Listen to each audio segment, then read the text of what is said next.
would you? Why would you this care? is why I'm talking about practical applications. So what's it relative to? Yeah, that has nothing to do with anything. What is it relative to what fucking shape the Earth is? Who cares? What does that have to do with anything? We're not even talking about the shape, ding dong. Hold on. If I want to build anything, if I want to level anything, especially at distance, if the surface is curved, that's not going to be level. You know what horizontal is, right? What the fuck? Dude, are you... Do you know what horizontal is?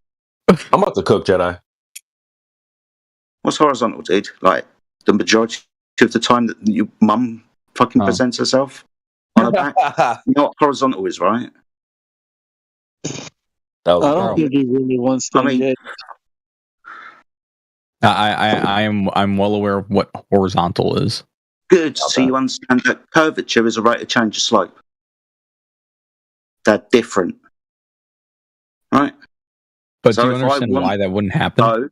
So practically, let's just go with this.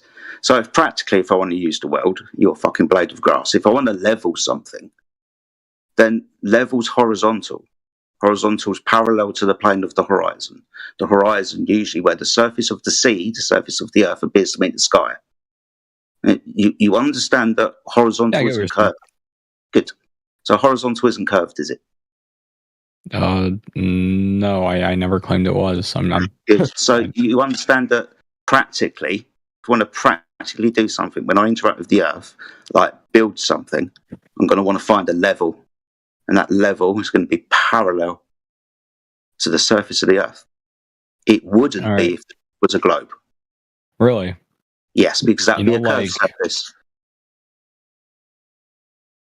Wouldn't it? We treat it as horizontal, but the earth we're told to say curved surface, but we don't treat it or measure that. So it's horizontal because that's what we have a reference for. Why can't you measure it? What do you mean, curvature? Because it's not there. No. If you were to put something on the side of the earth, like directly on the side of the earth, like let's say it was round and it was standing straight up, like it wasn't at like an axis, right? Yeah. And you stuck something out like directly on the right side of the earth, like 0 degrees to the right. Why? Like, do you think that it would just fall over? No, I'm talking about measurement.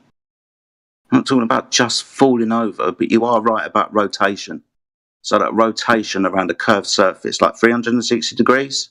Like imagine you've got a clock face with 12, 3, 6, and 9.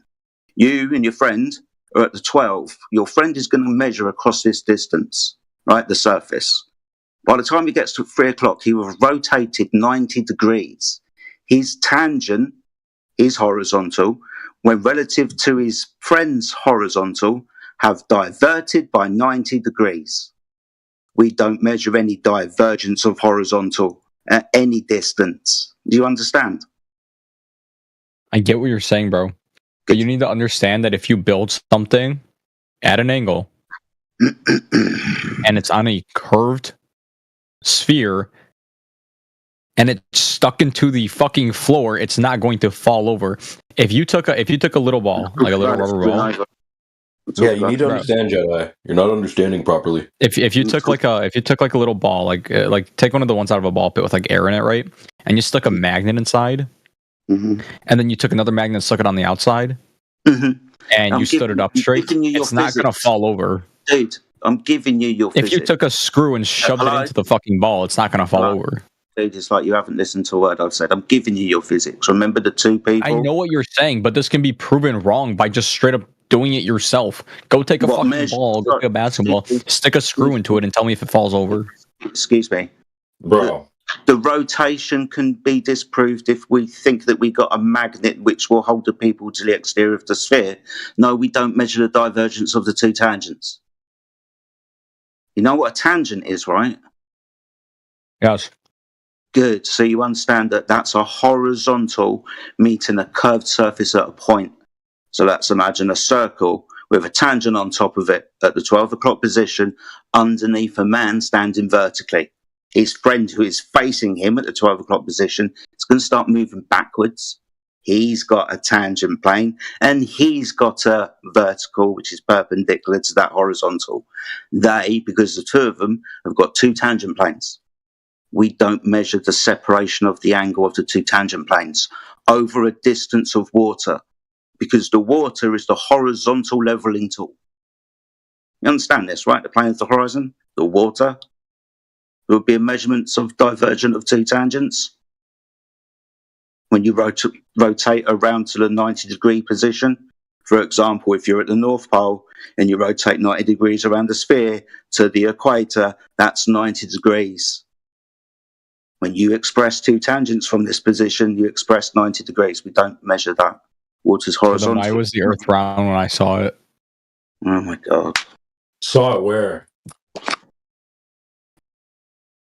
When I looked at it? Yeah, you didn't see that. How do you know that? Because we all live on the same Earth. We all experience the same thing. We all see the same Earth. You didn't see shit, bro. Oh, okay. Can you show me you go into space real quick? Yeah, there's no space to go to, so don't worry about it. Dude. Cooked. Also, you never answered the question. You take that juice in your arm a couple years ago? What kind of juice? Yeah, the one that was safe and effective. Which one? There was multiple. Never mind. Yeah, that's why I just said which one. Did you take any of them? Yeah, we're not going to talk about that at all. Hold on a second. We're not talking about that at all. I'm not talking about it. I just want to know if we took it. No, we're not going to do that either. Why are you asking me this shit? He did take it. That's the point, because he came in asking why it matters. The TV is telling you things like, this is safe. Dude, you're just accusing me of taking injecting myself with shit. And I don't even know what the fuck you're referring to. Wow, here we go. All right, bro. My point is this. The TV is telling you things and you believe it. We don't. What the fuck are you talking? You're just assuming that I believe whatever the fuck you're talking about. Well, you came in here thinking the Earth is a globe, dude. Okay, and you didn't even try to convince me. You just you asked me if I took fucking juice in my arm, if I'm injecting myself with needles. No, dude. You came in asking why it matters, bro. Fucking genius. Okay. Well, you asked why it matters. We're telling you. Okay. And you had a horrible. The TV is telling you one thing, and it's not the truth. So you can either go with what the TV tells you or the truth. We're kind of going with the truth. And I don't know, it sounds like you might be going with what the TV says. Especially if you took that thing in your arm a few years ago. It sounds like you kind of just go with whatever the fuck anyone else says. And you're kind of like, who is saying, dude, here, that's not true. Because who's telling you the Earth is flat? Anyone outside of this call? No one.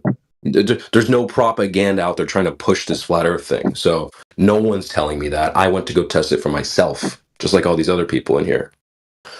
How'd you test it? You know, there's multiple ways. There's a long distance observations where you can use certain markers that are away from you to gauge how far you're looking. You can do laser tests. There's a whole bunch of laser tests that people have done, long distance observations.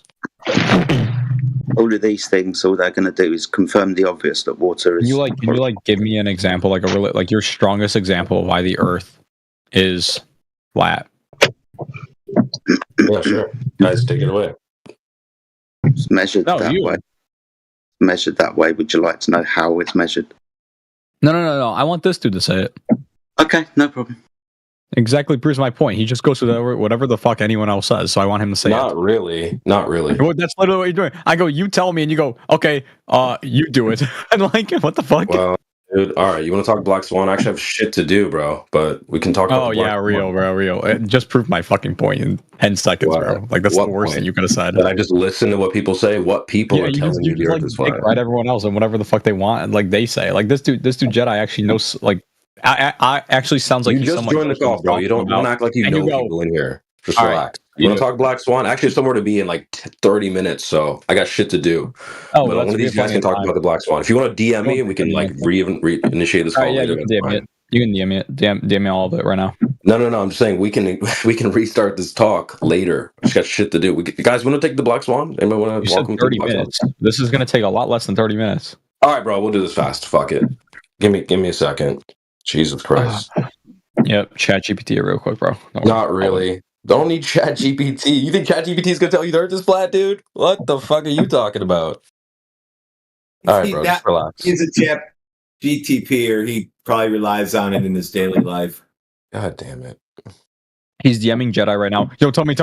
Hurry, what the fuck do I say? What do I say? Or why are you acting like you know people in here, dude? You just joined this call asking, why does it even matter? We answered I read you. his Now you're name out. trolling. What the fuck are you talking about? I spoke to Jedi. That's the only person in here that I've spoken to other than you. I said his name. It doesn't mean I fucking know him. Well, you're acting like you know people, dude. Just relax, man. I've said one guy's name. You're DMing Jedi right now. That's never happened. Just kind of be here in good faith for like 5 minutes. Just try not to fight for a second. If you're interested in the topic, I mean, I'm not sure. I am actually interested. Can I actually talk to someone who wants to fucking talk to me about this shit? Oh, we are talking to you, bro. This is an open panel, by the way. So, all right, there you go. There's an image in the chat. Can you see the chat? Weird. Take a look at the chat, my guy. Tell me where you see the horizon. A, B, C, or D? And I actually have to go, guys. I really have to go. I got this shit dude to just do. argues in bad faith and just makes How is that bad faith? point. Answer the fucking question, dude.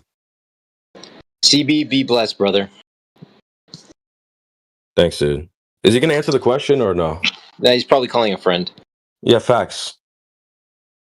Copied it into Chat GPT and asked it where the horizon was. How is it bad faith? That's so fucking crazy. I don't think ChatGPT accepts images. It does it. It should. Yeah. If you have the paid version, it sure does. Yeah. So is he not answering the question now? He was Yappuccino 30 seconds ago. Dante, answer can you see the chat or no? You are arguing in bad faith. That's fucking bullshit. That's not true. Hey, look at the chat right now. What's Dude, not true? You sent me a fucking Family Feud photo asking where the fucking horizon Well, is. Multiple choice question where you could This has maybe nothing answer to it. do with what I asked. What did I ask you? You asked What about did I ask long you to distance do? observations and what tests have been done. I asked, what is your strongest test that you have done? There what you have go. you It's in the done chat right in your now. personal Take a look. life that proved to you that the Earth was flat? Yeah, this is off the coast of California where I live, dumb fuck. So yeah, that's a pretty strong one, which I would recommend you also do the same type of tests. You can do this anywhere, really. But maybe you could just answer the question. Where do you see the horizon? Now he's shy, guys. Now he's acting shy. Maybe he can answer this one. Let me see. It's too complicated. All right, I'm going to jump up. Hold on, I got one for him. This won't be too complicated.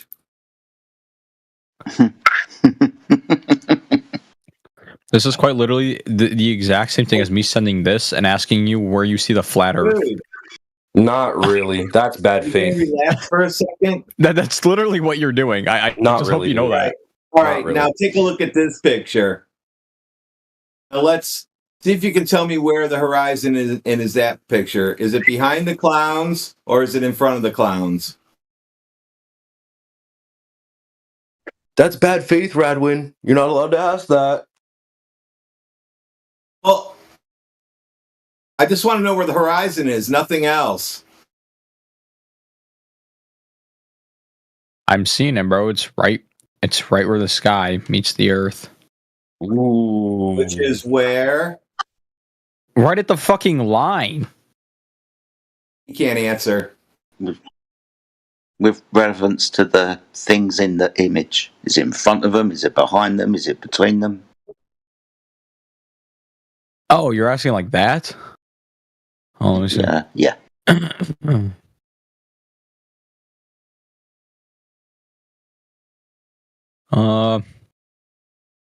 Behind. Oh, really? Well, you're cooked. Okay. So you understand why we're showing you this image, right? And why the horizon's relevant. Oh, yeah. Cool. So according to the math, it should be in front of the oil rigs. But it's not. It's behind the oil rigs. So the horizon, the physical curve of the Earth, where the imaginary sight of your eye to that curve and things hide behind that curve like the top of a hill. That should be a mathematical calculable distance, like to the height of a mountain or something, same principle. But the mountain's further away, or the curvature of the Earth is further away, and everything between you and it is flat. Still, again, improve the optic, see further. Atmospheric conditions are good, see further. And what I mean good is not a lot of shit in the atmosphere, not a lot of water. Why does this, I feel like this just proves further that the Earth is round due to the fact that because it curves, you can't see over the edge. Yeah, that edge is what I'm talking about. That edge should be in front of the Oryx. That edge for this 1 foot observer should be at 1.2 miles away. If the observer was to stand up and was 6 foot tall, it should be 3 miles away. It's beyond the Oryx. The Oryx are there for distance markers. The furthest one is 10 miles away. Horizon, safe estimation, at least 10 miles away. When if it was more evidence for the Earth being a ball, the horizon that you can't see beyond should be at 1. Is there anything in this that, let me see, that's 10 miles away? Yep. You know, we would recommend you also go outside for yourself and look for the same type of shit, dude. That is much less than 10 miles. Dude, you can look at it and just tell that really? That is maybe that is maybe 4 or 5 miles. Now reality's fake, guys. Now California's fake. All the numbers are fake. Yeah, I thought we were the conspiracy theorists. Where is it? Where is this on the map? Full conspiratard mode, dude. No, bro, it's fine. Where's this on a map? Hold on. Right, chill out. Because there are many of these observations, right? This is just one. We can pull out a few others, right? Where's this on a map? Yeah. In the videos, because these, I'm going to give you them. Might help if you just listen to it. Chill. So there are lots of videos. We just take snapshots out of them, put them in GIFs, and put them in the live stream, right? Because the video's too much. But we can give you the videos. In the videos, person doing this has got 2 cameras: his iPhone and the camera that he's using, usually a P900. He shows you that the camera's on the floor, that he's put the tripod in the water or wherever he is, and he measures it. The height of the eye above the water is important. He'll show you on the GPS where his location is. This one, the Black Swan, where these oil rigs, it's in Santa Barbara, California. The oil rigs are named Platform and Hill House. We know the distance from this beach, this person's observation point, to them because they're static. What is it? What did you say they were called? Habitat and Hill House. Yeah, you can check these on Google also if you want to claim they're fake numbers and stuff. That's so funny when people do this. It's fake. Like, all right, bro. I thought we were the conspiracy theorists. I never said it was that's not fake. 10 miles. You did. That doesn't mean it's fucking fake, dumbass. Okay, well the numbers are not fake. That's what you just said, basically. I said that the numbers are not fake. What the fuck are you talking about? It's not 10 miles. Actually, it's further. We get it. That's not 10 miles. Yeah, it is. It's high-powered zoom camera. You can watch the guys zoom in. You know the distances to them, and then the horizon recedes beyond them. Should be in front of them, right? I don't know, dude. Maybe it's fake, bro. You're lying. Is there another name for these? You said they're called Habitat and Hill House? Platform Hill House. You can Google it, bro. On Google Maps, it'll come straight up. Grab the measuring tool, measure it to the coast. It's exactly what an image says. They're also known as globe killers. Facts, bro. People do this. I'd say we present this to people all the time. I'd say like 2 out of 10 people claim the numbers are fake. 6.5 miles offshore. Grab a screenshot. Let's take a look. I was almost fucking spot on with that. Bro, do you even know where to the shore you're drawing? Because it's like along the whole coast, dude, right? You're saying you can just look at it. Just fucking open your eyes. It's not 10 real. miles? Dude, okay. Dude, where exactly on the beach have you put your marker? Hold on, let me do this real quick. Yeah, bro, we've checked the numbers, dude. Like, it's too funny when people say it's fake. It's so funny. There's also the graphic from the video in the side chat as well that shows the location on the map. We're being coy with 10 miles.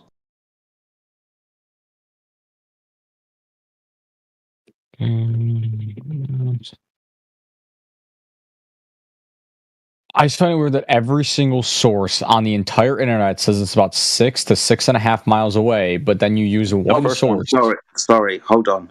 From where exactly on the beach? Hold on, I'm fucking Bay, dude. In fucking its incredible. closest point. Its closest point. Oh, that's nice.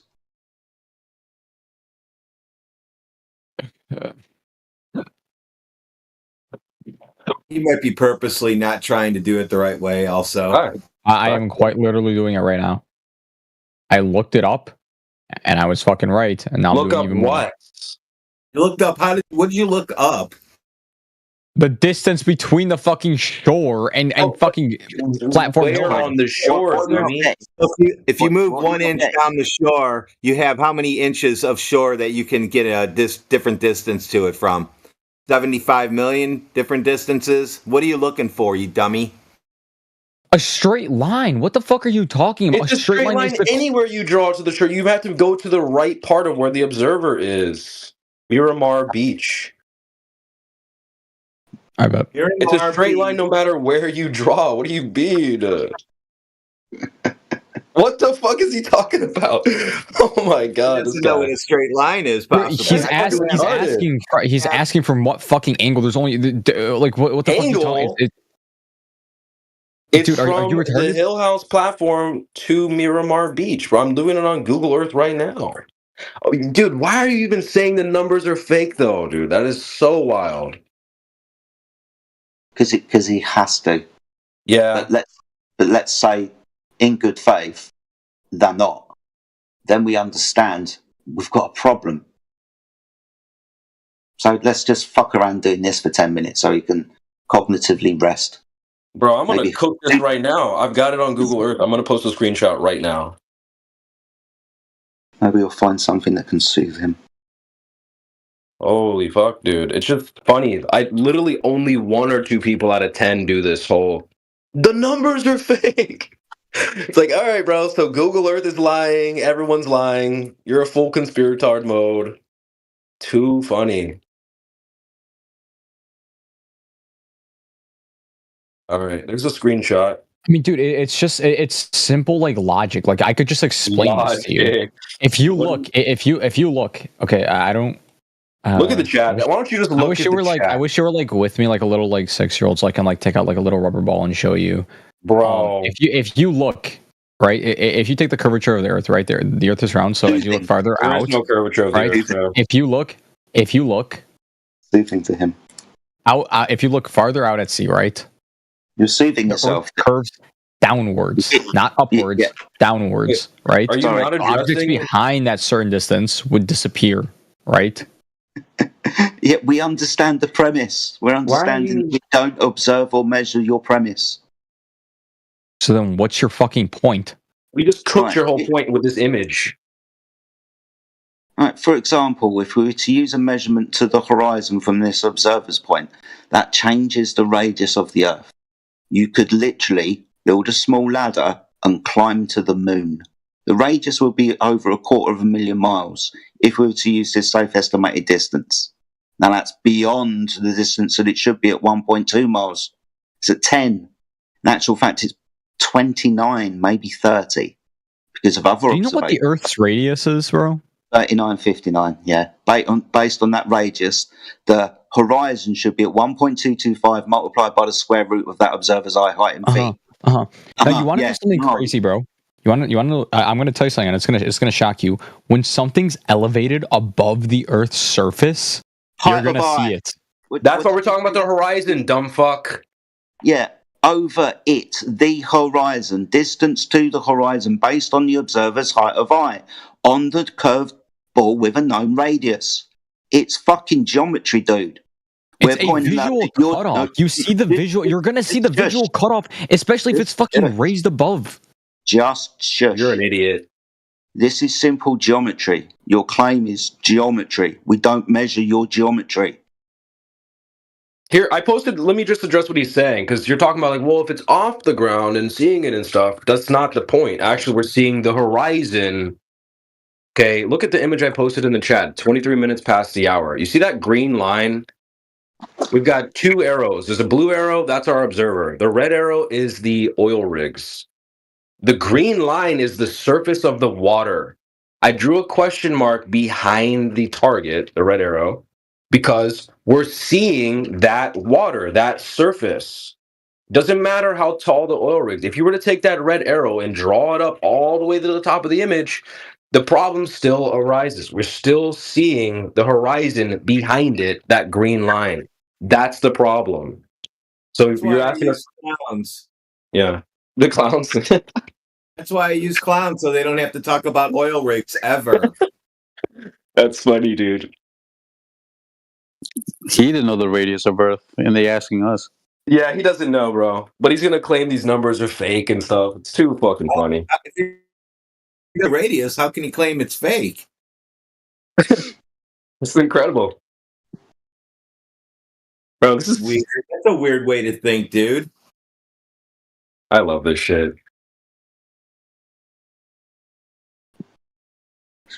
I had a ball and I showed you guys, dude. We know your position better than you, ding dong. We don't need your help. You need our help. I don't know how to play ping pong, but you can't make a shot like that.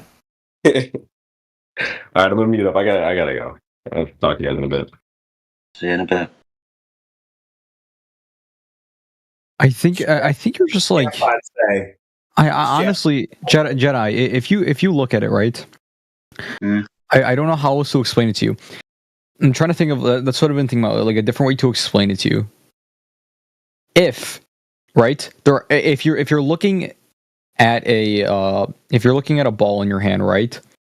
No matter at what angle you look at, right? It's going to have some sort of drop off or some sort of line that you see, right? Mm-hmm. Now, if you stuck let's say a staple on top of that, right? You just put a staple on top of it. You're gonna see it peeking over, right? Why does that mean that line shouldn't be there then? Peeking over what? So I'm just giving you an example of the what would you call that thing it's peeking over? The horizon. It doesn't matter what you call it. So it's still going to have a line. Out, dude, for fuck's sake.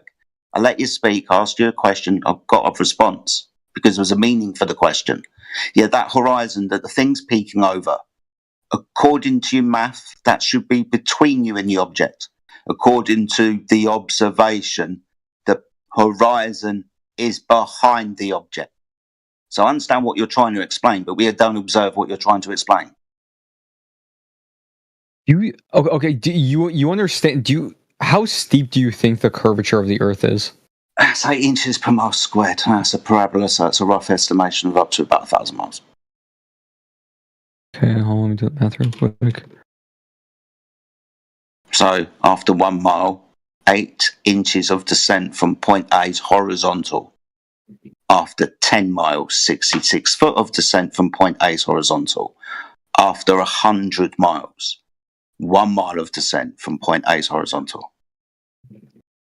It's in the side chat. A couple of people have posted it. So what do I think it is? Well, the globe Earth tells us what it is.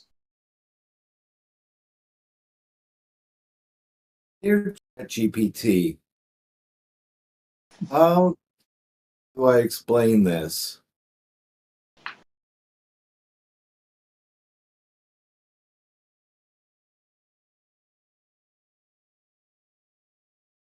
Dear AI, am I hungry? I still just don't understand. Like, if it's raised above the horizon, right?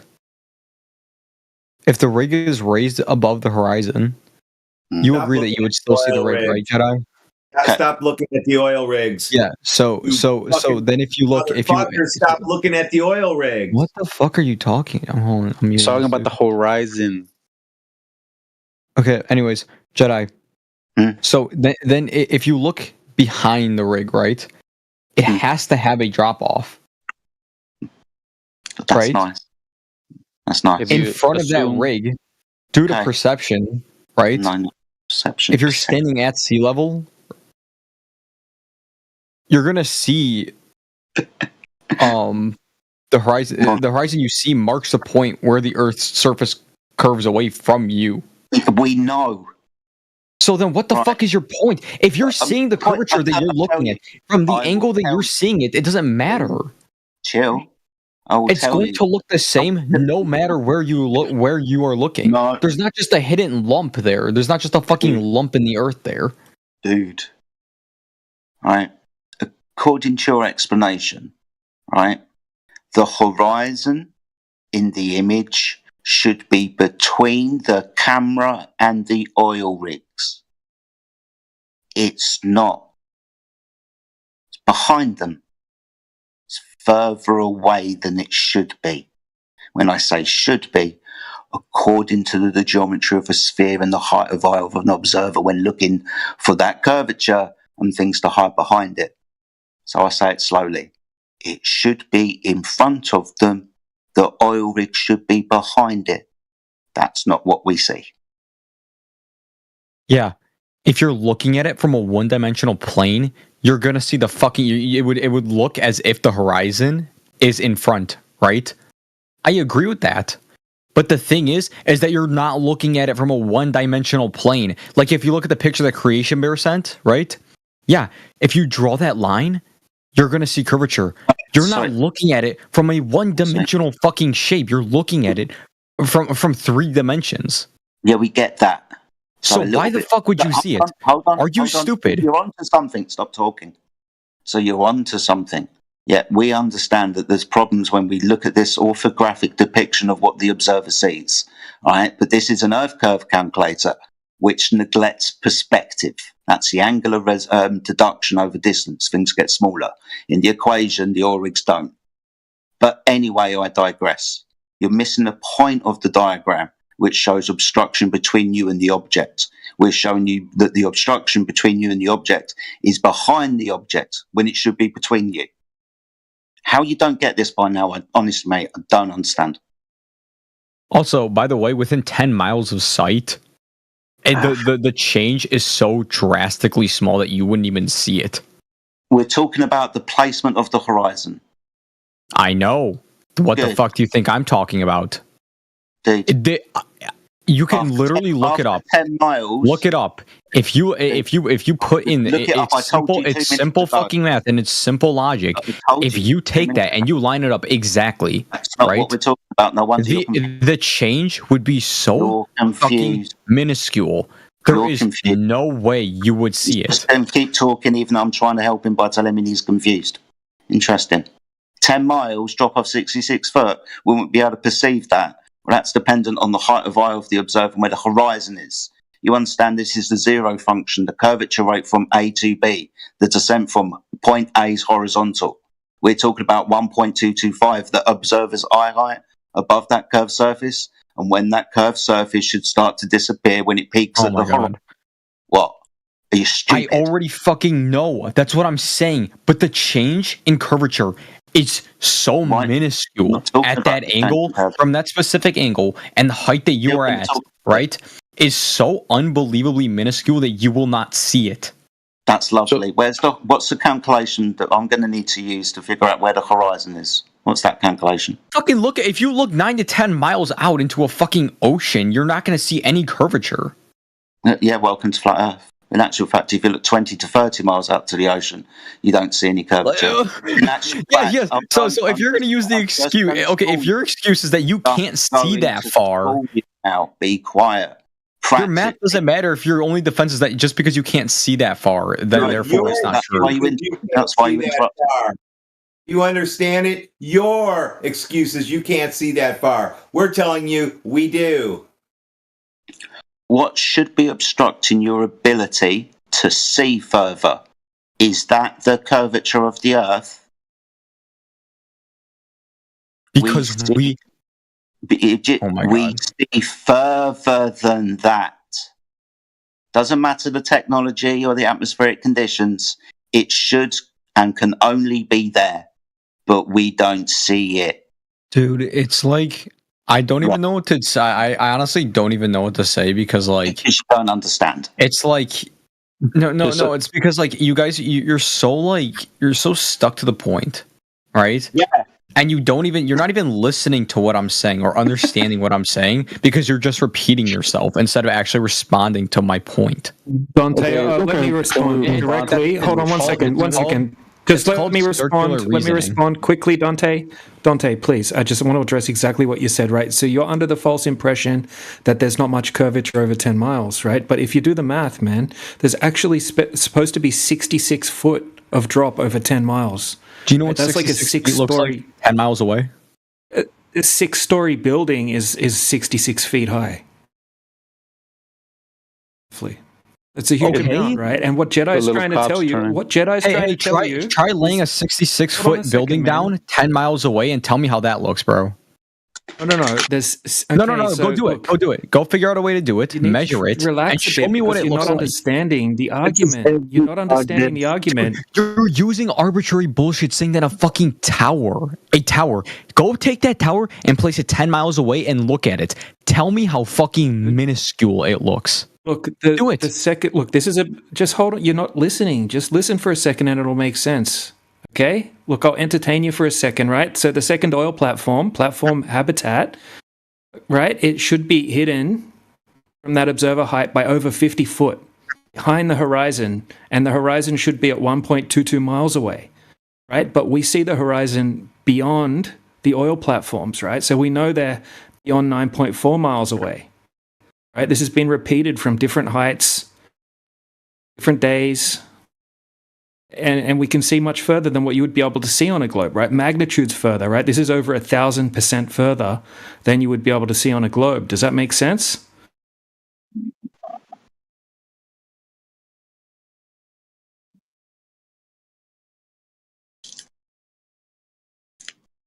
You know what? I'm muting By the way, what it proves is that the horizon is not Earth curve. It never was, never will be. The horizon is only an apparent position where the sky meets the Earth. It was never Earth curve. No, Trump's blaming Obama for the plane crash. Trump needs to shut the fuck up and mourn. Shut the fuck up. You need to go and tell people who care. That's exactly how you kill a fucking conversation is by just muting another person so they can't fucking say anything back, right? Yeah. Hey, bro, I didn't mute you, but were you listening to what I know said? you did. No, why the fuck would I listen? If I can't respond, then why would I listen? Well, I'll let you So respond. he's not Just listen listening. to what I said. No, fuck that. I'm not gonna get He doesn't wanna muted listen. and then be expected to listen. Excuses. I didn't. Look, dude, I didn't mute you, and if I can just explain it, it'll make perfect sense why this observation can't happen on a globe.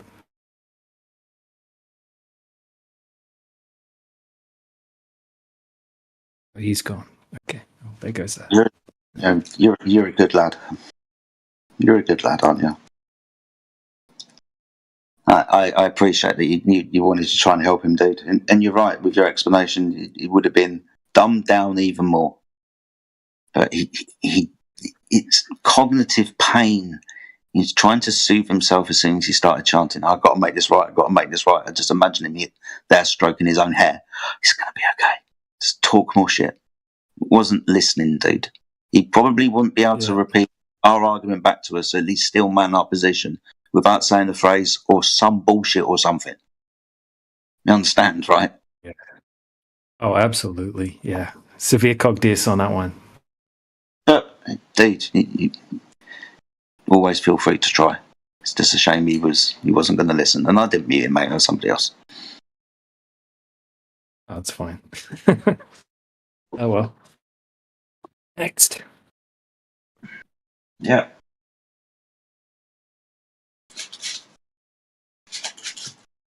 Please stand by. The next religious zealot preaching their truth will be in the doors momentarily.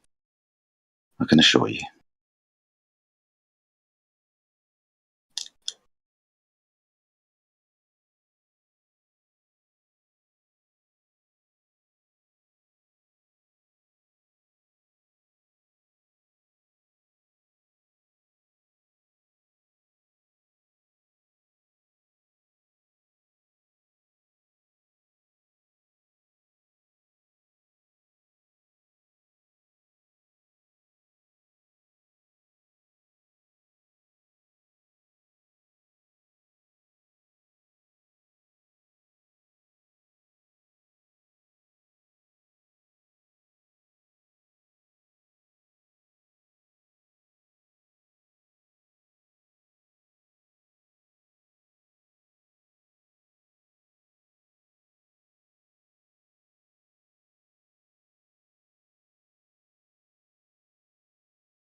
Hello, hello.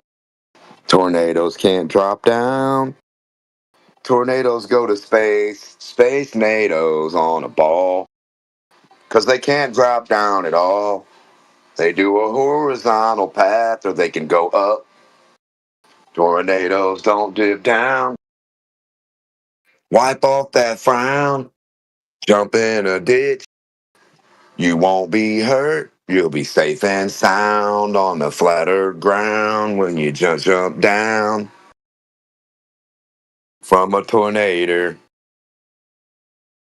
Hello? Anybody talking?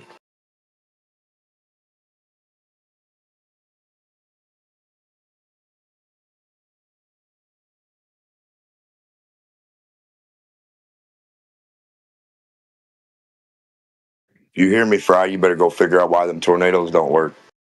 Why tornadoes don't dip down in ditches. They can't ride around a curve.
Amish, can you hear me?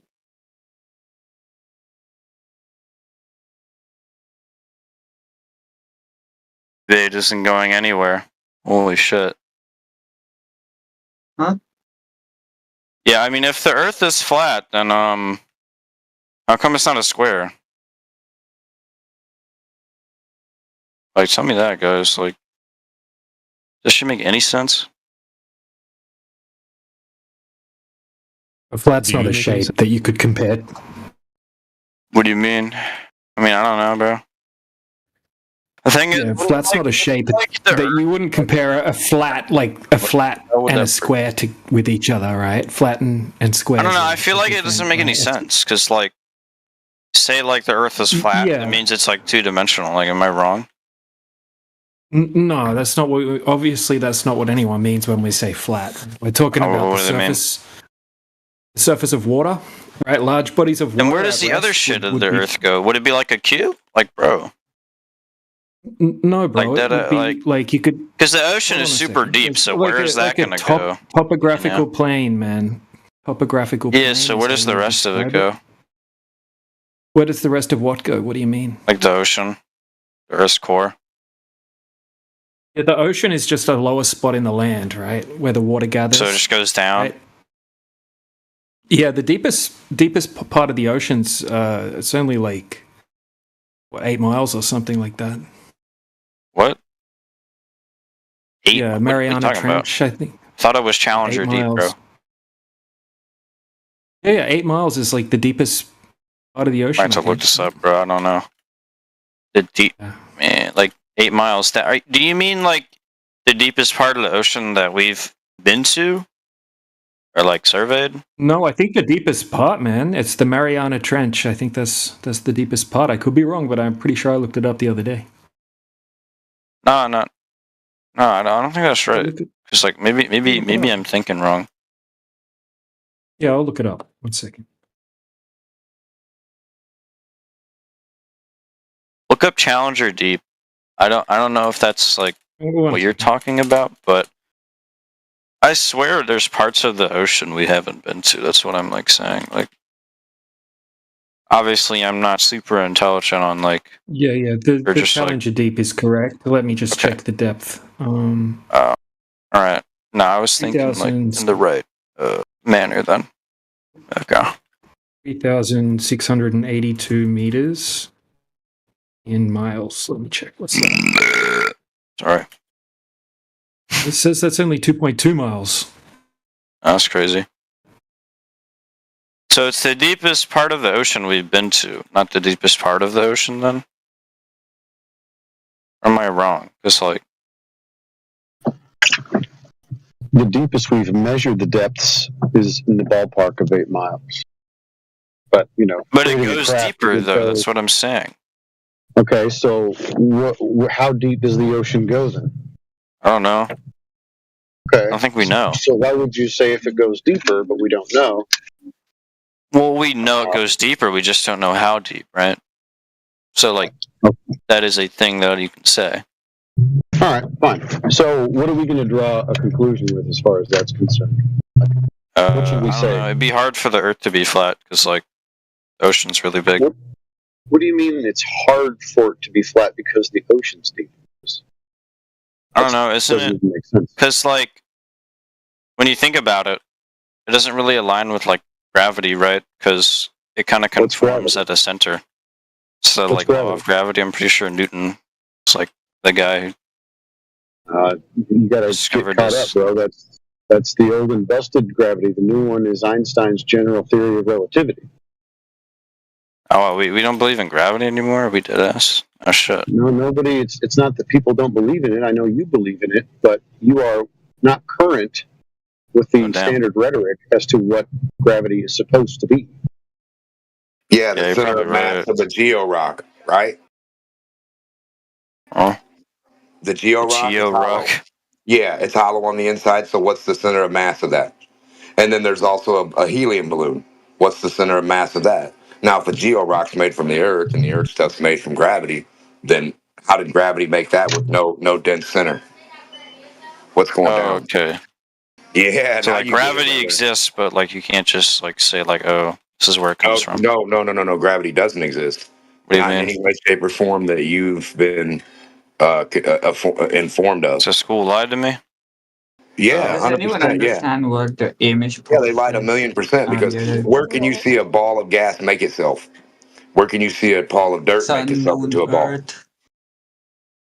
A ball of dirt make Well, itself. well, hold on No, one you ain't second. seen it on I'll Earth. pass it back. The Pass it georock back is to proof Demok you're in a not seeing that second. on Earth.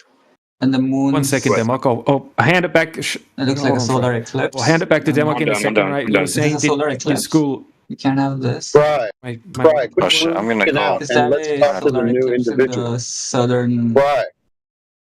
hemisphere? Shut up.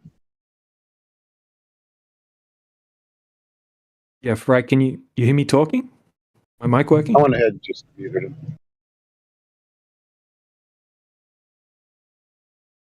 Go ahead, DJ. Mic check? Oh, okay, it is I hear working. you. Yeah, your school didn't lie to you, dude. Right? That's just people, right? Like your teachers, they're not lying to you. Your school's not lying to you. They're just teaching you the information that they're told to teach you. Right? That's how you become a teacher, is just by regurgitating the mainstream textbooks. Right? And then you can get the role as a teacher. It's just parroting information. Is this guy still here or is he gone? He's gone.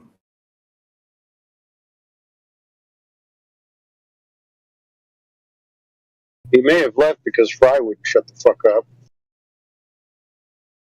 We were What the talking hell, over each Fry? other.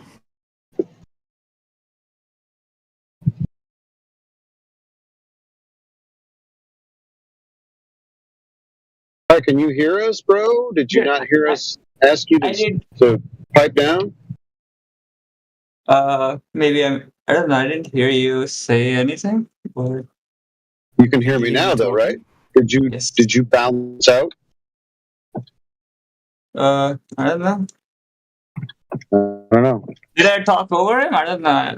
I didn't hear him talking. So You were talking through all of us, talking about eclipses and whatnot. oh shit. Yeah, it was, but I thought no one else was talking. Maybe I don't know. Discord bugged out for me. I have no idea. Okay. It does that sometimes. No harm, no man. foul. Yeah, No worries. sometimes. Are you using the Chrome browser version of Discord? No, I have it downloaded. It's actually never happened. That's weird. I don't know. Yeah, it's done that to me heaps of times. All good. Let's see.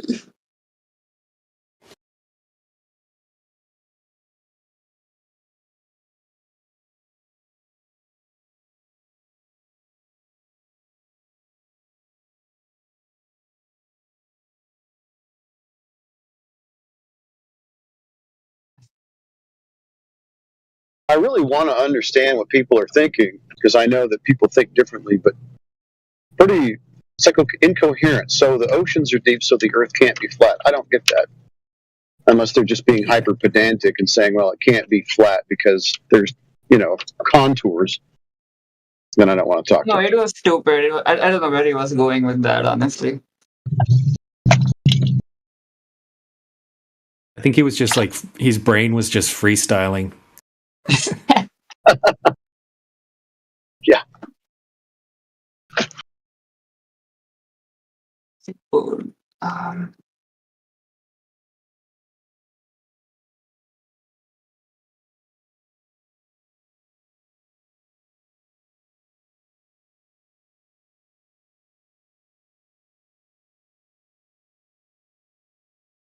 Amish, if the chat GPT says it's refracted into apparent psi, like whatever that word is, I mean that's your answer. I don't know what you want me to tell you.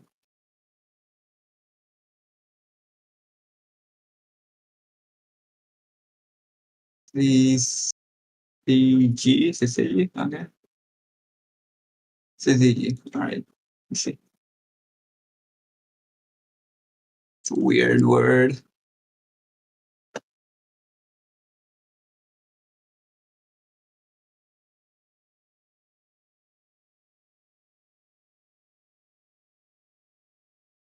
As for the boat one, Yeah, I don't know what's happening there.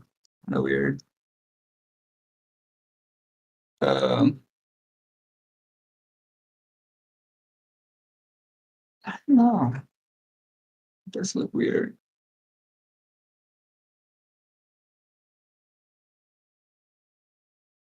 Is important for eclipses. Yeah, of course. I mean, yeah, that would have to happen, right?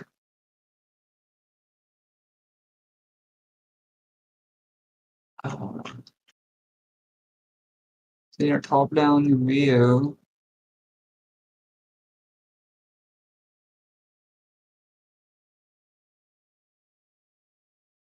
right, the moon appears to be in a different location than it actually is.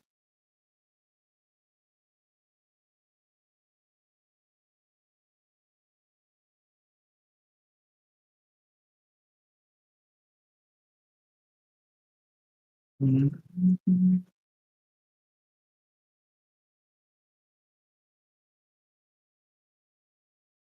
Wait, so okay, I found this out today, but with because I heard some flat earthers say that during eclipses the moon is coming in front of the sun.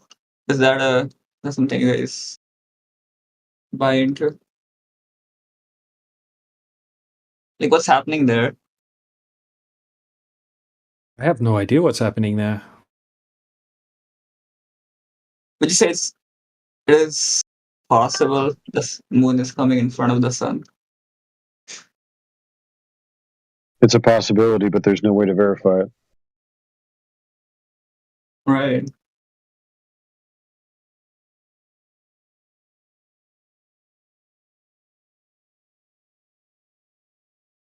So the horizon's actually here on the orbit itself. Yeah.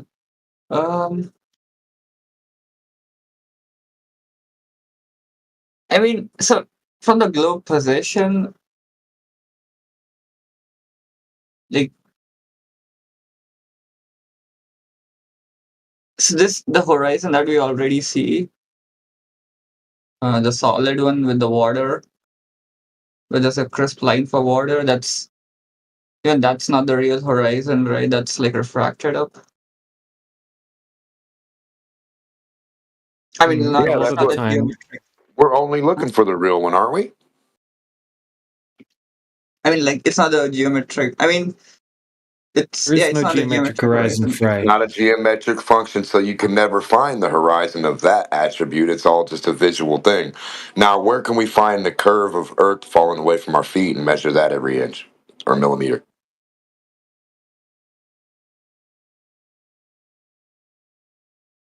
Isn't that a physical Yeah, a lot of function the we can put our time, finger on?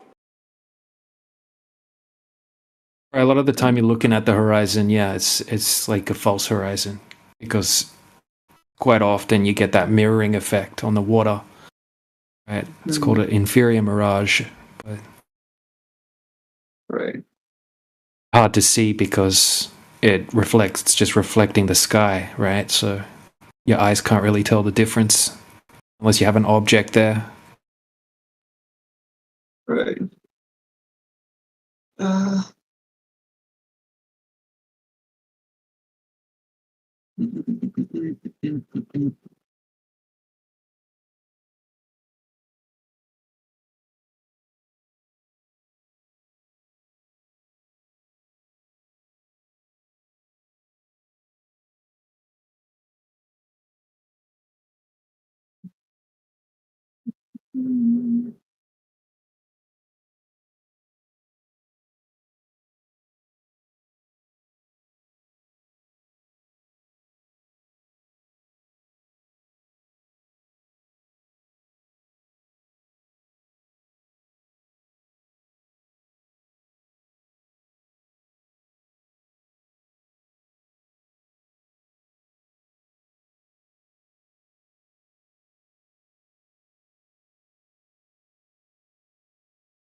This is understand when this ability to be able to be observer.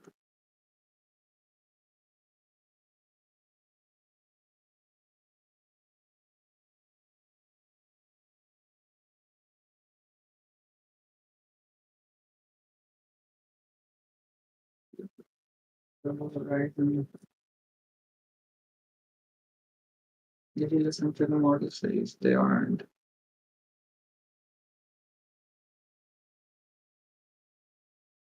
Someone should do the above the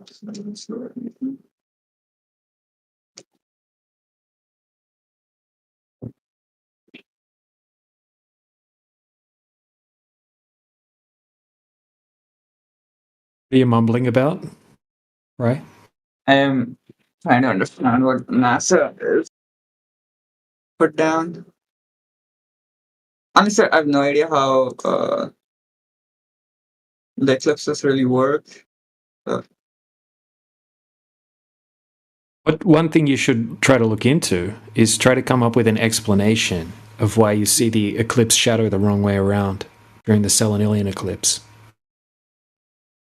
Let me look this up on the Flat Earth debunking website. What does it have to say?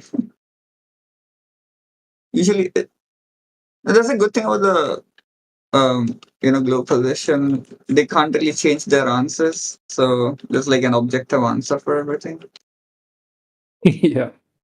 But it also depends on if you believe the answer.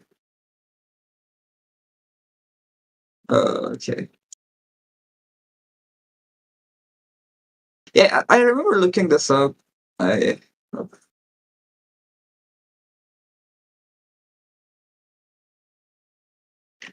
noticed quite a few of the explanations are pretty crappy on that flatearth.ws.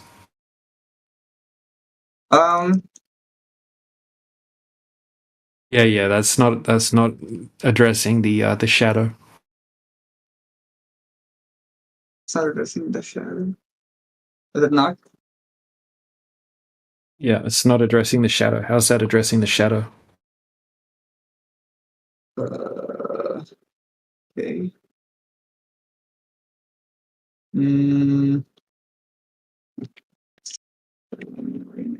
How does that look? I don't know. So it looks like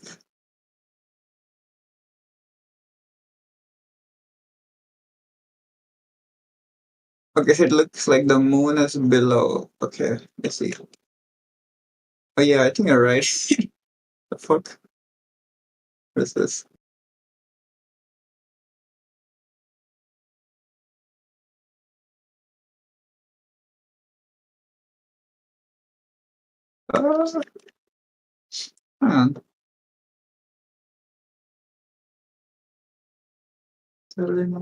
Eclipse. What the fuck?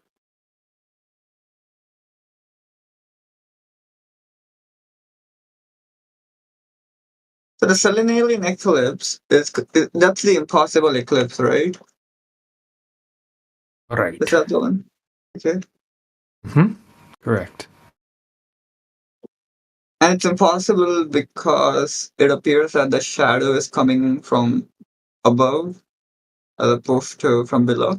No, that's not why it's been termed that. That gets totally ignored by the mainstream. Oh.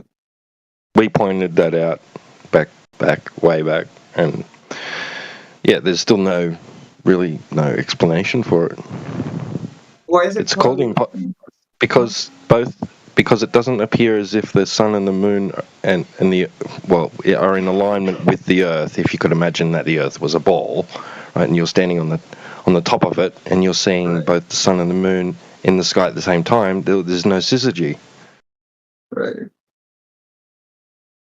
Oh, because the Earth is like not in the path. Not in the way. Yeah. Right. I see what you mean. Okay. I see. So that's that's why it's the impossible eclipse. Yeah, but I think the refraction solves it. Does it not? Doesn't solve anything. You guys are misusing the word refraction, and secondly, it's just you're just saying it. It's literally you guys are just saying it. You guys are. Wait. Wait, I'll show you It's how. no more than just saying it, dude. Right? Like, just say, like, when you guys say refraction to explain like these long distance observations, it doesn't explain anything. Right? You guys don't know what was going on in relation to the refractive indexes and whatnot, or the temperatures, or you don't have a demonstration that proves that refraction can do anything like that. It's like a cop out. But what we're talking about right now is the shadow being inverted.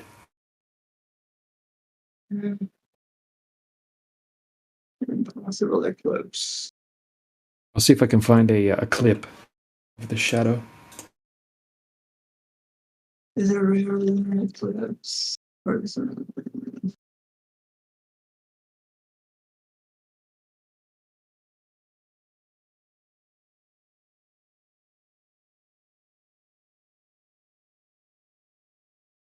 The moon are not visible.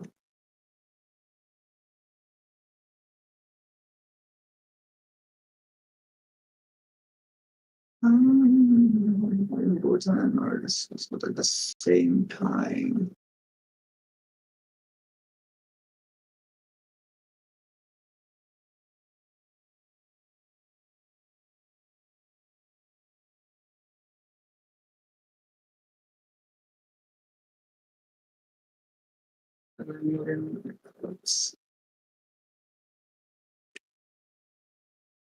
Is what it says CG ring.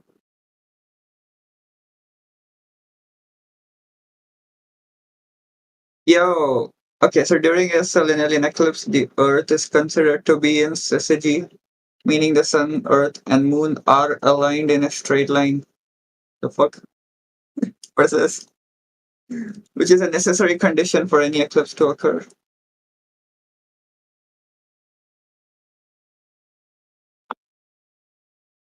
Yeah. Now look at your flatearth.ws cartoon again. Look how silly it looks. Yeah, that looks silly. Yeah. Okay, fine. Fair enough, man. Fair enough. I don't know, I'm just learning about this. So, all eclipses. Yeah, you're right. So wait, why did you claim it's not in syzygy, and why does the yeah, what the fuck's happening? Have you seen here? videos? Have you seen the videos, right? There's some good videos where people, during the eclipse, right, they pan from the moon to the sun, right? And you can see them both very clearly above the horizon. Oh. And they're both like above the horizon? Yep. Which means the Earth is not in syzygy? I see what you mean. I see what you mean. Okay. I see. And on top of that, the shadow or the darkening of the moon happens from the top down. So it's another nail in the coffin. Wait, hang on. Let me solve the first problem. Okay, I mean, yes, I do remember that. I thought that's the reason they call it the impossible eclipse, but okay, I see.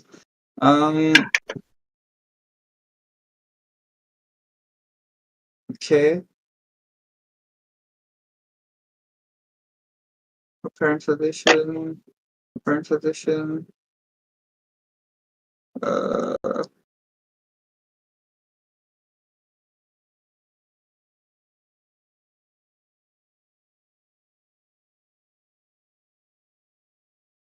Yeah, man. Okay, so here's the thing.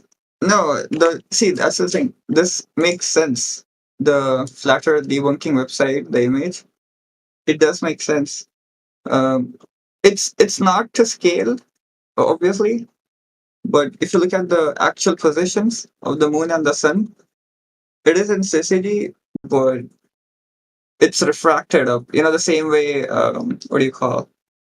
The black swan is refracted up. The apparent position is higher than it actually is. That's why does it only? Okay, okay. So, right. Yeah. How do you know it does that? How do you know it's refracting up? The same way the black swan refracts up. When everything's past the atmosphere, it refracts up. Okay. You can't provide. How do you know that that's even happening in the black swan? That's a claim. That's fine. Now you have to demonstrate the evidence for the claim that you're making. Yeah. What I'm saying is the story is consistent, right? Like, it's not like they're just suddenly making this up. The story is not consistent. You want to know why? Mm-hmm. Because nobody has actually demonstrated to cause the effect that they're saying gives you the excuse that you can see beyond geometry. In the same instance as, if we're begging the question that the Earth is a spinning water ball in an ever-expanding vacuum of space, right? It's all the same nonsense. Now, you could say that the story is not consistent, but at least the bullshit is, right? The bullshit is consistent. Is that what you mean? Yeah, okay. I mean, that's exactly what I mean. Okay, so the bullshit is consistent. See, you're pointing me out that the Selenian eclipse doesn't make sense, but like if you grant refraction, which I mean, I don't know, if you deny refraction, it doesn't even make sense to bring up the Selenian eclipse. I don't have anything to deny. Here's the thing: I don't have anything to deny. You would actually have to demonstrate that refraction, whatever the heck that is doing what they claim it's doing, turning essentially things beyond geometry into holograms. Yeah, I agree. But what I'm saying is, I thought that you guys were granting me refraction, and it still doesn't make sense. That's the only reason I engaged, which is not the case, right? Like, no, because you're misusing the word. Right, you're just misusing the word refraction, right? You're making a mockery of the word refraction. You're just making the noise refraction with your mouth and thinking that explains it when you actually don't know what you're talking about at all. You say okay, DJ. So here's my question: when there's like a sunset happening, like when the sun's like right on the horizon, is the globe position is that the sun has actually set, right? That's a globe position. Yeah, their position is it's going behind geometric Earth curve, which we've already debunked. Yeah, that's fine. What I'm saying is like the globe position has always been that the sun is in an apparent position that's above than it actually is. Like, this is not something like new or like. I mean, if you deny that, then let me ask you this then, Fry. Let me ask you, right? Does the refracted light from the sun, right, that we're seeing, that causes us to see the sun in its not actual location, is that light reaching the moon? No, that light won't be reaching. I mean, I don't think so. That's just happening on Earth, right? Right. That's just right. It doesn't carry on. It's right. Okay. It just stops at Earth. Right. Okay. I mean, wait. What do you mean the refracted light's enough to light up the surface of the Earth, but it's not going to continue on out into space and reach the moon. Oh, I get it. Okay. Right. Okay. Okay, let me think about this. Like that, like Earth's atmosphere is not like big enough to make a huge difference on a shadow of the moon. Yeah, it's a huge difference because you're seeing the sun in the sky, right? It's causing you claiming refraction is causing you to see the whole sun in the sky where it's not supposed to be. Yeah, that's. I mean, okay. I mean, I guess I don't know, man. It's right. You can deny you do realize that you do realize that the Selenian eclipse is predictable, right? It's in cycles. Mm-hmm. Yep. Do you think do you think the particular conditions, like, okay, so why don't you have this same effect during normal lunar eclipses? Why don't we have there's no refraction on those days? There's no refraction on these days. There's refraction on the Selenian eclipse days that makes that particular effect happen, but on the other regular lunar eclipses, it doesn't happen at all. The refraction cycle, is it? Let me look this up. Bro, you're like go to flatearth.ws. Are you looking it up on flatearth.ws? I'm actually looking up how lunar eclipses work. I have no idea. But DJ, what I'm saying is, see, here's the thing, right? The globe position has always been that the sun is in an apparent position, right? Like, it's not something they just invented to explain eclipses. That's just or like it's not even just exclusive for the sun. Anything you see that's like near the horizon or like above it, it's in the far distance. The globe position has always been that it's being refracted up above the curvature. Yeah, why? Yeah, okay. Let's say that's true. Why has that been their position? Well, that's why I came up with an experiment. Like, I was like, someone needs to. No, dude. It's a simple question. Simple question is why do they need that?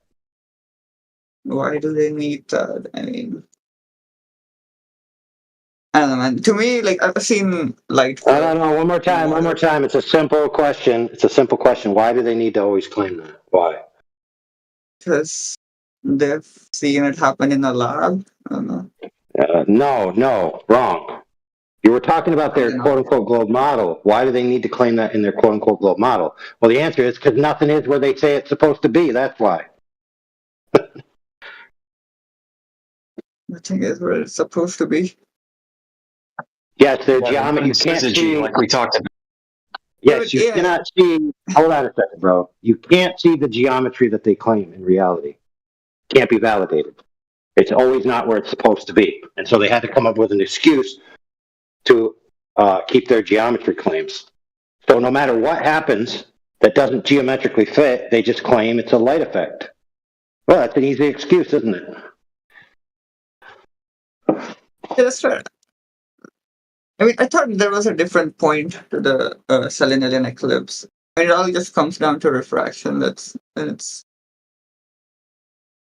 just the same argument, really, at the core. Is it the law of refraction, Fry? I mean, I don't know what it's called. You know it's not. I guess it's. He doesn't know anything about it. He doesn't know what the law of refraction is, do you, Frey? Honestly, I've seen a video where they bend a laser, and to me, that's like proof enough. If they can bend a laser in water, like that's why can't they do it in based on temperature gradients or whatever?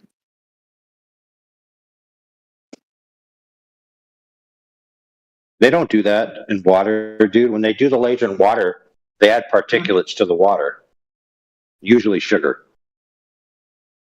Yeah, it's not temperature really. It's like. Yeah. Do you know why? Do you know why sugar's Hey, do you know why sugar's molecules get the name they get? Do you know why? I don't know.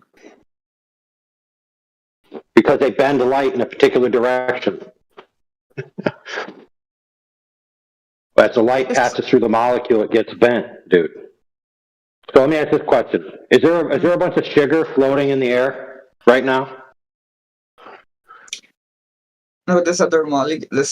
Right. So there's not. Right. So there's not sugar bending in the air right now. So a sugar water tank with a laser is not analogous to the ambient air, right? So it's meaningless.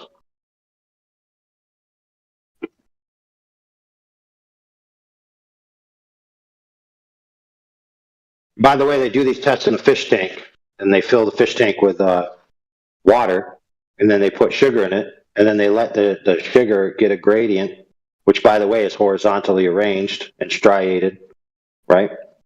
So what did he just prove? He just proved that if you have a bunch of horizontal lines of different gradients, then you can curve light. So congratulations, you just proved the Earth is flat. Good job.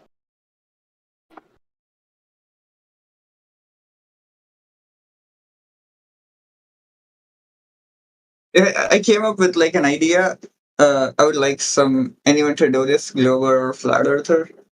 Like just would you be okay with a demonstration where they manage to bend light in different gradients of air temperature and humidity?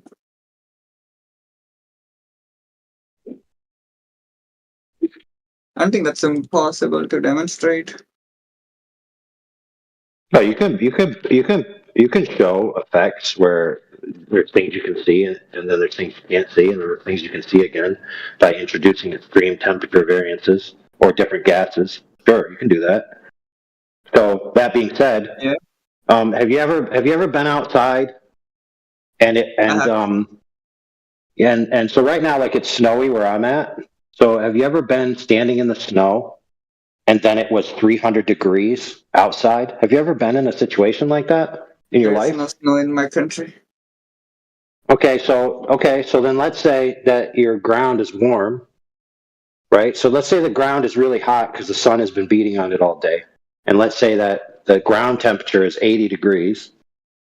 Right. Have you ever been where the ground temperature of 80 degrees, but the air temperature was negative 30 degrees? You ever been in a situation like that in your life? No.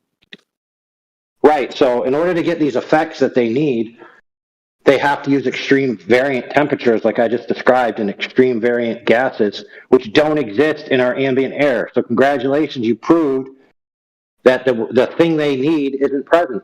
Because the only way to get it is with extreme examples, and those extreme examples don't exist in reality. Yeah, but then what do you want them to do? Like, it's. I want them to stop lying to themselves.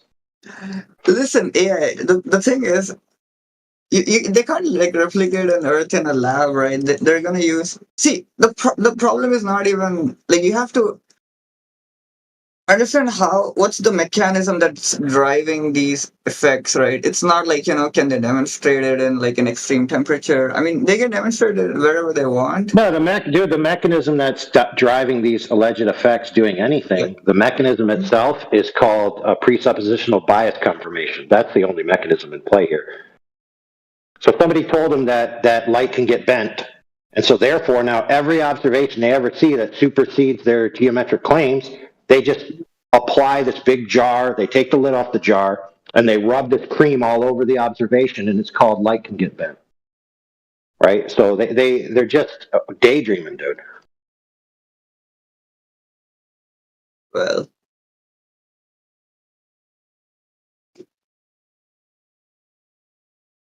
Right, I'm out.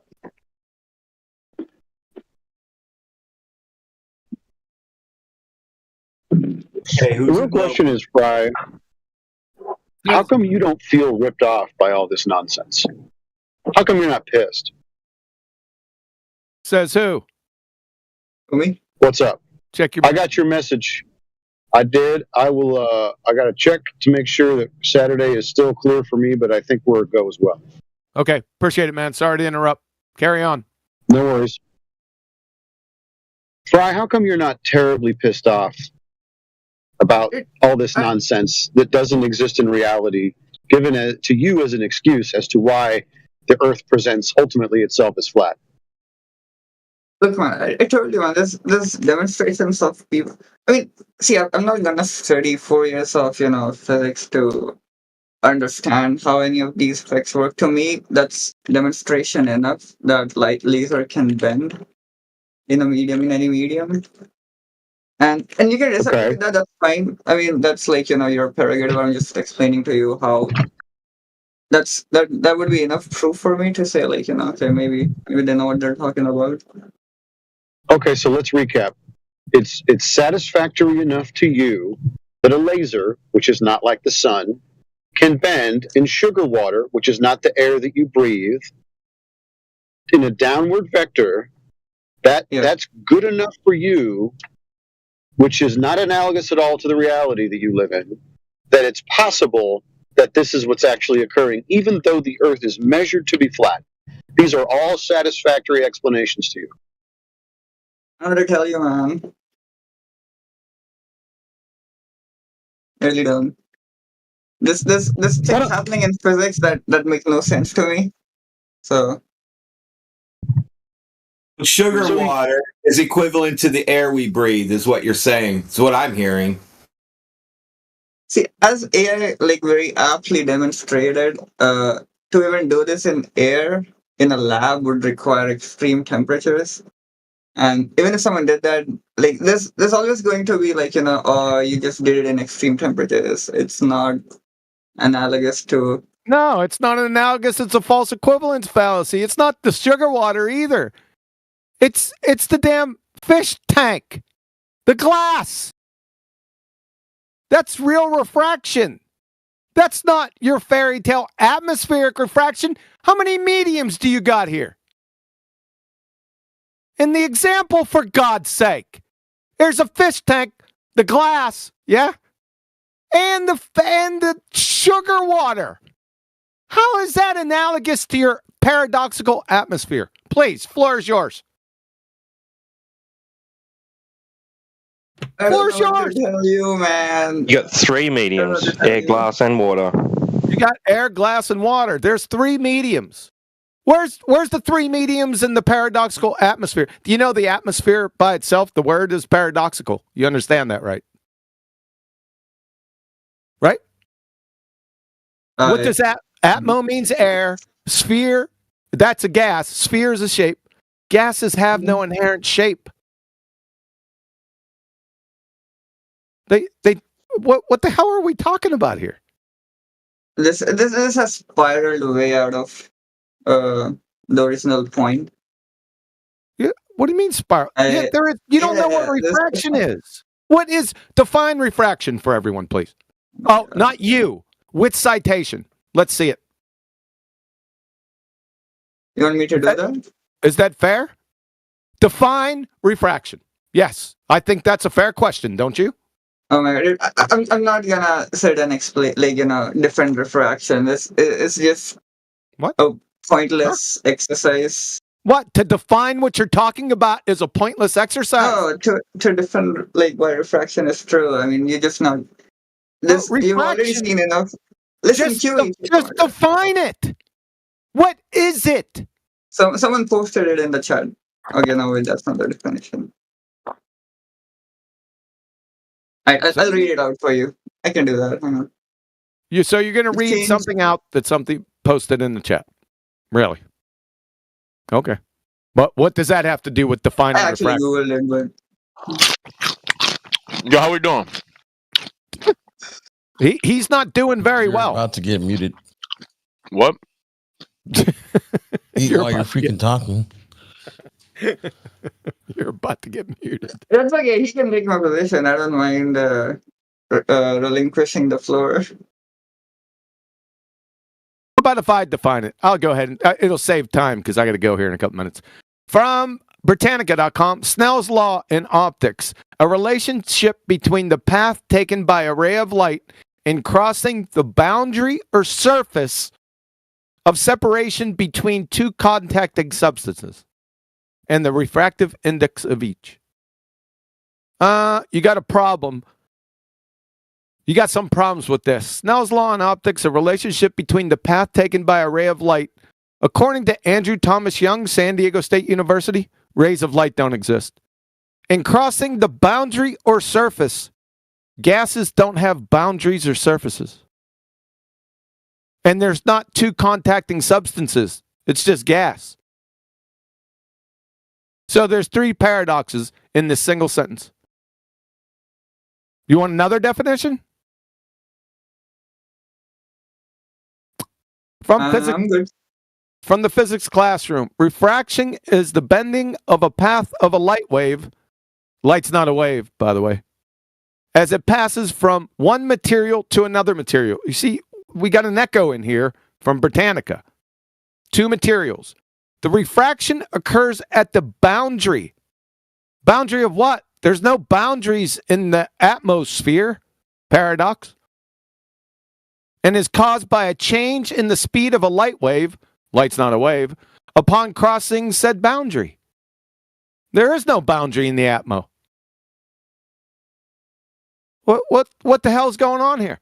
From your alma mater wiki, Snell's law, also known as Snell-Descartes law, and the law of refraction is a formula used to describe the relationship between the angles of incidence and refraction when referring to light or other waves, light's not a wave, passing through, again, a boundary between 2 different isotropic media, such as water, glass, or air. So that was true refraction in your fish tank. That's what refraction is. That's not atmospheric paradoxical refraction. You follow? Make sense? No? Yes? No? I don't think it does, but that's okay. Do you think I'm desperate? Is that what you said? Did I say that? I don't know. What did you say? I said that's the one. I mean, I said that's the one definition of of Nell's law. There's It's also It's 3. It's 3. Sure. You want another one? Oh my god! Please don't. Don't dare define what we're talking about. Don't you dare, QE. Don't you dare give them what they ask for. Don't you dare define this stuff. Then we won't be able to make shit up. You're done, son. It's all over. This is a belly laugher. I've been teaching on this since 2016, by the way. I've got 2 presentations about refraction. Full presentations, like 3 hours, going through every single step, 1, 2, 3, A, B, C, and how it's a tear-jerking belly laugher brought on by ignorant baltards. There you go. That's it. Doesn't have anything to do with anything anyway. Even in your fairy tale, even if I give you the conjured atmospheric refraction paradox, even if I give you, even those effects have nothing whatsoever to do with what you're claiming. It doesn't affect the horizon 1 iota. So even in the fairy tale dreamland attributes of paradoxical atmospheric refraction, they have nothing to do with the topic. Nothing. What do you mean? Nothing. What do you mean? What do I mean? The horizon doesn't make sense if you have grand refraction. Yeah, the horizon. In your fairy tale paradigm, you know, the dreamland fantasy of atmospheric paradoxical refraction. Yes. It has nothing to do with the horizon. It has everything to do with objects with respect to the horizon, not the horizon itself. Okay. Oh my God. It's that's not even 60% of it. You need to check out one of my presentations. You want to check one out? I'll give it to you. Yes? No? I probably won't read it. I told you, there's no point. You know, there's no point in debating refraction because we're not debating it. There is no debate on refraction. That's an objective topic. Let's not talk about refraction. How about that? How can you debate an objective topic? How is that possible? Like whether tree bark exists. How many debates have you listened to concerning tree bark's existence? True.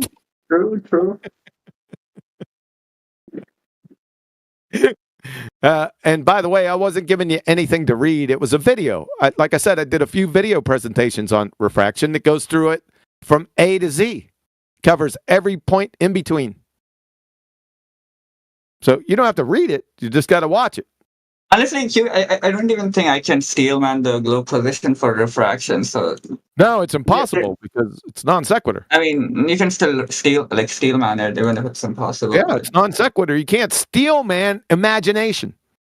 You can. What can't you? You can steelman imaginations. Yeah. What units of measure are they in? Dreamland fantasy metrics. You guys are hilarious, man.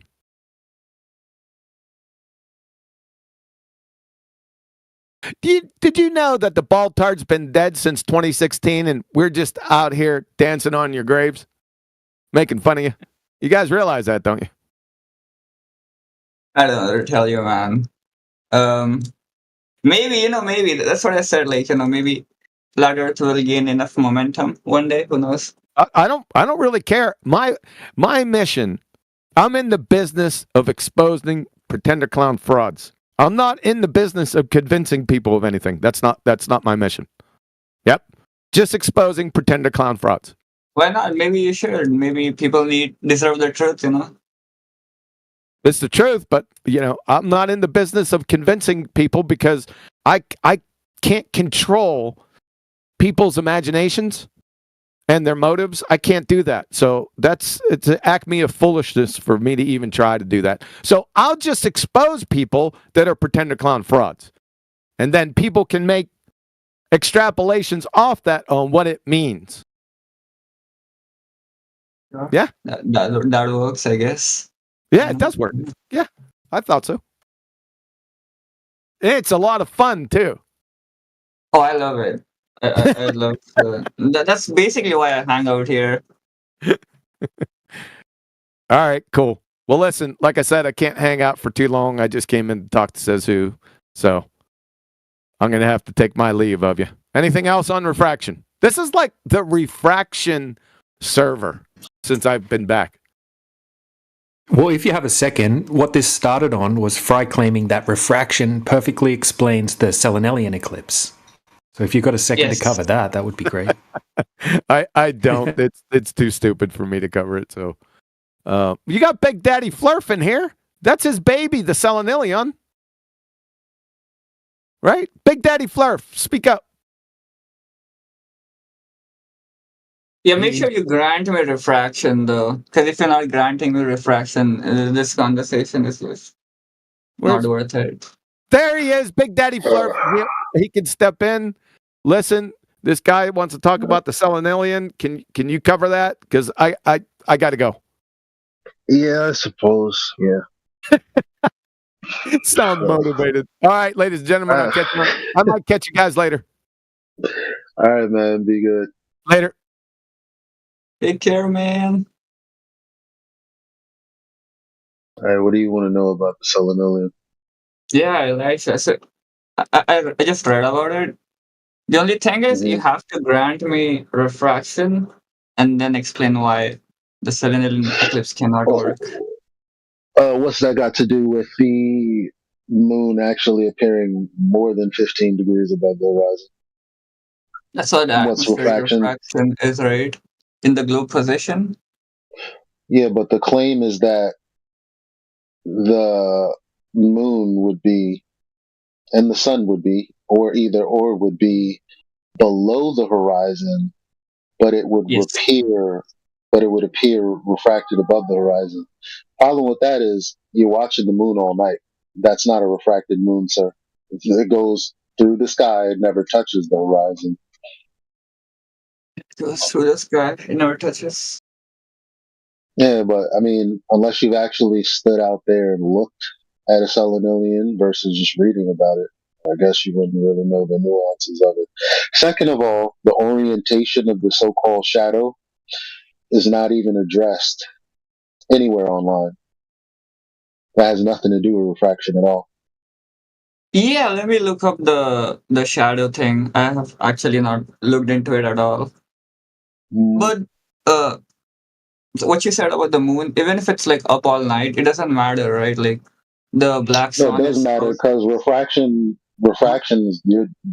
I mean, I probably shouldn't grant it to you, but the point is, what does refraction have to do? No, I'm asking you a question. What does refraction have to do with the moon above the horizon having never went anywhere near it? It's supposed to account for 0.5 degrees.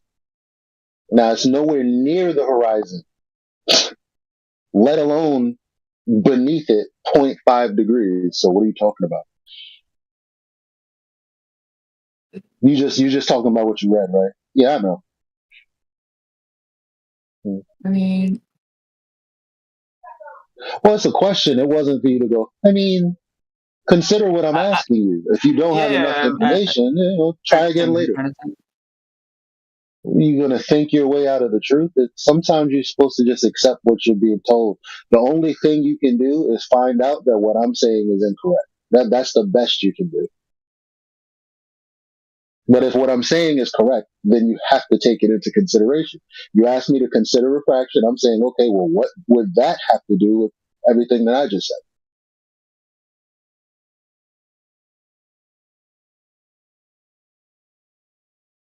I mean, you said the moon cannot be there, so far up So above you're the saying the horizon. moon? No, I'm not saying that. I'm saying it's beyond 15 degrees even. What would that have to do with the moon going below the horizon, but it appearing to be above the horizon for me when I'm looking at a solenoid? Absolutely nothing, because I saw it the whole night.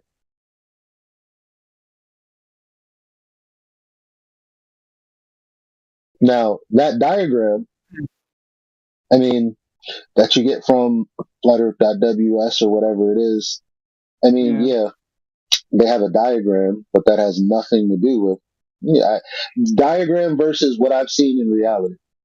Well, I can give you all of the nuances and ins and outs of what I've seen. I can describe that diagram isn't enough for the information that anyone who's watching an eclipse anywhere has. That's what's so dumb about it. Okay, so how far above the horizon is the moon during this eclipse? Is it like right why are you above? asking me? The question is, how would you know that the moon that you're looking at is below the horizon 0.5 degrees? How would you know that? But that's what refraction calls for. That was my entire point. Well, yeah, but how would you know that without begging the question? Which is a fallacy, by the way. Wait, so do you agree with? I mean, the globe position is like when the sun is about to set. It's already set, right? And we're just looking at the. Yeah. So what would that have to do with the moon? The moon, it's nowhere near setting. Sometimes it doesn't hit the horizon at all. It just disappears into the sky because the sun is already up. So it just fades off. It doesn't touch the horizon. So in the diagram, it's telling you what's happening. In real life, you're experiencing something else. I mean, I would have to calculate it, but Google No, there's does no say that calculation. You'd have to look at it and then try to figure out how the diagram makes sense. Yeah, but the Maybe you moon can start to. stays near the horizon, right?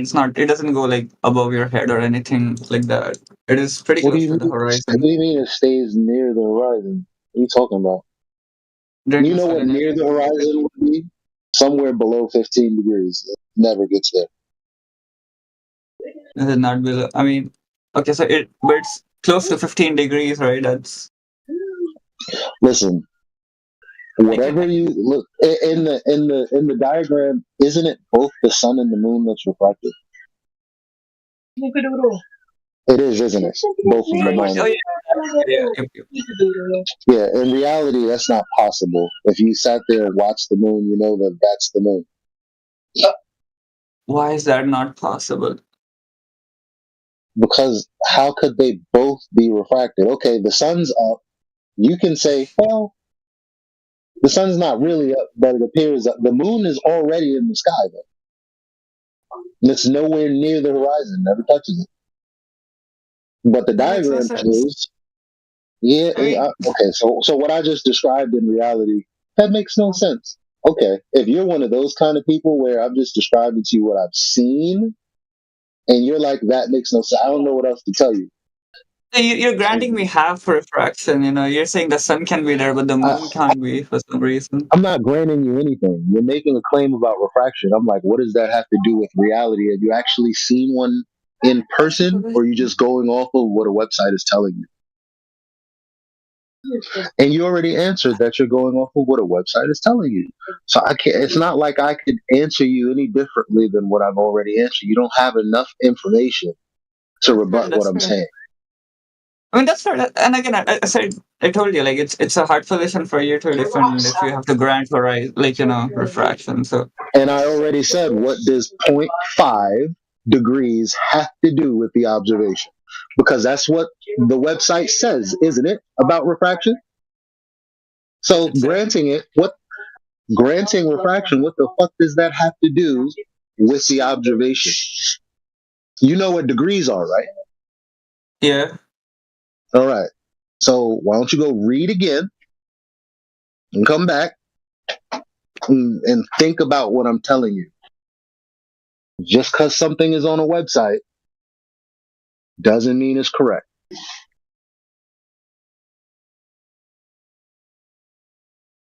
I believe everything I see on the internet. I'm sure you do. Let me look up the upside down shadow though. That seems funny. Well, that ain't. They're really not going to tell you anything about that, unfortunately. So. The upside down shadow.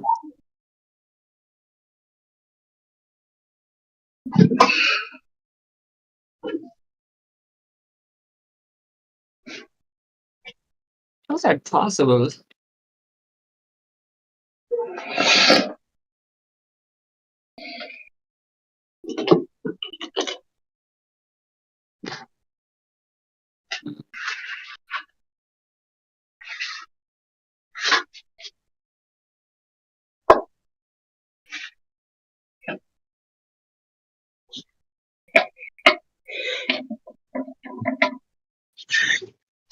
Even if we were to grant you this magical refraction, the motion, the direction that the shadow goes is backwards. It isn't. It doesn't even go in a 180. It doesn't even go in a line. No. So wait, what goes backwards? Man.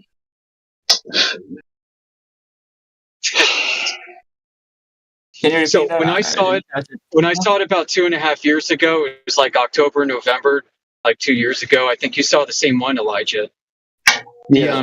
The shadow came from on top of the moon down in the west as the sun was rising in the east.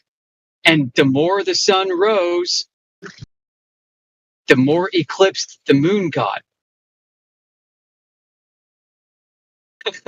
Right. That's odd. Yeah. Hang on.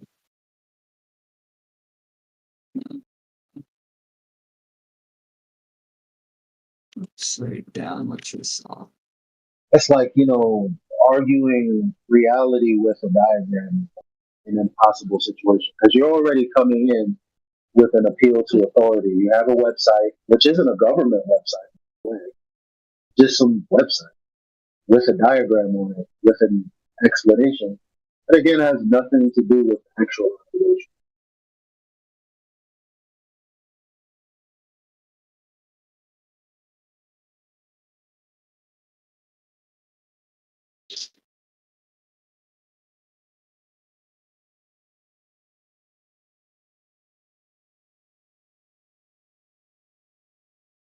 They said they do a good job of steel manning most globe positions. Most what positions? Most globe positions. Well, unfortunately, all globe arguments are verification, affirming the consequent, and begging the question, which are logically fallacious reasoning. Now, I don't have to just say that. Just provide me with one of their arguments, and I'll point exactly. I'll tell you the fallacy. Then you can Google it, see that the fallacy is what it is, and that what they're saying directly aligns with that. That it really is easy.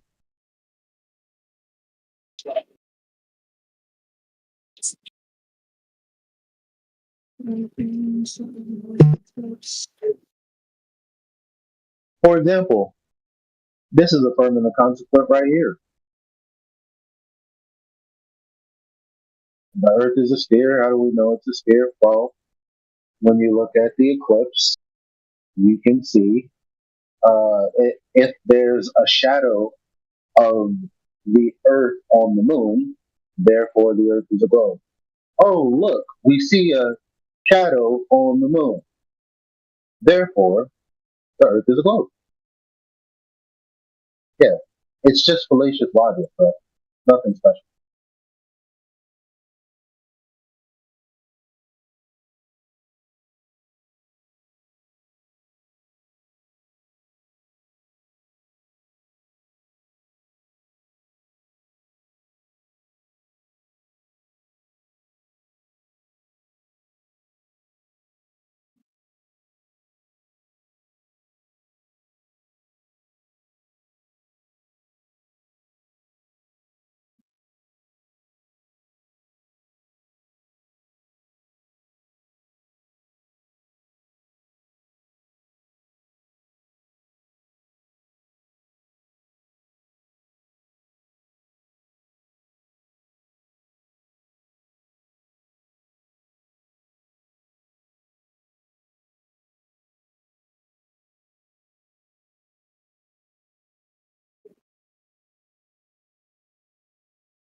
You're all going to hell. What if we're already in hell?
Yeah, I don't get it. I have no idea what's happening there. You're talking about the upside down shadow, right? Yes. Can't find anything about it, can you?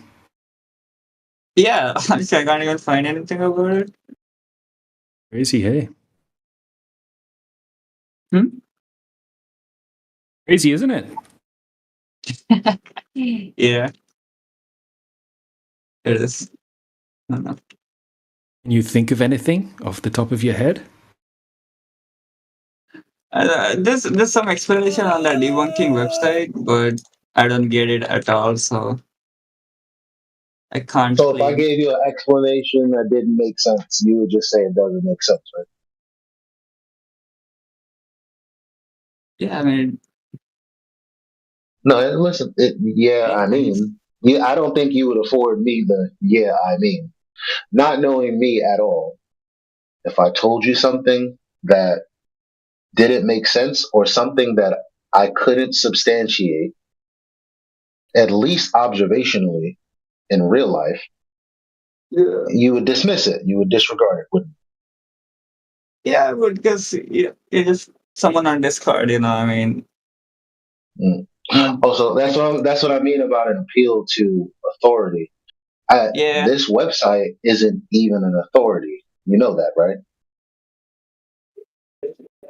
I mean, the thing is, you know what NASA calls it? NASA calls it the impossibly geometric eclipse. Oh, do that.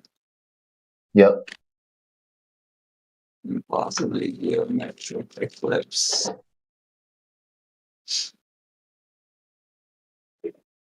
It is kind of strange that there's no wiki page on this. It's not strange. I mean, it happens once. It happens once a year, or once every. It happens quite often for it not to be discussed. Yeah. But you can't discuss it because people believe in heliocentrism. So why would you discuss something that doesn't make sense and goes against that? Of course you wouldn't.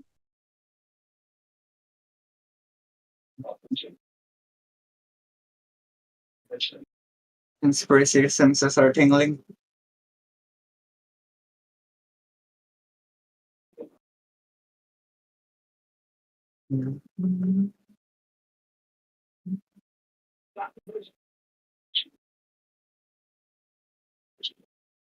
It is mentioned at least on the wiki page, but yeah, the refraction, like I told you, 0.57. degrees. In real life, nah, son, you know that that's not true. Just by looking. How about that? How high would you say the black Do swan you is? know what less than a degree is? You know what less than 1 degree is? So 1 degree is not right. Less than 1 degree. Half of a degree. Do you know what that is? Nope. What is that? I mean, Not visually, a lot. you mean visually? Yeah. Oh, okay. I see. Not a lot. You know that they don't use stars below 15 degrees for navigation because of the air, turbulence, and whatnot. So we're talking about something that is supposed to be, it literally says, this refraction raises the sun and moon upward about 0.57 degrees. So if the moon is in the sky higher than 15 degrees, and you say, okay, well, let's just say refraction is kicking that up 0.5 degrees. What does that leave you with? 14 degrees. Yeah. Yep. So it's not below the Earth, then, is it? I mean, This is, you know what this is? This is pissing in your face. But I'm just some guy on Discord. Please don't do that. What do I know? All right. So a half 0.57 of a degree is 0.135 solar diameters.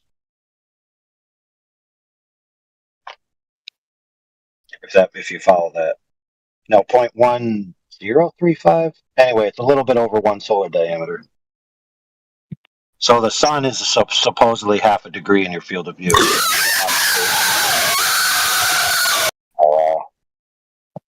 Dude, is that how you call your mom to come and change your feeding tube? That's funny. Mom, I don't want to stop playing Fortnite. Can you change my feeding tube and take my colostomy bag? Oh my god.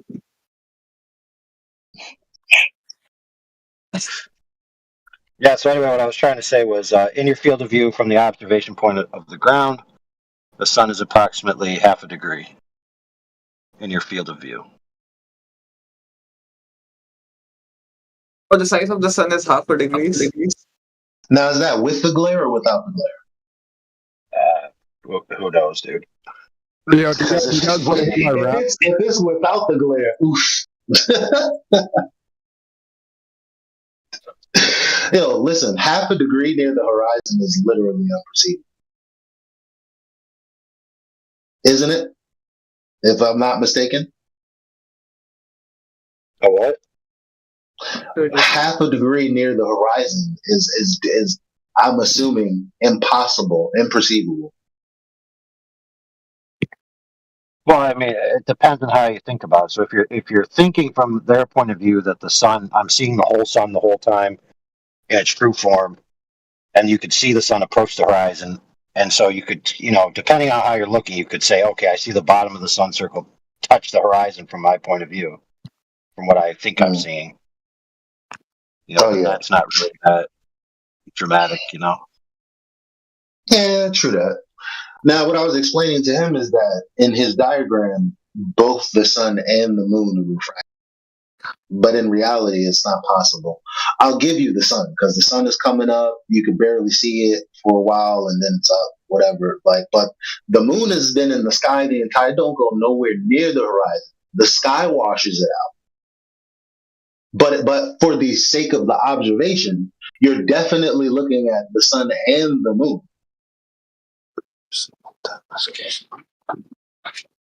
The moon's not refracted from below the horizon.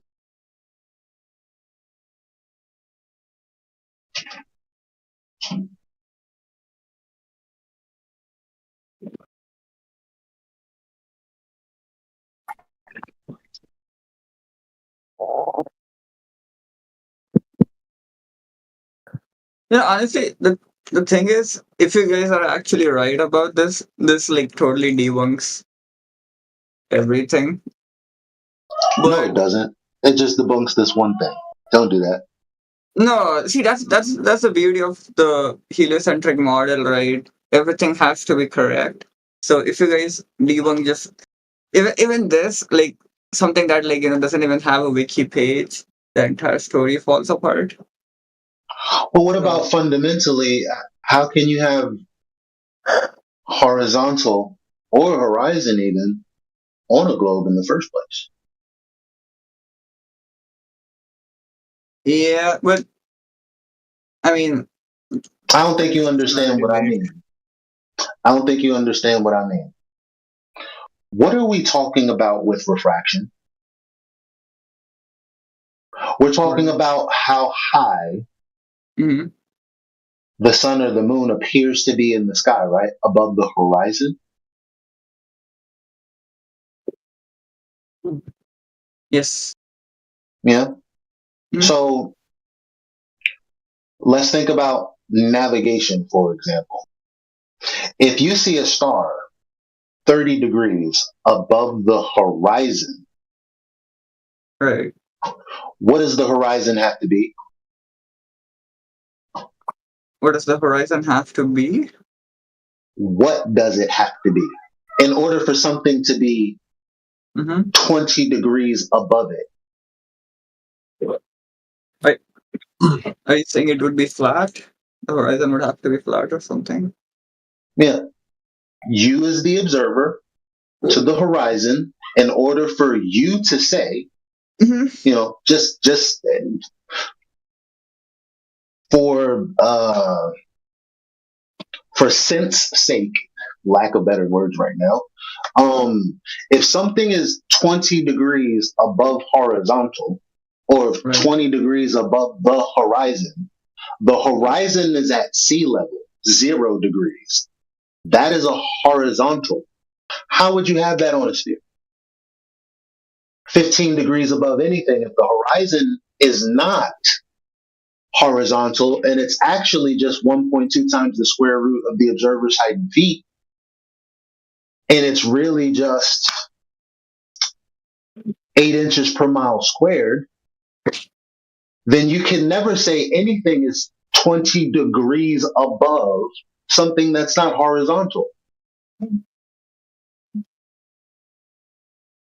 Right? Yeah, but so how much, but like in the globe, how much curvature would there have to be on the horizon? It would have to be, from you to the horizon, there can be 0 curvature. But guess what? That's why they say, as far as you can tell in your field of view, consider it as locally flat. Because they don't want you thinking it is in any way curved, because that would be incorrect. No, because the curvature would be so small it wouldn't matter, right? No, there's no such thing as so small. Because if you have 30 degrees times 60 or something like that, then that's miles, hundreds of miles, maybe thousands of miles of horizontal. So you can calculate the margin local. of. You can calculate the margin of error. I guarantee it's going to be pretty insignificant. No, sir. Do you know how much 5,400 miles is? 5,400 miles. Yeah, from your location. But you don't see a horizon that's 5,400 miles away. No, but you're calculating a horizontal distance because of your elevation angle above the horizon, which is horizontal, like we just discussed. You're calculating the horizon. Because if it's not horizontal, if it's not horizontal, 20 inches from where you're standing, then you don't have an elevation to begin with. Because horizontal needs to be established first.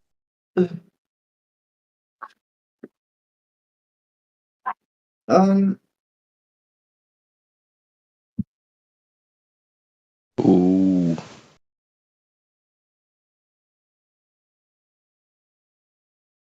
You got another problem. Your arced ray of light that's coming to your eye, which is supposed to be your line of sight. Mm-hmm. Line of sight? Yeah, Globers think they have a curved line of sight to everything, Right, yeah. so yeah. 2 bent lines. I don't know where these angles are coming from.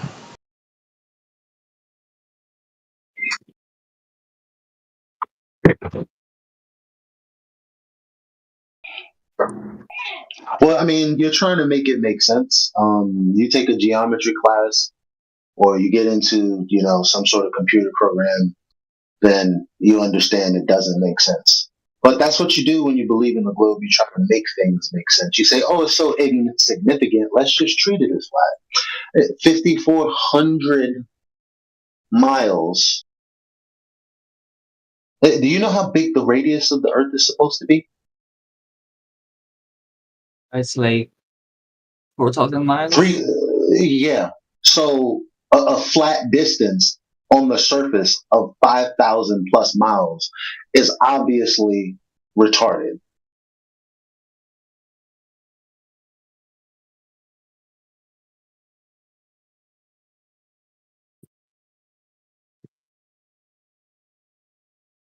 That's 1/4 the Earth's claimed circumference, isn't it? Almost. Oh, wait a minute. 54, 4, and 12, 16. Yeah, nautical miles? Damn near. So that's like a 90-degree rotation. But you can't have any horizontals anywhere on a globe. Because again, when you're looking at things to navigate and you're saying, "Oh, this is 20 degrees above the horizon," and the horizon is sea level, which is horizontal, level, no curvature, it's over. There's no such thing as, "Oh, we're living on a globe and blah blah blah blah blah." No. Moments you describe it as degrees above the surface, you're taking the surface to be horizontal.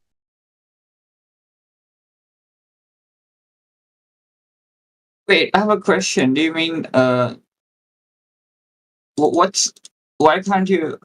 Let's say the Earth was like a small globe or any kind of globe. Are you saying you can't use like celestial navigation or anything like that? Of course not. You know how they do say it works on a globe? Mm-hmm. From inside the globe, where you actually pretend it's a horizontal plane.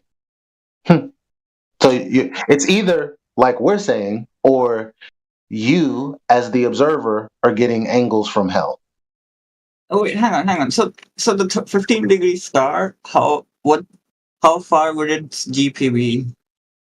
It doesn't matter. The bottom line is it's not 15 degrees anything if you don't have a plane to reference it off of. No, just entertain me. How far is? I can't put it in a computer program first, and then I'll entertain you. How about that? Because it's an unnecessary step. When I'm already telling you, listen. You do that in a computer program with a curved line for one of the angles, and I'll answer your question.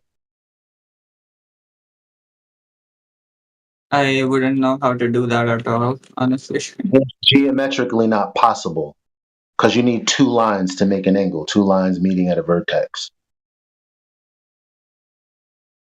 Even Professor Phil Bell came in here and he was like, if you draw an imaginary line from a star down to the horizon, well, where that imaginary line meets the horizon, that's 90 degrees.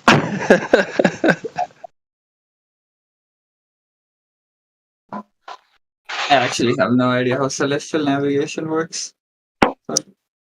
Well, just like eclipses, you kind of assumed it had to work with a sphere, right? Because when you Google it, kind of looks like a bunch of spheres and stuff. You forget, or you're probably not paying attention to the little boxes that say 90 degrees. It's called math deception.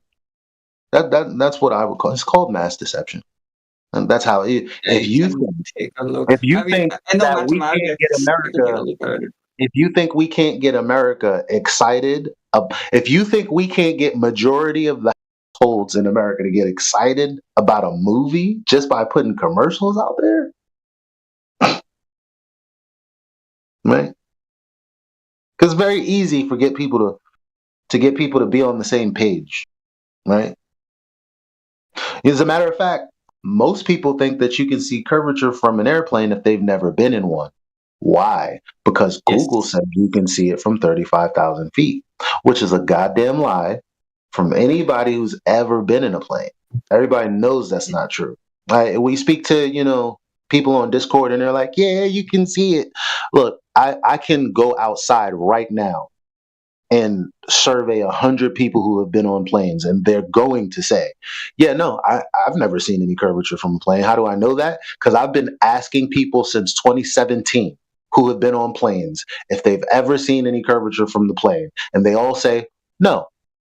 The only people that say, yeah, you can, are people in here that I don't know what their deal is, because I don't know them. People who just come in here Honestly, randomly. there's a lot of jokers that come in here who have no idea about the globe. So they just Kaku said that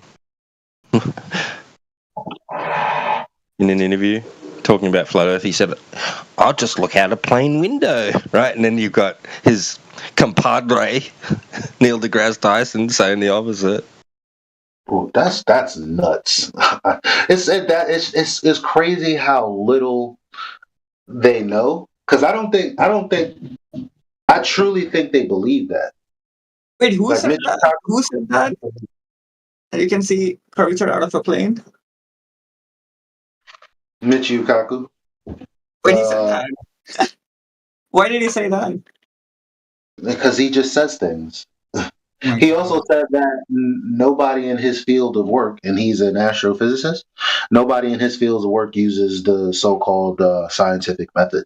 But people come in here and argue that they. I think that guy is a clown, but that's just my opinion. Is he really an astrophysicist? I don't think he's an astrophysicist. Is he? Yes, he is. Oh my god. That is embarrassing. That's all of them, though. That's embarrassing. Oh shit. He's no different than all of them. What do you mean? What's the difference? Okay, wait. He has a degree in physics, it's not astro, and he did it in quantum mechanics. He's a theoretical physicist. So he has a degree in physics, and he's telling you, as a person with a physics degree, that in his line of work, because what he does as a career, he does theoretical physics, and they don't use the scientific method. He would know. He's a physicist. I don't like this guy at all. He says some wacky shit, man. Yeah, well, you know what NASA says? What does it say? You know where your moon came from? I don't think there's definite answers to that question. What do you mean there's no definite answers? That they can tell you that a star has died billions of years ago, but you're still seeing it. But so do you think all of that's in question? Or no, that's true. That's mostly true. Okay, so what's not true? Like, what's the difference between them reaching that estimation and them saying that a planet the size of Earth smashed into the Earth 4 billion years ago? Because they don't claim it to be 100% true. It's just a theory, I don't think. Okay, so what's the difference between that theory and the theory of gravity? I mean, theory by definition is, I don't know what you mean. No, I mean, look, I know what a scientific theory is, and that comes by way of scientific experimentation in natural physics. But we're talking about theoretical physics, things that you can't test. like you do. You can call it a test, quote unquote, but you can't test it like you do in real physics, like Michio Kaku said. So, what's the difference between Einstein's theory of gravity and their theory of planet Theia? What's the difference?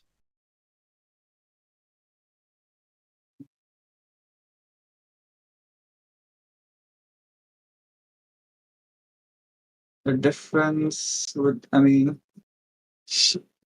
I don't know. Isn't there like an experiment? I mean, I know you guys don't believe it to be accurate or Nothing to whatever. believe. There's nothing to believe.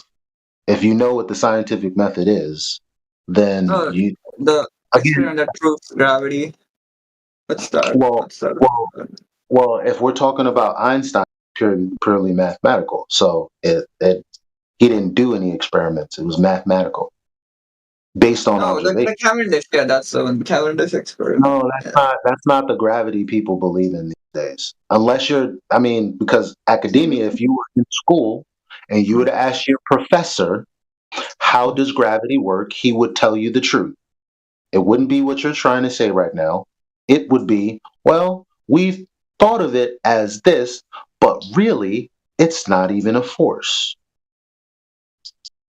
So fundamentally, the geometry for Newton and the geometry for Einstein are different. However, where's the scientific hypothesis in Cavendish? I have absolutely never looked into it at all. That's because there isn't one. Guess what? People just make it up on the fly when they get here, but there actually isn't one. You mean this is not real? See, I mean, again, man, this is. I'm not gonna look into Cavendish experiment and understand how this should works. I'll probably not even get it. So. Yep. Well, I wish you the best, man. Thanks, man. Wish you the best as well.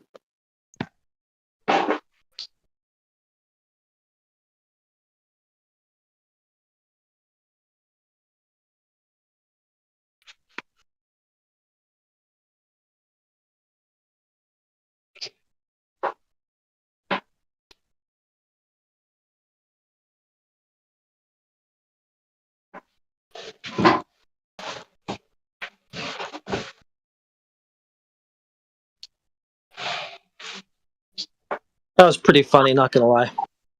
I'll probably not even get it. Yeah, man, I wouldn't get it. What do you want me Setting to low do? expectations for yourself. Dude, I'm not that good at. I mean, I barely passed chemistry in my first year of college, so there's some advanced physics that I'm just like not built for. That you think is bullshit. There's a lot of kids that come in here that are in college and they say, yeah, they do try to indoctrinate you. For some of them, it doesn't take hold.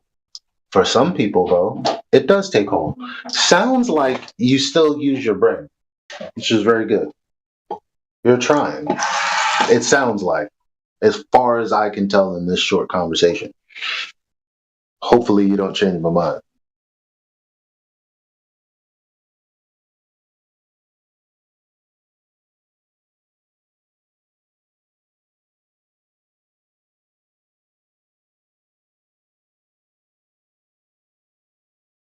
I think I would really like for there to be like an.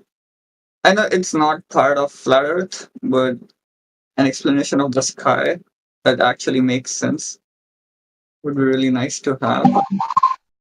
Yeah, it's called geocentrism. Yeah, geosphere.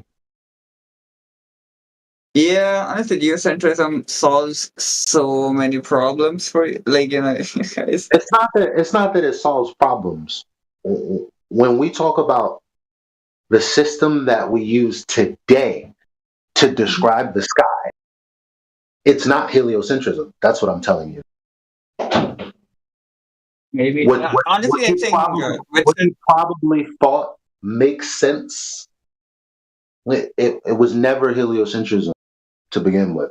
Now, I can go and dig out this Royal Air Force College article for you that'll elucidate that if you want. Please don't. Please don't. I will not get it. Please don't. It's too much for you, right? Yeah, this topic is real heavy, man. No, it's used. I'll likely just deny if it's against, I don't know, man. It's just. That's honest. Good. Bro, so what you're telling me is that Globers are basically girls who think they're 10s? A wild example. It doesn't matter what people say. They're going to look in the mirror and say, I'm a 10. I'm a 10. Pretty much, man. Pretty much. I mean,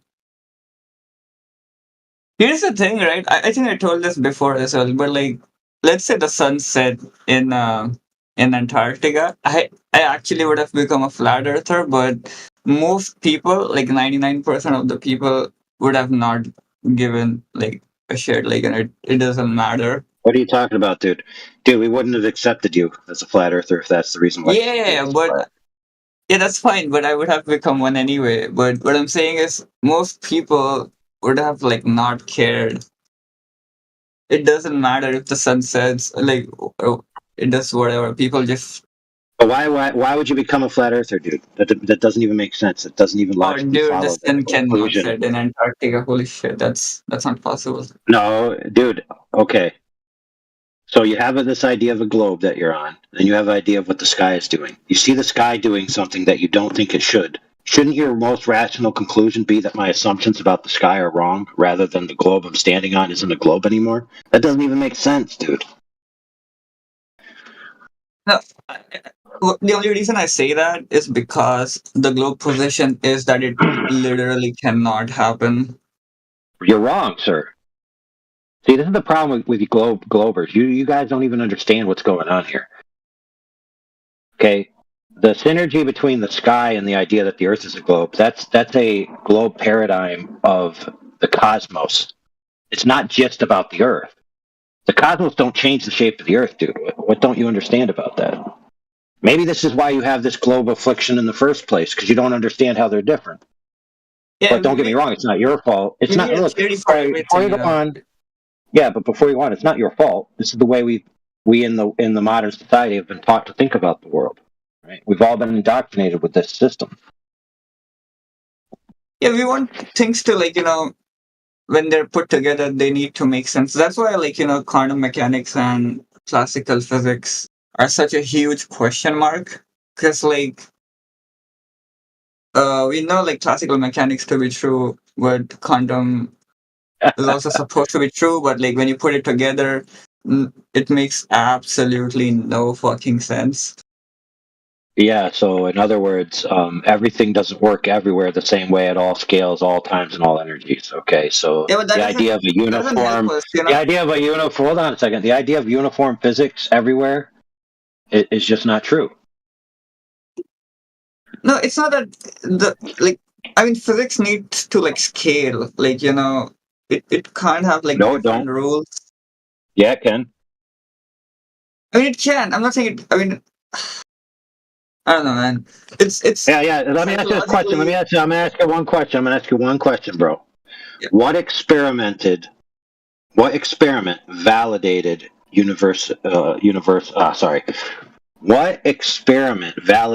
universal uniformitarianism? What experiment validated what is that? You have it?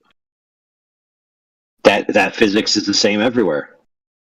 Oh. What experiment validated that? None. There's the answer. None. Zero. Zip. It's a philosophical assertion, dude. It's an assumption. I think it's a human need, human beings like when things have a root cause and there's one rule for everything. Yeah. Humans got a problem.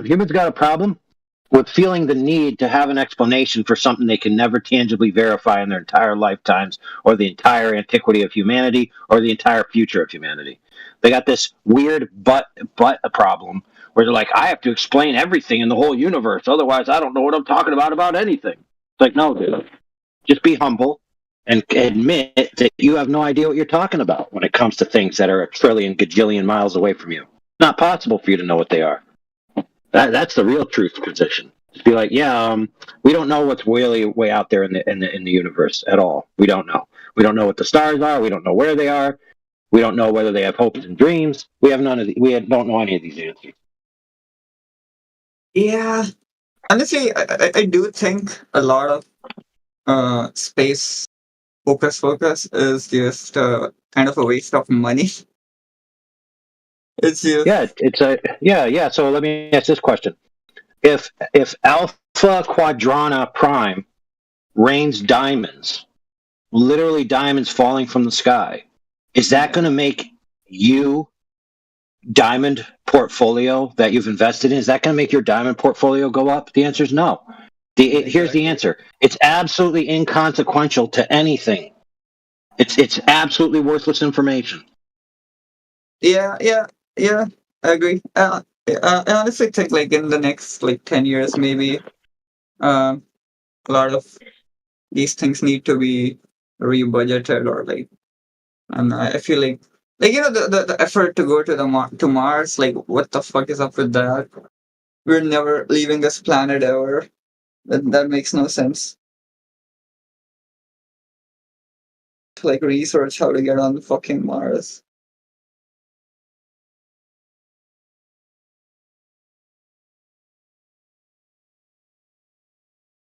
Or a lot of theoretical work got scraped, right? Because string theory hasn't been fruitful. Well, it depends on what you mean by fruit.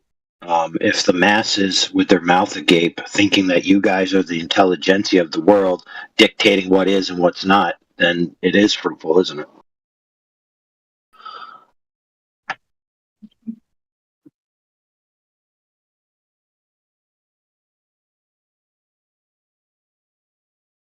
That's the problem. When people are doing things, their opinion of why they're doing it is more relevant than your opinion of whether what they're doing is worthwhile or not.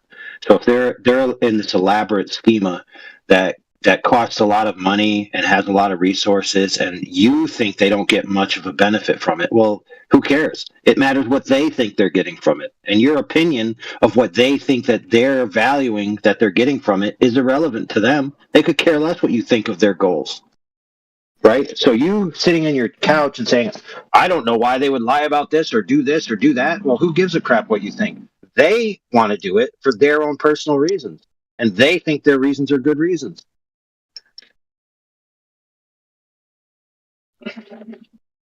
Yeah, but I like to give people benefit of the doubt. So I do think there might be a shift. There's a lot of physicists who are actually talking about this, I think. Yeah. So, for example, brother, do you know how many channels there are which are space news reiteration channels? So, for example, you can go right now on YouTube. Yeah, YouTube, TikTok, whatever, and you'll find content creators which they basically just have themselves in the corner.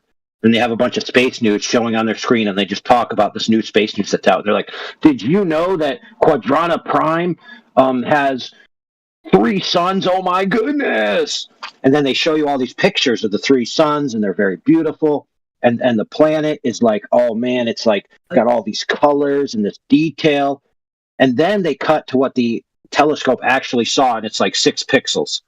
And you're like, wait a minute, how do you get that from those 6 pixels? The answer is, brother, you can't. They made it up. Yeah. Yeah, there's a lot of garbage on YouTube. Honestly, this dumb shit, these space there's just some space channels. I'll just claim lies pretty much. I don't know why, but there's actual physicists who have channels on YouTube. I mean, even in the general academia space that are questioning what where is where is the academia headed? That sort of stuff. I'll give you an example. When I first started to become a flat earther, I got caught being a Glover. I was at the beach, and this guy had like 5-figure telescope, all the equipment, all the rotating thing, computer system, blah blah blah.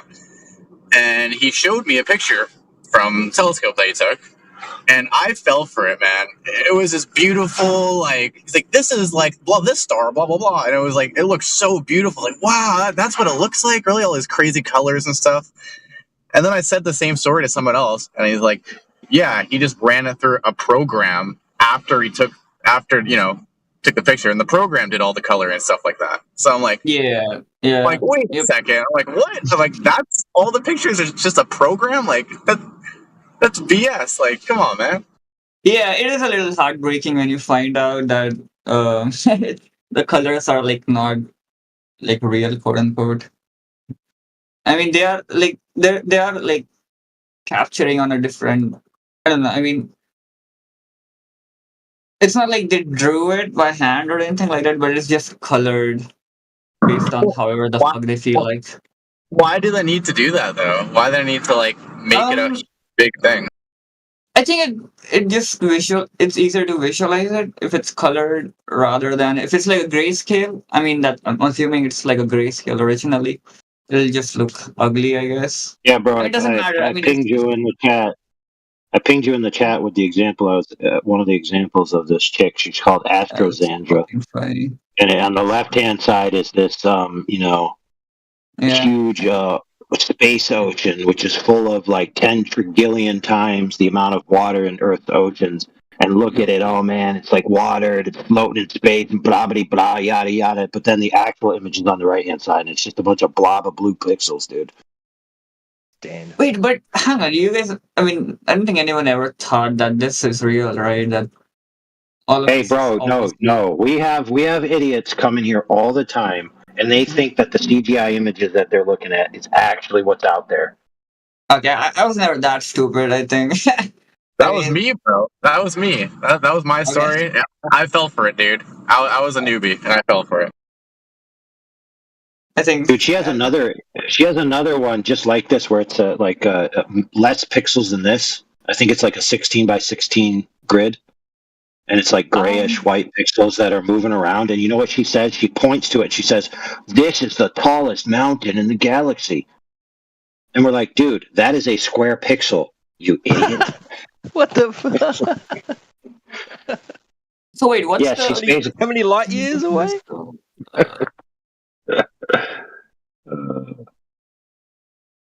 So the James Webb telescope photo, what's it called? What did they take the photo of? What the fuck is this nebula? Whatever the fuck this is. Okay, wait, I'll just screenshot it. This is a real photo. I mean, the colors are fake, but the structures here are real. So Neil, if you fell for something like this, I mean, again, you can deny it now, I guess, but like, there's a difference between photos like this and the one that AI posted, where it's like just CGI, fully CGI, as opposed to something like this, which is there's a real structure. They've just colored it differently, or like based on how they felt. Yeah, dude. So if you zoom in there, then you just take your fingers and just keep spreading them and doing the zoom in function on your graphic arts program. Eventually, you're going to get to a cluster of pixels, and so you can just look at that cluster of pixels and just watch that cluster of pixels for like 30 minutes of exposure, and then just say, "Oh, look right here. This is like a mountain, and there's diamonds on the top of the mountain, and there's streets of gold leading up to the top."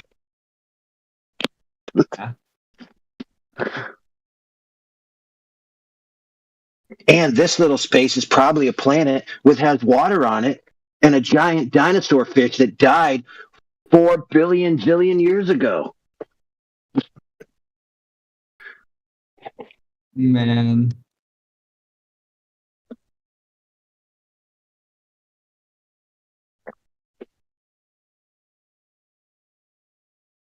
I think they claim life. I mean, okay, that's That would be, I guess, too much. How many planets do they have? Wait, how many planets have we discovered in the universe? Holy shit! Okay, they've discovered a bunch. 5,000. Kepler 666 is my favorite. What's that? It's an exoplanet. Okay. Neptune like exoplanet. Hypothetical visualization. Does it have real photos? Probably not, right?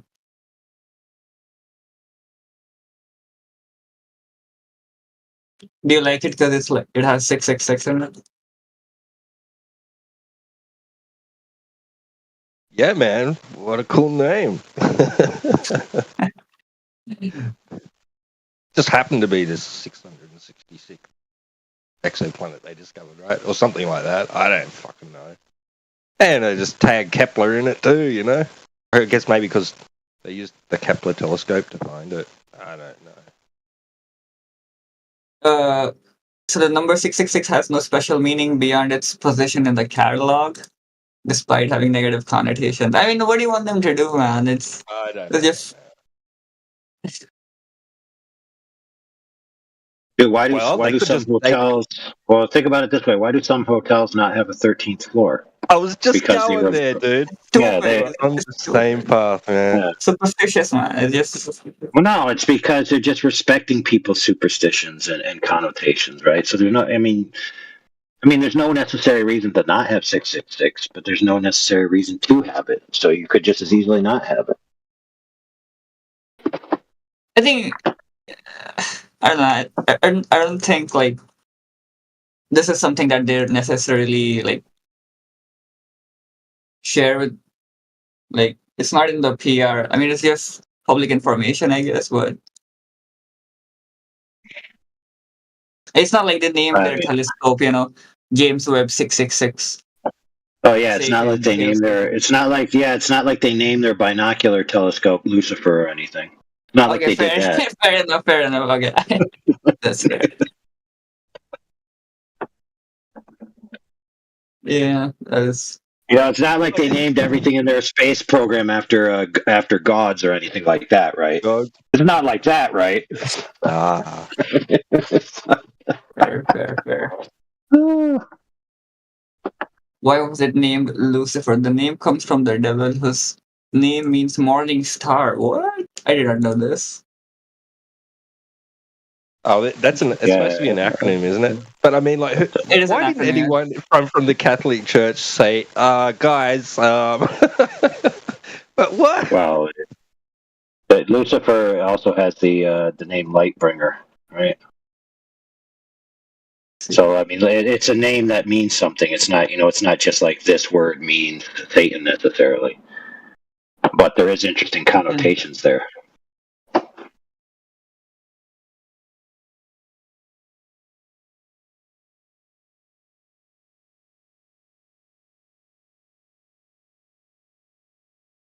Well, I mean, PR should have fucking stood up and said something. Yeah, you're gonna have a lot of people on your back about this.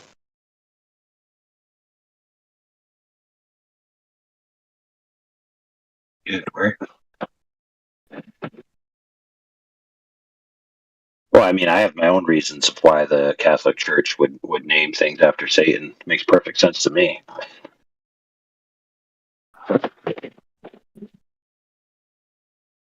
There's. You see the Kalam Sagan's screenshot.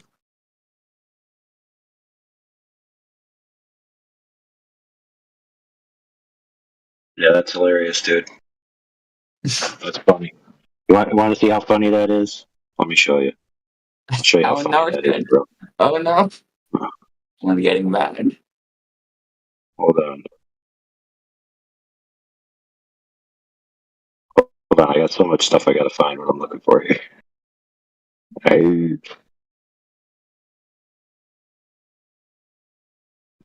Dude. Well, on our other server, we got a bot that we store our stuff in, and we can actually collect it up with a command. But this I have to scroll through. So give me a second here, homies. Do. You know what, dude? I gotta re-download this to make it at the top of my list, so I don't have to scroll to the bottom. For goodness sakes.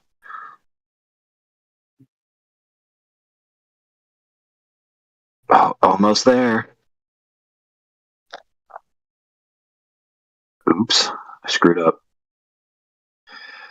I accidentally tapped the wrong thing. Now I gotta scroll again.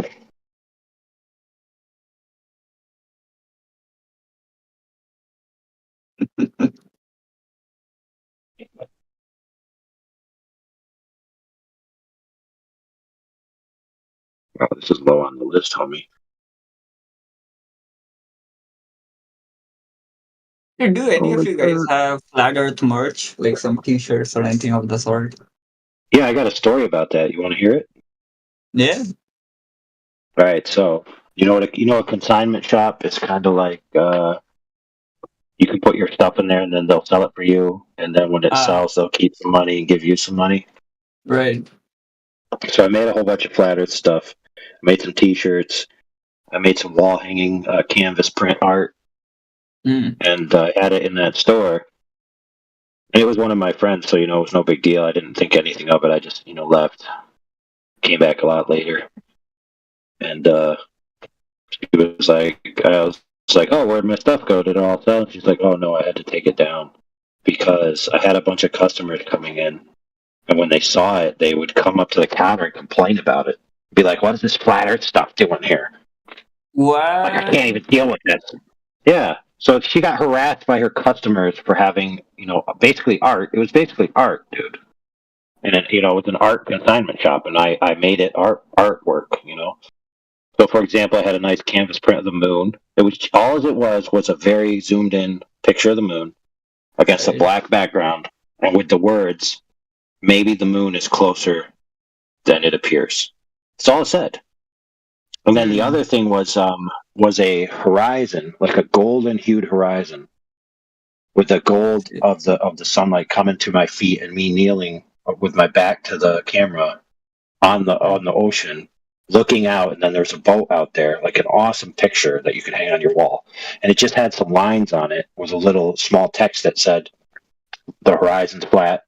This boat, such and so. The sunlight goes straight to my feet, which could only happen if it's a flat mirrored surface, etc." Right?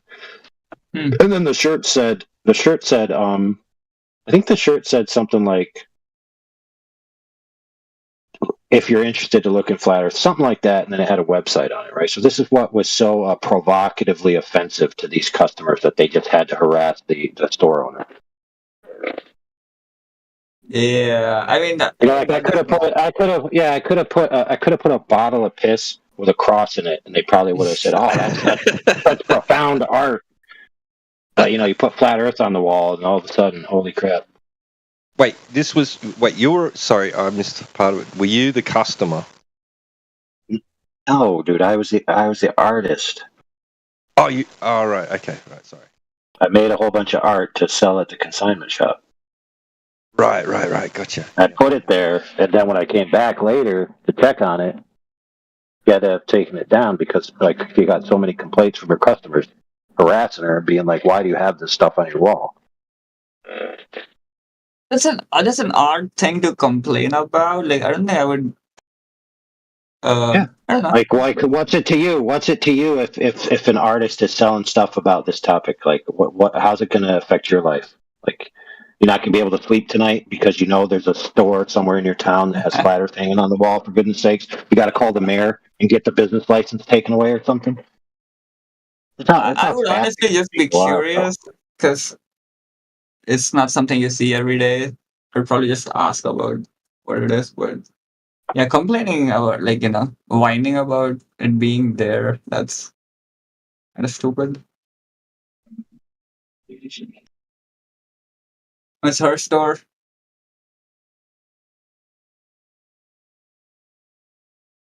Yeah, I would have said, yeah. So I'm glad you feel that way. Now, after you spend about $150 at my store, then maybe your opinion will matter. It's like you come into the store, don't buy anything, but you just complain about the flat Earth merch. It's like, okay, dude, who cares? Your opinion's irrelevant. I can understand if it was like politically motivated in some way, but I don't think flat Earth. Hey, bro. Yeah, exactly. So, Fry, you actually helped me create something. So, what I think I will do is I think I will fish that stuff out and I'll give it as prizes. Because there was some times in the past where we had little contests for prizes, and I was like, well, what am I going to give for a prize? So, yeah, that would be a good prize, actually. Some of that art on the flat Earth Discord. Yeah. Yeah. That'd be cool. Yeah, so I'll fish it out and then I'll take some pictures of some fresh pictures of it. And you probably went back and you're like, oh shit, it sold, did it? Like, yeah, I was like, oh, everything sold? No, I had to take it down.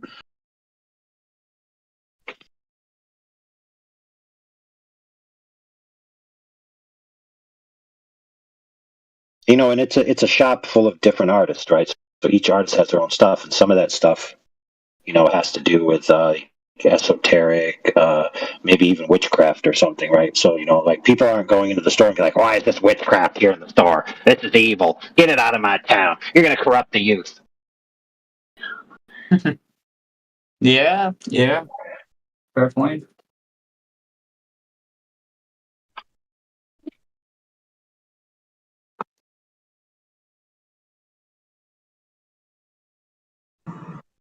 Yeah, I'll never forget when I mentioned I was a flat earther at work. Oh boy, that was a fun one. You get to see who's your real friends and who's not. Yeah, exactly. That sounds like a. You could have told them you were in the Ku Klux Klan. They'd be like, "Yeah, all right.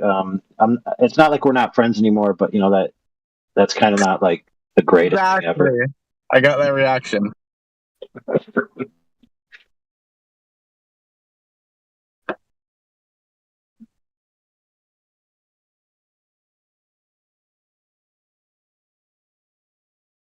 I think the problem is when people hear about flat Earth, they're just the first reaction is either this person is trolling or just like I don't know. Maybe now the perception might be changing a little bit at least in US, I guess. I'm pretty sure in the rest of the world it's just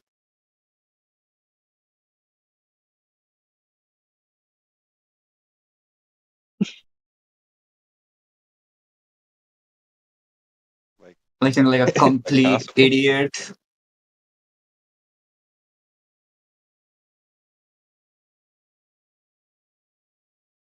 Well, part of that is that they think it's socially unacceptable and that society will shun them for being a flat earther. So they're doing it by proxy on behalf of the society because they think it's one of those things that you're allowed to shun people for and should shun people for. So they just have a knee-jerk reaction and a tribal mentality. But once they realize, like, there's actually more people who believe in an alternative cosmology than the mainstream, and they're like, oh, crap, I can't pick on these people anymore. Yeah. And that's the way it should be, by the way. In a diverse group of friends, if you say that you're a flat earther and a group of those friends start picking on you, the other friends should be like, dude, why are you such a bigot? Don't treat him like that just because he believes in an alternative cosmology. What's wrong with you? That's the way it should be. Don't believe in the Big Bang? Oh, that's okay. Don't believe in evolution? Oh, that's okay. Don't believe in the glow? What? Murderer.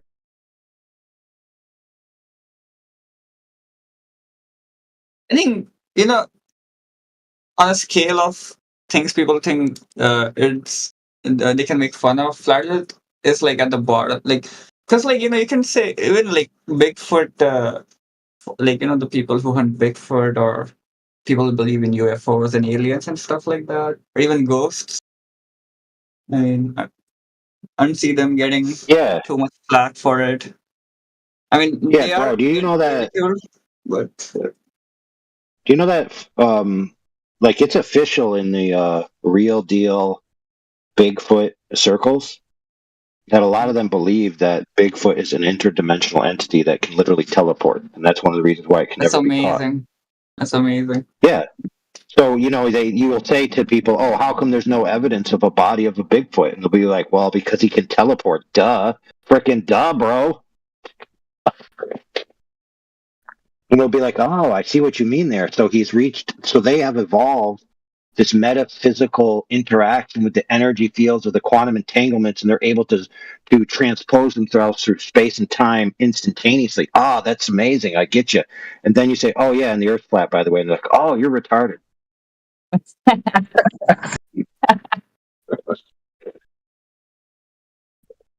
Oh my god. Yeah, the double standard is rich, brother. Wait, okay, so here's my question. What do you think about, let's say, like, I mean, obviously, it sounds ridiculous, but would you call them stupid? Well, yeah, if you believe that if you believe that Bigfoot can transdimensionally reposition himself, and if you believe in Einstein-Rosen bridges, and if you believe that the reason why the universe isn't doing what they say it's doing is because space and time itself are breaking down at extents of greater than the speed of light. If you believe all of that, but then you laugh at a flat earther, then yes, you're stupid. See?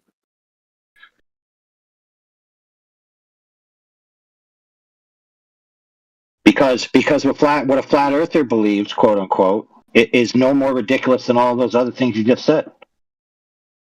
So by your own standard, yeah, there's no reason to laugh at the flat earther while you hold all those other views. You're just being a bigoted asshole. Yeah, you know what? I think it's the recency bias. I think because flat Earth is the newest. Because like I don't think flat Earth was really talked about. Like, because like Bigfoot has been around since forever. Aliens have been around since forever. UFOs, ghosts. I mean, there's all this so many stories. But flat Earth has had like it recently got. I mean, in the past 10 years, it got more sort of semi-mainstream. I mean, not even mainstream, but what about glitch in the matrix stories? That's relatively new. I mean, like there is literally thousands of accounts claimed to be actual people's experiences of glitches in the matrix. I don't think those are real. I don't think those people are serious. Serious. Are they? There are some accounts going back, like even into like antiquity, but yeah, for the most part, it's gained momentum just recently, right? Has it? And it wasn't called glitch in the matrix back then, right? But they're called time slips and things like that, or let's see, extra dimensional hoo-ha. There's some trippy stuff though, honestly. I was browsing the subreddit glitch in the matrix. I was like, what the fuck?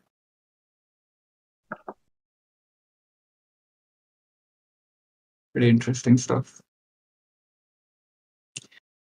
But yeah, and I think you're right. I think like if flat Earth had like a history, like a longer history that was like sort of known in the zeitgeist, people I think would be more open to it, I guess.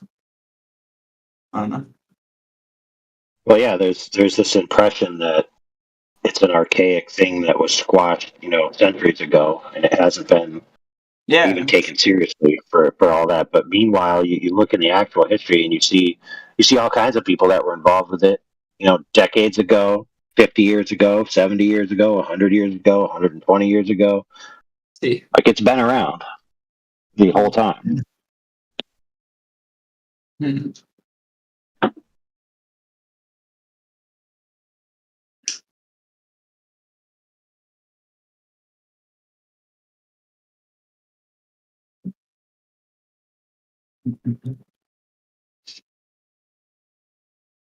You guys will come around. I remember there was a time when people used to make fun of humans a lot, but somehow I've seen it go down over the years. So, there's hope.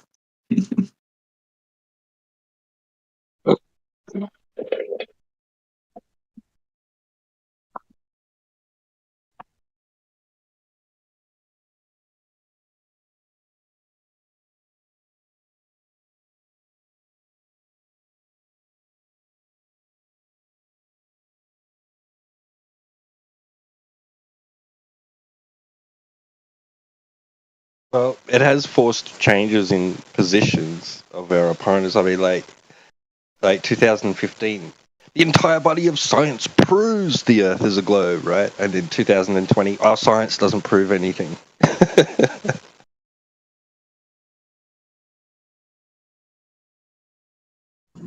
Yeah, but I think the globe position cannot really change. That's what I find, like, something good that you guys can actually drill down and attack. Because, like, even if the smallest story falls apart, like, I mean, it cannot be it can't be sustainable after that. But Yeah, that's the interesting thing. If the globe says all these things, and one of these things that the globe says is wrong, does that mean the whole globe is destroyed? yeah, it has to be. Unless there's some very esoteric stuff that, like, is on the cutting edge of science, which would be very unlikely in a flat Earth discussion. So yeah. I like talking like that. The globe says. It's just like so funny. No, if something contradicts the model, you just alter the model. Keep all your axioms and your postulates. Oh no! The globe told me this. Never mind. No. The globe's telling me different things. Hold on. Let me.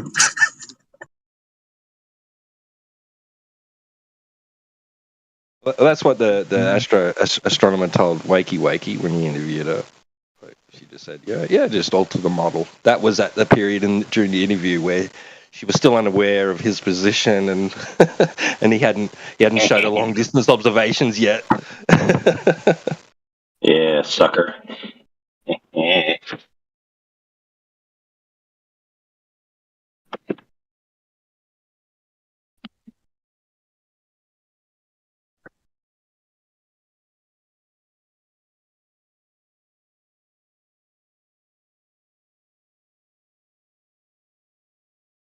And when he showed her those long distance observation, it was like kryptonite for Superman. Man, she was like, "No, I don't want to see it."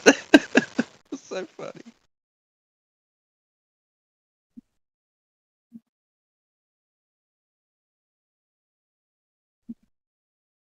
Exactly. Yeah, it's all fun and games until someone actually seriously thinks the Earth is flat.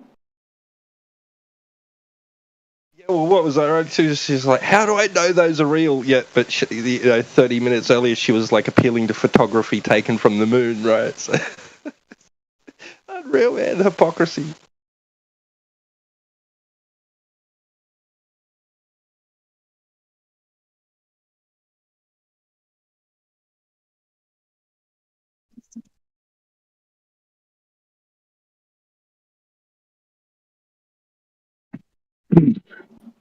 Dudes, I got this sweet Photoshop program. It's basically self-bootable from a flash drive. And so I have a necklace that actually has a silver-plated flash drive that's absolutely tiny. And so it just is like a piece of jewelry, and I can plug it into any computer I want and immediately start photoshopping stuff. You have that. And not only that, but depending on what I have on that flash drive, I can also run a script on the computer that'll do keyloggers and all this stuff. It's like, so if you guys ever heard of that new guy called Ethical Hacker, like he basically says, don't take people's wires, like their USB wires, because you can actually have an entire mini system that can deliver stuff to your computer by accidentally picking up the wrong USB wire. Like you think you're charging your phone or something, but it's actually taking your information. Oh, I've seen that.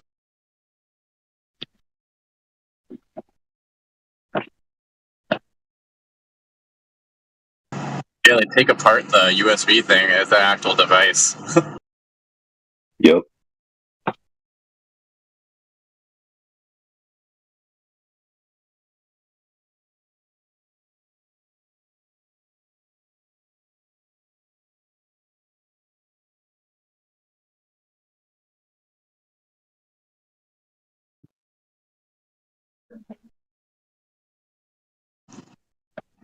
Yeah, I was gonna spam those things in my Instagram reels, but I'm getting spammed drone bombings right now for some reason. Maybe I shouldn't talk about that. Wrong chance. My bad.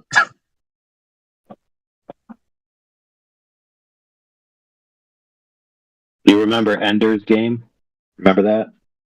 You seen that movie or read good that movie. book? I So never where read the kids are basically doing a bunch of war simulations, but then one of the generals switches it out to actually being in real control of drones that are actually in a real battle. And he never tells the kids that this is a real battle. They execute the battle and actually like commit genocide against a race of aliens.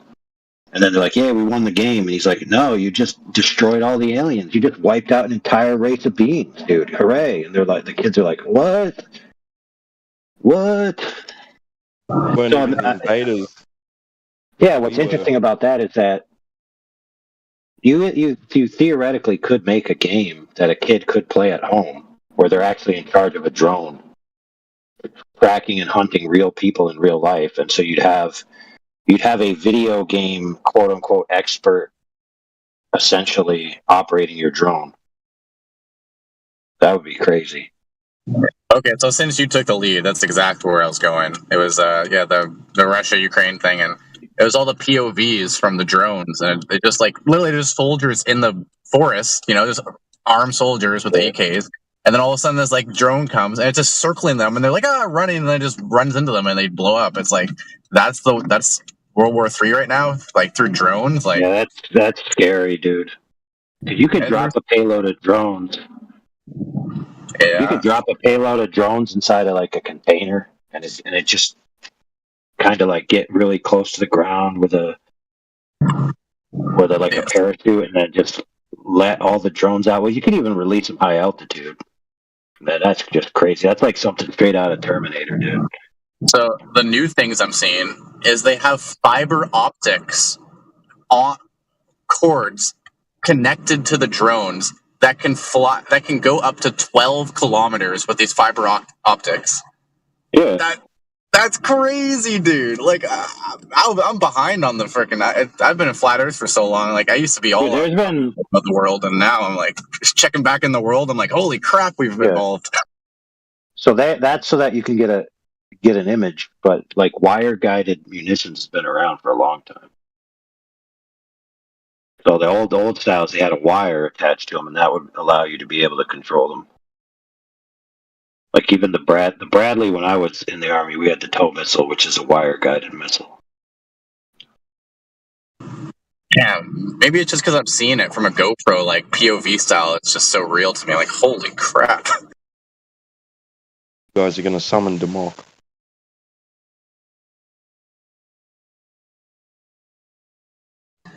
All right, enough about that. My bad. No, I'm just kidding, man. Continue. Well, I mean, it's just another generation of kids who are raised on media. It's basically what it's really about. They have no way. A lot of these kids have no way to tell what's real and what isn't. Oh yeah, like I was raised off of freaking like LiveLeak when LiveLeak was actually gory back in the day, and all those underground sites back then.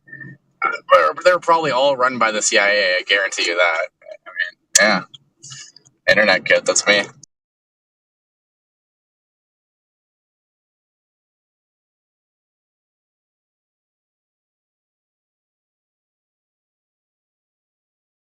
There was an 80s film similar to that too, wasn't there, AI? Was it War Games? The Ferris Bueller guy, yeah, I think. Basically the same idea, like he was like recruited to like play video games, and he was actually like operating actual war acts.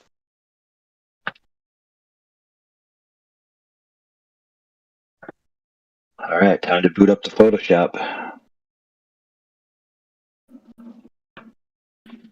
I'll tell you what, if we ever do go to war, I better be good at it, because I've been playing shooting video games for a while. I better not suck at it.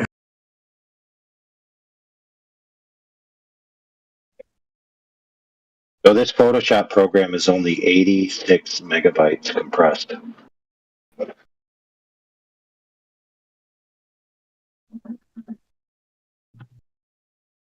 So for 86 megabytes, but that won't run. You have to uncompress it for it to run. So let me tell you how much it is.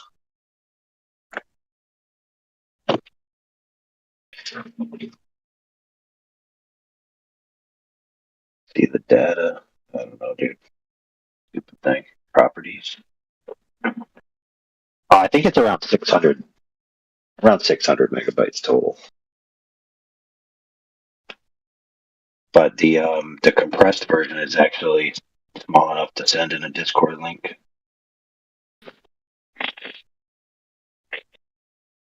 Yeah, 311 plus 222. Yeah, so less than 600.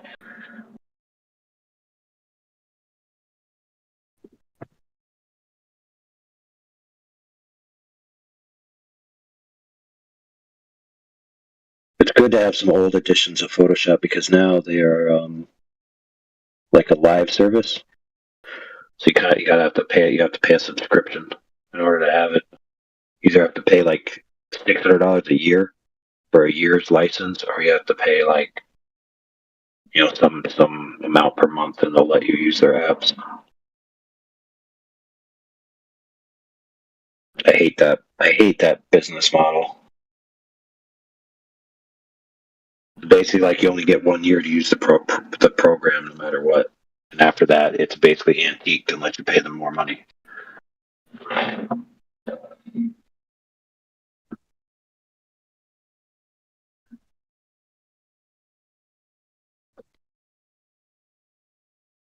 You guys remember Xbox Connect?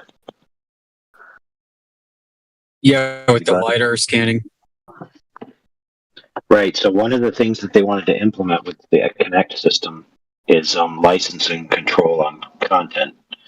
So, for example, if you pay for a game, right, someone else could play it by logging into your account, right?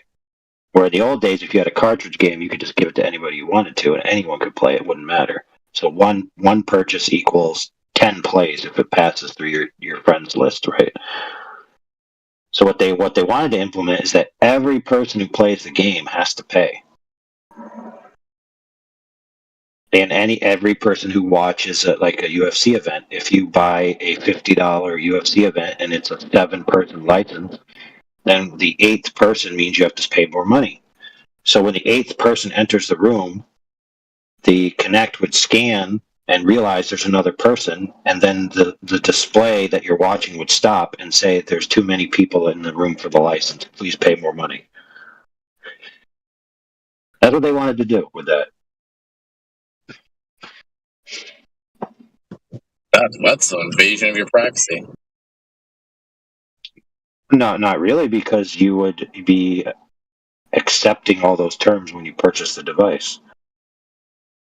So it's like, hey, you want an Xbox, you want a streaming media, you want all of this stuff? Well, here's your options. Go make your frickin' own, or you can use ours and accept all of our terms. So you'd have to have a camera on at all times in order to use their system, essentially. Correct. Got it.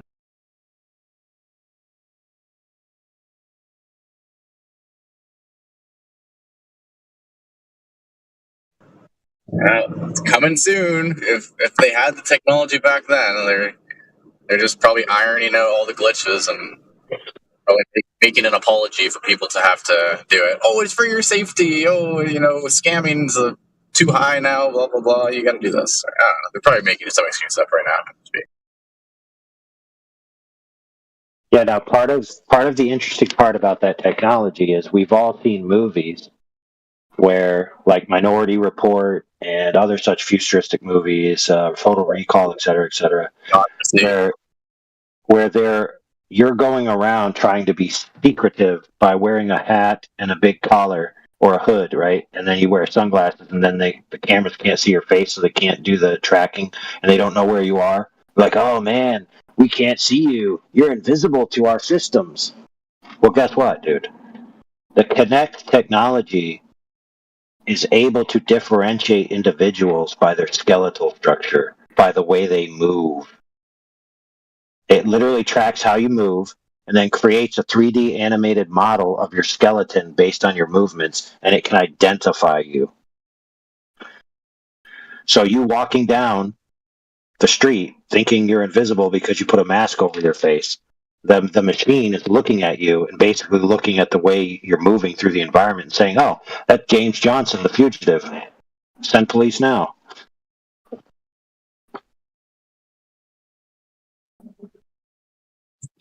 You're saying they have this kind of stuff now? Oh yeah. I'm saying they had that kind of stuff years ago.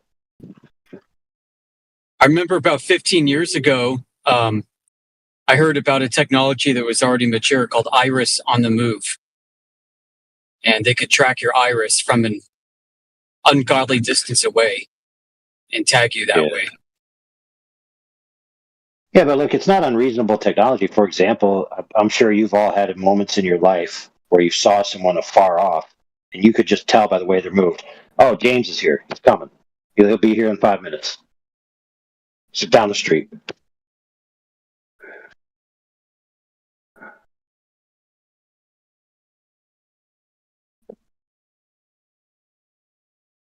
What is the name of that software? Overlord? Well, I don't know the name of the software, but the name of the device that they were going to implement that on was called Microsoft Kinect. Kinect. Yeah, don't they call that part of the gains reason analysis, GAIT? Yeah. So part of that technology is they were going to scan your body and create a model of you in a 3-dimensional game world. And then as you move, it would optically track you and then render you in the game world. So, basically like a live scan of you to represent you in the game world. But the technology itself doing that also has the ancillary effect of being able to identify you uniquely. Because nobody moves exactly like you move or has the exact same dimensions, skeletal structure, the way you operate, all these things. So it was actually capable of identifying individuals based on that model that it would create.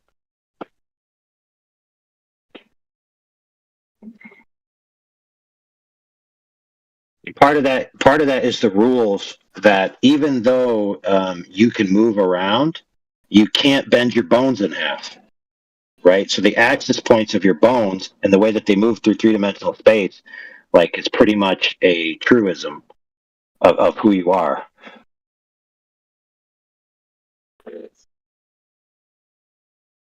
Yeah, you get it. So first we had the fingerprint, then we had the iris print, then voice print, because you can change your voice, but there is a print for each voice. I think it works like that.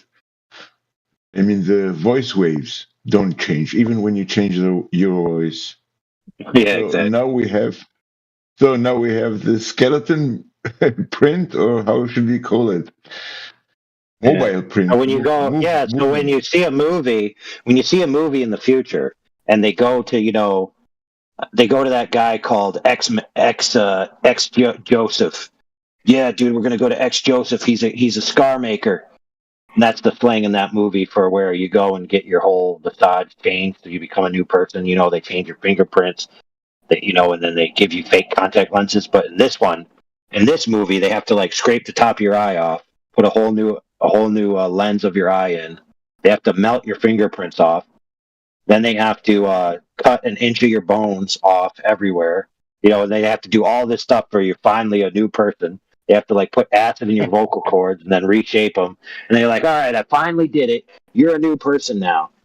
And then you go out after having paid this guy $1 million, and then the pheromone detector finds out who you are, and they send the cops and get you.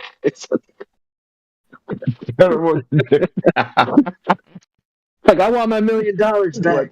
What? It smells. It smells your fart, or what? Hey, Berserker, you're German, right? Yeah. Yeah. So the East German Stasi, right? But the Stasi would get biometrics from people by wiping their seat down after they get off the chair from a restaurant, put it in a bag, stick it in their file so the dogs can track them if they need. I actually thought Berserker said he was Wow, from really? Iraq. Yeah. I immigrated to Austria. So because of I hate this too because I had very, very nice American accent. Maybe you can notice part of it still here.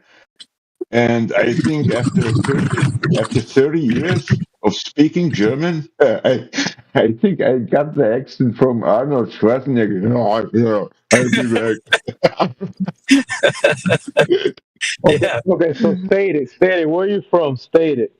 Say it yourself. What?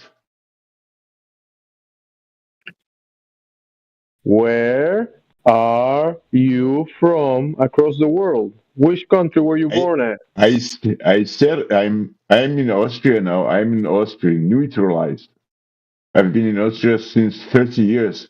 But I told so 2 weeks ago I was speaking to someone around, and I mentioned to him that born I was in Iraq. Oh, okay. That's what I And heard. I remember. Yeah, yeah. yeah, maybe that's why I thought that you were there. So why should I repeat it? Because you mentioned it. No, Right because now.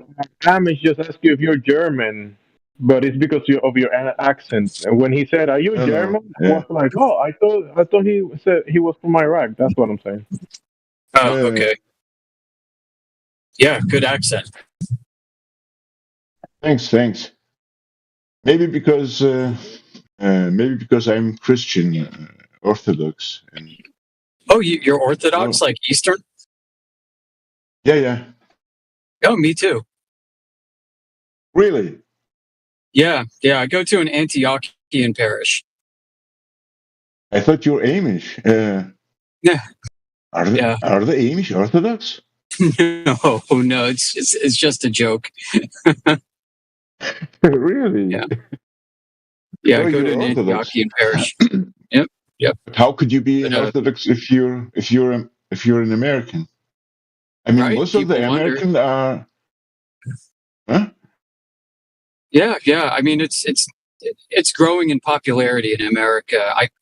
I've been Orthodox since 2007. Used to be Lutheran. Really? Yep. So you changed from. What was that? Say again, Overlord. I said, yeah. What's it to you?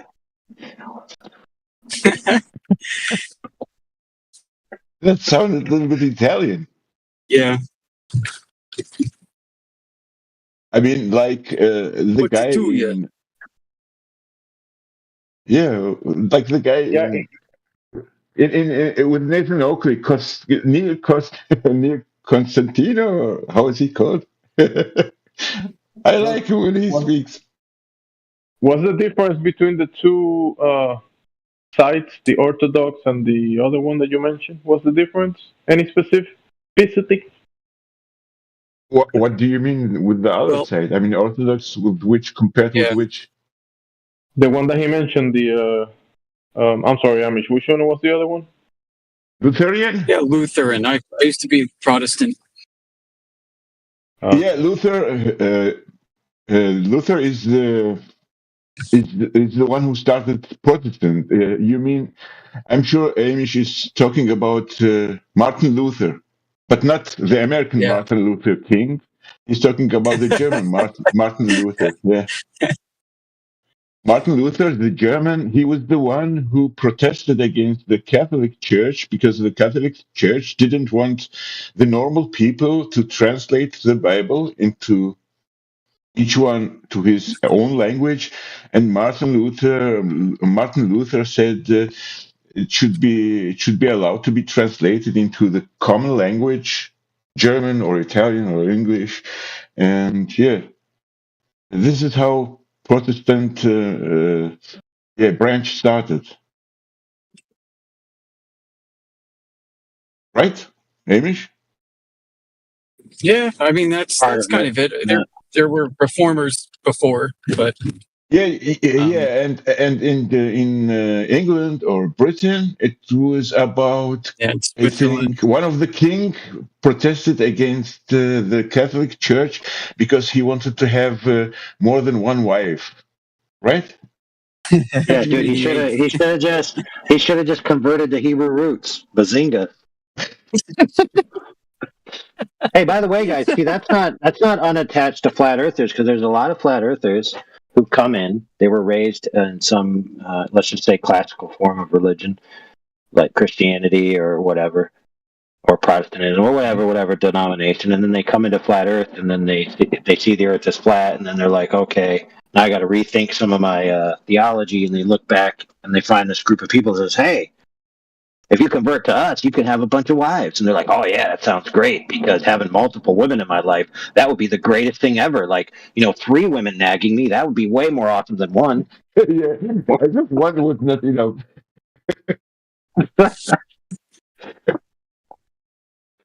So the moral of this whole story, friends, is that everything is about flat Earth, as we just demonstrated. But when they're talking about all that technology and scanning and all this predictive identification technology that can use algorithms and what you see and tell you what it is. So if that's true, then how come they don't have an accurate model of refraction that we could actually use to determine whether or not their claims about the globe are true, or the refraction is just a big dumb excuse that we all know it is? Yeah, it is a big dumb excuse. We know that. And most of the time I lean back and listen, or I just put my headset, Bluetooth. I know it's not recommendable because people say don't wear Bluetooth things a long time ago, but most of the time I have the Bluetooth headset. I go into the kitchen, I lay down in bed and I listen. Yeah, and I heard about Photoshop and the subscription method. Now nowadays we have everything with subscriptions, especially the big softwares like Photoshop or uh, Maya, the 3D rendering software was acquired by Autodesk. Autodesk is the owner of AutoCAD, and now you have Autodesk Maya and Autodesk 3D Studios. And I wanted to ask, how is it possible that no one came to the idea to bring a lawsuit or something with the explanation, like, for example, because Maya, for example, or 3D Studio Max could be used by a design engineer. Let's say I'm designing a car, the outlook of a car. I mean, if it's a subscription, then the owner of the product would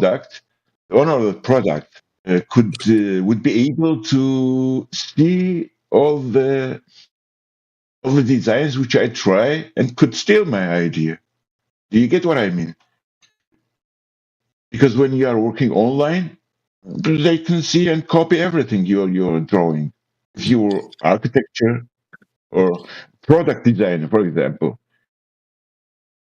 Do you get Yeah. Some of the licensing has that in it, like the things you use on their platform that they can use for their other systems. Yeah, really, I forgot that.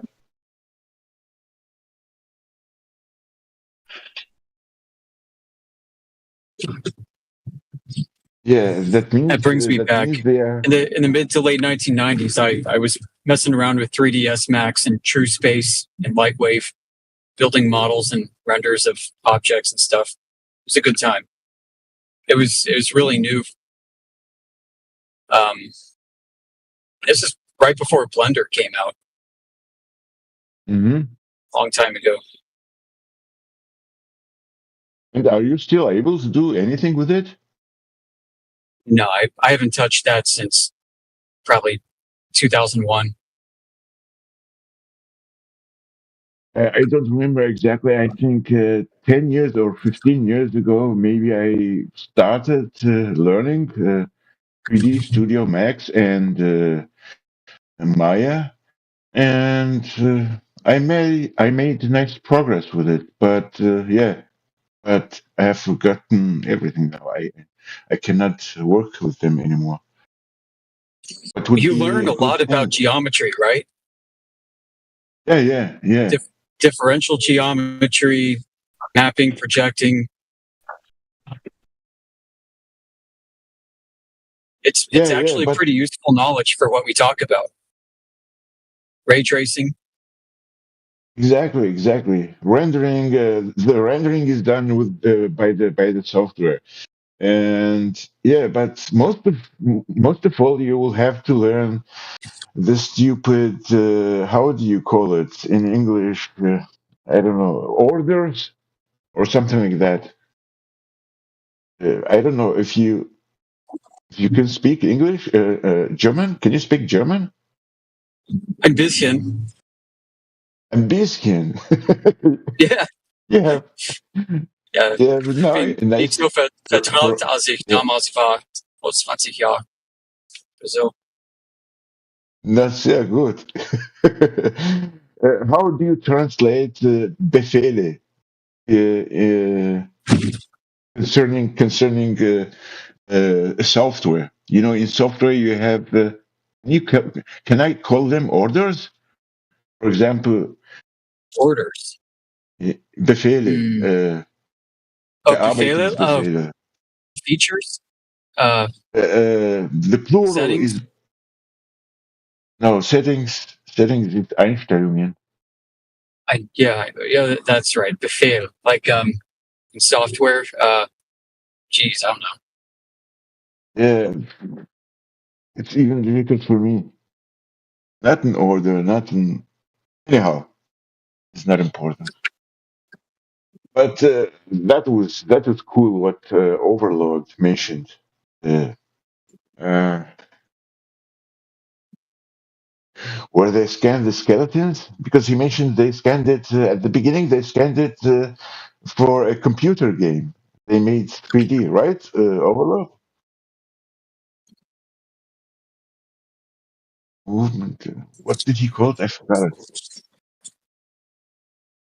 Where they can recognize from the movement of the skeletons. Yeah, gate is what I've heard it called. Gate, like a gate profile. Gate analysis is your physical structure, how you walk, how you carry yourself. Yeah. Mm-hmm.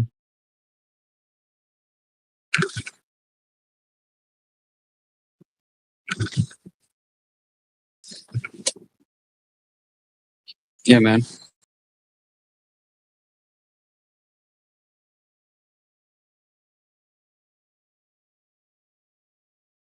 But this is really genius because yeah, a couple of years ago, you know, when they did their thing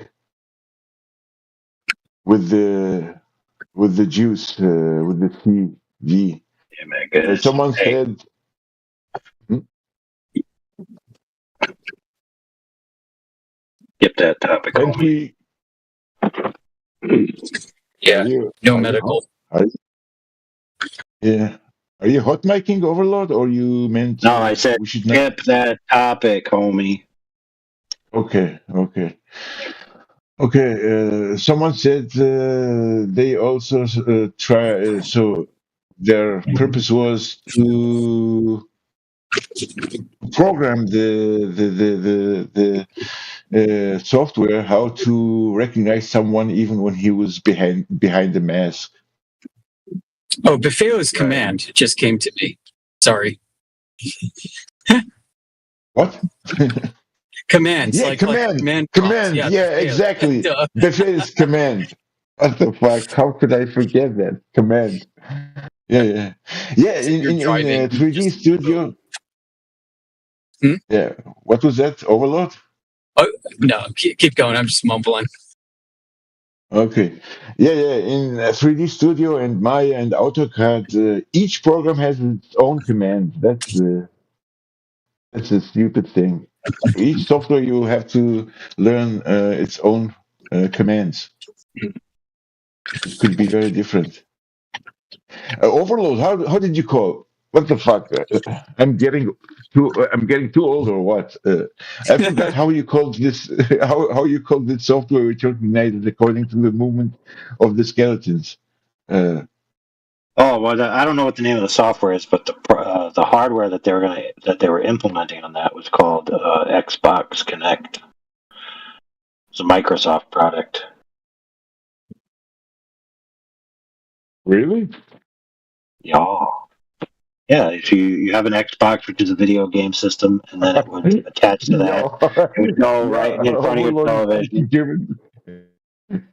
Overload speaking German now to yo. Sorry for interrupting, Overload. Yeah, you were talking about the Connect from Xbox. Yeah.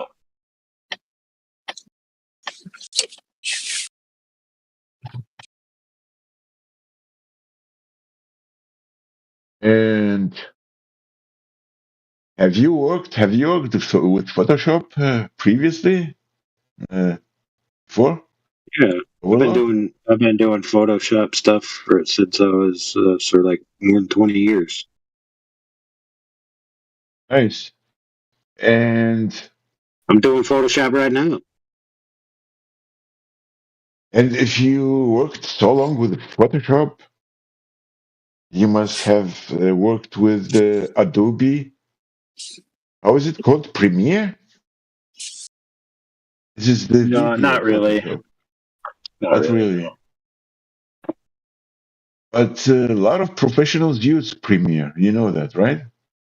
Yep. That's why, And like, then, it's good to always stay up to date on your Photoshop and because or the Adobe stuff, because that's like everything is standardized to it basically. So if you know your Photoshop stuff and your Adobe product stuff, then you can always That's always what be I able to meant. do what you need to do. Yeah, that's what I meant. You can jump into Premiere, and after Premiere, there is also the extra program which engages with Premiere. It's called, how is it called? After Effects. Yeah, After Effects. After Effects. Yeah. Yeah.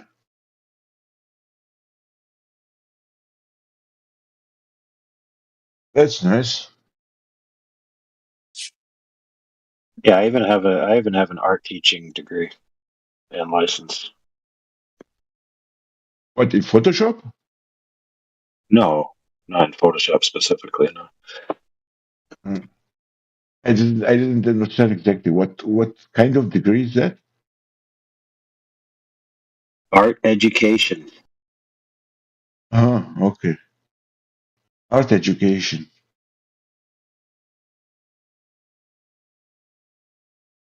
Pretty. It's broad degree. It's not very super specific. It's not like.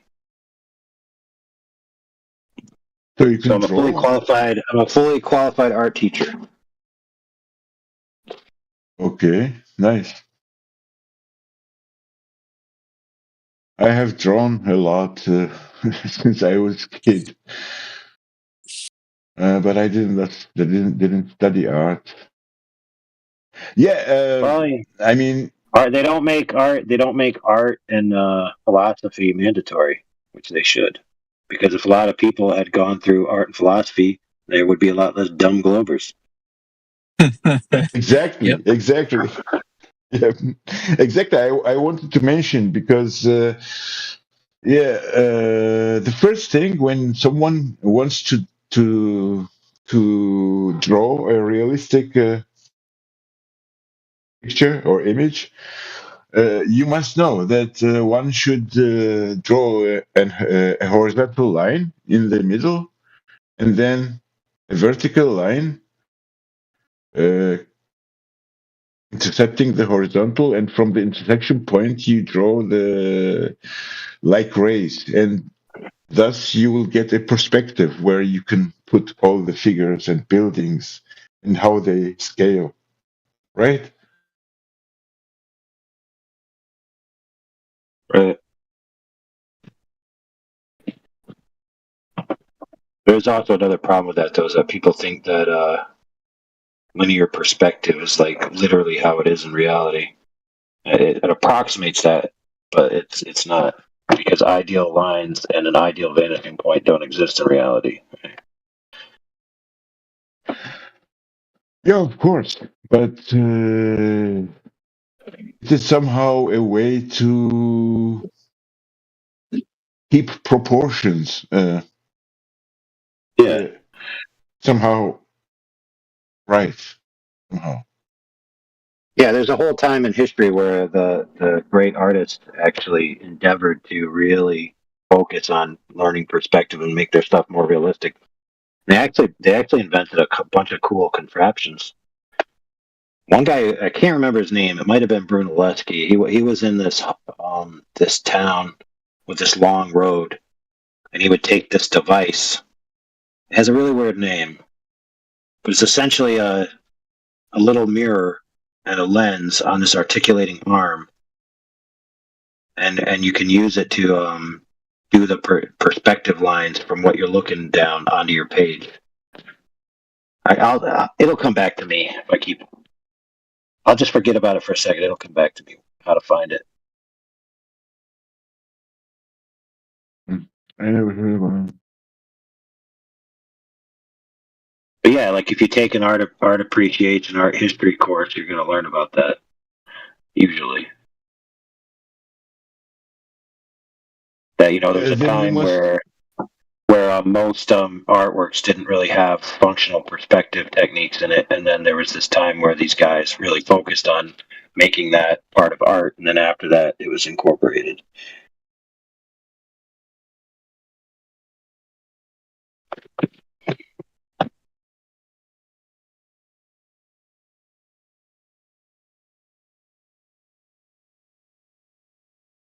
You must know that a shadow must have specific factors. For example, how they call it, diffusion factor, confirmation factor, right? Yeah, and it also has to have a bar mitzvah. Yeah, I mean, when a shadow casts itself on an object, the object should break the shadow in a way, so that the object would reveal its shape. For example, when a shadow is cast on a stairs, then the shadow will break and look like stairs. There was a video. Do you know there? I don't know if he's still on YouTube. There was a flat earther who's called Masterpiece. Do you know him? Nope. He had a nice video, and I think it's still on YouTube. Yeah, and he was talking about how the shadow on the moon at the lunar eclipse had no confirmation factor, diffusion factor, highlight. Because if it was a sphere, it should have a highlight. You know, when you direct the light on a billiard ball, then at the highlight it will be very bright. And then a shadow on a sphere should make actually what they call wave sign factor, or also called S factor. That was a nice, interesting video. And these none of these factors we can find at the lunar eclipse.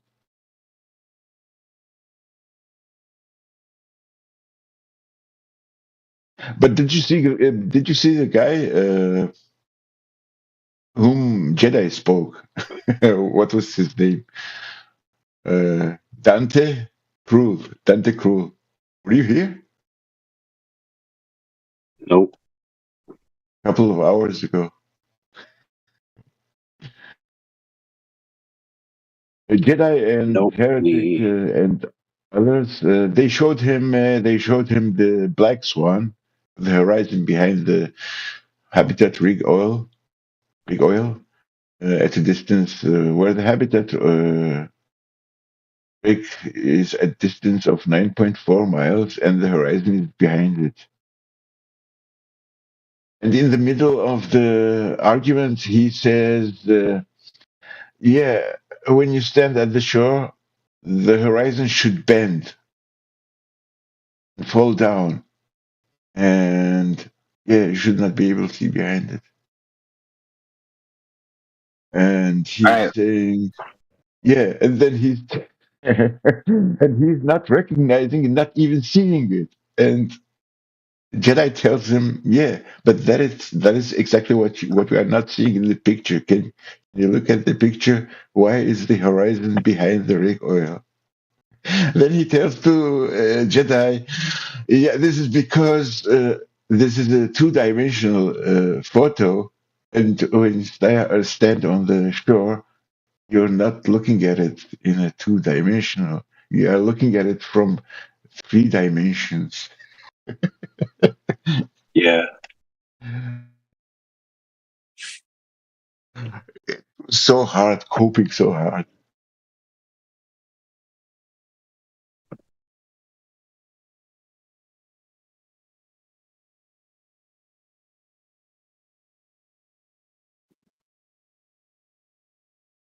Well, I mean, dude, when you're looking at it from the shore, you're seeing it in 2 dimensions as well. You know what I mean? Yeah, on the back of your eyeball. Yeah, we all see it in 2 dimensions. I mean, yeah, we are not seeing a hologram. I mean, when we look at the thing, it's like the lens of the camera is taking a photo, but it's like the lens of a camera which is capturing a film. So, as Amish said, at the back of our eyeball, it is a 2-dimensional projection. And the perspective then gives us the knowledge of how far things are and how close. Well, that's part of it. The secondary part is the stereoscopic perception, which is an illusion created in your mind.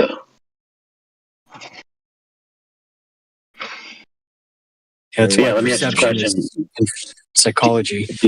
Do you see in your eyes or your mind?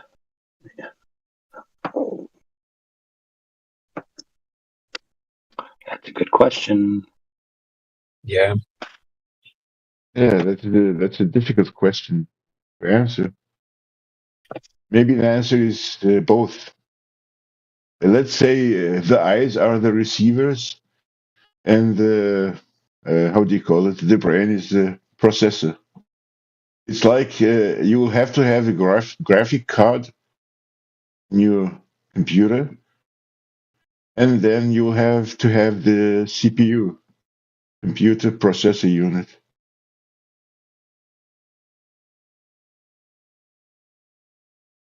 Process. Hey, dude, what do you call someone taking a big fart in sub-zero temperatures? The final experiment. No, CPU.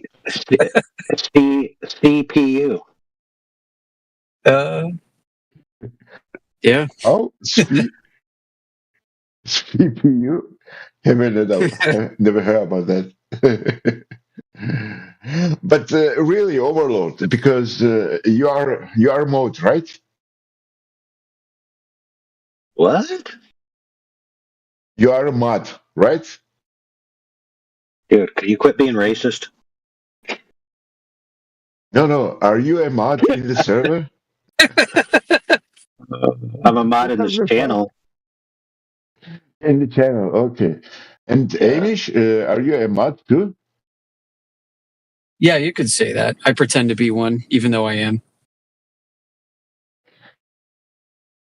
That's a paradox.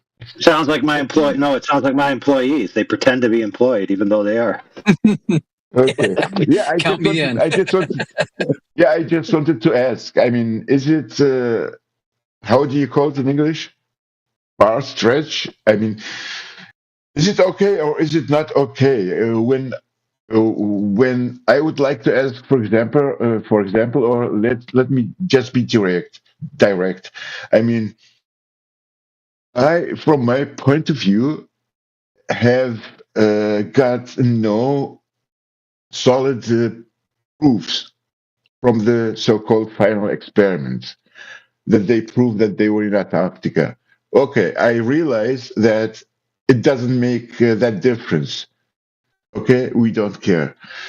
But isn't it legit, or do you prefer, or do you or the channel mods prefer that a flat earther should not ask or stay or challenge that we don't have any proof that they were really in Antarctica? Because I mean, the argument that there were many people, although they were not so many people, it was Jaren.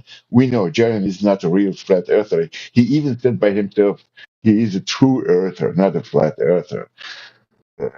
Jaren and Witsit is new. I mean, I have been following flat Earth since 2015. I think Witsit is only 1 year in flat Earth, right? So I would just like to ask. So if it's not comfortable, You're wrong. What's it been around? Witsit have been longer. Year. Yes. Really? How long? 6 years. But am I wrong? But am I wrong? Wrong. Am I wrong when? No, am I wrong when I say he was not in the front? I mean, he was brought a year ago in front, where he started to talk a lot about ether and. Well, even that's been going on for more than 1 year. Yeah, that's been going on very long. Yeah. Okay, I didn't know that he was not. He was just new. Okay, but so I don't know if you got what I meant. I mean, well, the prominence thing you could probably say 2 years, but he's been in flat Earth for like 4 to 6 years. Yeah. My question was, I wanted to know if you folks don't want that someone addresses the fact that they have no solid evidence that they have really been in Antarctica. Well, dude, if you want to make that claim, listen, dude, I'll make it easy for you. If you want to make that claim, you can, but you have to have the willingness to be able to be scrutinized over it and have good reasons, right? And if you're willing to go through that process, then there's nothing wrong with that. Okay. Maybe you can scrutinize me. I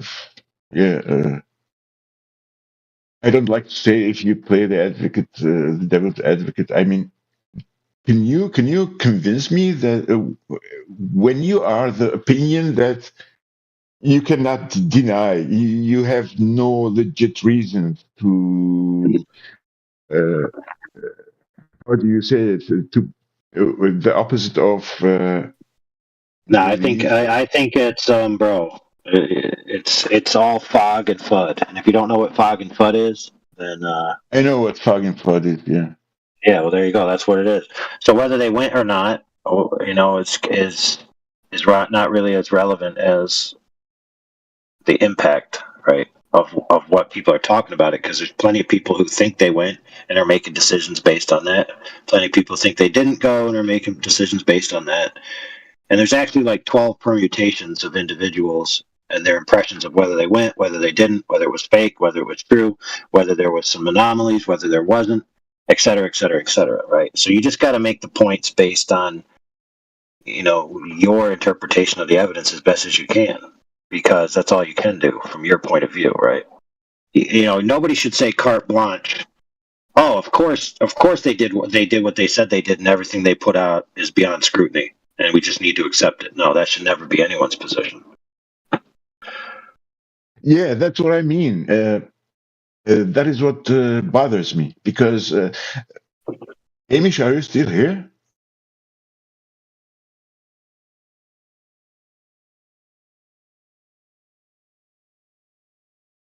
Hamish? Maybe he's not listening. Yeah. Sorry, someone say my name. Yeah. I was talking with Overload about the final experiment. Yeah, and I wanted to mention I asked you today the same question about if it's not legit to question it, because Overload, you know that it's almost impossible in Antarctica to have such a clear sky. You know that, right? Most of the time, it's very clouded in Antarctica. You know that. It was forecasted to be cloudy for the week that they were there, and then it wasn't. Okay. That comes to where I'm at with that, Berserker, look, I don't want to argue with those guys who went down. I'll accept that they went. It doesn't change anything. They should have come up with a logical syllogism before they went so that they could test it. But they didn't. So they wasted their time and money. Because that's not what it was about.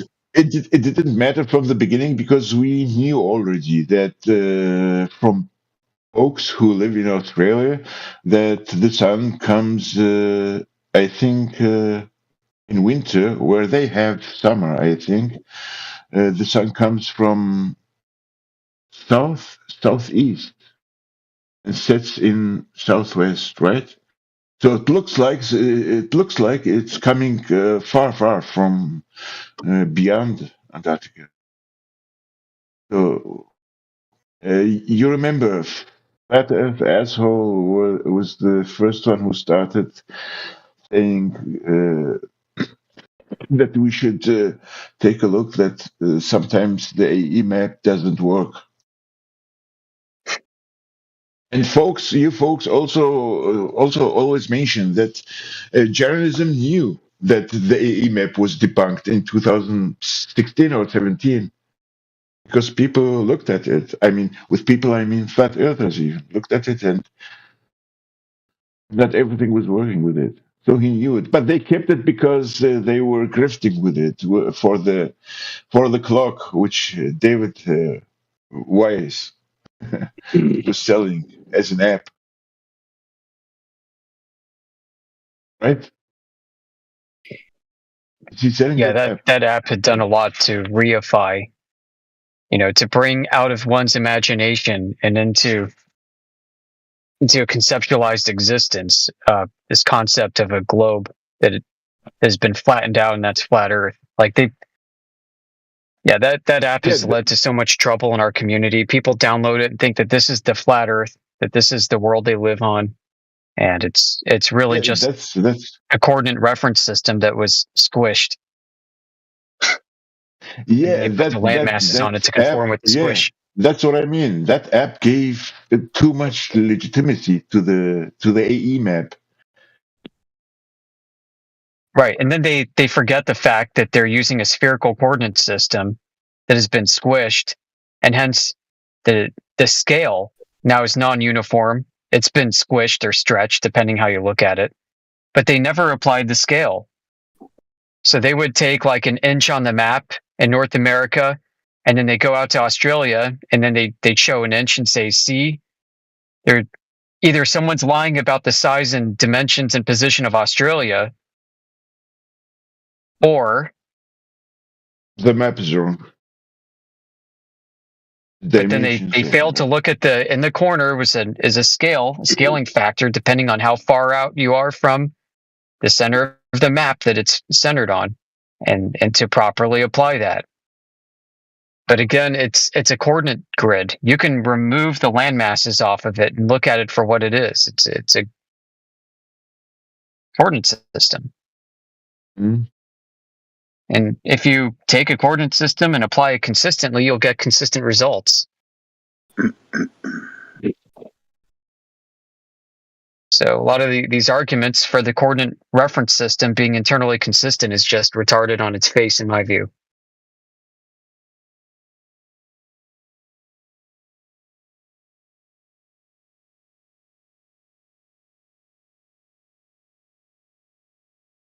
I'm dying to get on this, but I missed a little bit of the conversation, but it sounds interesting. Yeah. We were talking about AE map earthers and the big problem of people who don't understand what they're looking at, and the David Weiss app and the Jeranisms, and even Globers who don't understand what they're looking at and ask us if that's the flat earth map and so on and so forth. It's just one big mess that's misunderstood on all sides. Yeah.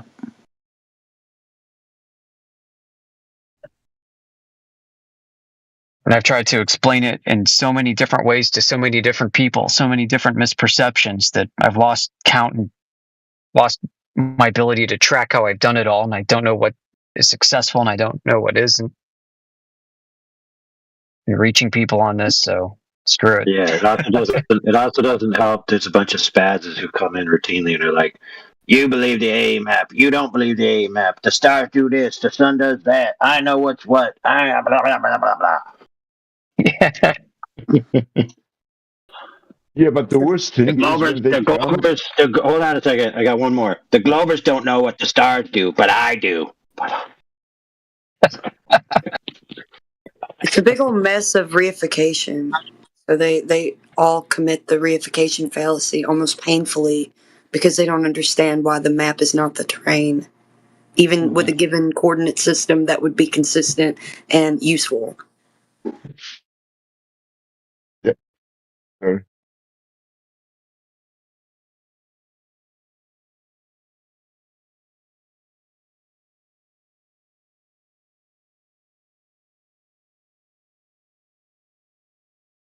All right, who wants to win a piece of my artwork? Me, what is the artwork about? All right, if you're not pressing any keys in Photoshop, if you're pressing no keys in Photoshop, you've just done something and then you just press V key. What does it do? Wait a minute. No. Okay, I will make it easy for you. I have not worked with Photoshop for a long time. It's the select option. It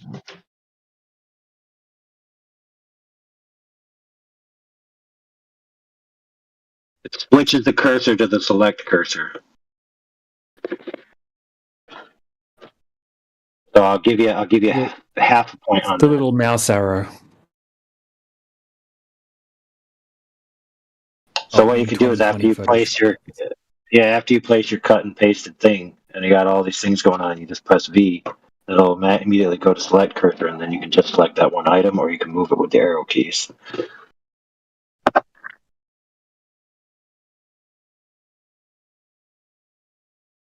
right, so I'll give you one free artwork of mid-tier quality.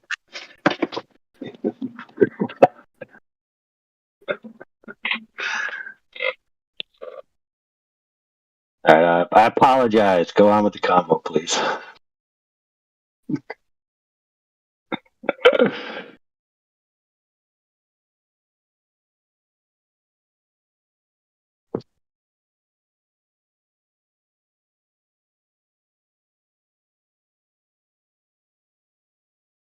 Hey, Jedi. Yeah. This guy Dante Cruz, legendary. Tell Overlord because my English is too bad to I can't remember. There's too many idiots. Only one day, he's just another fucking idiot.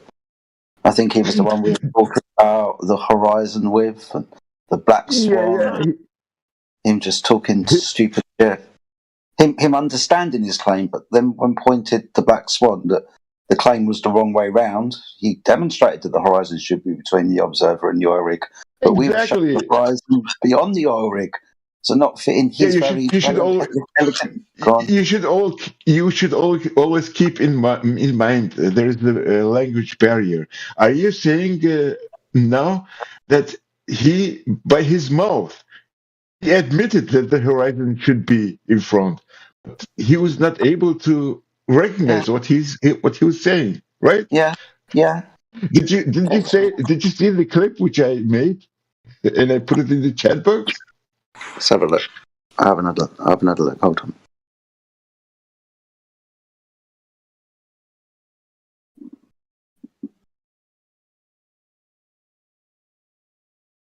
There was a lot of chat today. Okay, I will post it again. Yeah, if you could, man, because I'm just scrolling and I can't find it. No, I will post it. It's up. Oh, okay. I'll have a listen to that in a bit then. Hold on.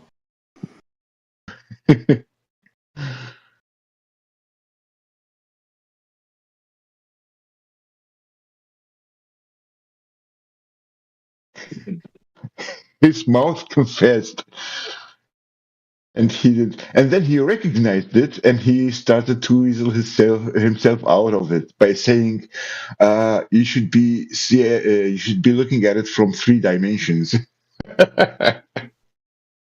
I mean, I think that's why I stopped him at some point when he mentioned the 3 dimensions and told him that he stumbled onto a truth, but he needed to put a pin in it. And then I went back to explaining the side-on orthographic projection of you and a boat and the hill of the earth in between. Yeah, exactly. Yeah. Yeah, go ahead. Sorry. No, you're fine, buddy. I mean, he stumbled around a lot, so he kind of brought up a point, but he didn't realise what he really said. He started, after we spoke about the horizon, he started talking about the amount of drop and whether we should fucking see it or not. So, oh my God.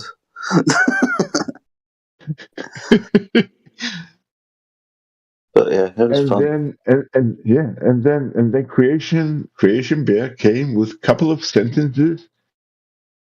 And although Creation Bear was so polite and so calm, and I think Dantec rule was then broken, and he ejected suddenly.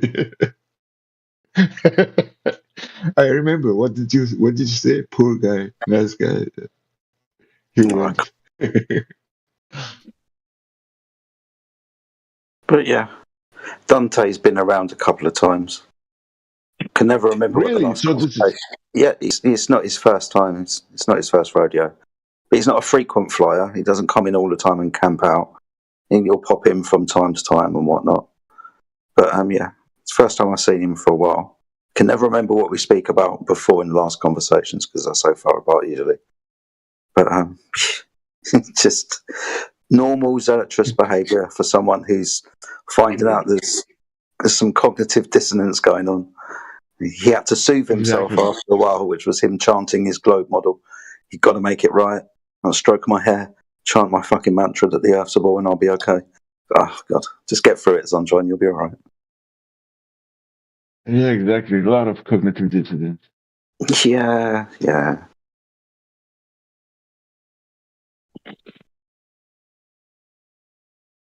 Jim Z, are you listening? Are you here? Yes, I am listening. Yeah. Yesterday I was listening all the time. You remember who was that guy? Was it Jar? When he came and you told him the globe has no measurements? And then he said, no, we have measurements. And you told him immediately I think he said even that the globe lacks measurements, right? And Old Horse told him, okay, what if the measurements you think you have are calculations? Do you remember? I remember sort of the conversation, but Old Ross was jumping as well. But yeah, what happened with him? Yeah, that's what I wanted to point. I mean, you see how they are. Then immediately, I think it was Jar, the Glober. Immediately he changed the subject and he jumped into another thing, so that you will not be able to tell him, show us the measurement, because you told him there are no measurements. And so that old horse could not tell him that these measurements are actually not measurements, rather calculations. Because measurements, as I think, yeah, you know what I mean. Because measurement is when you take a ruler or a measuring tape and you measure the table or something. Yeah. But what they call measurements are actually calculations.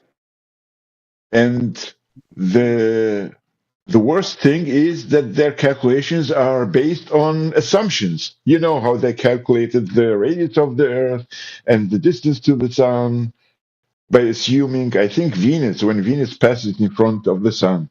You know that? Yes. Yeah, they do all the pre-assumptions and suppositions, and then do calculations about whatever they imagine, and add it into a projection verification fallacy of their imagination. Yeah, and the iron molten core, molten or the melted core. How do we call it in English? Molten core, right? Dude, it doesn't really matter. When you're talking about made up things, you could call them unicorns if you want. Yeah, exactly.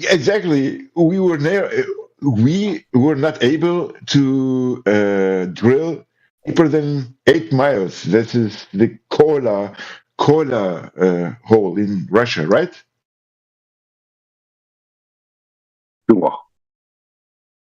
Kola super deep borehole. Yeah, Kola You gotta say deep. you gotta say super deep so people don't get it confused with deep. Okay. Yeah.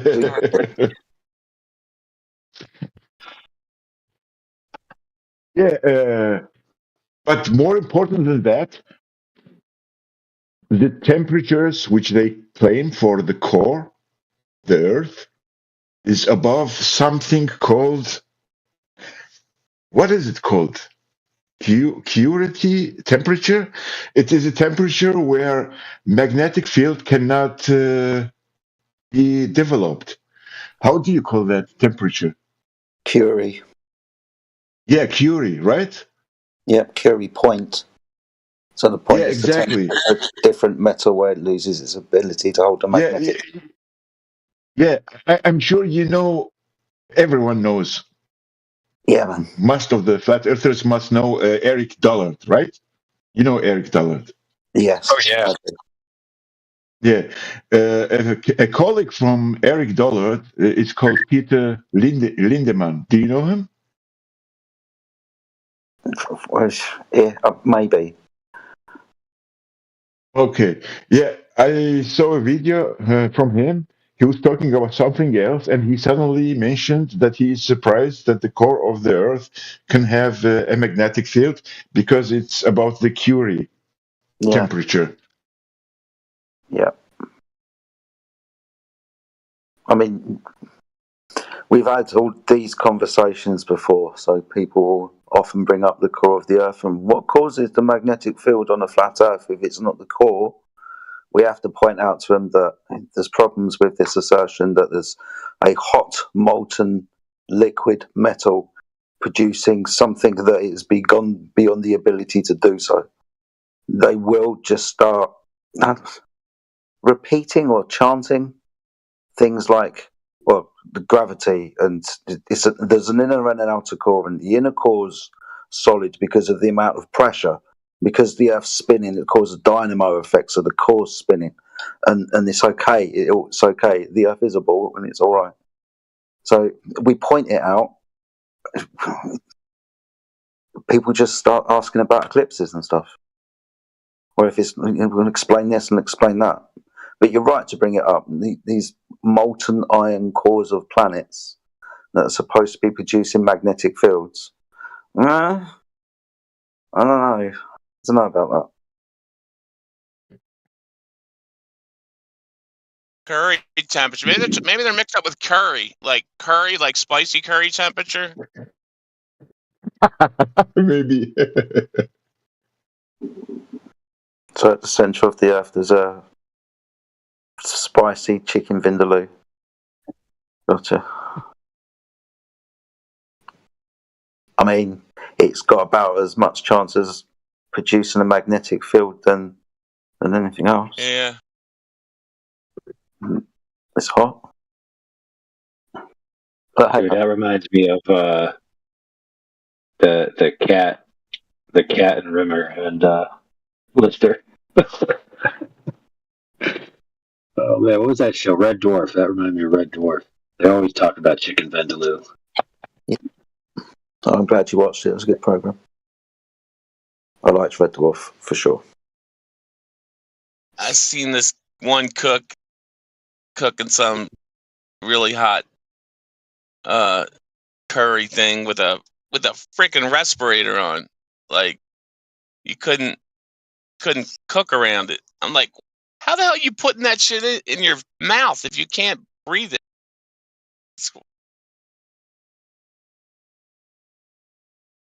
So AI, if I called somebody a smeghead, you'd understand what I was saying. That's awesome. I might start saying that more often.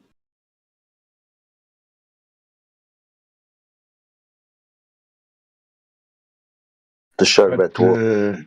Oh, go on. Yeah, go ahead.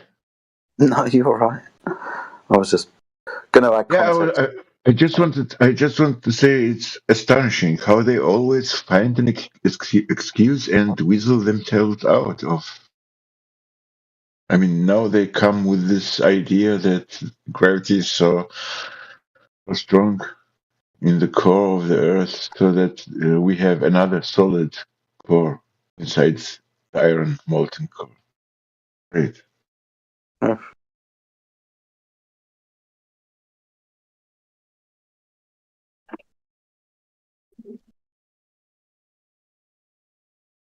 I finally figure out why they call it the borehole, because once you go too deep, you get bored.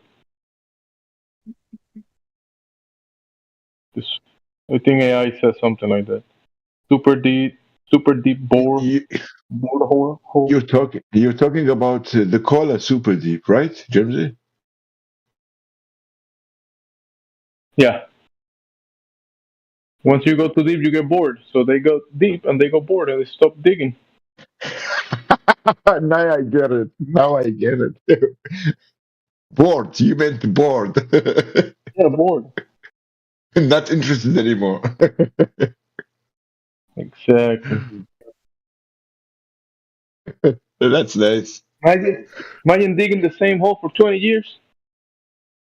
20 years, yeah. Unbelievable.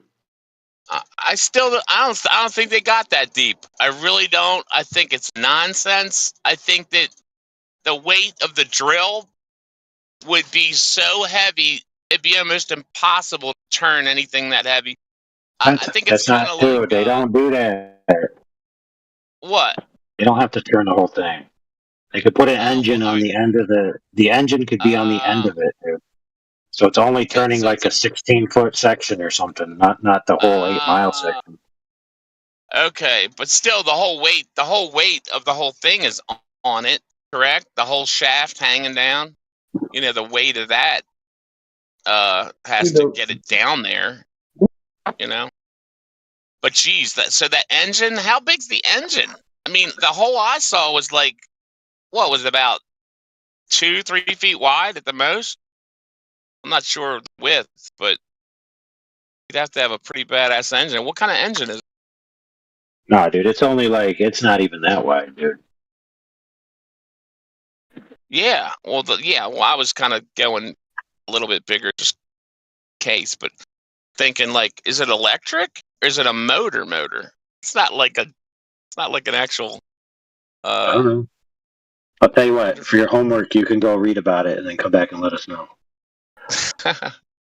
Still, man, I don't think, dude. I think they just say they went that deep just to be like, you know, we beat America. Like, I don't know. There's some other ones that like didn't go that deep or something. It's like, you know, we'll let you go to the moon.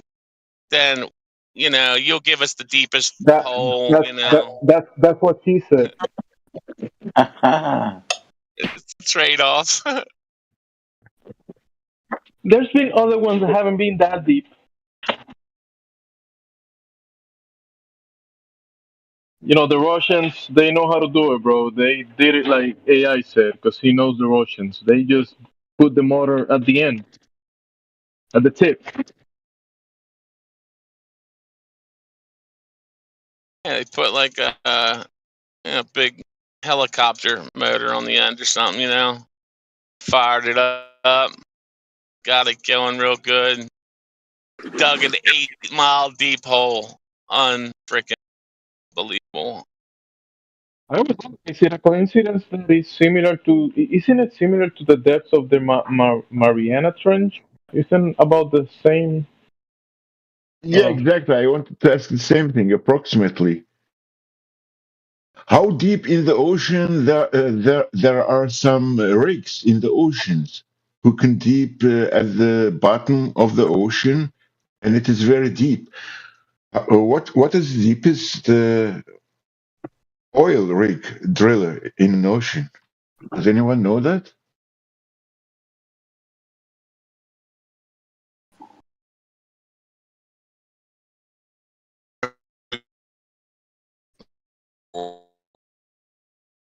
Someone is talking and cutting.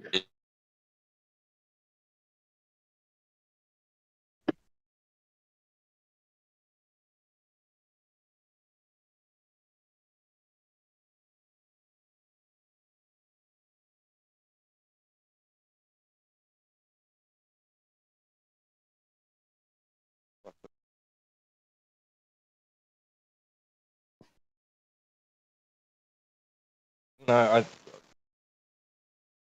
just off memory, I think it's close to that. It's like a little bit less than borehole, the Cola borehole. I think. I don't know. Maybe I'm wrong. Your volume is very low, T-Dub. You're too far from the mic.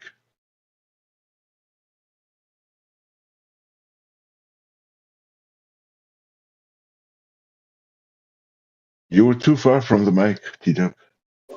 Right. Yeah, I was just saying. If I recall correctly, it's almost the same. I think. I don't know. I'd have to look it up again. This would mean that the weight of the equipment should not be a problem, actually, right?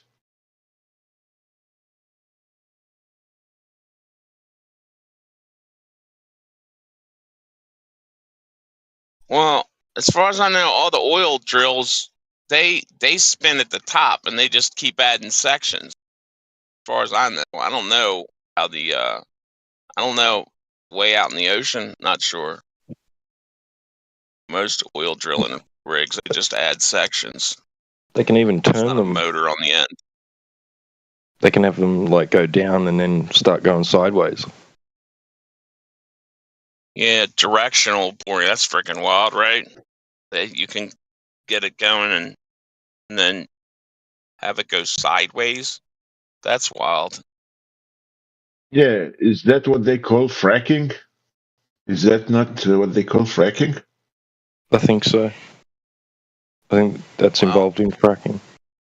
Fracking's wild. Like they put some stuff down there and they'll like put stuff that kind of expands and cracks like the shale, and then eventually they'll set up a well, which is weird, right? Because it's gas. It's like nat gas, and I don't know. It's like something's. I don't know if they spray the walls or whatever that keeps the gas like contained in that area. But they leak all the gas wells.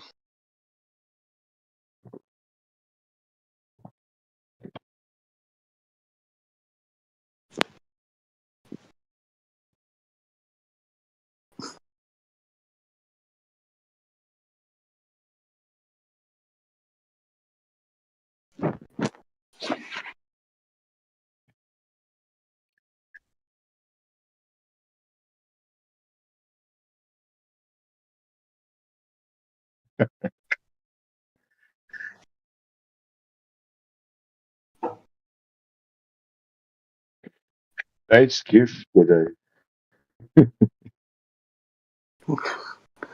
I just got bored. Yeah. It's just always talk about the inner core, and just reminding ourselves that this is the center of mass. And I just had the Simpsons Vishnu idea of this god in the middle making it all work, and I then do the idea pro of Simpsons. it just being like a call center. Was it? Yeah. Wasn't intended to be racist, but the more I think about it, No, it's just funny.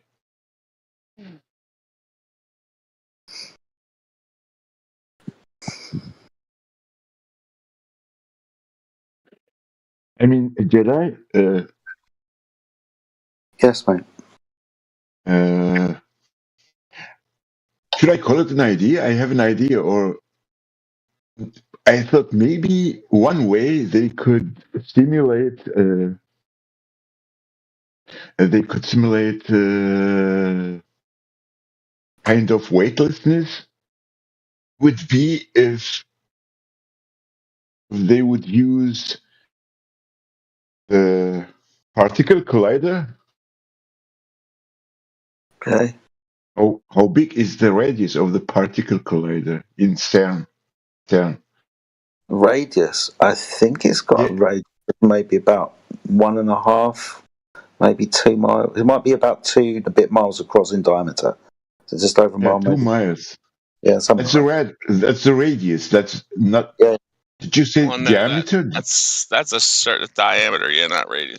Yeah, diameter of about 4 miles, radius of 2. Yeah, that means wouldn't it be possible if they have something like how do you call these big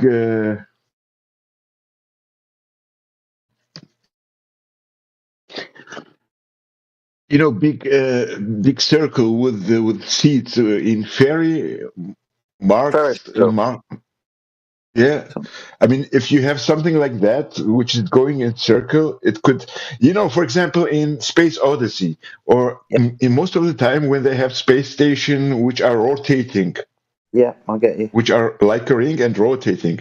So if you would have a rotating ring, like a pipe, but put horizontal, and if they would rotate it with when the radius is 2 miles, they would be able to produce a kind of weightlessness. Do you get what I mean? It's the problem of the. I think I understand what you mean. Yeah.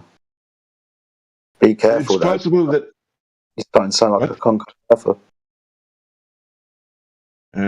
Say that again.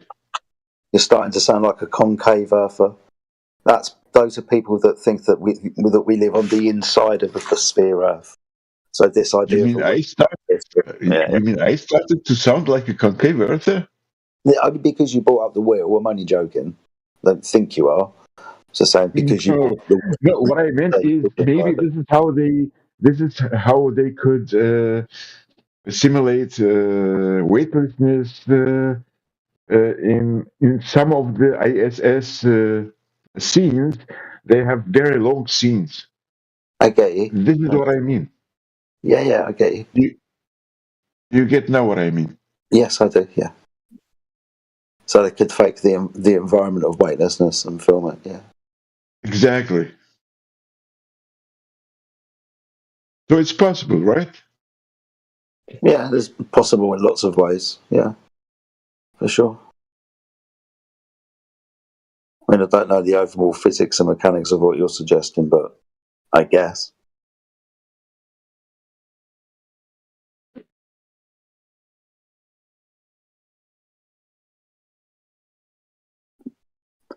They got CGI and augmented reality and everything they need for those types of things. Remember, they can put on TV that a man can fly. We're surrounded by them. The X-Men, the Avengers, Superman. They can even go to space and show you what space looks like. But you know that they're actually not in space, right? We know that they're not actually in space. Yeah. You know, and they are not in a big studio. I mean, they don't have to have a studio bigger than maybe 10 times 10 meters, so 30 times 30 feet. Yeah, To simulate all that thing, because all the work and background is done on CGI modeling computer. Yeah, of course. When you look deep into it, and I'm sure you have, so I'm probably just preaching to the choir like everyone else. But when you look into these things and you start following who has the technology and who's got the money, Disney and NASA seem to work kind of hand in hand for a lot of things. Or film studios and having the ability to produce things that people would see on screens with, like I said, the augmented reality that we can perceive, for example, when we see people giving interviews from the ISS. So all of this technology exists. But yeah, NASA, Disney, these people, film studios, camera technology. It's the same thing. Yeah, they work hand in hand. I don't know if you were here last week. I think a week ago, I posted a video about the Michoud assembly facility. You know, the Michoud assembly facility. Were you here? Yeah, I think I remember what you're talking about. Yeah. They have something like a hall where they even build the rockets, and it is in the size of 31 American football stadiums. Imagine that. Yeah, I do remember. Yeah, I do. Since you brought up the football pitches, I was like, yeah, that's fucking big. Yeah, and they work even with Hollywood. They said they work with Hollywood. Yeah, exactly. It doesn't really take too many questions and a bit of digging around to find the connections between these groups. One going to space and the other one producing TV movies. Yeah, and I misunderstood a sentence from the one who was talking in the video, and I thought he meant that they have a budget of $200 billion every 2 weeks. And then Amish looked at the video, took a look at the video, and he said no. He said that they only process 200 billion. Yeah, and then Amish said, but that is weird. Why would they process third of the federal budget of $200 billion every 2 weeks?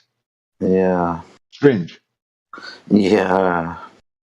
Very strange. When they mentioned it the other week, Thomas brought it up, it sounded like money laundering to me, but... Exactly, money laundering. I don't know. And you can find out. We're not always told where countries or governments or institutions or authorities' money comes from, but it's not always legal. So they've got to wash it somehow. Money has got to be clean. This is why they want control. Exactly. That's why they want more control of it. Yeah.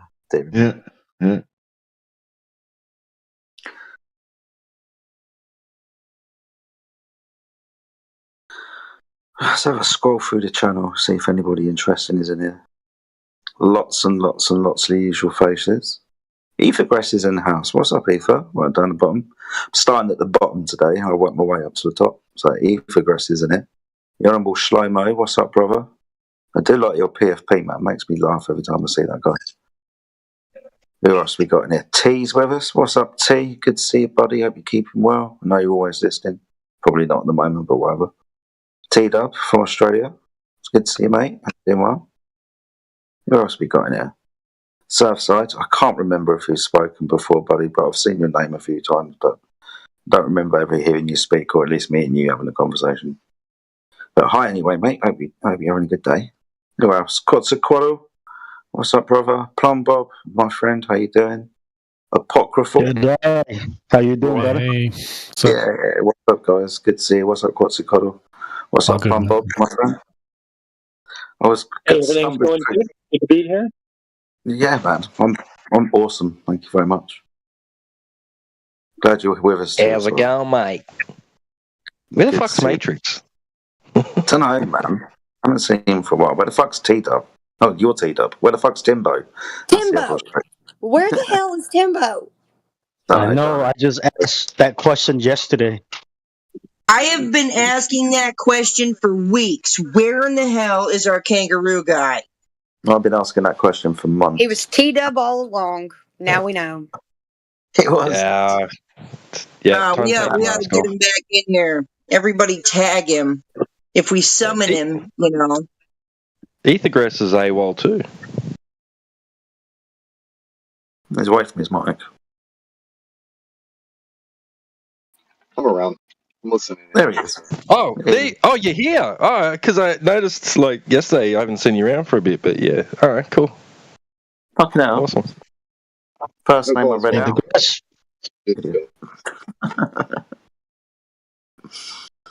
I forgot where I folks, question, is one a big pond, a flat earther, or a globie? Flat earther. That's my Flat friend from earther, Australia. Okay. The GIF which he posted is very interesting. Can you see it? The Earth with the termination line moving.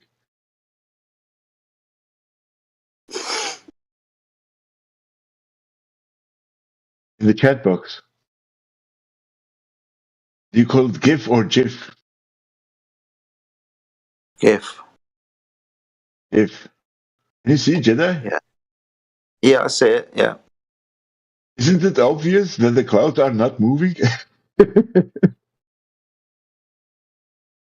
mean, it even shows you the time passing as well, like right at the top. Yeah, And yeah, there's that's the what I black mean. lines. Look at the clouds. Stay still, lads. Stay still. Don't move. They're taking a photograph. they just froze to say cheers. Sorry, go ahead. No, you're fine, man. I mean, go. A Terminator line goes something like this: "Hasta la vista, baby."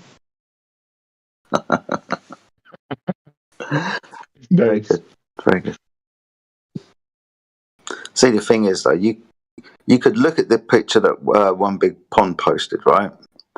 And you could look at it, and you could look at it, you could watch it on the news, and you'd never ask that question. Now, you could probably get some people who go, well, the clouds aren't moving, because it would be obvious that the clouds weren't moving. But some people wouldn't recognize this. These types of illusions and tricks and whatever are played on us all the time, right? But this is just one of them. You don't really notice until you notice. Programming's good. Yeah, I know that. The programming's Yeah, really I noticed good. that, Jedi. Go on. Yeah, go ahead. No, go on. I finished. Go on. Yeah. I just want to agree with you and tell you that these are the tiny things which I didn't recognize before hearing about the flat Earth in 2015. And afterwards, it was easy then. Everyone for himself started to notice the things which did not work, as you said. It's the other one as well. I mean, we're talking about the clouds and the gift that One Big Pond posted. I mean, if you were to look at it long enough, you might start to see that some of the clouds look the same. This is what we got presented, right, by flat earthers 10 years ago when we showed pictures from space of the Earth. Look, the clouds are all the same. They've obviously used some kind of repeat tool from Photoshop to just repeat the clouds. Get it? But you wouldn't notice unless you looked. And I mean really looked. Or somebody told you to look specifically for something.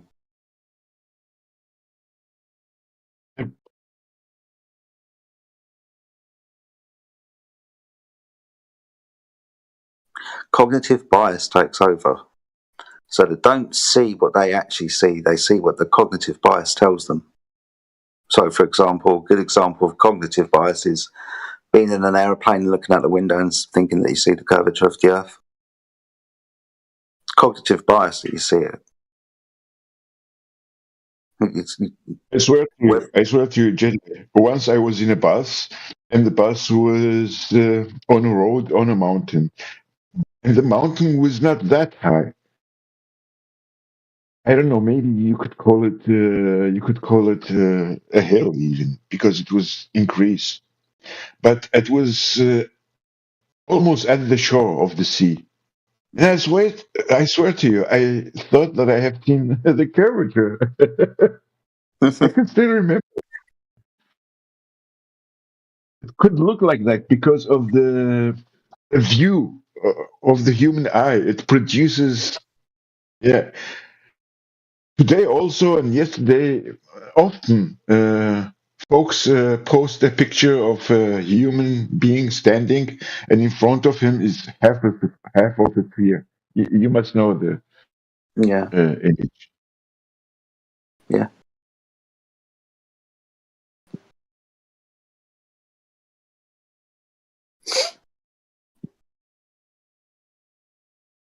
Yeah, these things which I have not noticed, and then when I heard about the flat Earth and seen the first videos with the boats gone beyond the horizon, and then were brought back to view with the P900, yeah,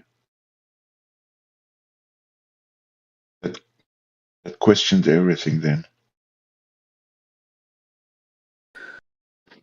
Still question everything now. I think I or we, or everyone hopefully, has got better questions now. It's good to question everything, but I think our questions are better. I think the answers are better, much better, but I think we're better at asking the right type of questions. Yeah, I know, of course. We are much experienced now. And were you, Jedi, the guy who was talking with Fry today, an hour ago? No, I wasn't speaking to Fry an hour ago. Oh, I think it was Overlord. Yeah, I mean, Fry sounded then coming out of the closet. I think he is very close to. Yeah, you can ask Overlord, are you here? What do you think?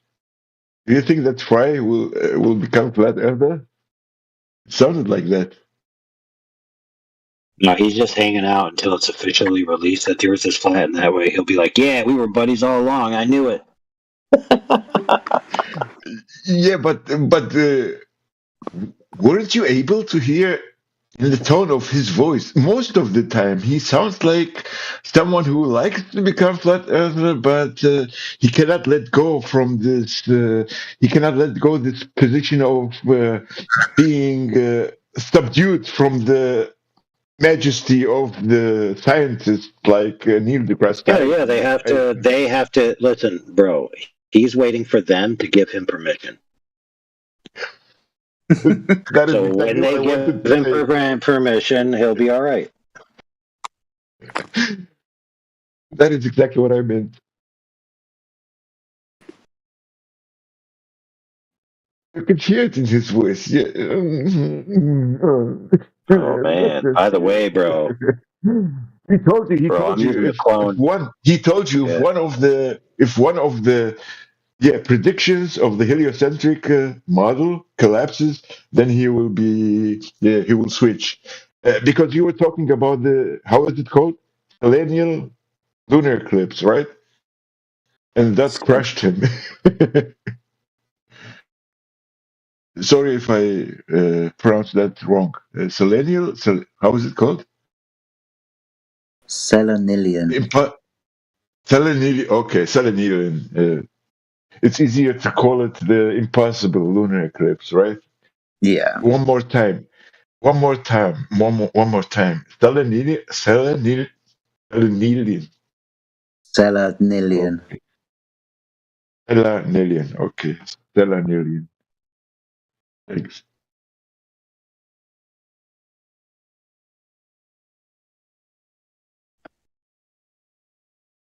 He'll figure it out in the end, hopefully, for his benefit. He's this fry kid that I'm talking about. He's stuck around. He's harmless. All right. He has good conversations. He's very respectful, but he's stuck around for time, and his questions have got better, and he's paid attention. So he's obviously learned something. Whatever his belief or understanding is at the end of the day is, no real consequence to us or to me. It is to him. So I hope it ends up for him as beneficial as it can, whether he thinks the F is flat at the end of the day or not. He's a good lad. Bros, I just cloned Tool of Shadow. I just cloned Tool of Shadow on a rug, like a boss. NASA should hire me, bro. Oh dear.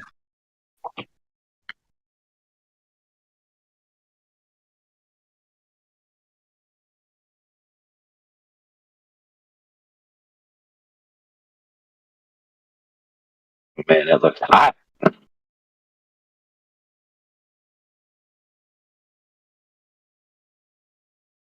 Do a little Control D.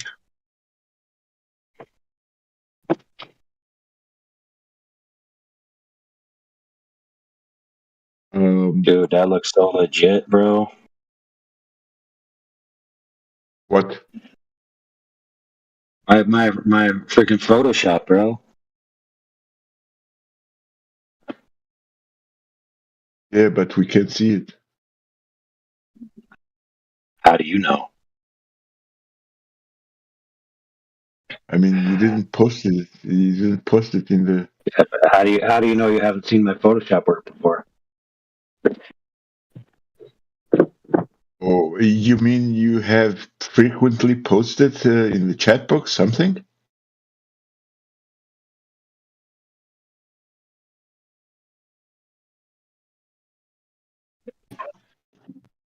I'll leave it to your imagination. Okay.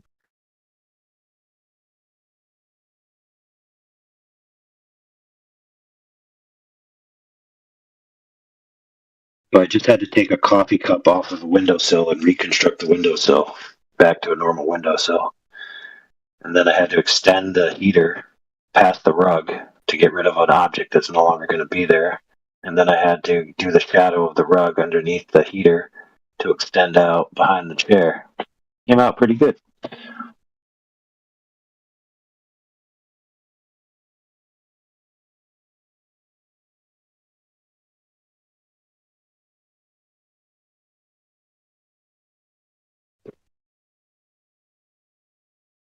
Okay. I'll have to look at something.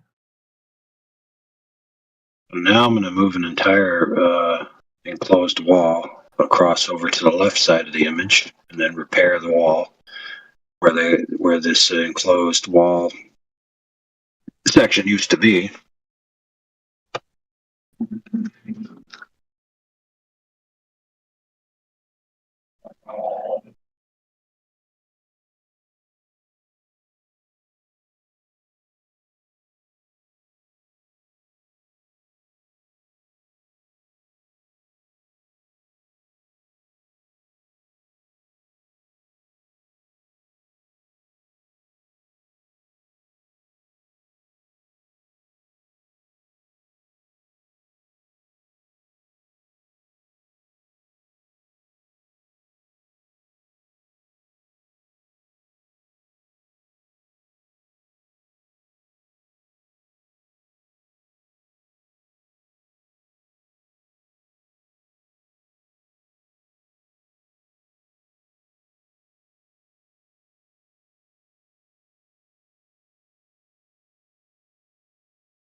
Doobie,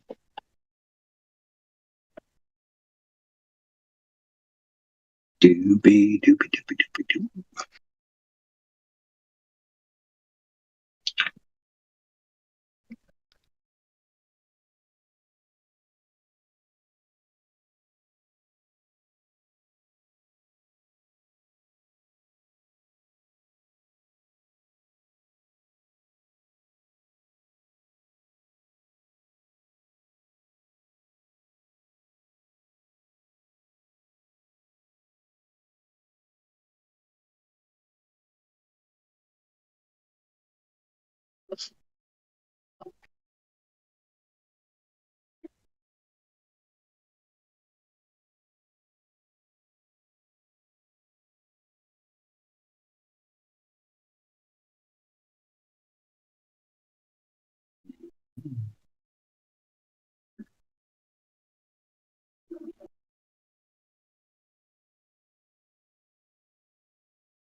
Okay, Photoshop test. If you hold Alt and scroll wheel up, what happens?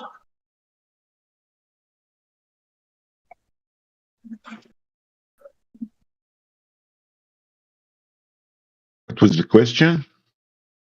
Yeah, it's for the Photoshop dudes.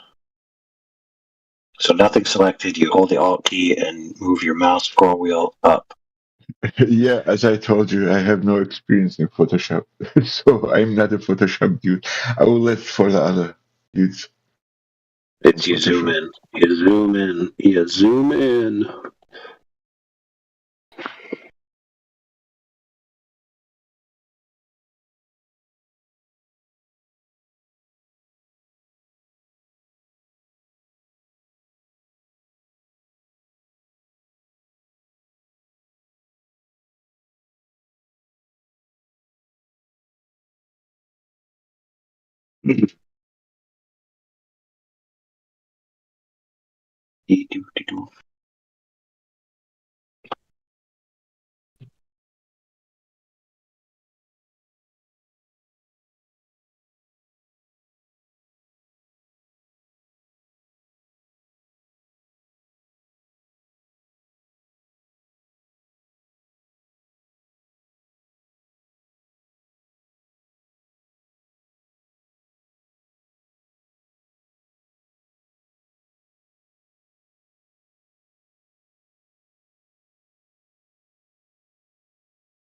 know what? I think I'll do a live. I'll do a live powwow on 24/7 Maine broadcast. Some photoshopping.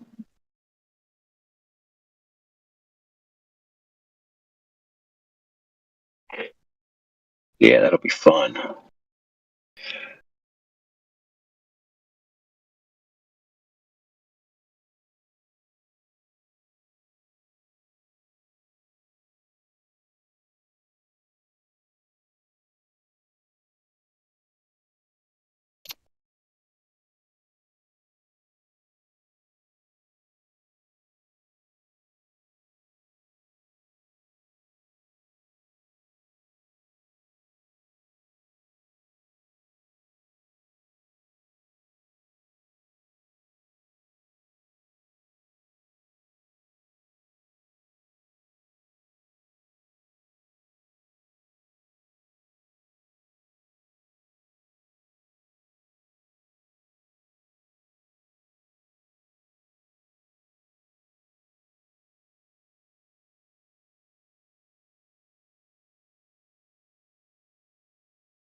Hey guys, if it looks like a duck, walks like a duck, quacks like a duck, what is it?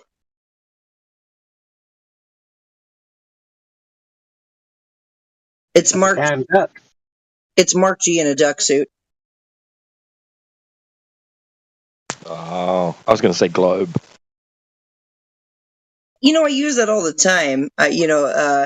Except somebody actually argued with me about how it could be but could not be a duck. And I'm like, dude, I can't even. I'm like, if it looks like a banana, peels like a banana, feels like a banana, smells like a banana, tastes like a banana, well, it must be a freaking banana, right? So if the Earth is measured flat, navigated flat, treated as flat, practically used in all application as flat, oh, well, then it must be a fucking apple, right? Must be a globe.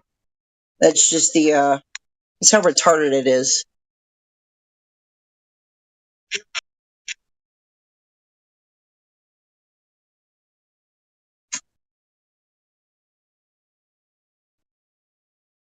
So, Mark G, I'm guessing you're in here because you were not successful in trying to prove your belief like 1,000 times before.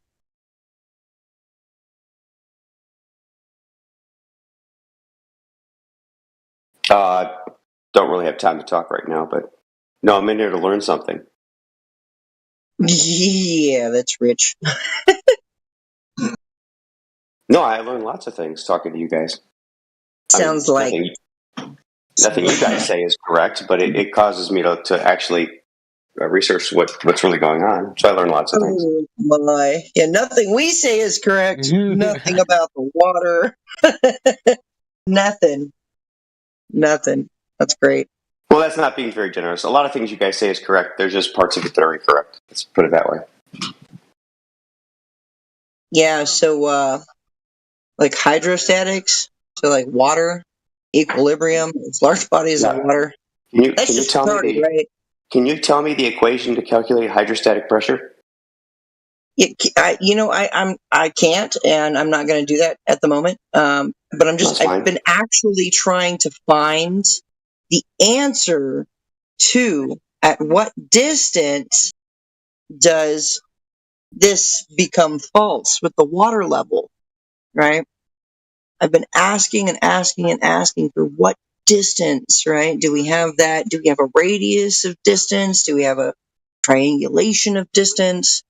What is that distance? At what distance does level stop being level? I don't think we've gotten an answer for this yet. Have we? And any other flat earthers?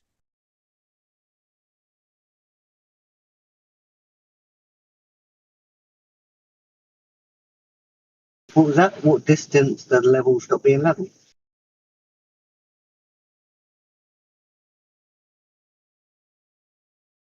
Yeah, like when you take a water level, like say you take 100-foot water level, you could make that water level 300 feet if you wanted to, right? Or more, and just keep going. At what distance does level begin to curve, right? They don't. I've heard that their argument is that at either end of those two sides, right, they are at equal elevation on a ball, right? Can that be right though? Yeah, because they're saying it's a tangent plane, right? So Right. They're claiming no matter, equal elevation. However, we're establishing horizontal, which is not the elevation. they'll call that a tangent plane or a line. So any equal distance away from the center point will be at equal elevation. Is that right, Mark G?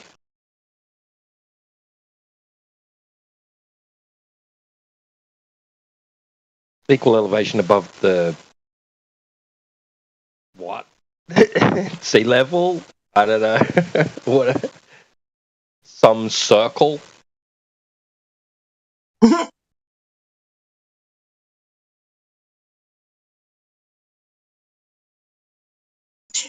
To me, it doesn't make much sense. I mean, they're going with this this vertical, right? For elevation. Elevation is vertical, no? Right. So, but we're trying to establish horizontal. We're trying to establish at what point does horizontal begin to curve. They want to hit us with this. Oh, well, it's at this elevation. No, that's completely segueing from where we're at. Oh wait, the 2 points of even distance from the center, right, on either side of the center, are equal distance from the center of the Earth. Right? That's what it is. Now I remember. Right? Yeah. Yeah. That's what they claim. But it's funny, right? Because it's not like we're not trying to navigate from the center of a ball. We're not trying to establish things from the center of a sphere. That's not what's happening here. So that's easily dismissible, right?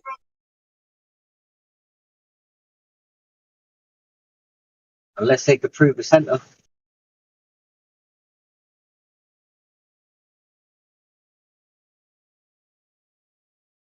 But the level's going to be level from one end to the other, just like the word level. You read it one way, it's level. You read it the other way, it's level.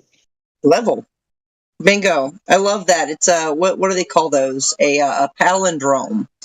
They're the same forwards as they are backwards. They're called palindromes. Like taco cat is taco cat backwards. Level is level. Forwards and backwards. End to end.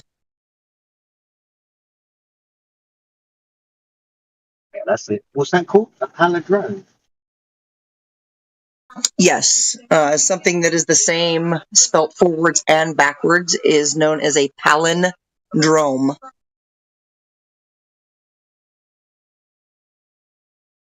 Right. Thank you.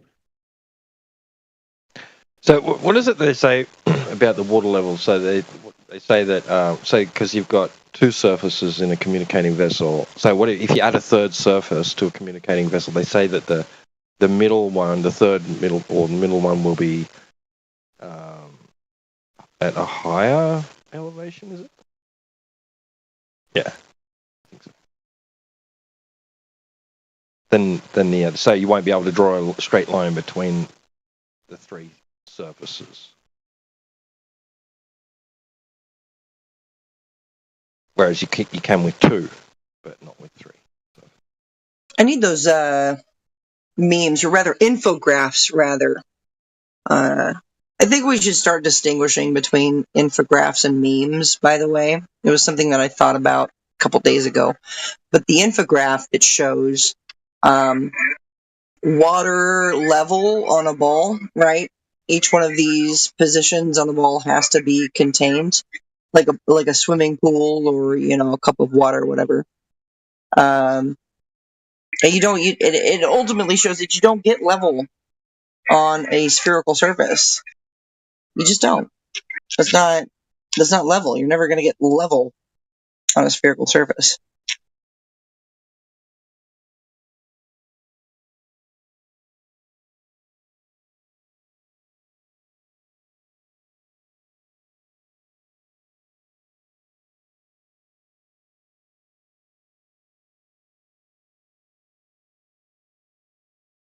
If this water level here, it's level from end to end at 100 feet, then what reason do I have to believe that it's not going to be the same at 1,000 feet?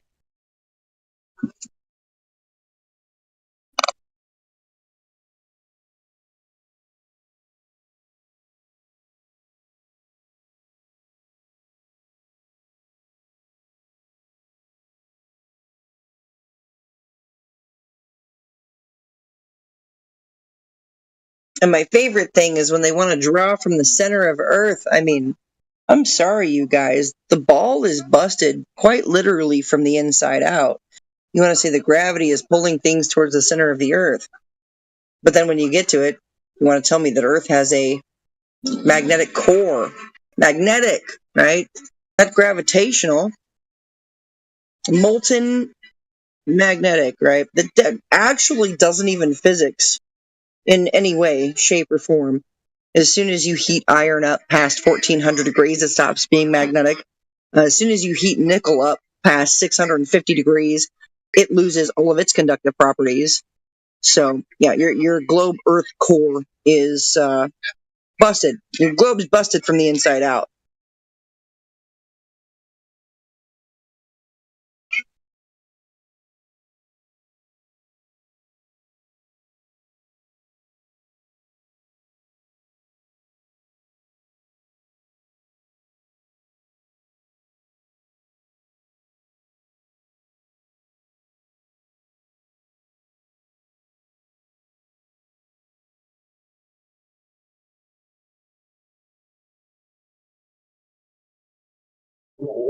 It's not hard to find out that there ain't no center, but they admit that they ain't got no evidence of themselves, you know.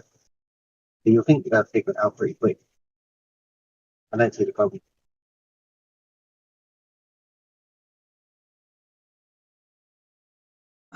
I've got you turned all the way up and barely understood what you said. I'm sorry.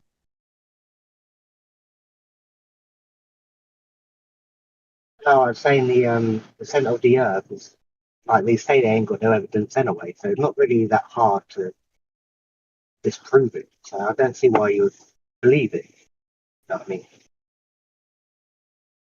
I don't know if you can hear me. My mic's not very good on this phone. Sorry.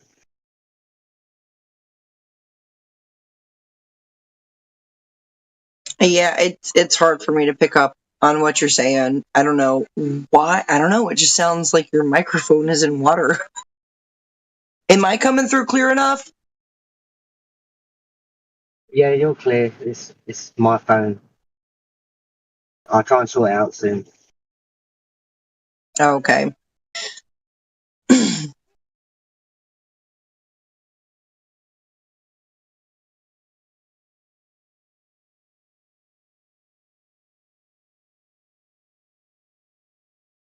Wait, who we got in here? We've got Aardvark. We got AI. What's up, AI? We got Amish. Sup, Amish. Berserker. Elijah. Sup, Elijah. Callie. Chess Clown. I was just talking to you. Crit. What's up, Crit? How's everybody doing tonight?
So we got any Globers in here? I don't know about Aardvark. I know that Fry and Hush are Globers. Fry be riding a fence, though. Fry, you do be riding a fence. I could talk to you, buddy. You're at least amicable.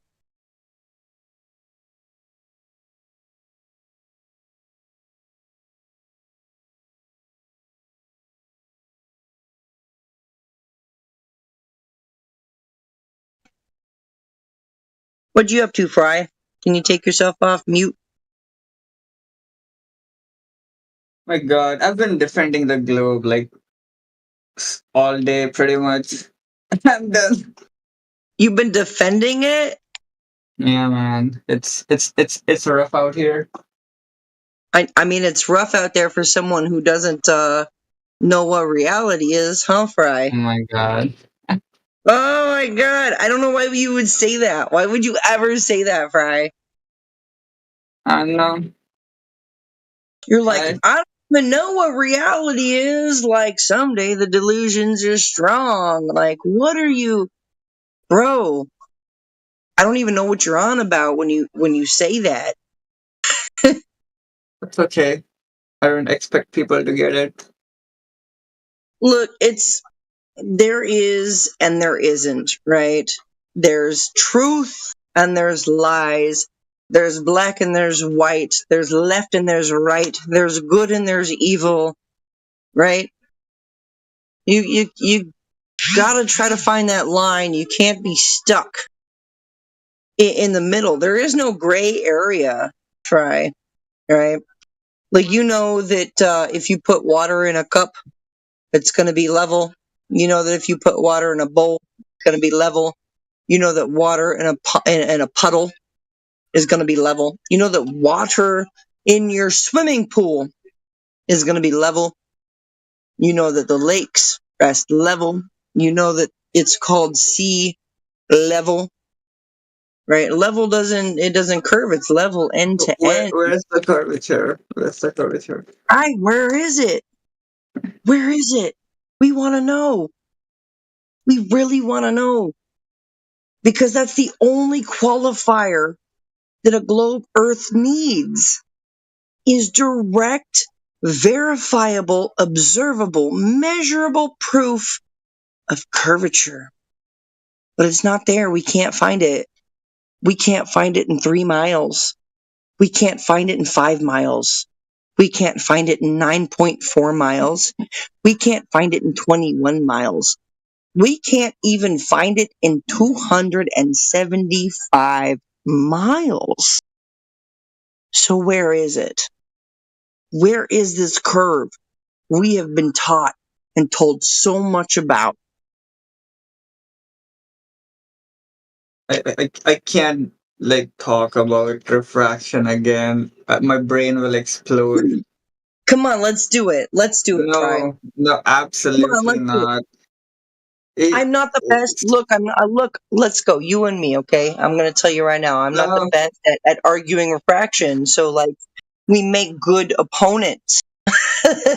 Promise. Honestly, oh my God, no. I Promise, honestly don't. Fry. Come on, you can do this. You got this. The best I can do is that, and I told this to QE as well. He was here a while ago. You know the video where the laser bends inside a sugar water pool. Yes, I know that one very well. Yeah, to me that's good enough. You know, I don't need to. I don't need anything else. Okay, but Fry, are you standing? Listen, okay, Fry. Are you standing in sugar water right now? Are you breathing sugar water? I'm not. No, right? So the laser does this medium with sugar water. I think we would call that and anybody, please, I get these confused, so please, anybody, correct me if I'm wrong. But the sugar water is, I believe, an isotropic medium, right? As where the air that we breathe and exist in is an anisotropic medium. right? Anybody, Yeah. please correct me if I'm wrong. I feel like I might have these mixed up. All I want to say is, all you had to say was it's a false equivalence, Alice. But continue, you're doing well. Thank you. No, and you're right. It is a false equivalence. But this is distinguishing rather the difference between an isotropic and an anisotropic medium, Fry. So the air is not sugar water. Okay, it's not sugar water. Actually, I can show you a photo of a laser light refracting away from the surface of the Earth in this anisotropic medium, which is the opposite of what your laser light is doing in the sugar water. So, all right. I mean, that makes so why is it okay? So why is the laser going up? the laser goes up probably due to some sort of refractive index. I don't know, the light bends through this different medium. There's probably moisture in the air that's causing that. I'm not sure. I'm not going to make any positive claims towards it because I'm not exactly sure on that. However, that laser light is moving in the opposite direction, appears to bend away in the opposite direction from the surface of Earth, as where a lot of globers like to show this sugar water, this laser bending down in sugar water, as if it's some proof of Earth curve, right? They say, oh, you can see the laser because the laser bends around the Earth curve. That's basically what they're getting at when they post that laser through the sugar water. But let me post it here in the chat. I've got this picture, like I said, that shows the laser going away from the water. Because we don't live in sugar water, Fry, right? We don't live in sugar water. Yeah, I'm saying we do. I'm just saying I mean, okay, so do you agree that this what do you call my brain is so fried, density gradient in the atmosphere? Well, sure. I can't deny that there's a density gradient. There's a gas density gradient within the atmos. This is pretty well like fifth grade level knowledge, scholastics right there on that. That's the limit of my knowledge about refraction. To me, this makes sense. I don't know what to tell you. I mean, look, man, you can disagree, I guess. But... Another question. QE kind of schooled me on refraction. Another question. So the density gradient you're talking about, isn't that vertically? Yeah. What's that got to do with looking across?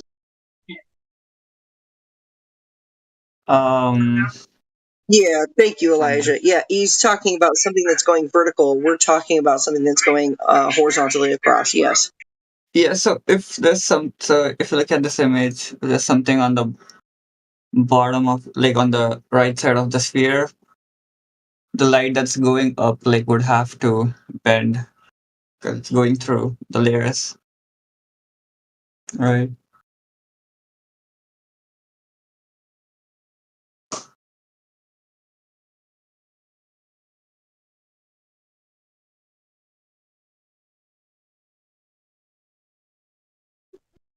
So I'm trying to find it. I think I'm close to it. There it is. All right. I found the laser light appearing to deflect away from the surface of the waters, right?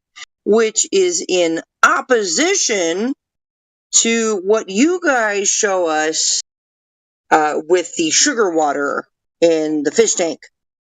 Let's see it. I'm not Here it following is. what you're saying, but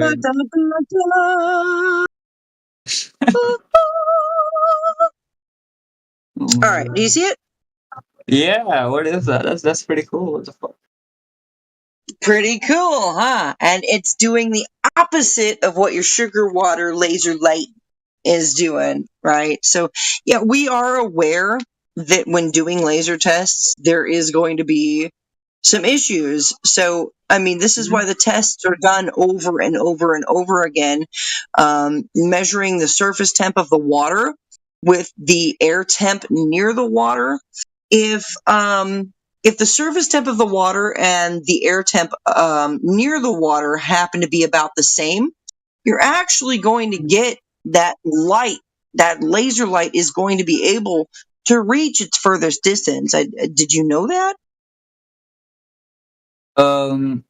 Reach its furthest distance. I've seen some long distance laser tests done. Yeah, and the whole issue is that these laser lights are being seen well beyond where the geometric limitation of the globe horizon should be. That's the big hang up for the globe. That's a big stab. That's a big killer for the globe. There's no amount of refraction that will save you. Wait, why? Can you repeat that last point? I said that these laser lights, these tests, all of these observation tests, these optical tests, are exceeding the geometric limit of a globe horizon, and there's no amount of crying refraction that's going to save the globe from that. I'm not sure what that means. The geometric limit? What is that? Well, I mean, it seems like the refraction that globers are claiming is ultimately like a hologram. Like refraction is causing this image, this object rather, that should be hidden to pop up and be in direct line of sight. And that's just not what's happening. The object that is in direct line of sight is, in fact, the actual object, not an illusion or a mirage or a hologram of the actual object. Do you understand?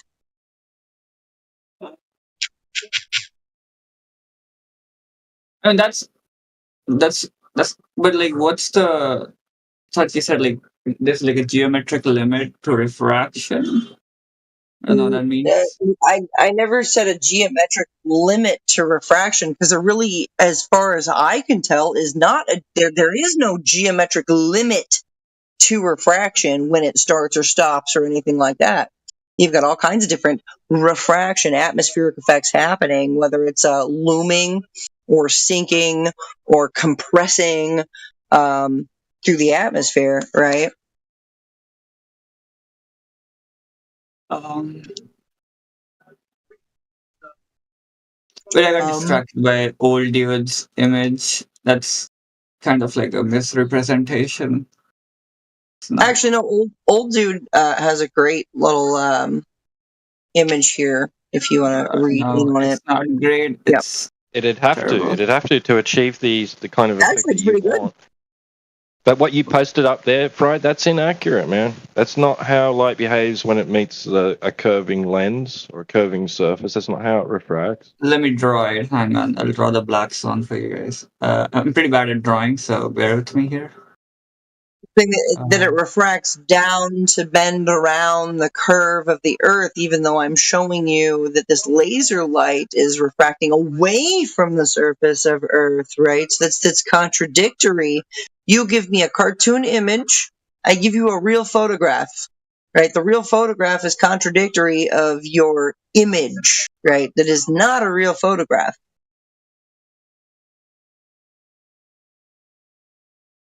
I drew it. It's easier to. There you go. If anybody would like to take this over for a moment, please feel free. Fry, don't forget to put in the trajectory of the photon prior to. I did. Oh, okay, cool. Yep. And it only passes through one layer because, I mean, you have to imagine there would be more layers. But I even drew arrows where it passes through from one layer to the next. No. I want the photon before it hits the surface. It's bouncing off, and before it begins being refracted. It's not being refracted, but you know what I mean, right? Wait, what do you mean? Path of the photon. That's the blue line is the path of the photon. Prior to that, it's got to bounce off something, right? Wait, where did it come from? What angle did it come from? What was the surface that it bounced off? Which way was it going after that? It didn't bounce. Okay, let me draw it properly. What do you mean? I don't get It's not reflecting, so that's not how photons work. Photons don't bounce off surfaces. They don't hit surfaces and then continue on a path relative to the angle of its trajectory relative to the surface that it's reflecting off. I thought that's how reflection works. Maybe I'm wrong. Reflection. This is not reflection. Why? Well, it's got to reflect off something for you to see it, right? No. What? No, so photons just emerge out of objects.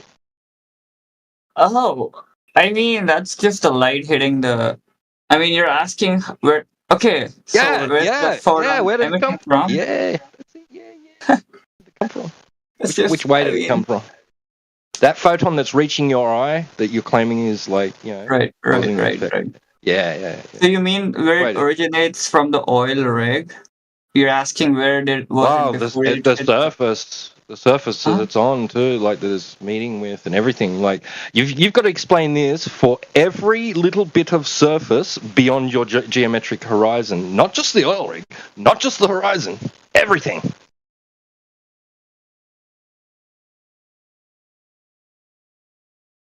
Not sure where to start. Yeah, because it's not modeled. This is just an. No, I mean, what's the first question you want me to answer? You won't be able to. You won't be able to. Where's the photon coming from? That's just. Yeah, before that, yeah. Which way did it come from? So before it emits itself from the oil rig, is that the question? Yeah. That would be just the sun's rays, right? Yes. I mean, I don't know what you want me to draw here. Sun's rays are bouncing off in every direction, pretty much. Yeah, and which way? Yeah, so it's traveling. Which way is it traveling after that? Like, is it going up? Is it going like even after? Like, why is it going that direction specifically? What's directing it? So, okay, I'll draw some more arrows. Maybe this will help.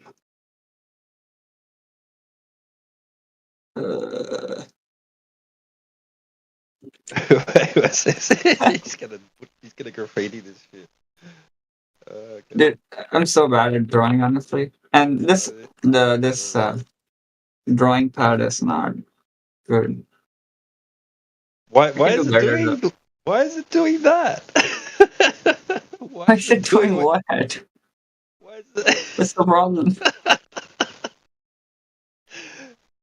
Why isn't it like, for example, why isn't it just like bouncing off and hitting the ground?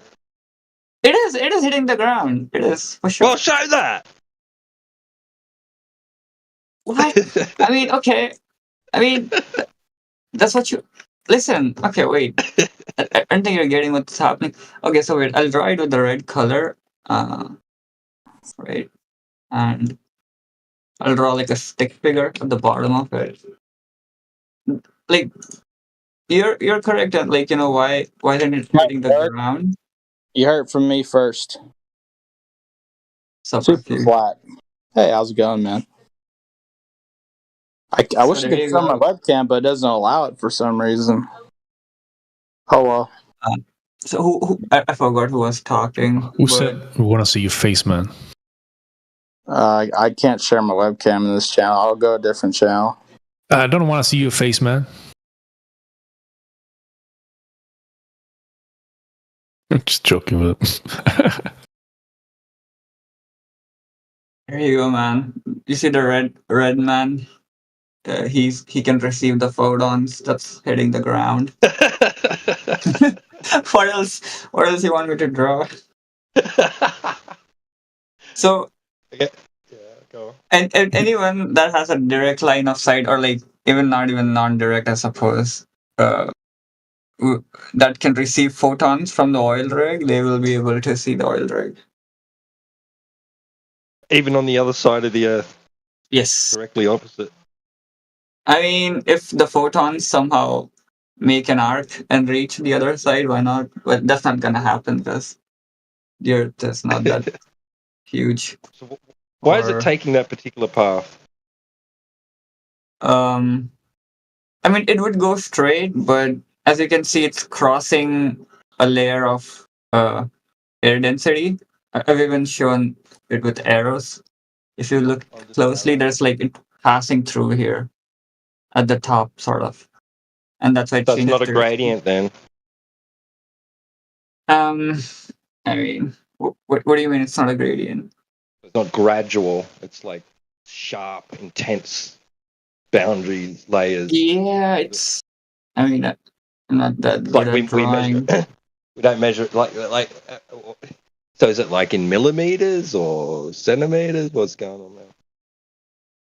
I'm actually not sure how they calculate this. Just needs to work like that to be able to explain it. Being on a ball, right?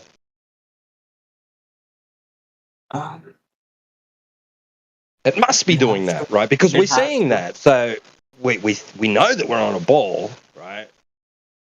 We know that, don't we? To, man. It has to do that. It has to, yeah. It has to be doing that. Because I'm on a ball, right?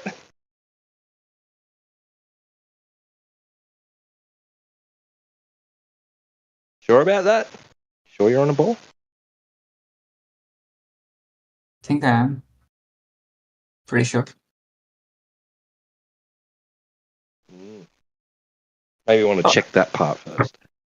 Or you might start making excuses for why you can see stuff that, you otherwise shouldn't be able to see if you're on a ball.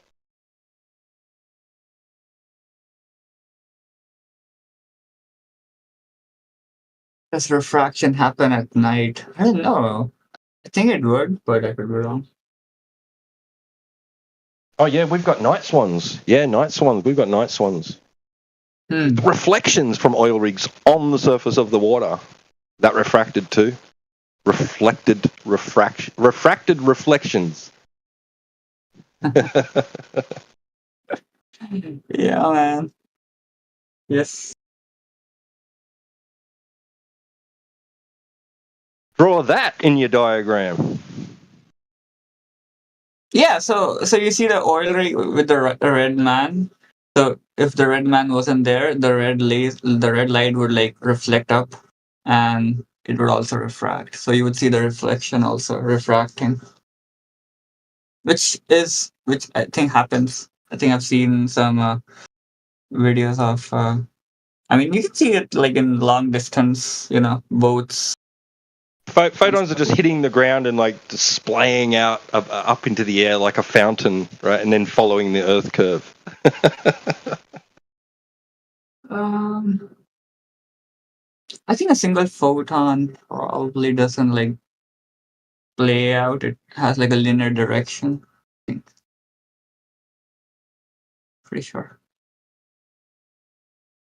I don't know, man. Light is weird. Light pretty much makes no sense. It's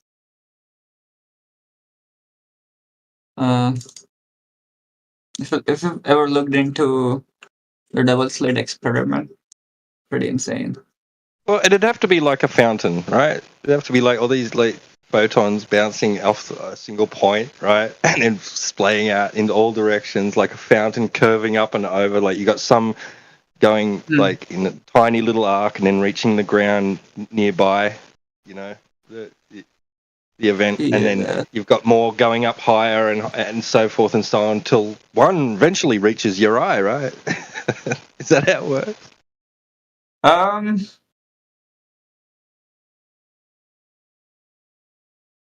Good question, man. I'm not sure. Let me think. No, I mean, it does behave as a photon for the most part, I think.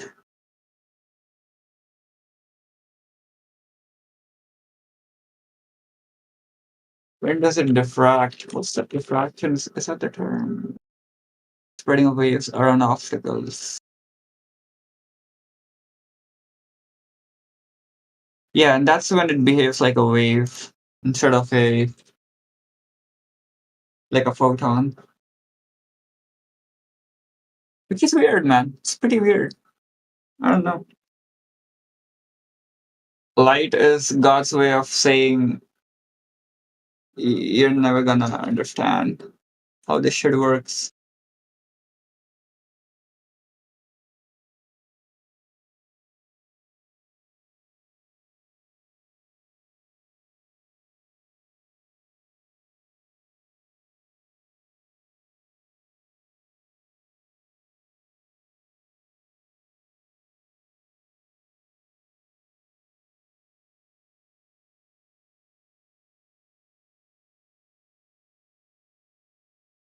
I don't know, man. I just have to I can just look through the telescope and go, oh, hey, an oil rig. Yeah, there you go. What do? You go, oh, that's not the oil rig. Oh, it's the oil rig, but it's not the oil rig. It's what does Oakley say something about a fucking refracted hyena, fucking something or other? I can't remember the spiel. But again, it's like all this complicated jargon just to describe what you're seeing. Because it's not there. It's not really there. Somewhere else, but I'm seeing it. Yeah. But, okay, so I mean, that's also how our vision works, right? Like anything you're seeing, it's not actually there. Like it's like, let's say you're looking at a car. By the time the photons from the car reach your eyes, the car has already moved. So would you say the car is not really there? It's not, when I say the car's not there, no. I'd say the car's there. Yeah, because I'd say there's a car. Look. No. It's moved. Yeah. No, it's moved though. It moved. As soon as light takes a finite amount of time to reach your eyes, and then some more time for your brain to process it. Actually, so you're always looking in the past, pretty much. So you can't, if you were going to shoot at it, right? Not that I wouldn't shoot at cars, but if you were going to try and hit it, like you'd have to not only aim where it's going to be, but where it. Yes. What the fuck, man? How do you work that out? Okay, so here's the thing, right? Like, that time difference is so small. It's pretty much it's almost zero, but it's not zero. That's my entire point. It's I mean, yeah, you wouldn't have to factor it in everyday life. Yeah, but it is but technically it is the truth, right? Like you're always seeing things in the past. So you can just treat it like it is where you're seeing it to be. Yeah, you can pretty much, of course. What about the oil rig? Can you treat that as you can't if do it's that where? with the oil rig. No, you can't, unfortunately. Oh, you can't do that with the oil rig, though. Not the oil rig, no. Not the horizon, no. Yeah, you're pushing it a little. Yeah, that's.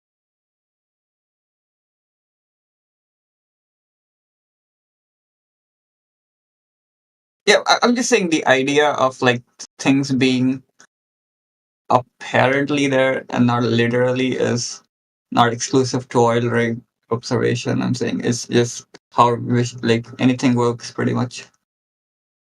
It's just a matter of how much,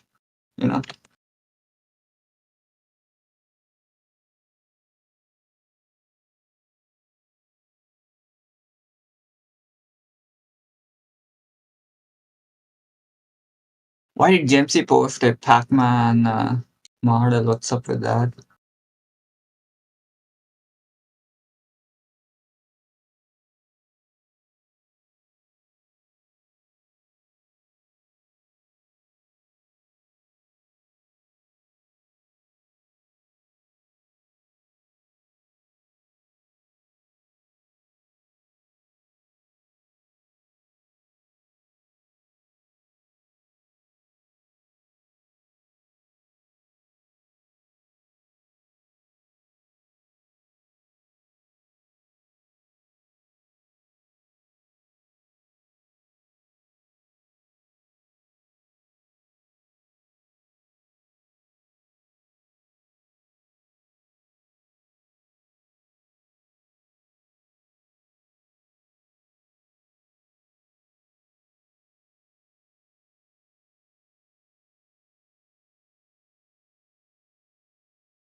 Model supersedes the globe model.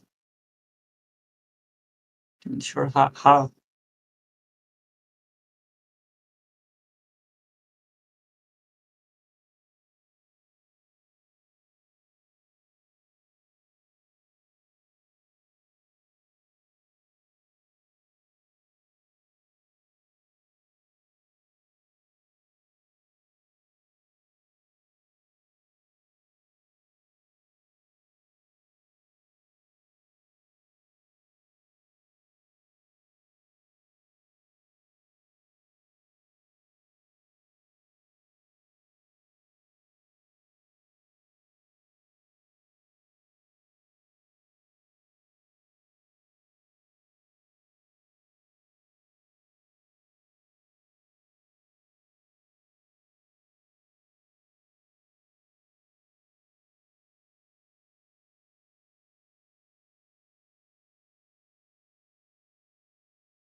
Weightless, are you a glower? Flat earther? Somewhere in between? He's under the heavens, earth. There's more to that. I can't. I'm sorry, Jamesy. I'm butchering that. Under the heavens.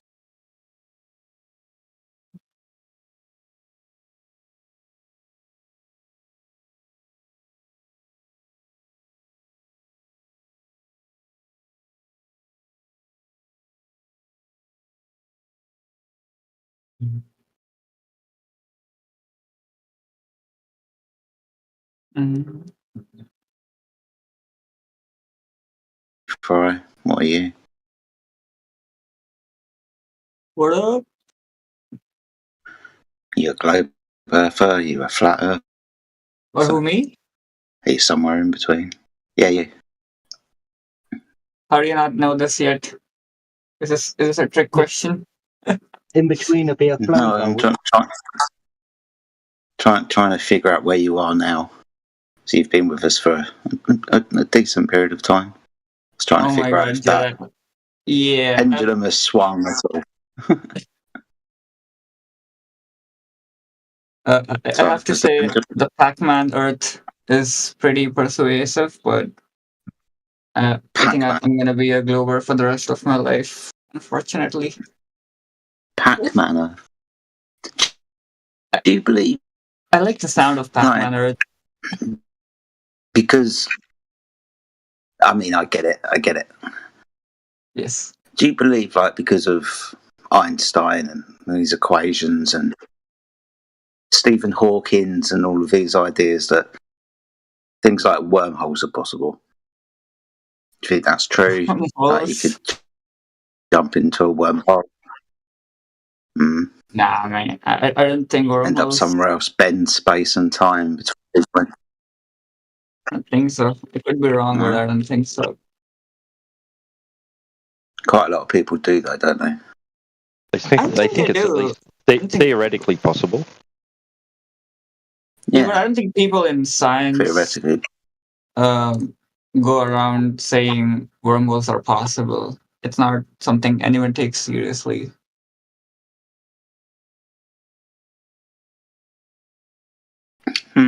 I don't know. Would be what would they call? That'd be what they call in the realm of speculation with what do they say? I think if someone's doing research on wormholes, they would be like ridiculed a lot and probably lose No, their man, they're job. not. They're well-respected people. I doubt it. And I've never heard of anyone researching. I mean, maybe I'm wrong. I don't know. Let me look it up. Like Einstein and Rosen. Do you believe in quantum physics? Yeah, man. Quantum physics is. So that's the idea of these. I'm going to say small quanta or whatever it is, but they blink in and out and appear, and they have twins and can be in one place and be in another place and transfer that information faster than the speed of light. I mean, we kind of work quite well with this understanding of what reality is at a very, very, very small level beyond physics and blah blah blah. I just wonder sometimes when people talk about the flat, the Pac-Man Earth, the flat Pac-Man Earth. When they're talking about this, they're talking about things disappearing and then reappearing somewhere else. I don't know how far away that is from the realms of imagination or what. Quite a lot of people talk about these things in the heliocentric world, right? Even without the heliocentric world, just understanding fundamental, like small things and how this quantum stuff behaves. I just don't think it's that much of a stretch of the imagination, mate. Not saying Pac-Man Earth is true. I'm just, the more I look into it, really, is it that much of a stretch of imagination where somebody turns around, not saying that you are, but derogatorily saying, Pac-Man, that's stupid, things appearing and reappearing somewhere else. Okay. Yeah, I mean, if let's turn back time to 1700s or whenever the fuck they were coming up with quantum mechanics. No one would have taken it seriously. It sounds like a joke, but here we are.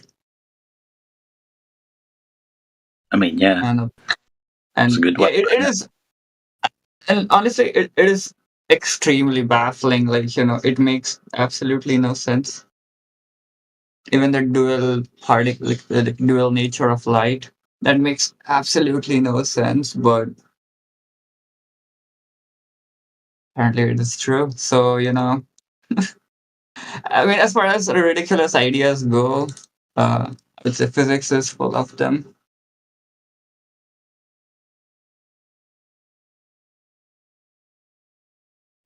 But you think you'll always firmly be a globe earther, yeah? There's no swing to that. Unfortunately, that's not gonna happen. Do you think there's a good enough reason for you to justify that claim? It's a bunch of reasons, I guess, put together. I don't think it's just one specific thing. Yeah, but that's kind of what I mean.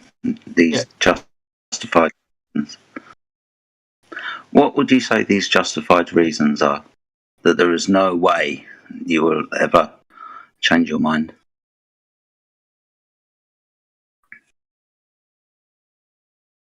I think the biggest reason, and I think you guys have heard this a lot, right? Like, why the lie? That's one of the big ones, honestly. It doesn't make any sense for it to be a lie. I guess, and forgive me, I guess a lot of things don't make sense to normal people.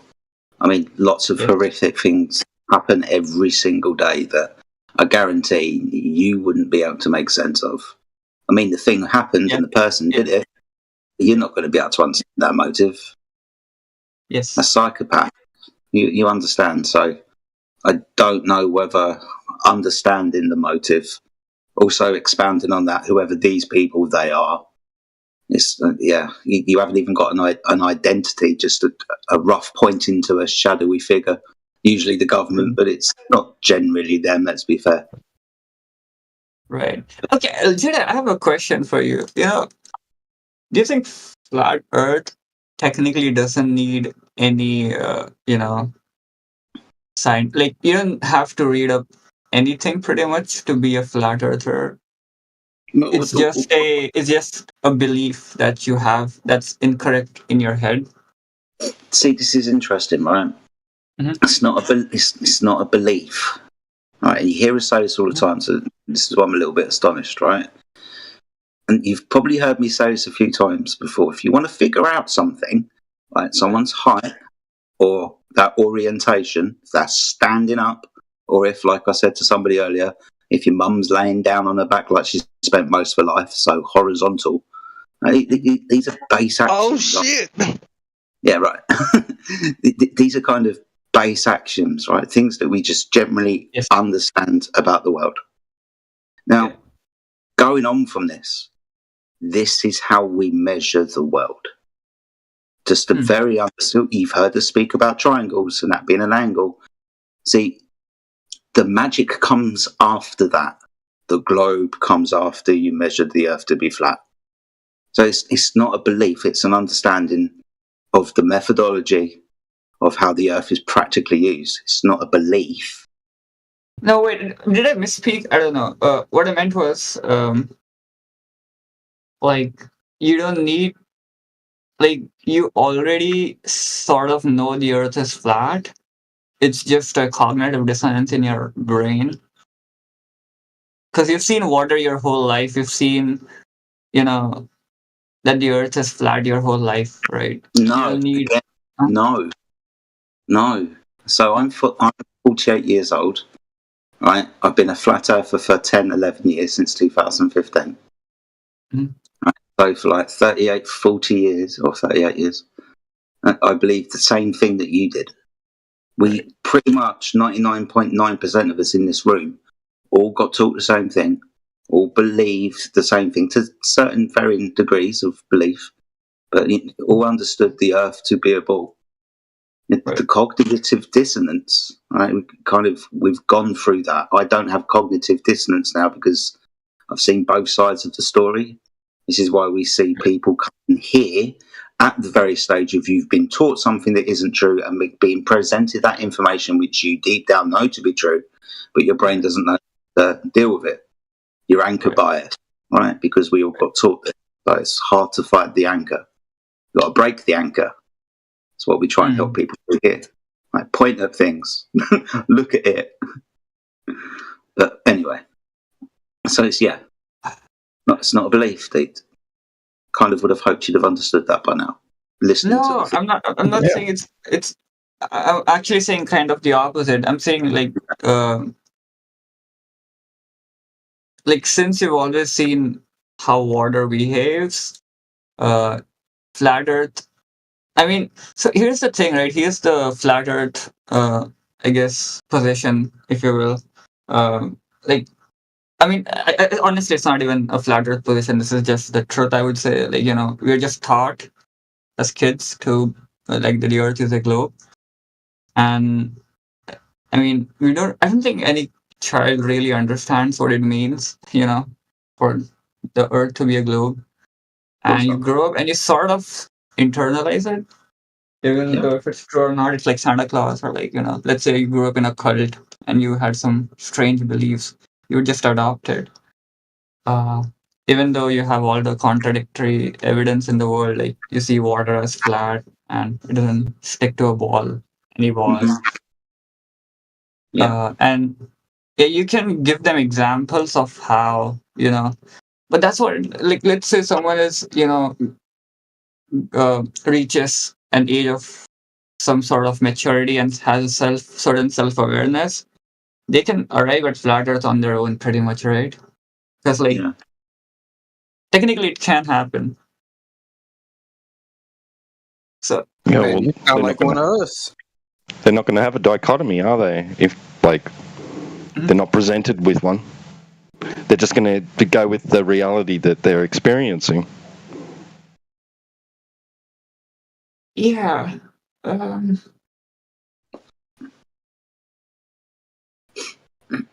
Might ask different questions, but apart from that.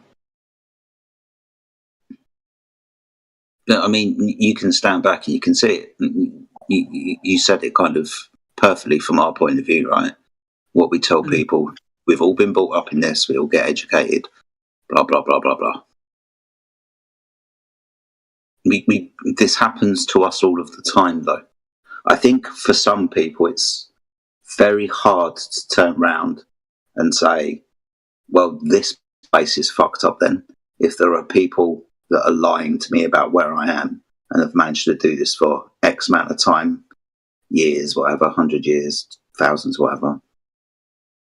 I think it's hard for people to turn around and admit that to themselves.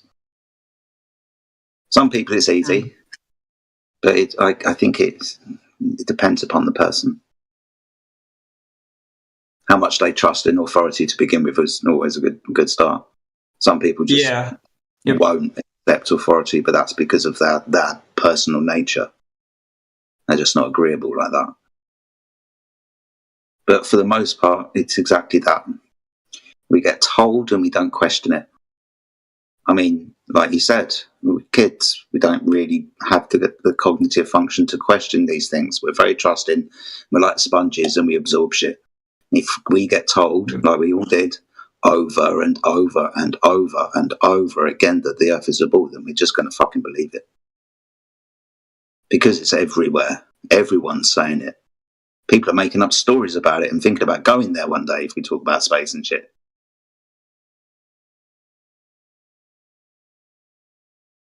It's hard to break that type of programming. I get it.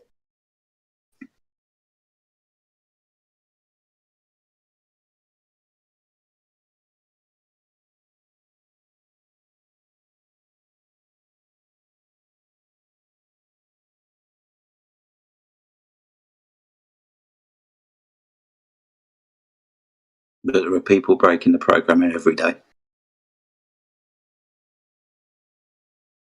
People come in here and talk to us every single day, and you've been one of those people, right? People are still always going to ask questions.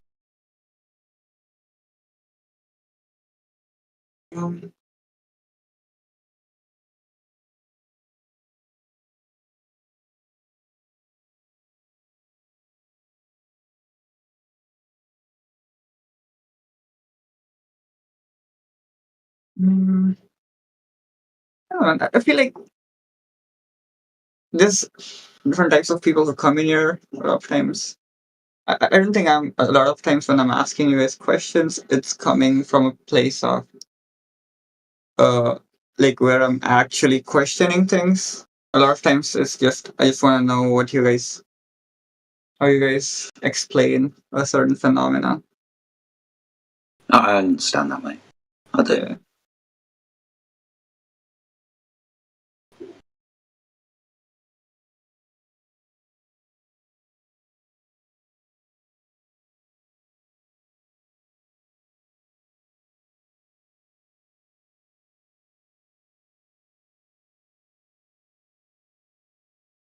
You know, honestly, I do think, and this is interestingly, I did not expect this, but I feel like looking into flat Earth does sort of increase scientific literacy in the general populace. Because there's a lot of, I mean, chances are if you guys weren't flat earthers, you would have never looked any of this up. So, and you make other people question it as well.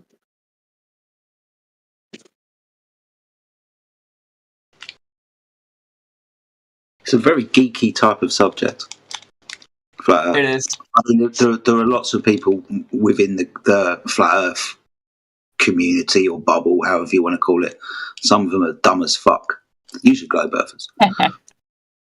There's a certain type of geekiness to being a flat Earth. Certain type of the intrigue and information you can find out. It's an interesting rabbit hole. It covers, although it doesn't seem to, but it does cover a kind of wide range of subjects.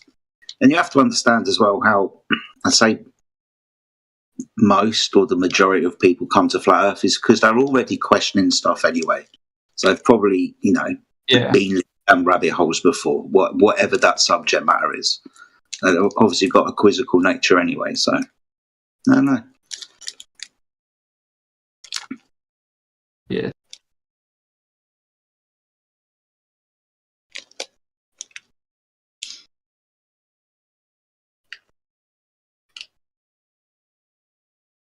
It's just I'm interesting. honestly obsessed with flat Earth. My friends already think I'm a flat earther. It's so funny.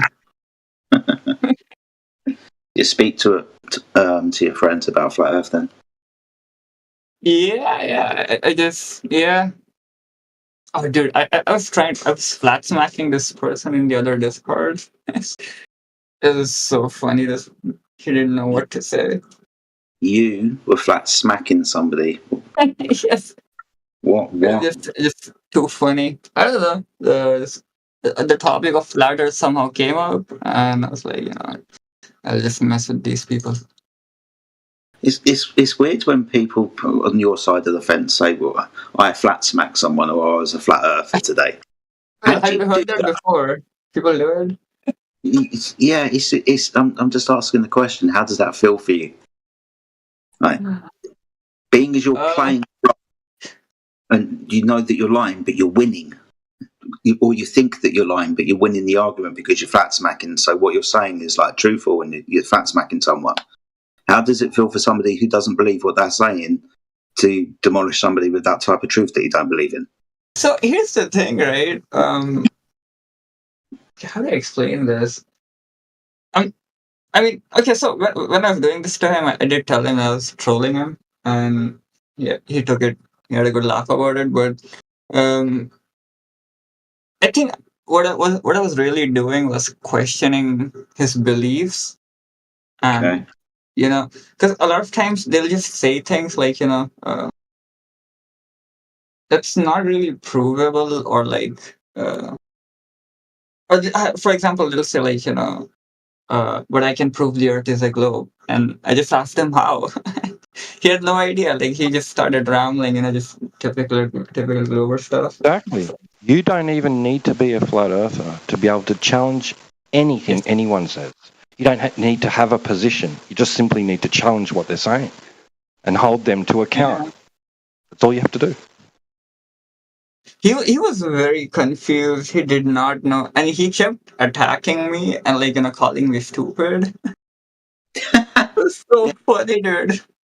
Well, yeah. But I would give such as coherent replies that he was a little shocked, and yeah, it's funny.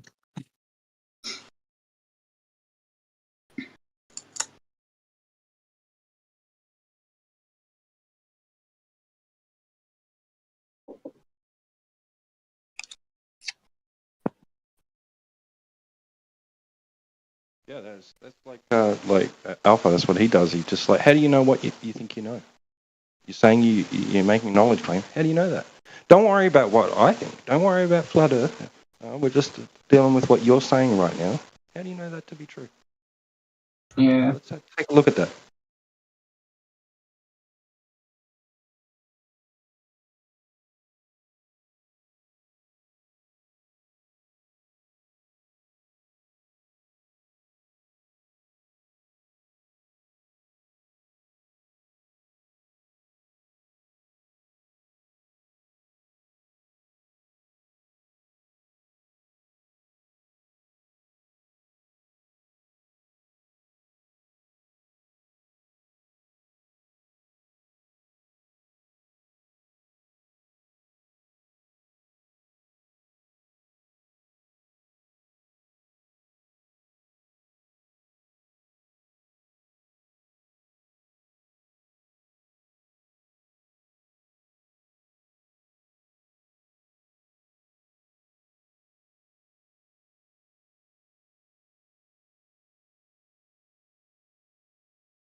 I do believe that truth always prevails.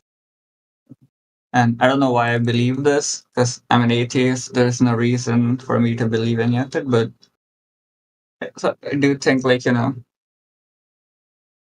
minute. deception doesn't last. Did you say you're an atheist? Yeah. So you claim there is no creator?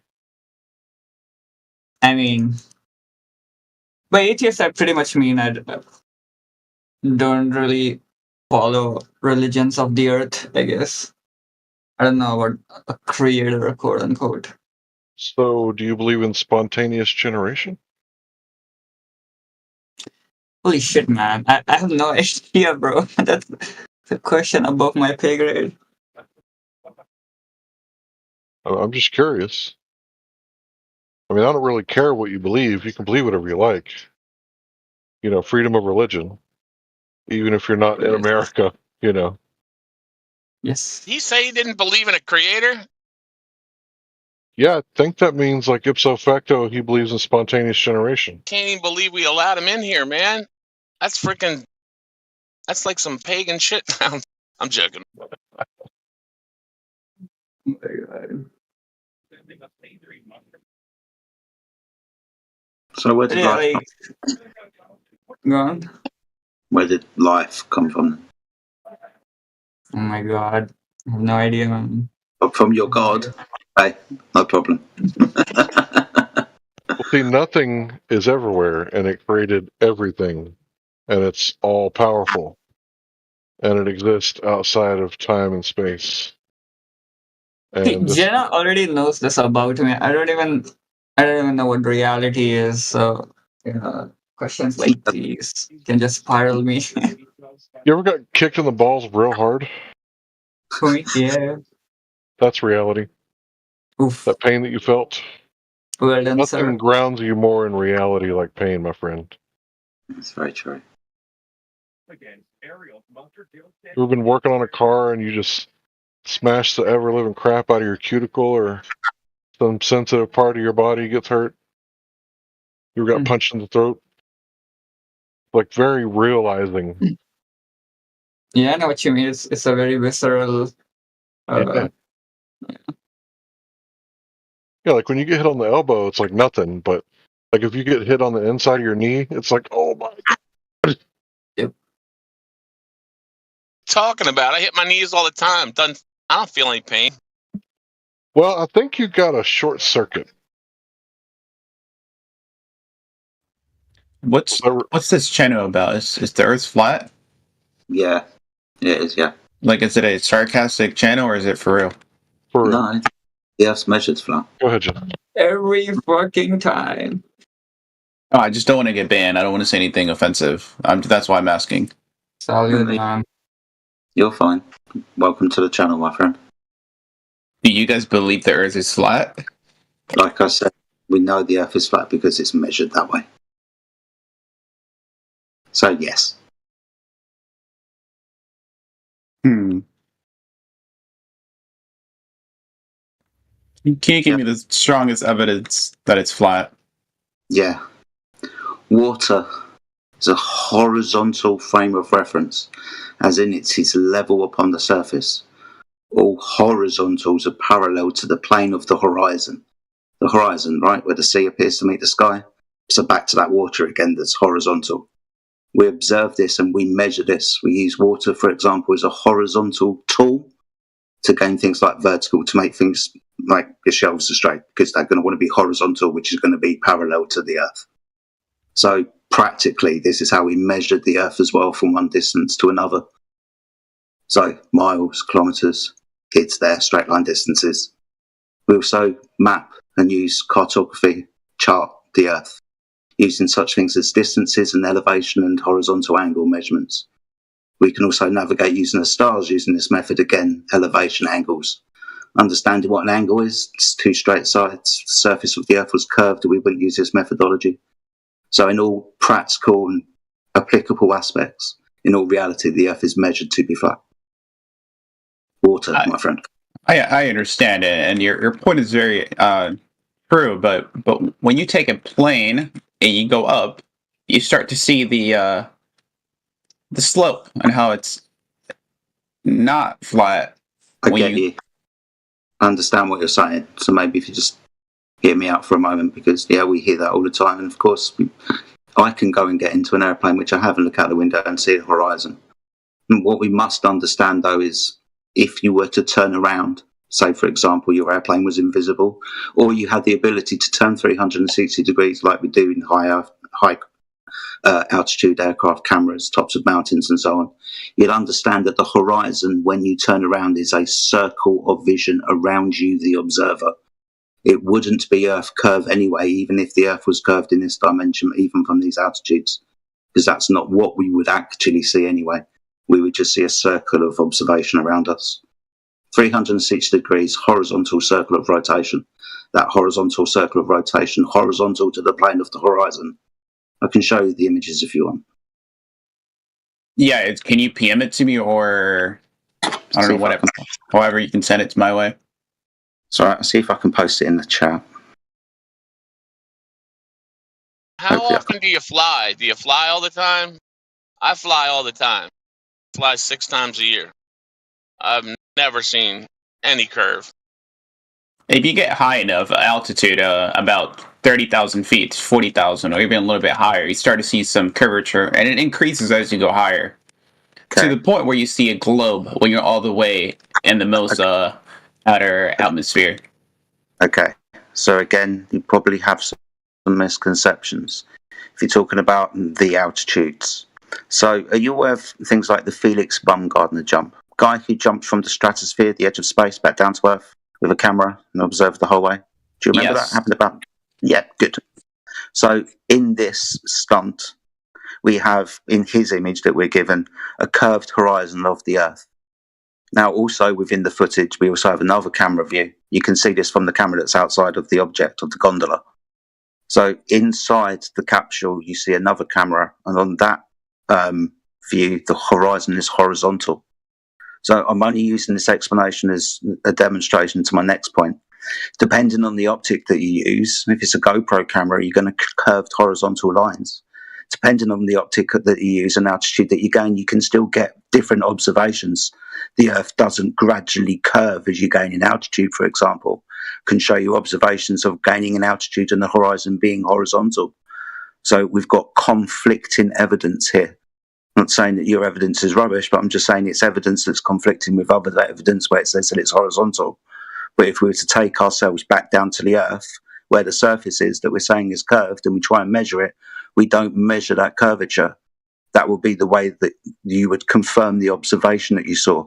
Well, I see curve and I see flat. How am I going to determine it? I'll measure the surface. And when we measure the surface of the Earth means sea level is a horizontal reference. Yeah, could you, just so I can get a little bit better perception, could you send me those images It's so I in can the look at side it? chat. It's in the side chat. I posted it for you. Slideshow? The side chat, do you see where it says show chat? All right, let me click on that real quick. It has like a little comic book quotation bubble. So do you see the image that I posted? Oh, okay, I see. See how he's like on the surface of the Earth, but the camera's making it look curved? Now click on the video right next to it. It's a short clip. Is that step 1, reach Mars, die? Was that not you? It should be the last thing that was posted. A little text bubble at the bottom of the screen if you're on a phone.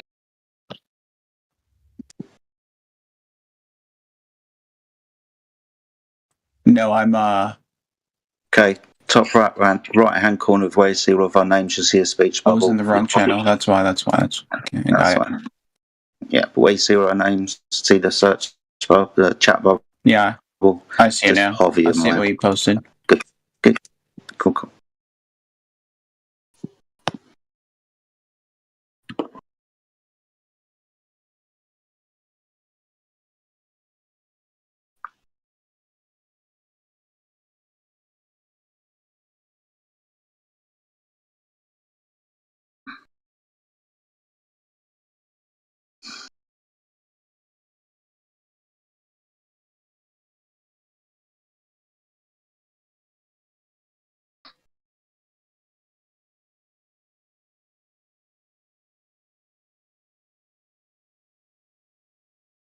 Yeah, but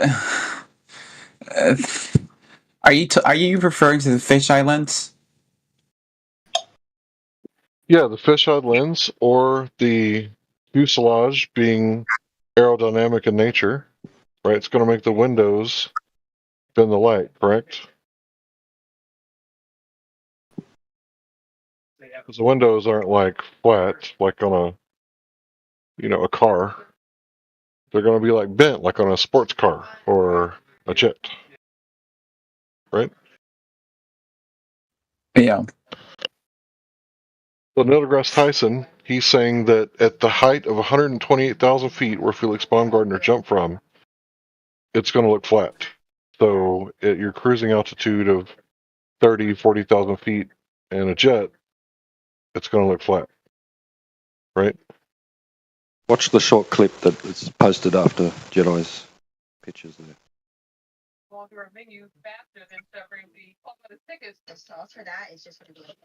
Sorry, after Larry's pictures. I posted the same video. I think you posted the longer version of the video. But yeah, Jedi, please continue. I was just backing you up, bro. No, you're fine, gentlemen. Please, I don't want to talk for too long anyway. I prefer the team game sometimes.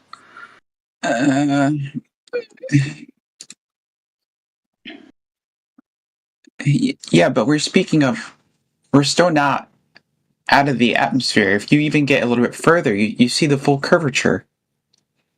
Okay. Again, we appreciate the story, right? And this is what you believe, and we understand this is what you're going to say. What we're going to do is just present you information that we just want you to first understand, and secondly, critically think about. And we get that it's hard, right? No one wants to think that they've been lied to about. And yeah, you're going to come up with lots of things like, well, if I just keep getting higher in altitude, because being in the airplane obviously was a misconception. Eventually you will see the curvature of the Earth. Eventually, at some point. Yes, it's the beginning of the rabbit hole, my friend. You have to just start inching your way in. So no, the horizon isn't the curvature of the Earth. It's horizontal. No matter the altitude that you gain, the curvature you see is probably through some kind of lens, even angling the lens upwards or downwards towards the horizon, so just above it and just below it. You start concaving and convexing the horizontal straight line. This can be easily demonstrated as well.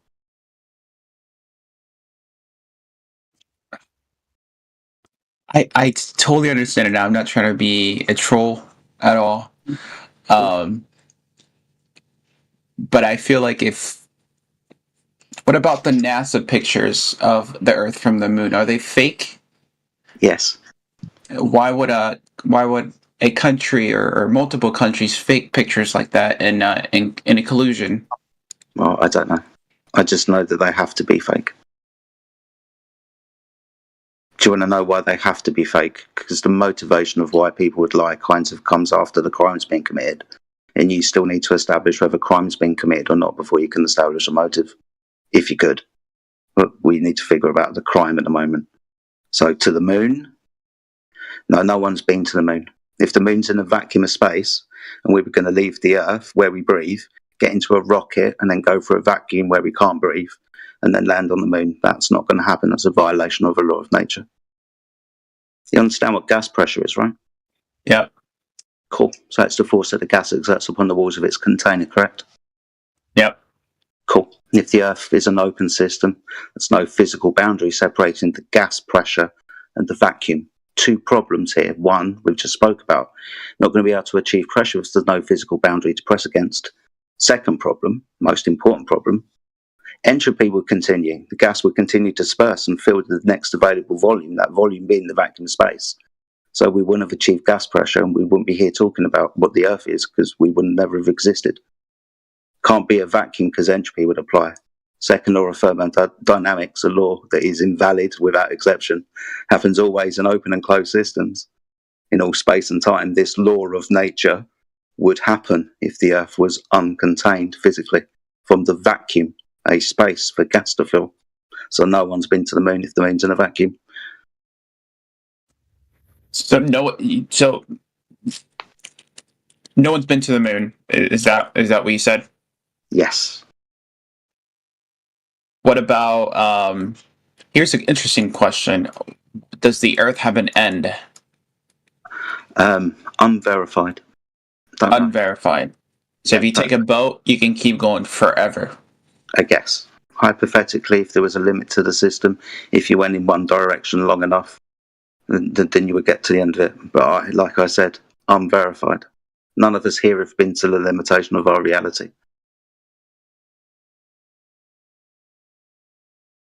What about multiple people that have? How come you can travel from one end of the globe to the other if you take the opposite direction? What do you mean? So if I go from Europe to America, I cross the ocean. But let's say I go from Europe and I cross the other ocean, which is the what's Pacific? Yeah, I can get to America. Mm-hmm. Can you explain that for me? That's the circle. You're just going from one place to another. But if you want to say, if I go in one direction and end up where I started from, that's the circle, isn't it? But you can do that diagonally, interdiagonally, vertically, horizontally. That wouldn't make sense if it was a circle. Sorry, what type of circumnavigation are you talking about? Because some people believe that we constantly and always do circumnavigate the Earth from north to south and back to north again, not changing our direction. And this doesn't happen. But we fly around poles, that's east and west being circles around poles. So you can go east, and if you go east long enough, which is a circle, you'll end up where you started from. Doesn't need the floor to be a sphere, because you can draw circles on paper.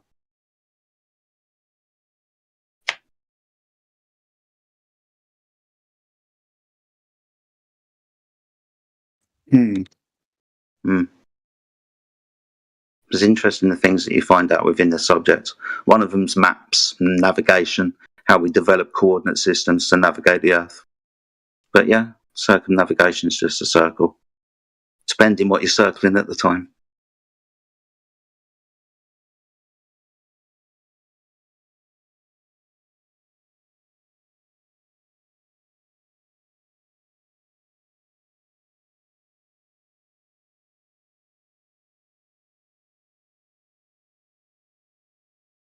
Any other questions? Not at all. I just can say I respectfully would say I can agree to disagree, but overall we've had a very respectful interchange of monologue. No worries, my friend. It's just I can't wrap my head around it.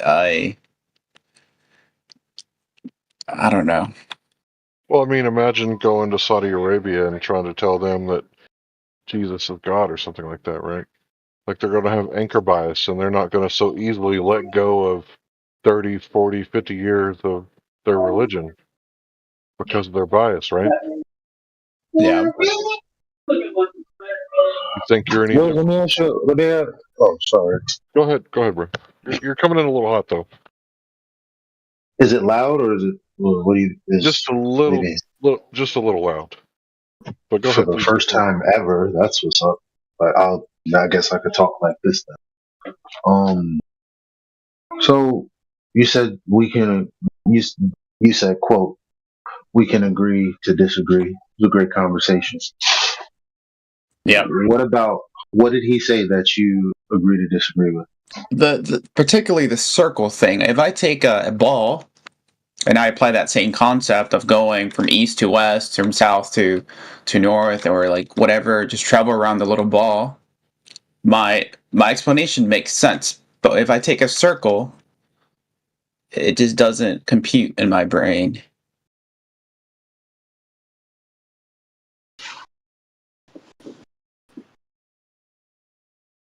Not saying the Earth is a circle. Is it a square then? No.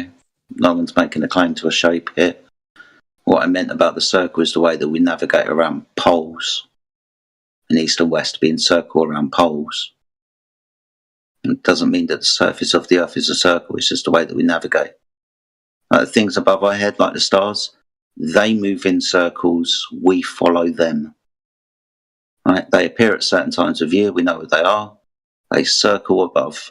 Based on these circles, the stars, that's how we navigate. It's celestial navigation. Based on the circular paths they take. Think about it like this. I can circumnavigate my block, right? I could run around, 4, 5, 8 blocks, and I would be circumnavigating my house, right? But my neighborhood's pretty flat. So you can circumnavigate large swaths of ocean. It doesn't have anything to do with curvature or flatness. But we have the technology to keep going straight. Like, let's say you take a plane and you go up, I don't know, 55,000 feet in altitude. You keep going straight. There's nothing there's nothing making you keep going and circumnavigating whatever circle. You're just going to keep going straight indefinitely, as long as you have enough fuel. Yeah, and until you run out of fuel. Because this is all going to be finite. And then we're going to be talking about lots of money and people organising to do this type of thing. But practically, you are kind of correct. But again, that's not how we practically navigate around the Earth. Because we're just going from place to place in these circles or corridors that we get told, right? But again, your premise is correct if you were to go in a straight line. But you have to remember what you're saying, and especially how you're travelling. This is an aircraft. It flies horizontally with a maintained 1 to 3 degree pitch above horizontal. That's its orientation taken from the gyroscopes. So it knows where up and down is, where horizontal is, because of its pitch and its yaw. If the surface of the Earth was curving, this means that the aircraft would have to rotate around the sphere. If it was to complete one circumference of this sphere, that's 360 degrees of rotation as it travels around the ball. It would have to negotiate the curvature of the Earth. If the surface of the Earth was curving, the path of the aircraft wouldn't be horizontal. It would have to curve to match that curve that we're flying over. See, when we look at the information provided by aircraft data, high altitude from the black box, these types of things, we can clearly see that there is no deviation from pitch for hours and hours in the aircraft. Because the pitch is important, because the altitude is important, because the horizontal plane that the aircraft is flying is parallel to the floor below the mean sea level. So the aircraft flies horizontal because the surface below is horizontal. If it was curved, there would be pitch data to prove the negotiation for curve, but there's not. I completely agree, but the only reason for the pitch is because we're always fighting gravity. Okay, so if you're going to say fighting gravity, then that's pushing the nose down and pushing the nose down and lifting the back up. Is that what gravity's doing? Pushing. Fighting gravity? What's that? But see, if you're just going to say that gravity just takes care of it, then it's still going to notice a change in the pitch. No, you have your what do you call it? Flaps. I don't know, not flaps, but ailerons, whatever you call it, to push you against the air to keep going up, and that's wasting energy, which is so you have to fight the gravitational pull that's keeping you from going down with energy. Again, please just listen to what you're saying, because everybody says this, right? Gravity sorts this out. You'll come across the idea that gravity sorts an awful lot of things out as we go deeper down the rabbit hole. This being one of them, that even though the aircraft would obviously, and the pilot would most definitely have to correct for this, and they don't, but gravity sorts it out and it's fine. No, there is no measurement of curvature when an aircraft is flying horizontally. There's no curvature to be negotiated. There's no, because aircraft can fly faster than the speed of light, faster than the speed of sound, Mach 1, 2, 3, 4, that curvature, that correction would have to increase. You'd be fighting against gravity and still gaining altitude. If you did fly in a straight line for long enough, like you say, like eventually you would be flying upside down under the ball. Yeah. Like, that's pretty silly. 100 Think about it, right? Yeah, you would just go back to my previous point where if you keep going in a straight line in a rocket, let's say,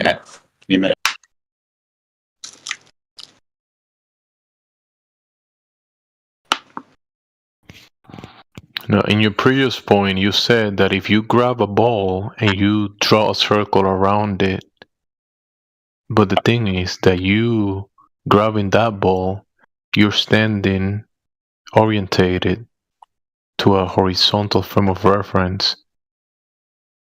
You holding the ball and drawing the circle around the ball. You can make the ball disappear, and you can make the same circle without that ball in your hand, and that circle is also horizontal, above, parallel to the ground, going around whatever you want to draw it around. You're still doing a parallel circle to the ground, horizontal. Even the ball that you brought out to talk about balls and circles on balls, even that ball is dependent on the horizontal frame of reference. if you take a point in the ball and make a completely diagonal line, and definitely diagonal line, the more you get away from the ball. And we build rockets. We're talking about balls. We're talking about balls in reality. The balls that you know and I know. Those balls that you cannot put below a floor, right? If you put that ball, you can put the ball on top of a table or on top of a basketball court, right? And the ball will be on top of the horizontal or the level floor or the level table. But then if you put that ball below the level table, it's gonna fall from it. The ball is not gonna be attached or doing any of the tricks that you think in your mind is doing. Or if you add water or try to add the gas pressure on the spinning ball on the outside, it's not gonna work the way you think it works in your mind. But the laws of physics are different. Yeah, the laws of physics are gonna make the water splash to the horizontal floor. You know this. No, there's so much gravity from the sun that the water and everything just so perfectly maintained in that ball. But this ball that you're talking now is a ball that you've never seen. You cannot demonstrate. There's videos and pictures. Experience.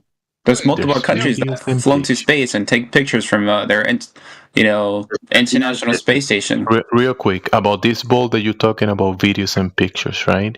So these videos and pictures of this ball, sure, there are videos and pictures of this ball that you're talking about, right? Like cartoons, movies, you make drawings of it and you color it blue like the water that is around it, right? You can do that.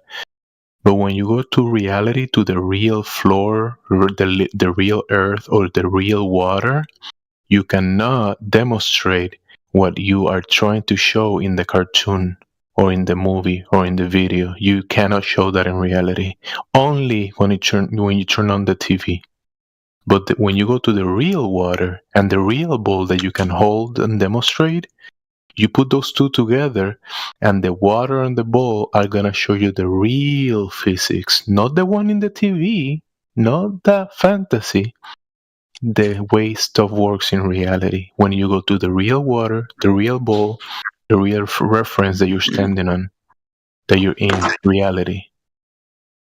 What about when I aim my telescope up to the sun? Why is it not to the sun? Mars? Okay, so when you set up your telescope on the horizontal frame of reference, you need a floor, right? And you look at you set it up. Me next to you, I'm looking with my eyes, and you're looking through this telescope. We're both seeing the same thing, observable phenomena of sky phenomena.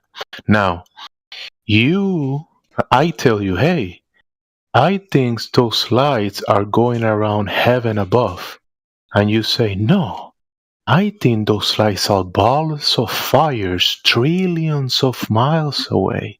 And then Bear here says, no, guys, I think those lights are coffee beans. And then your ancestors had other ideas. And Bear's ancestors had another saying about that phenomena, and my ancestors had a different story. Who's correct? You? You're the one with the you're the one that knows because you look through the telescope. I can pull out binoculars and I can pull out a bigger telescope, and I'm gonna see the same phenomena that you're looking at, and I can come to a different conclusion than yours. You also said the sun created enough gravity to make the water on the Earth stick to it. Like, you know that if the sun was pulling that much stuff, it would be pulling all the water off the Earth. If it were the case, it's such. If you look into all this stuff, I know it seems crazy. It seems just like batshit crazy when you first start looking into it. But if you actually listen for a couple days, or and just listen and watch when you go out and you go to like big lakes, you'll figure out that what we're telling you is correct. And you gotta also add, you gotta also. He's an idiot. And I had to apologize to him like a month later after I tried to prove the globe to him, or to myself, really. So just you should listen and just he's engaging. He's listening. He's engaging. So now he mentioned the sun. He's awesome. He's awesome. He's going step by step. He knows how water works in reality. He knows that. He knows that when you add water to the spinning ball on his hand, the water is gonna go splash to the floor. He knows the floor is level. I know that, but our laws of physics are different. Real quick, let me finish my point. No, you're gonna reply after this one. Don't worry. My bad. I'm gonna take just another 20 seconds. When you said, I pull out the telescope and I look at the sun and I look at the phenomena of the sky, what you and I observe is the same thing, right? But then you can draw me a cartoon and you're gonna draw the sun 100 times bigger. You're gonna draw a sun, right? On that idea that you have of the sun, and you're gonna say, look, this is the sun right here on this drawing, a ball of fire. And next to it is that other light that you see over there is Mercury, and you're gonna draw a Mercury on the paper, and then you're gonna draw Venus. And look, I see Venus in the sky, and look, this is right here. I'm drawing it, and this is the color of it or whatever, right? And then you're gonna say, I'm gonna add the Earth now, but the Earth is below your feet. You're not when you're looking at this phenomena of the sky and you're drawing it on the paper, and then you add in the Earth to that sky phenomena, you've never seen this. Nobody has seen this. But you're gonna still draw a cartoon, including the Earth, with a shape that you've never seen, with physics that you cannot demonstrate or verify. You're gonna draw the Earth as blue and green, like there's ground below you, shine eyes below you, right? Or in Australia, the guys are upside down, and the water is on the outside of the bowl. You're gonna actually draw this, and you're gonna say, this is how it works. But in reality, you know that water doesn't work like that. You know that Earth, that guy in Australia is not upside down. You know you're in a horizontal, and you are not observing the Earth up in the sky. You did observe the sun. You did observe Venus. You did observe the other luminaries. But you still made a cartoon version of the whole observation. And through Earth, the thing below your feet and the waters across, into a cartoon, and you're replacing your actual experience, your actual observation, with a cartoon. And guess what? You draw the cartoon, and then if you're in school, university, I don't care where, you're gonna ask the next guy the next lady next to you, hey, can you draw the solar system? And everybody's gonna draw a different one, okay? Everybody's gonna have a different cartoon. But if you draw the real one, you're gonna actually grab the paper, draw a horizontal reference that includes ground, trees, water, lakes, and above the horizontal frame of reference, you're gonna draw the lights in the sky. And the Earth is gonna be below, and the lights are gonna be above. Okay, so that's, you can draw reality. You can make a pretty picture of reality, a landscape, mountain, clouds, sun, moon above that. But then when you add the earth up in the sky, that's a total fantasy. Go ahead, guys. So do you understand now? Said that 5 times. Understand what? Oh, I understand his concept. Yeah, I was listening. You're good. Have you got anything to respond? Because you haven't spoken for about 10 minutes, mate. We do apologise. I just didn't want to interrupt him. I heard everything you said, but and you know how, yeah, you draw it like that. And everything I said makes sense.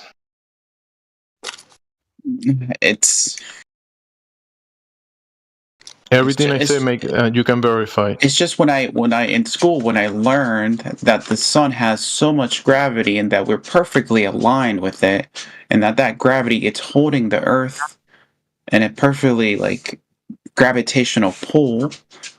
That's why the water doesn't just splash everywhere. Because if the sun moved a little bit closer to the Earth or a little bit further, we would just disintegrate or just fucking fly away from this orbit. You see, you replace your actual observation, your actual experience with a cartoon, and you're replacing reality with an imaginary version of it. And it doesn't work. It fits so perfectly, and it makes so much sense than your, and not to be disrespectful, than your concepts. Okay, sorry. So if it makes so much sense then, could you define what gravity was, please? Yeah, go ahead. Gravity is something much bigger pulling you towards it. Interesting. So it hasn't been, what you to say, a big object that pulls upon something for 110 years, since 1915. The explanation that we're given will be Einsteinian physics, special and general relativity. He developed that in 1915, released his papers. Bending and warping of space-time. Space-time is the reason, right? Not what you're saying. The Newtonian physics, Martin mass, superseded by Einstein, 1915. So again, right? This is the kind of muddy waters that they put us in. You think you know, right? Because they tell you, but they also tell you something else. These two things, these two different models of gravity, they're different. They kind of explain the same phenomena because that's what they're set up to do, but they're different mechanics. Well, one doesn't have a mechanic, the one that you're talking about, mass attracting mass. All you've got to do is ask how, and then somebody will start telling you about what Einstein does, demonstrating that there is no mechanic for the mass attracting mass, the magic at a distance. It's called a magic at a distance because that's what Newton said about it in his Principia, 1648 or whenever it was. So, yeah, you might have some misunderstandings about what they say today, that what the current rhetoric for what gravity is. It's not a pull, it's the distortion of a space-time fabric. Now, we understand that also, that's not empirical, that's not scientific, that's mathematic. That's reification, blah, blah, blah, but not science and most definitely conceptual.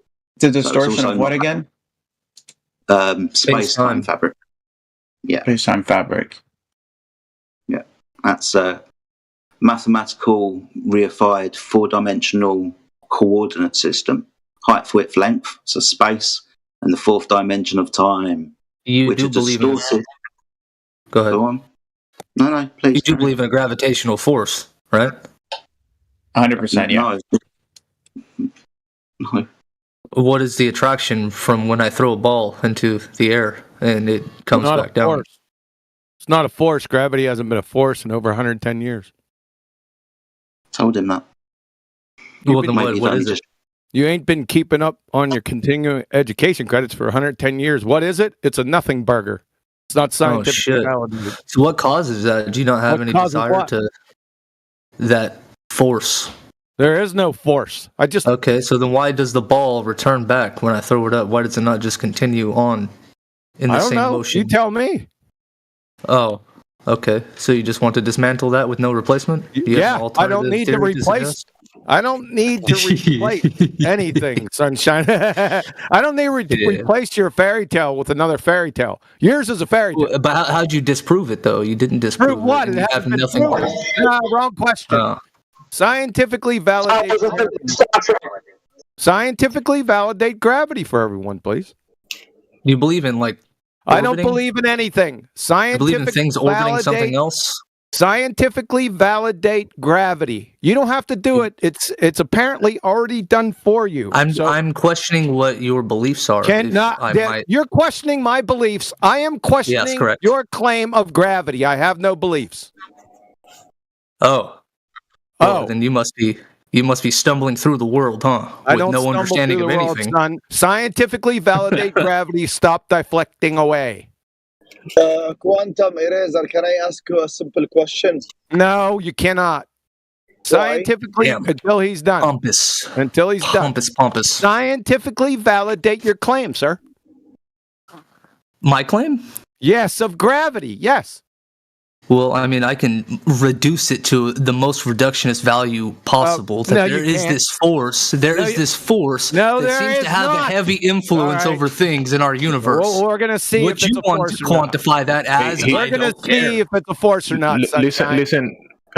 Quantum is going to bring you definitions and actually citations of what you actually calling a force. So he's going to debunk that for you. But you actually ignoring a variable that when you looked at the ball and you went to it and picked it up, you ignored that part completely, and then you say, "I dropped it to the floor, gravity, paka," but you're saying this word that you're calling a force, but you're saying it like a parrot. You don't know the meaning of it. Like a parrot. He said he has no beliefs. Can I speak, or am I going to be muted again? Because I'll just leave. I mean, this doesn't seem Just like leave. You're a pretender clown. And then we're going to debunk you. You said you hold no beliefs, that you have no evidence for anything, that you don't need it. But yet then this man says that... We'll get to that next. Start over talking. You're just going to scream over me? Scientifically validate gravity, you dumbass. Let's scream over the other... You got diarrhea of the mouth, so let's debunk him right now. He said gravity was a force at 20 minutes after the hour. Someone is interrupting. Shut up. Quantum. Yelling doesn't... Thank you. So he said, Doija, idiot, moron, said gravity was a force even after I told him it was 110 years out of date. So let's take a look and see if I'm correct. From Scientific American, Einstein created his general theory of relativity, which provides our modern understanding of gravity, 110 years, with the express purpose of expunging non-locality from physics. Isaac Newton's gravity acted at a distance as if by magic, and general relativity snapped that wand in two by showing that the curvature of space-time, and not an invisible force, gives rise to gravitational attraction. You mentioned curvature, so that Number Earth two. is round. Not, huh? Round Buddy, and flat aren't concentrate. mutually exclusive, Sunshine. Let's move on. In Einstein's view, this is from De Sitter in 1916. De Sitter's Empty Universe, you wouldn't know anything about that. We'll get to that later. In Einstein's new theory, gravitation is much more fundamental nature. It becomes almost a property of space. Gravitation is thus, properly speaking, not a force. In the new theory, from Caltech, Einstein came up with the theory of general relativity in 1915, the prototype of all modern gravitational theories. Its crucial ingredient involving a colossal intellectual jump is the concept of gravitation not as a force, but as a manifestation of curvature space-time. Brian Cox, there isn't really a force of gravity at all. Doija! That's a good one. Doija, you listening, clown? He bounced. Georgie friggin' Mooser. We don't need to go back to him. Let's try the other ones. That's all right. This is for the audience. From the universe today, in general relativity, gravity is not a force between masses. From the University of California, strictly speaking, gravity is not a force. From PhysOrg, according to this theory, gravity is not a force. From New Scientist, although Earth appears to be pulled towards the sun by gravity, there is no such force. from PhysLibreText. The answer is that gravitation is not a force between two Keyword objects. appears.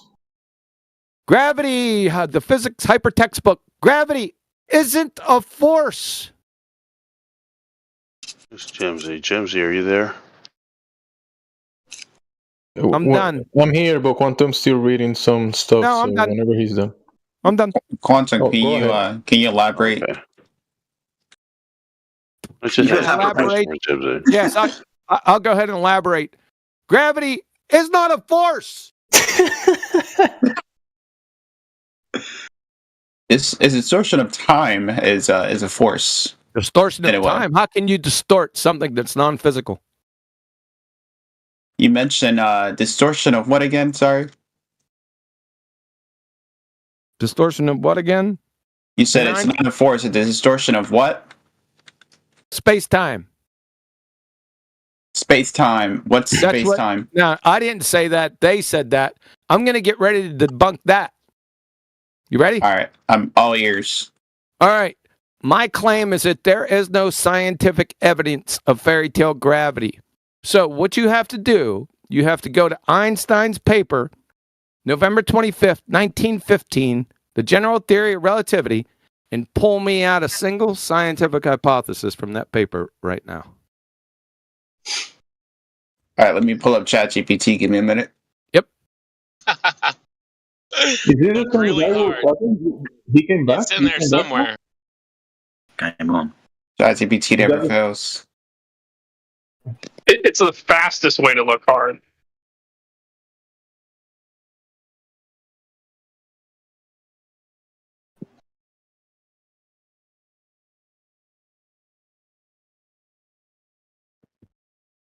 In the interim, is Jimsy there? I had a quick question for him. You had a quick question. Go right ahead. I noticed in the past, I heard you tonight, a number of times you use the word cartoon, and I've heard you say that in the past. Have you actually shown that any of this stuff is cartoons, or is it just something you're saying? You denying the existence of cartoons? No, I'm asking you, have you actually shown these things to be cartoons, or is this just your opinion? Is the sun a cartoon, for example, or no? You know You oftentimes use the word cartoon and CGI interchangeably. I'm not sure if that helps you. No, he's ignoring the point that I made about that, because what I said, the other guy asked, when I look through a telescope and I look at the sun, okay, I'm next to that guy looking through the telescope. I'm looking through my own telescope, and we both observe the observable phenomena. We both do. But then he turns to the cartoons and says, look, the sun is this cartoon, and then the earth is this cartoon next to it. That's the fallacy right there.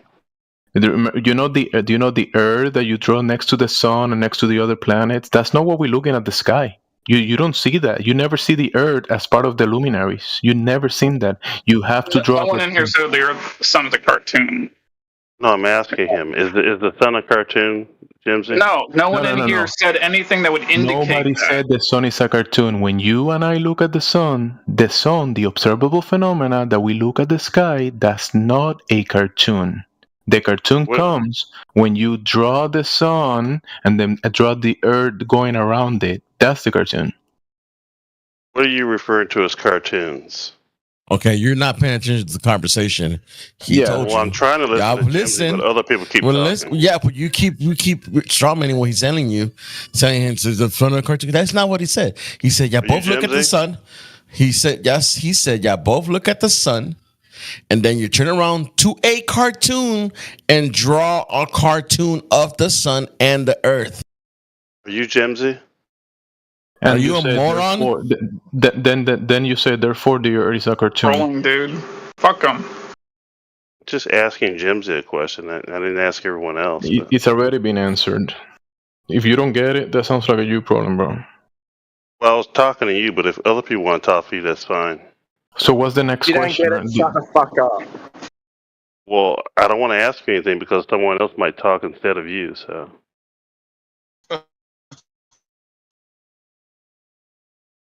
You already got your question answered. Well, I guess you can't speak for yourself, so. Dude, he answered you like 20 freaking times. He spoke, and then you did not understand when he answered you already. Or you have a comprehension issue?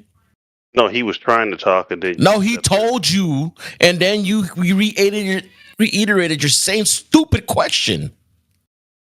Are you Jimsy? Are you a moron? Yes. Apparently, you think you're Jimsy. So is there a new question?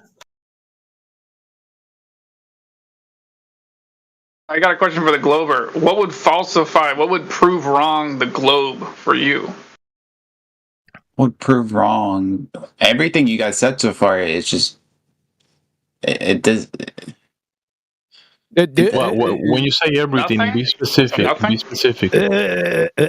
I'm not stuttering. I'm just not trying to be rude. It just doesn't make any sense to me. And I What, just like gravity is not a force, and then support it from here till Sunday? yeah. If gravity wasn't a force, then objects wouldn't fall when you throw it up in the sky. That's what I read. 20 citations saying gravity's not a force.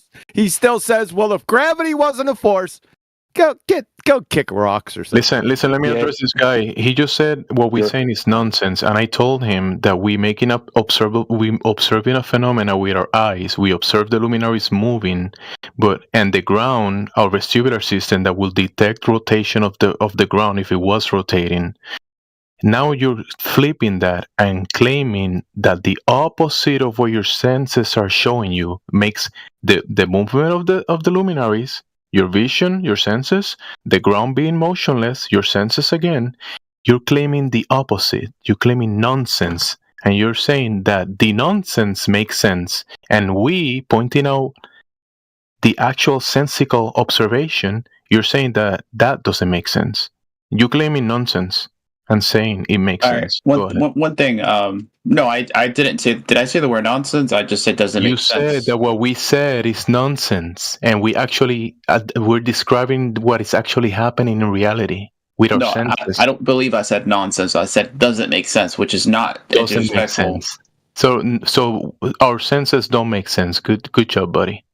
No, so I'm trying to be nice. I'm not trying to be rude at all. I'm not a troll. No, it's okay. It's okay. I'm just trying to point out that by necessity, you're claiming that you believe the opposite is happening. So the opposite of what your senses are showing you, you're claiming that the opposite of that makes sense.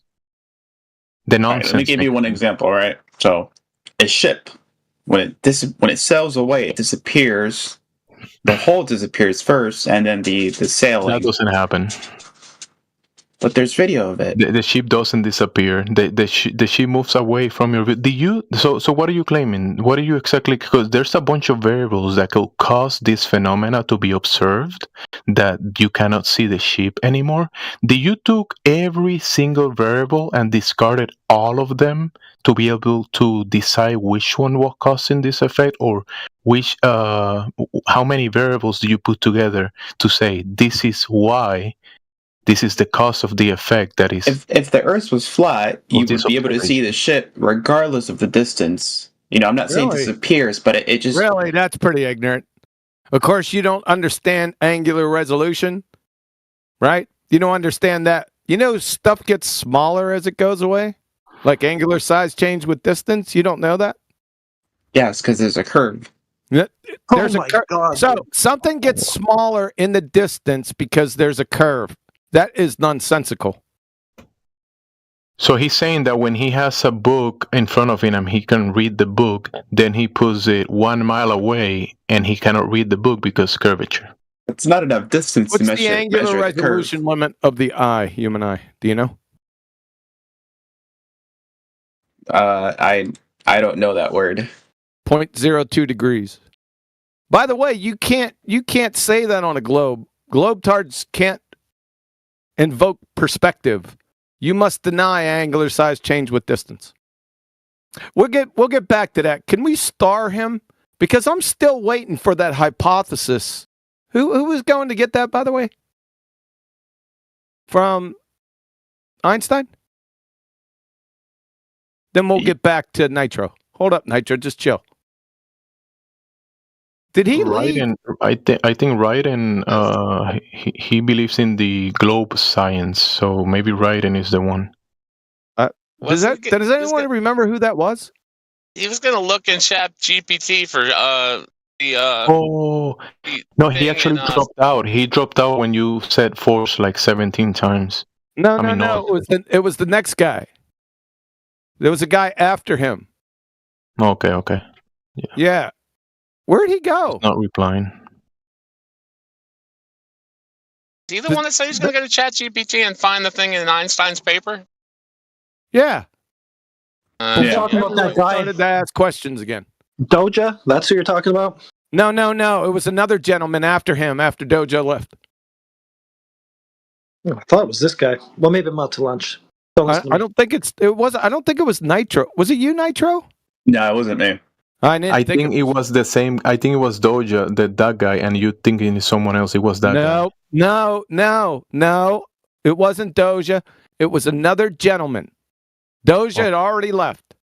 Okay. And then somebody asked you a question after that when he was going to look for it, and everyone got Jedi mind tricked and forgot about it. Yeah, he said he was going to Chat GPT. I thought it was Nitro. Go look in Einstein. Can I explain my sailing ship theory? No, again? It's not a scientific theory anyway. No, I thought it was Nitro. I thought it was him. I thought it was Nitro was the one that was going to go look for it. So back to my point. I had the next point. I said globetards cannot appeal to perspective because it doesn't exist on the globe. Do you want me to show you how and why? Yes, please. Yeah. On a globetard with a radius of 3959 miles, with your eye at the waterline, a 6-foot tall boat will disappear from view at 3 miles due to the Earth's curvature. That's what we're told. Does anyone have a problem with that? It would disappear from the bottom up due to we're not worried obscured. about bottom up. Not worried about bottom up. Then you're ignoring the curvature. No, just keep on the topic. I'll get to your bottom up next. Bro, can you concentrate what is being said? Just concentrate on that. All right. So, do you agree a 6-foot high boat will disappear from view at 3 miles due to the Earth's curvature? I don't know the exact distance, but it would disappear bottom up at some point. Oh my God. He's telling you, he's doing it for you. He's doing the actual math for you. You should agree. If you disagree with this, you're debunking. All right, let's go with it. 3 miles. Yes, I agree. I want you to check first. I want you to go to any Earth curve calculator. I want you to put observer height 0, target 3 miles. Enter. And then see what the target hidden height is. I'll bet you it's 6 feet. Are you doing it, sir? Give me a minute. Globe Earth calculator and put the variation, the variables he told you. Observer height 0? Oh yeah, around 3 miles. 3 miles, 6 foot, right? Yeah. Conversely, on a flat plane with your eye at the waterline, a 6-foot high boat will disappear from view at 3 miles. Due to the boat reaching the angular resolution limit of the human eye at 0.02 degrees. But what if you're using binoculars? We're saying the human eye, son.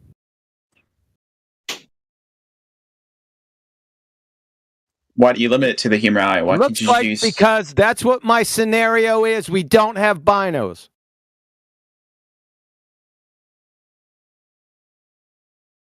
Okay. That's what the calculator doesn't use binos either. Okay.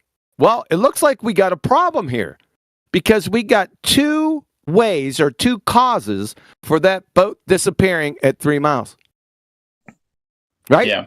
So we really have 3 choices, right? We have the combination of perspective, that's the angular resolution limit of the human eye, and Earth curvature. So that's one choice. We have a combination of the 2. Number 2, there's Earth curvature. And number 3, just perspective. So using simple logic, we can rule out number 1, the combination of perspective and Earth curvature, whilst knowing with absolute certainty that perspective exists, that's angular size change with distance. And we can rule out number 2, Earth curvature. Watch how I do it.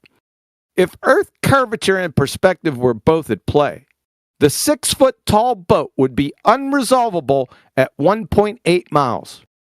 The Earth curve would remove 2.16 feet of the boat, thereby rendering the remaining 3.84 feet of the boat unresolvable because it has breached the angular resolution limit of the human eye at 0.02 degrees. A 3.84 feet of the boat is 0.023 degrees. Therefore, Earth curvature is a dreamland apparitional fantasy, and moron globetards hijack simple perspective and called it Earth curve. The end. Yeah. Can I reply to that? There's no response to it. But this is Discordia. There's a response to. No, there isn't. Unless you can debunk angular size change with distance and the angular resolution limit of the human eye. You're limiting yourself to a human eye. No, that's what it is. Human eye. We're not dealing with binos. Binos doesn't save you. This is so hard. Yeah. You're finished right there. You cannot do it.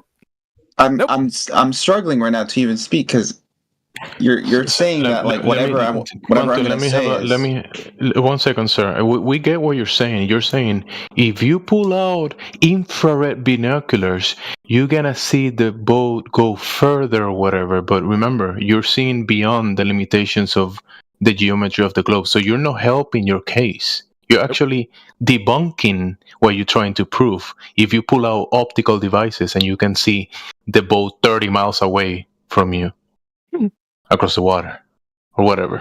Don't get off the beaten path. Yeah. This is ironclad. Mm-hmm. Yeah, because remember you said I saw the boat going over the horizon, but he just explained that to you. At this point in time, it's just a question of if he can accept reality for what it is. All right, he's telling me that something about So you said at I don't know whatever distance it's unrecognizable, unresolvable. What can you elaborate on that word again? Yeah, the 3.84 feet of the boat. Remember, we were doing it in combination. Earth curve would remove the bottom 2.16 feet of the boat, thereby rendering the remaining 3.84 feet left of the boat unresolvable because it's breached the angular resolution limit of the human eye at 0.2 degrees. Well, Same thing would happen on the salt flats, dude. If you've seen a car driving away on the salt flats, completely flat, car's going to get unresolvable at the bottom at a certain amount of time. Like, it's not just on the water, it's anything flat. Yep. But I wanted to use this one because it was easier.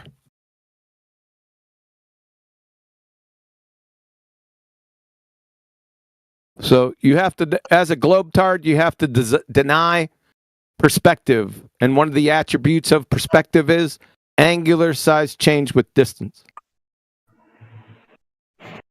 Remember, at the premise of at the beginning of your premise, I asked you, did you took into account all the other variables? And this is one of the variables that you haven't taken into account.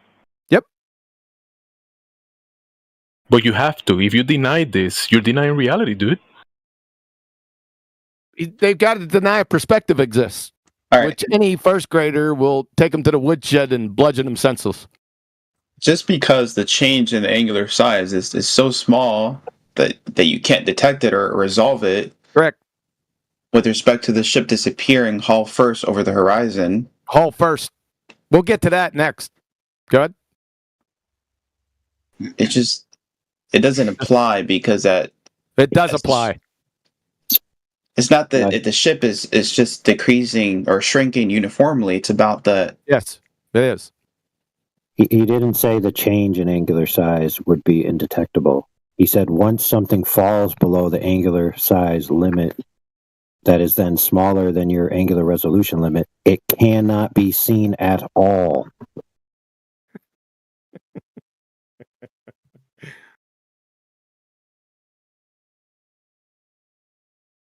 Somebody's showing the quarter on the table.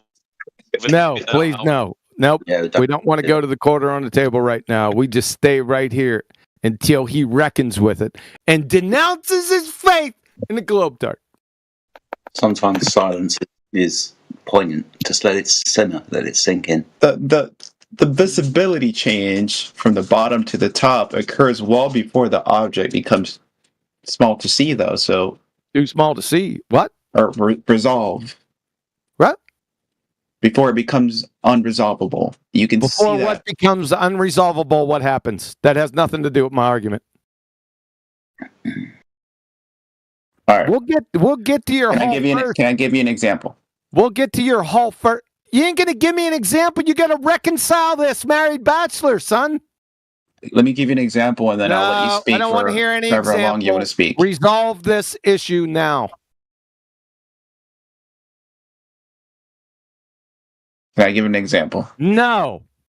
It's just I whatever already you say. gave you an example. But can I give my example? It's ironclad. No, you cannot. I want you to resolve the unresolvable. Yeah, and I will by giving you an example if you let me speak, but you're not. You're just telling me that I can't speak now. No, you won't. You're a clown. I'm not here to troll. I'm here to actually. You're a clown, sir. Bro, I'll let you go. I'll let you go and give your example if you can answer me this one question. Go ahead. Mario takes 82 pixels to render. I want you to tell me, can I render Mario with 1 pixel? No. Bingo. Goodbye to your Baltard. It's gonna hurt, buddy. It's gonna hurt. Just let it sink in. So I don't think he's feeling the gravity of the situation. Pun intended. How does the pixel thing apply to this? The crazy part is that the thing you need to see, and he's calling it nonsense. Yeah, if the thing you I need to said see it doesn't make sense to me. I never said it's pure nonsense. It doesn't make sense to me, which is different. I'm not being disrespectful by saying that. Sense, it's nonsense for you. Yeah, that's my point. Yeah, but okay. All right. So the question on the table is, how does the pixel thing matter? Well, if it takes 3 pixels to be able to see something, and you only have 1 pixel available, you're not going to be able to see it. It's that simple. You actually had to explain that? I know. Yeah. Can I give my example now? What does your example have to do with my proof? What are you talking about? What are you going to show me some tomatoes? No. Stick to my point. Resolve the unresolvable right now, and then you can give your example. Yeah, that's what I'm going to do with my example. You can't do it with your... Oh my God, dude. Are you retarded? Why are you being disrespectful?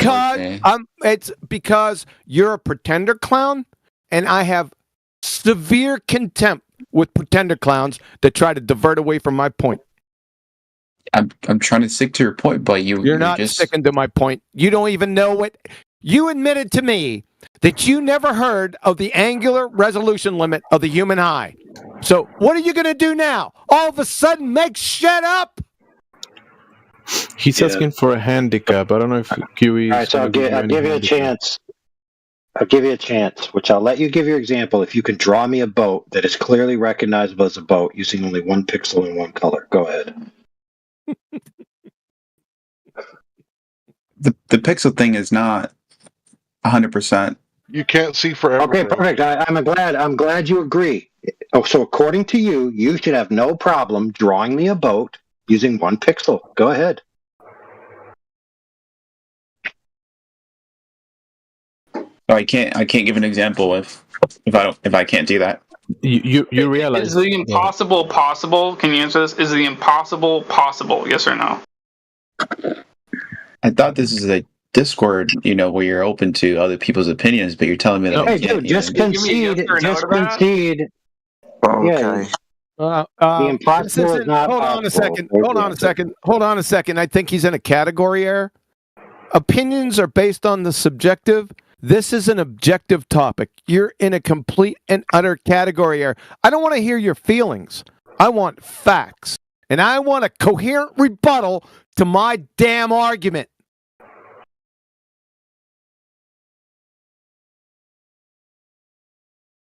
I don't want to hear your feelings, what your favorite color is, whether you agree or disagree, category error. I want you to deal with my argument that I laid out. I took time with you and laid it out that a second grader could understand. Or concede that not only curvature can cause the boat to not be visible anymore. Just concede that he's correct. It's pretty easy. There's other variables like the one he presented that can cause you, the observer, to not be able to see the boat anymore. Not curvature, the example that he gave you.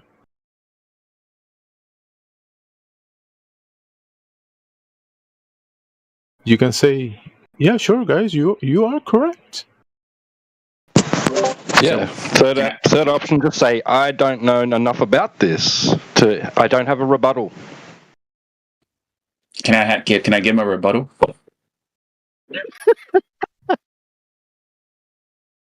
Is the impossible possible? Yes or no? No. Better question. It's curvature included in your rebuttal? Yes. Oh, God. Now, can you answer my question? I know it. I want to have the pixel rebuttal. Even though that his premise was that the curvature is the cause of the effect he observed, someone else give you another cause or another variable, and you're just hand waving it. No, I don't want to. It has to be curvature. It has to be. Nothing else. No other variables. I just disproved that, by the way. Yeah, that's what I'm trying to get him to since the beginning. Bro, come on, like you can do this. All right, I'll give you a final chance, bro. Let me post it in here. If you pass this, I'll let you give it. All right. So I drew a picture for you. Yeah. Of something using 1 pixel. I want you to tell me what it is that I drew. Go ahead. That's clearly the sun. No. I only have 1 pixel to use. So I drew something. I know what it is. You don't know what it is, but I want you to tell me what it is. Yeah, it's the sun. No. It's a cat. For goodness sakes. Cat. Yeah, couldn't you resolve it with your eyes? Oh boy. I thought it was a dog myself.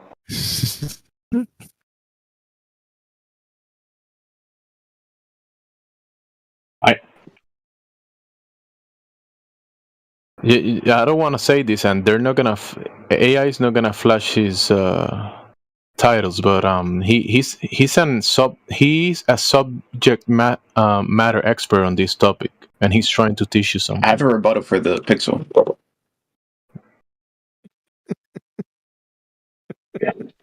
Topic about dogs? That's hilarious. Can you just say that again? Can you just say I have a rebuttal for a pixel one more time? I have a pixelar rebuttal. Crepixular rays?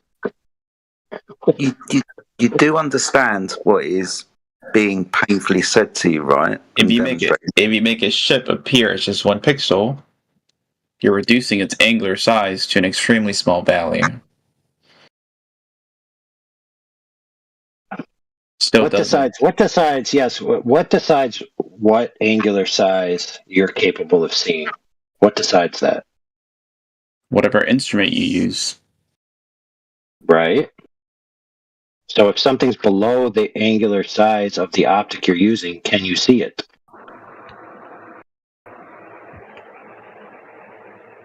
Sorry, the angular resolution limit of the optic. Can you see it? Correct.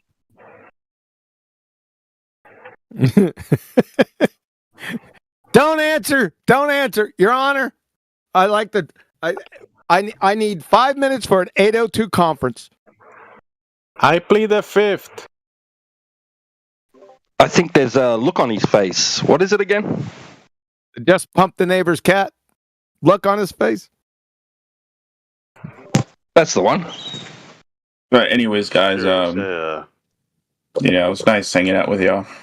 It was a lot. Bro, you should see the You should see the cat's face. I actually drew that in my picture. All right, tell me your rebuttal. I want to hear it. Forget these guys. Talk to me. Tell me your rebuttal. These guys.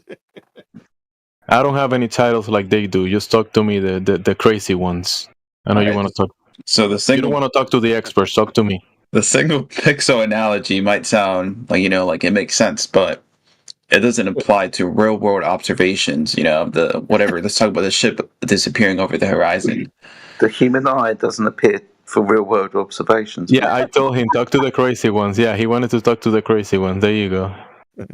This is a crazy talk. Thank you, man. Thank you. So you can still see with your naked eye, with the observable eye, the disappearance and observable curvature. Naked. This is a family show, sir. Yeah, keep it PG-13, bro. Come on. Even before it's too small. Oh no. To resolve. That's what she said. You just say the angular size is, the change is noticeable because the obstruction of the curvature. Obstruction? No, we already went over that, sir. Not simply shrinking the object. Hey, fair point, friend. Fair not point. Simply shrinking the object to a single pixel. Bro. Hold on, dude. You just said that you'll notice the disappearance before it reaches the angular limit. Correct. Now, Quantum Eraser already told you the angular limit for a 6 foot is approximately 3.125 miles for the human eye for a 6 foot tall observer. And he then said if there was curvature, then the curvature would be a compounding factor that would actually occur before that limit. Yep. And you would have 3 feet disappear, whatever miles he said. So what you've just done, whether you realized it or not, is just conceded the point to Mr. Eraser. Yes, he did. Exactly. Thank you for stopping him. Welcome. Welcome to Flat Earth. Snacks are in the back. Bathrooms on the left. DJs spinning requests. Smoke them if you got them. Yeah, so whether you didn't realize it or not, your horizon on your imaginary globe is imagined to be, for a 6 foot tall observer, at approximately 3.125 miles, which is where you are going to start seeing that amount of loss. You're arguing about resolve, and I'm arguing against curvature, and we're never going to win. It's just going to keep going in circles. Over. You're dead. You're dead. It's over. You just don't know it yet. Listen back to this, and then write it down, and then you'll realize it. My teacher told me the Earth is round, so round and flat aren't mutually exclusive. Yeah, you can have a round and flat penny. You can have a round and flat pizza. You can have a round and flat CD. You want to change your tune? You want to state that again? The quarter thing doesn't apply. That's just being funny. I'm talking about quarter, a globe. You know what I mean? It's a frisbee. You said round. Well, that can be used interchangeably for a globe. No, it cannot. You don't know the definition of simple words. A round ball, a round table, round table. With the word. A round table is different than a round ball. You're equivocating fallacy with the word round. It's not a fallacy. You just deliberately misinterpreting the word he's saying. He's doing both. But yeah, when you have to lie about angular resolution limits and all that, that's when you're dead in the water. Lie about angular resolution. So, what point? Where was the lie? What was said?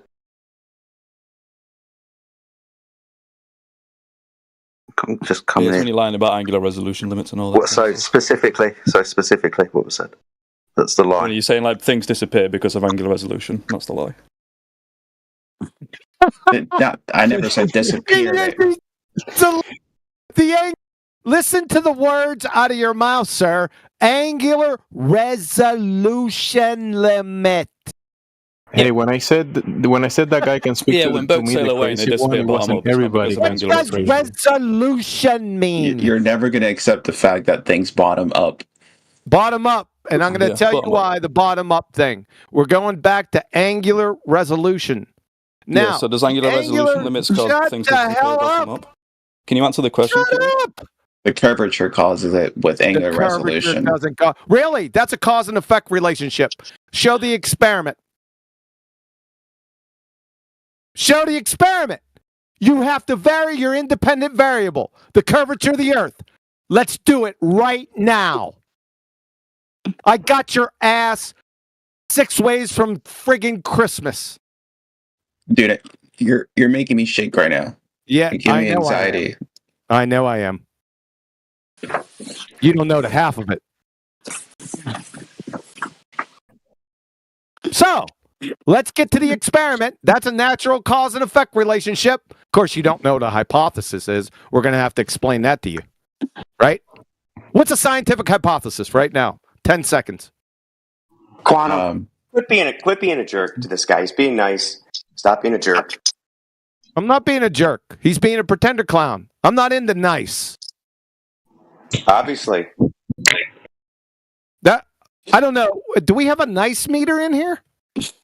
Hey, actually, the guy that called you nice, the guy that called you nice, he insulted you because he's calling you necious, stupid, ignorant, not knowing.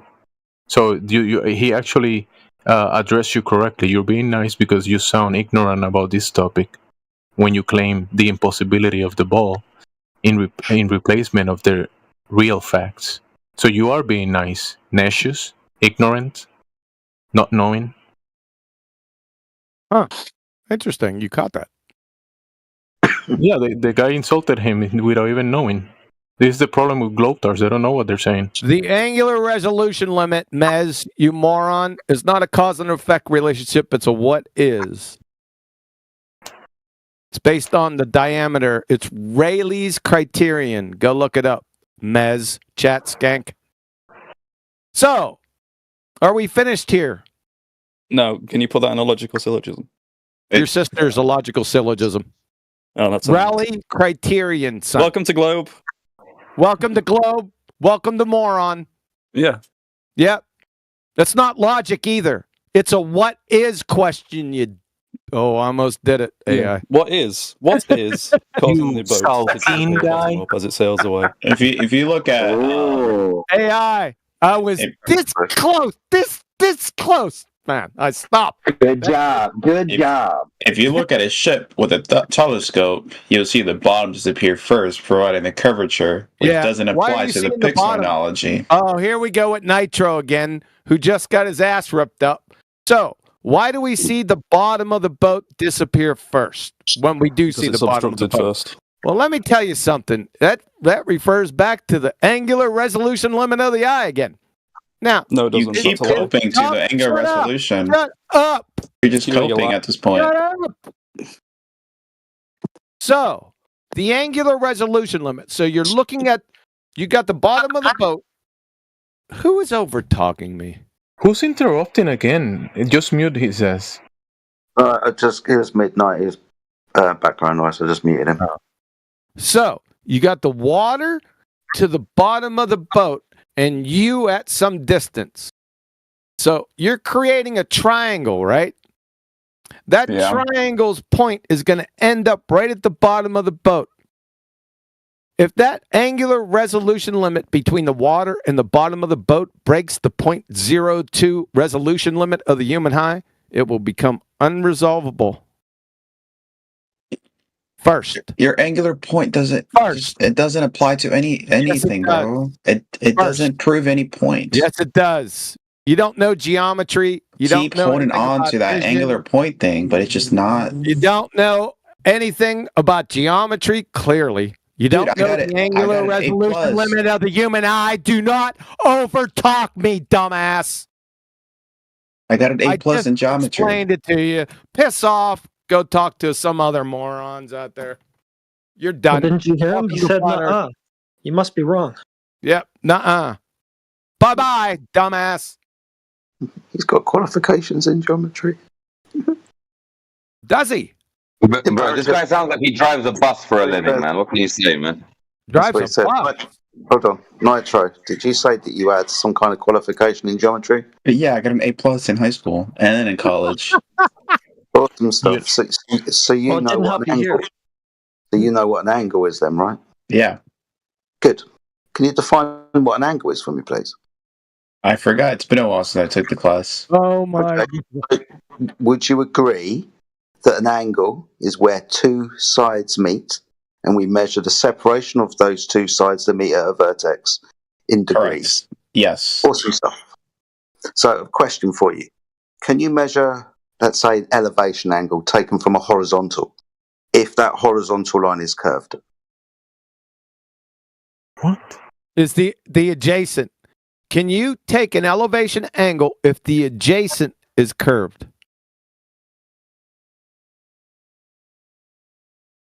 Yes. There's So you got a curve. Do you know the angle sum property of a triangle, sir? What is it, Mr. A+ in high school? On top of my head. Oh, listen, ladies and gentlemen, he's a pretender clown. All right? Why are we continuing to I'm not entertaining him anymore. I'm done. Thanks. It's okay. It's perfectly fine, but he made a claim. We just wanted to see if he knew what a fucking angle was. And then for everybody to see, he said, no, you can measure an angle from a curved line. It's not an angle anymore, is it, you fool? Technically, it's still an angle. You can still measure it. Technically, it's not two straight sides. One's curved. It doesn't have to be two straight sides to still remain an angle. It does have to be two straight sides. Round things can still be geometric. Don't ever consider it geometric. It's not straight side. Nothing is ever fully round. There's always angles to everything. That's lovely, but there would be angles, straight lines drawn to something like tangents. But that would be a straight line. So you'd have to measure the separation of straight lines because everything else isn't good enough. Got to be straight, right? Has to be straight, doesn't it? The lines. Say that again. The lines, the sides, they have to be straight to measure the separation of them.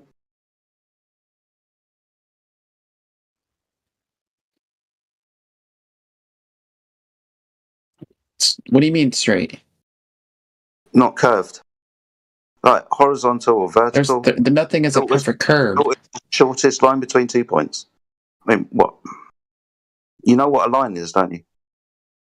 Yeah. You know the difference between a straight line and a curved line, don't you? Yeah. So what the fuck are you going on about this then? Hey, straight line. Nothing is perfectly straight apart from when we define straight sides for shapes like triangles and squares. Squares. Hold on, bro. Four straight sides. 90 degrees interior angles. 4 of them. You know what an angle is. You know what a straight side is. Stop playing dumb. You just know that if I'm going to say, try to measure an elevation angle above the surface of the Earth, and the Earth is curved, then I'm not measuring an elevation angle because it's not an angle. You know that, don't you? You can still measure it. No, it's curved. Listen, as his para, I just want to inform you that you're violating his 504 and you need to put it in a picture. You can measure anything. Yeah, these are angle measurements that we're trying to achieve. Yeah, he's simply saying to you, I got an A+ in geometry. You can measure anything. Hold on, It's he's nice. saying You can to measure anything. an angle is two straight lines. So if one line is not straight, it's not an angle, is it? Nothing is perfectly straight. You can still have an angle. Dave, like, come on. Why are you displaying this type of cognitive pain for yourself? Why are you lying to us? Why are you lying to yourself? I'm not lying. I believe this. Dude, it's a triangle. You know what a triangle is, don't you? Yeah, it's two lines that are not perfectly straight. Triangle. 3 straight sides. Angle. Now you're getting into the -0 or -1. That's, dude. Give him the test. Oh, dude, I don't know if I want to. I say everything's a fucking triangle at this point. Where's Radwin?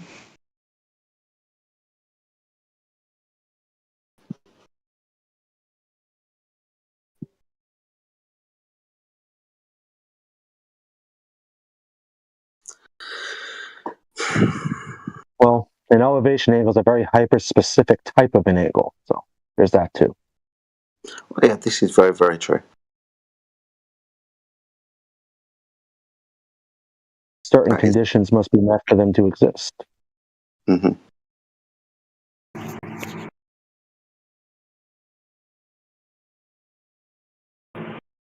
So this is how we understand that the Earth is flat, because it's measured that way, like I told you at the beginning. Water, the horizon, all of these types of things. That's how we measure it. That's all we're trying to practically demonstrate to you. Very simple rules of geometry at this stage. You have to deny these rules of geometry for some reason.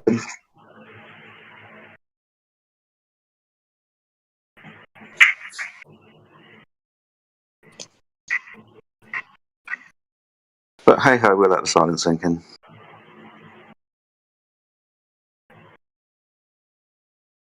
Unless you want to take the test in the side chat. Click just posted it. 4 figures. They look like triangles. Nope. Question is, No, hold on. I need to revise the test. I'm going to revise the test and make every answer drawn in only 1 pixel.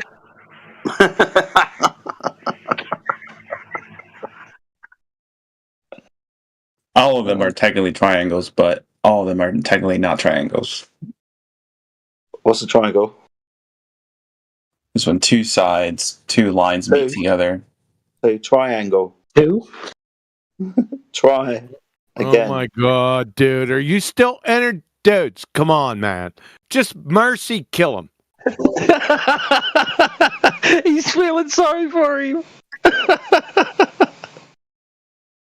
I've been respectful the whole time I've been here. They're all I haven't triangles, yelled. and they're all not triangles.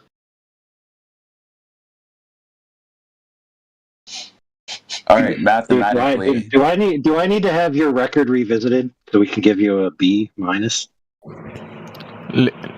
Listen, bro, you've been respectful. Nobody's denying that. It's just that some people are gonna try to teach you certain things, and if you're not getting it, they're just gonna point it out certain ways, and quantum is just gonna mercy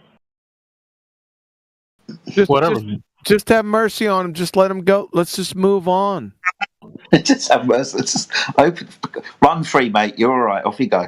Back into the wild. He already did it to himself. It's recorded. It's over.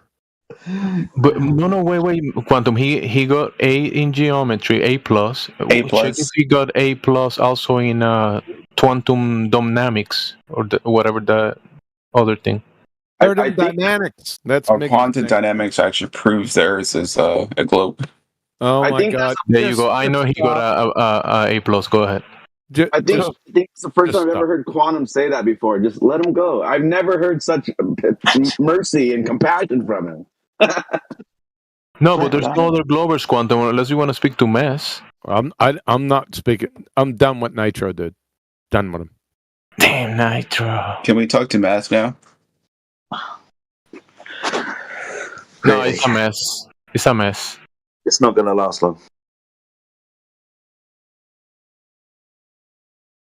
No, Mez said you can see things below your angular resolution limit. Did I say that? I don't think I said that, AI. You sure? I mean, you could like see things that are below your angular resolution with your eye if you like use a telescope. We talked about the human. That's amazing. Yeah. Wait, so that would infer that you can't without the telescope, which means you can't see it because it's below your angular resolution limit. Good grief! No, it would just kind of blur together. What about the angular resolution limit? Do you disagree with that, Jedi? What was that little giggle you did there? Just overtalk. No problem. What about the angular resolution limit of your telescope or bino? What about below that? Then no, you wouldn't be able to see below that either. There you go. Same concept. You graduated. Good job. Right. So we all agree on this, right? So yeah, shut up. So when I look at a bow that's going over the horizon, I'm sorry, it disappears bottom up. Are they going to have to shut you up? So I just want to make an appeal. Shut the fuck up for a second. I'd just like to make an appeal to the gentleman that was looking for the hypothesis for general relativity in November 25th, 1915. Did he come back? Okay, no problem. Mez? No. Mark G entertained your challenge in the side chat, though. Hypothesis? Who? Mark You get G. somebody He looking for a entertained it. hypothesis of inside thinking. Yeah, Oh, he boy. posted it. So people are over talking each other. I can't make hide nor hair of it.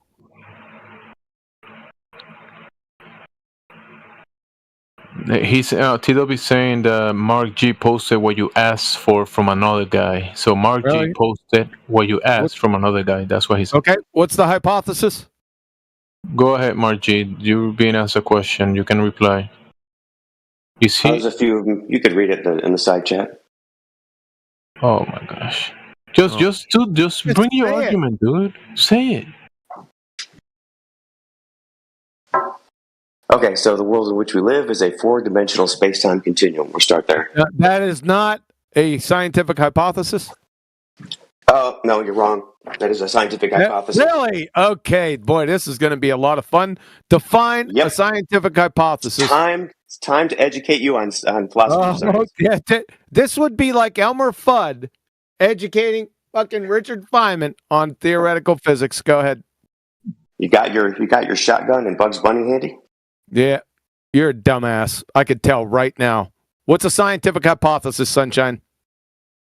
It's any statement about a phenomenon that you could use that would be falsifiable.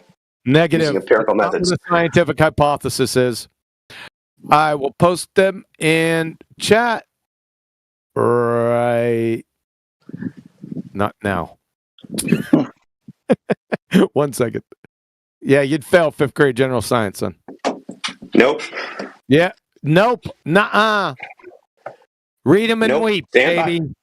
Stand Read by. them and weep, baby. Here they are. Oh, you're full of shit. You don't know what you're talking about. You said nothing. Shut him up. Thank you. At 14 minutes after the hour, from Colorado State, scientific hypothesis, a special kind of prediction, he didn't say that forecast how the independent variable will affect the dependent variable. He said none of those statements. None. From Kristen McClellan, The Nature of Science and the Scientific Method, Geological Society of America, hypothesis. Hypothesis should also contain a prediction about its verifiability. For example, if the hypothesis is true, then 1 should happen when 2 is manipulated. The first blank is the dependent variable. Uh-oh. Same thing Colorado State said. It depends on what you're doing in the second blank, and the second blank is the independent variable. Same thing Colorado State said. There should be no other variables in the experiment that may affect the dependent variable. From Penn State, the scientist applies his or her present knowledge to predict, there's that word again that you didn't state, the effect of the, independent variable on the dependent variable. Is there an echo in here? I think so. Hello. The Mark G. prediction. There's a statement of the expected results of the experiment based on the hypothesis. You're done. No, Mark G, are you saying that So I wait, posted Mark some G. definitions which can contradict yours. No, You're talking they're not about mine. experimental hypothesis. They're not mine. They're from not mine. I am not Colorado State. I am not. Shut him up. Hey, diarrhea of the mouth. OMG, clown, dumb fuck. These are not mine. I am not Colorado State. I'm not Kristen McClellan from the Geological Society of America. Bro, don't you have a bus to drive, bro? And I'm not not bus, man. fucking Penn State. Drive that bus. Al, go. I'll drive your sister. Okay, so first of all, you had to get that from the Internet Archive because they've taken it down. Yeah, that doesn't mean anything. That's Penn State. They take stuff down all the time. Yep. So, what you're talking about? Hold on, I'm talking about Colorado State. Let me read these and hold on a second because good. Mark G, did you say that they took something down? That debunks the globe. I'm talking to Quantum right now. So Quantum, you're wrong because these are experimental hypotheses which are different. A subset of dumbass. They're not experimental hypotheses. They're hypotheses. Hypotheses are fucking experiments are hypothesis tests, you dumbass. Did you? No, that's not true. Yes, it is. You're an idiot. Experiments can be hypotheses. Experiments can be. I'm gonna post some more too. Let's try 3 more. From Anne-Marie Helmenstein, PhD, Biomedical Sciences.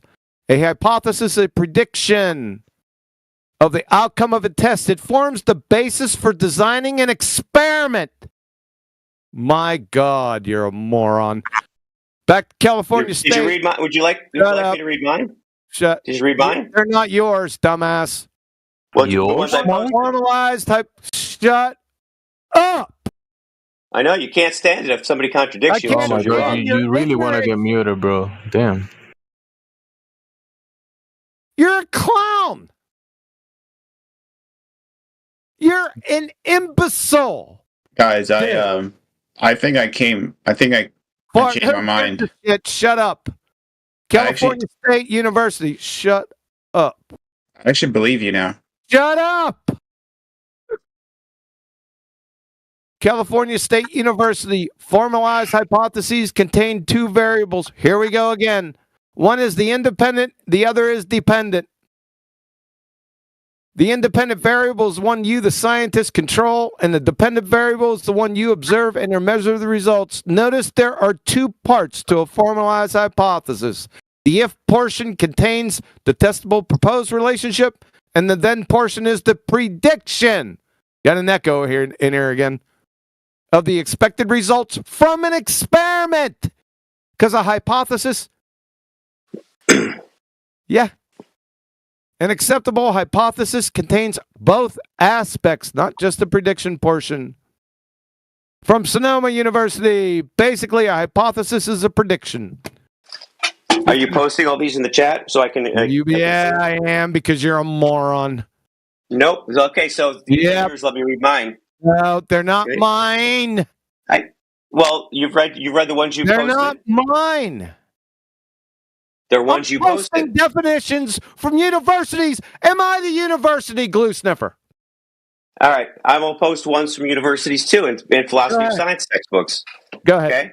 Yep. Hypothesis: an educated guess. A scientific hypothesis provides a suggested solution based on evidence. Right. Wait, to no. a observable thing. A scientific hypothesis is a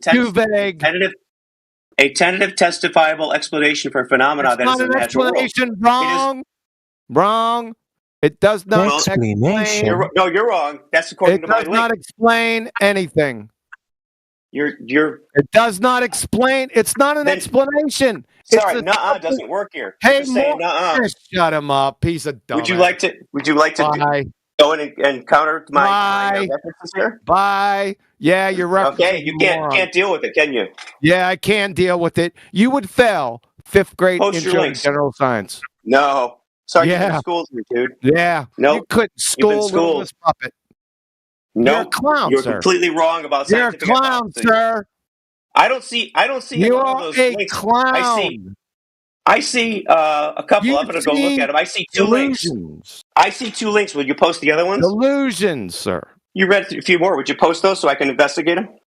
You couldn't investigate the learning precision of the bionic woman because you're if you fucking weak. Her to a back of a dump you're fucking weak. You won't post your references. To a nitroglycerin plant. You're a moron. Pretender clown. That's you won't post your references because you're weak. Your sisters didn't seem to mind. Quantum, what's wrong with using the word explanation? Because it's not an explanation. What is an explanation? And I'll tell you why. It's explaining what's happening. Like this is causing that. Explaining what's happening is not the definition of an explanation. An explanation is when I go to the corner crazy guy and I ask him about stuff, he started saying explanations. That guy. Not an explanation. It's a predictional supposition in the natural cause and effect relationship. Do you know what a supposition is, as opposed to an explanation? An educated guess. He doesn't. Thanks for your help. I appreciate it. Anything else? I'm sorry, my Discord pooped out. Yeah, I know what a supposition. But I'm saying the relationship between the two. Supposition? Supposition is like a kind of like a proposition, like something like a. It's tentative. That's the word you wanted to search for. Tentative. It's not an explanation. An explanation is not tentative. What is an explanation? No, I hear you, but once you've established that your supposition is true, then that's true have experiment. an explanation between these two. That's through Define explanation first. That's through experiment. We didn't get there yet. Yeah, his LibreText his LibreText link, it actually says in there that we're going to consider this a tentative hypothesis, right? And it says, but for it to be scientific, we need to do an experiment. That's correct. An experiment is a hypothesis test. Correct. So it resolves the supposition. Duh. Well, this guy thought experimentation was an Testable explanation. There you go again. What's an explanation? It's got to be percentage. How many times I tore your ass up? You just keep up. Zero. Absolutely Are you zero. a masochist? He's an explanation is the I don't know how you dream. I don't know how you dream, bro, but definitely zero. You're a masochist, son. No. You got to be. What is an explanation? It says testable explanation. That shows that it's experimental. Explanation. Something that For the fifth what is time. Compare supposition to explanation and detail the differences. Go. I hear you, but I said it says testable explanation. Oh, so that means it's explaining. It's saying that this thing is experiment, like you can experiment on it, and it shows the relationship between it with experimentation. I don't know why you're ignoring the testable. Because a hypothesis, I'm not ignoring it.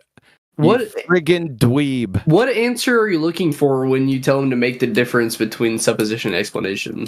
Well, when he says what the difference is between the two, he'll understand the difference between a hypothesis and a possible experiment. That's why. Supposition is something that you're just like supposing. Like I know it's speculative. You can't use the word in the definition, please. I'm aware. It's I'll say it's like an assumption. It's I know it's not an assumption. It's speculative. Absolutely. Supposition is not an assumption. What's an assumption? It is speculative. Supposition is speculative, and explanations clarified. Yes, they're not. Supposition versus. Oh my God! What's an assumption? Hey, QE, an explanation. I just told you something that is proposed without proof. Now take that definition. Without proof. That's what I. So you're assuming it without proof. You're not assuming your hypothesis. So once again, when we speak about supposition, hold on. I'm not going to let you railroad me. When you're we not speak assuming, about clown. And we say speculative. When we say speculative and supposition, and suppositions are speculative by nature, then there's no issue with saying that. Suppositions are speculative until what? It's not until, I mean, it's a whole separate process as to what you choose to do with that. What's a whole separate process? If we're, like, are we going to bring the scientific method into this? Like, because now we're going from hypothesis to something beyond that. That's what we've been talking about the whole time. Hold on. He's not talking about the scientific method. He's talking about something else. That's what we've been talking about. I'm well aware. I'm just saying, like, there's no issue with talking about speculative. Like, but the explanations is the aims to clarify a statement. Explanation gives the how and the why. That's what I was looking for. I was gonna say a description of the process. Yeah, so when you clarify or when you give something back by evidence. Okay, my bad. How and why? Hello, clown. It's what is inside the description. You will just not stop talking, will you? You dumbass. Okay. Does it make you feel better? Yeah, it does, because I've already exposed you as a clown. Yo, supposition and assumption are synonymous, man. They're interchangeable. No, they're not. Post both definitions. So, supposing, here's an example. Supposing wait. We'll go play soccer. I don't want an example. Assuming you're on time, we'll go play soccer at 5. Position and assumption, please. So, Q, you said the explanation is a how and why. Explanation deals with hows and whys. Descriptions deal with what's and is's. Okay, yeah, that actually makes sense. Actually, but there's no issue with saying that assumption and supposition are, like, the same. They're not. A supposition is a guess. An assumption is proof. Accepting something without proof. Two different things. So would it be a guess if you had proof? So wait, hold on. Two different things. Wait, Is that correct? if you had proof, it would no longer be a supposition. Wait, no, they're not two separate things because I'm saying I just separated them. You're right. When you have proof, well, hold on. When you have proof, it is no longer a supposition. No shit. We didn't get to experiment. So if you agree that if you have proof, it's no longer a supposition. But we didn't get to the experiment yet. You're still in the ABCs. If you agree that it is that a supposition is without proof, and that if you had a proof, it is no longer a supposition, then when you make an assumption, which is something that you accept without proof, you already accepted it. You are inherently You don't accept hypotheses until you experiment. What is a belief? My God, you're a moron. You're a moron. You just contradicted yourself. The supposition is proven true by the experiment. You just said your assumption does not have proof. So both of them don't have proof. So that means that so you're dude, this guy's insane. You're already compromised. Okay. I'm sorry you feel that way. Yeah, no, I don't feel that way. I just demonstrated it. Go ahead, percentage. Let me rip your ass up again. You just showed everybody that you just. I'm done with you. Bye. Percentage. Go ahead. I already proved it.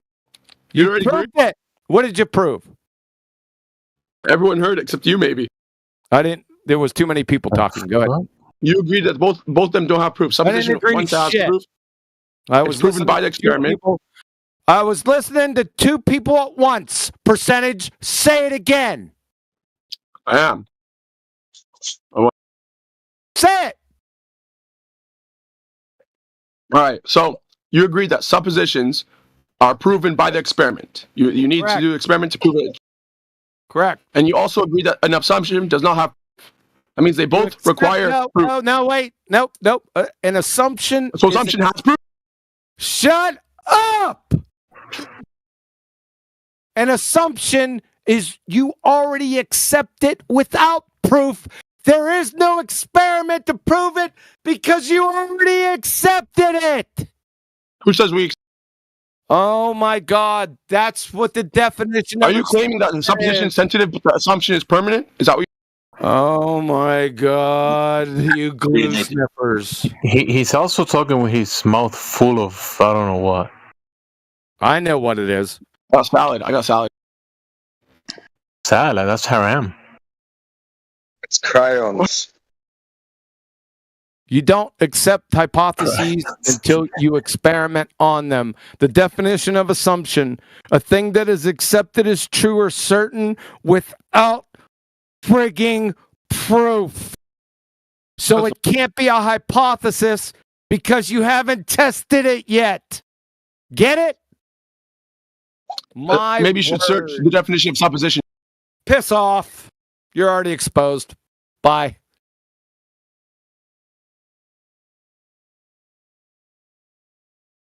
Is it a language barrier? No. It's more or less a Baltard barrier. Percentage is a Baltard in pseudo-scientific flat earther clothing. That's what he is. Hey, don't disparage. Supposition. I'll do whatever I want to you. Something supposed and assumption. American Heritage Dictionary. That's off. Supposition. The act of supposing, a fact, theory, etc. that's supposed. Something that's supposed, assumption, hypothesis. You can't recover. Next. So what's a hypothesis, percentage? Give me the definition of hypothesis right now. You already posted it, man. Why am I wasting? Talk to the come on, percentage. You're eating whatever you eat, the crayons or whatever. Talk to the new guy. Crayons or whatever. Hey, percentage. Is a hypothesis taken to be true without proof? No. Okay, there you go. I wouldn't take an assumption true without proof either. Say goodnight. Can't recover. Yeah, well, that's what an assumption is. So you're just wrong about what that is. you can't be eating crayons and arguing at the same time. You can't be doing those two things and calling it the same. Yeah, so I'm arguing. That means I'm by definition not eating crayons. By definition, does it say that you're not eating crayons when you're arguing? Let's see the definition. By his definition, he said you can't be doing both at the same time. Citation. One of them, that means I'm not doing the other. He says citation. You are the citation. Jemsy, you're in rare form, man. Hey guys, I changed my mind. You're not You gay? change your mind, like with someone else's? I actually believe it now. No one believes you though when you say that. No, like I actually like you guys showed me certain stuff that I can't refute. Like what? Be specific. Go ahead. The angular distortion. The angular resolution limit of the human eye? Is that Nitro? Yeah, that's me. He turned into Turbo. Huh? Nitro's being intellectually honest right now. No, wait a second. Go ahead. But You know, after a certain point, you can't really resolve the resolution. So it's just, and you can't really post a theory that it's a curve because if you can't really prove it, then yeah, you can't. I found that out that this happened in 2017. We were looking at somebody came into the hangout and they were showing windmills like in a bay. And they showed how the windmills that were at the same height, they were, decreasing in angular size. They didn't say that. You could see that they were decreasing in angular size as they went out, as you're looking straight onto them. And then somebody took a picture at 90-degree angle, and you can look at the same thing you were looking at before as you were looking at them straight on, but now you're at a 90-degree. And you could draw a straight line from the first windmill to the last windmill, and it was an exact straight line. And I said, this is in early 2017. I said, those sons of bitches, they hijacked perspective and called it curvature. Yeah. The side view. You saw the side view, and then you were like, oh, okay. No, you guys actually blew my mind. But like for years, I thought. Yeah, Nitro, I can't tell if you're being facetious or not, but if you're being you're being agreeing to the wrong thing, man. And what? You're agreeing to the wrong thing. They're wrong about the thing that you're agreeing to. No, I'm not. I'm not, dude. They actually talked to you for like 2 hours, and they actually showed me. Percentage is gonna say Pac-Man model. No, I'm not. I'm gonna say that which falls below the minimum angular resolution is still visible. Make it stop. Throw yourself in the ears. What the fuck are you doing? Just shut up. There was some progress done. There was actually some progress done with this guy. A percentage. What are you doing? Trying to just throw the whole thing to the trash? What you doing, bro? He does. Norps is a flat earther, so they can squat here and then undo our progress. Go ahead, Nitro. Keep talking. I just wonder why they kept it hidden for so long. Like, why so many nations still believe it? Like, why are they doing hidden. that? Q just told you it's not hidden. You go to the side and you look. You see it. It's not hidden. No, I know, but they're education-wise, they're making everyone believe that it's just a globe. Why are they telling the truth? They just. You're asking us to speculate why liars lie. We don't know. No, your teacher believes it's a globe too, even though she knows about perspective, but she might believe that she lives in a spinning water ball, but she's not lying to you. You actually observing reality when you go up there and do things. You're looking at reality, but then in your mind's eye, you're drawing cartoons and saying the cartoon, the nonsense makes sense. And that's the issue. I have work tomorrow, and I don't. Should I?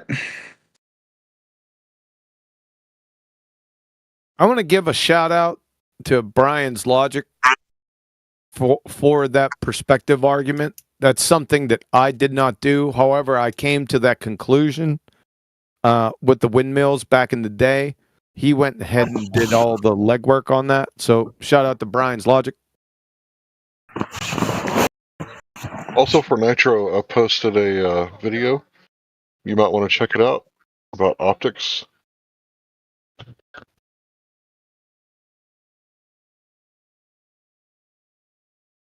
You think if I tell anyone this at work, they're gonna fire me? No, Just I doubt it. Just Don't worry about it. Do your Hey, research. listen, man. If you're at work, Whatever. you don't need to bring that stuff up. You really don't. If you have a question on whether that's going to contribute to, a firing and stuff, some things are better left unsaid. You know what I'm saying? You don't have to do that. Yeah, you know what you could do at work? Public side and your job. Yeah.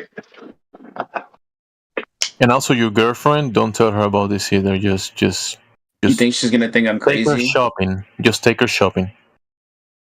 I mean, unless if you work at NASA, maybe you could bring it up then. He already knows the answer to these questions. Hold tight. So, how did you feel about flat earthers before you came here? Oh, when I first started talking to you guys, I thought you guys were nuts and crazy, especially nuts. I eat nuts. Especially Jetty. Especially Jetty. Especially Quantum Eraser, but after you went the whole spiel Correct about answer, buddy. Correct. Shut up, Flatsy, and a cream soap. after you went with the whole spiel about the resolution and the pixel, that didn't make sense, and that's kind of what flipped it. All right, I'm going to take you at face value then. All right, I'm going to say that you're being sincere. No, don't go and speak to anybody else about this because you still don't know what you're talking about or what you're uncovering. You don't Am I going know to keep yet. uncovering more? Of course.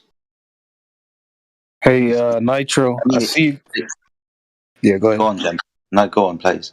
Hey, Nitro, I see you got Frieza as your profile picture. I guess we destroyed your planet in this case. So we're going to offer you a place in ours. We got a home server where there's lots of information. Would you like to go visit? Yeah, I'm open to it. All right. I'll post it for you in the chat.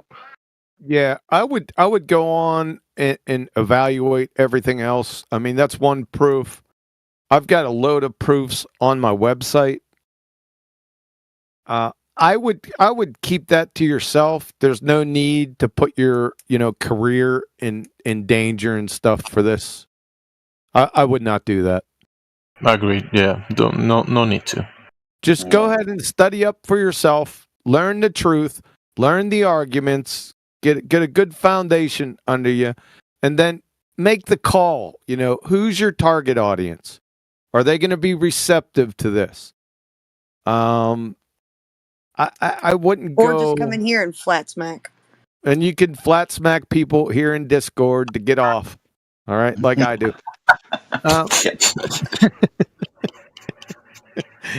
But seriously, you don't have to jeopardize your career, man. Don't do that. One of the best topics that you could look into this was brought on this table is logical fallacies and logic and those kind of things that can serve you in the real world. I mean, good place to start. All of this stuff will serve you good. It's just that you don't have to explain anybody that the Earth is not a globe. You don't have to be the globe anti-hero. You don't have to be that guy. A good place to start is the principles of logic, then the types of logic, and then learn logical fallacies. That is what people should learn first and foremost when they come in here. Shut up, Flatsy. Apart from water supply. Hey, Nitro, have you ever watched the Truman Show? On it. I was ready. I was literally just about to bring that up earlier, how you can't escape that show. Yeah, so you watched it before, right? Yeah. It gives you the shivers now, huh? Because you realize you are Truman. Right, and what did the guy say in the moon? He said he just accepts the world that was presented to him. Nitro, I posted a website in there for you when you get a chance, you don't have to go there now. That's your website? Yeah, it is. A donate link? No. Just kidding. Just yeah. So you can go there. There's some flat Earth proofs. It's not all of them, but it's the majority of them. So you can go through them at your leisure. Take your time. If you have any questions, you can just PM me. Right. So you're good to go.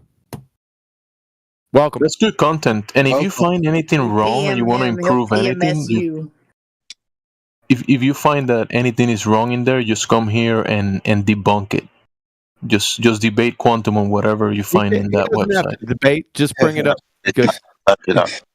Don't debate. You don't have to just come in and ask questions. We're here 24/7, right? So just come in whenever you want. You're going to have questions. We're not always going to be able to give you the answers, but we'll tell you why we can't give you the answers. But yeah, you're going to have questions, mate, but you are welcome back anytime. Yeah, and I posted our home server, which is going to have so much information down at the bottom if you scroll down. Don't overload him. Yeah, he has to click on the link and at least join. I think I'm going to call off work tomorrow. This is too much. It's almost impossible to not overload them at this point. Like, this is, you know what I'm saying? It changes your whole reality. Don't overload him. Just mercy kill him. No, don't mercy kill him. Let him out the door and let him run through. You said that earlier. I know I did, but that was before we had to change the situation.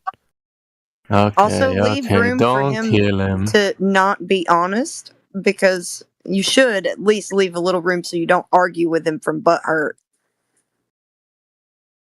If he survived the mauling from QE.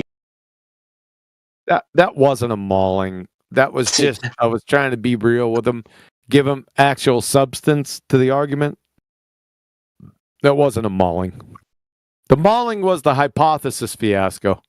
How do I escape this, though? Like, is there a way out?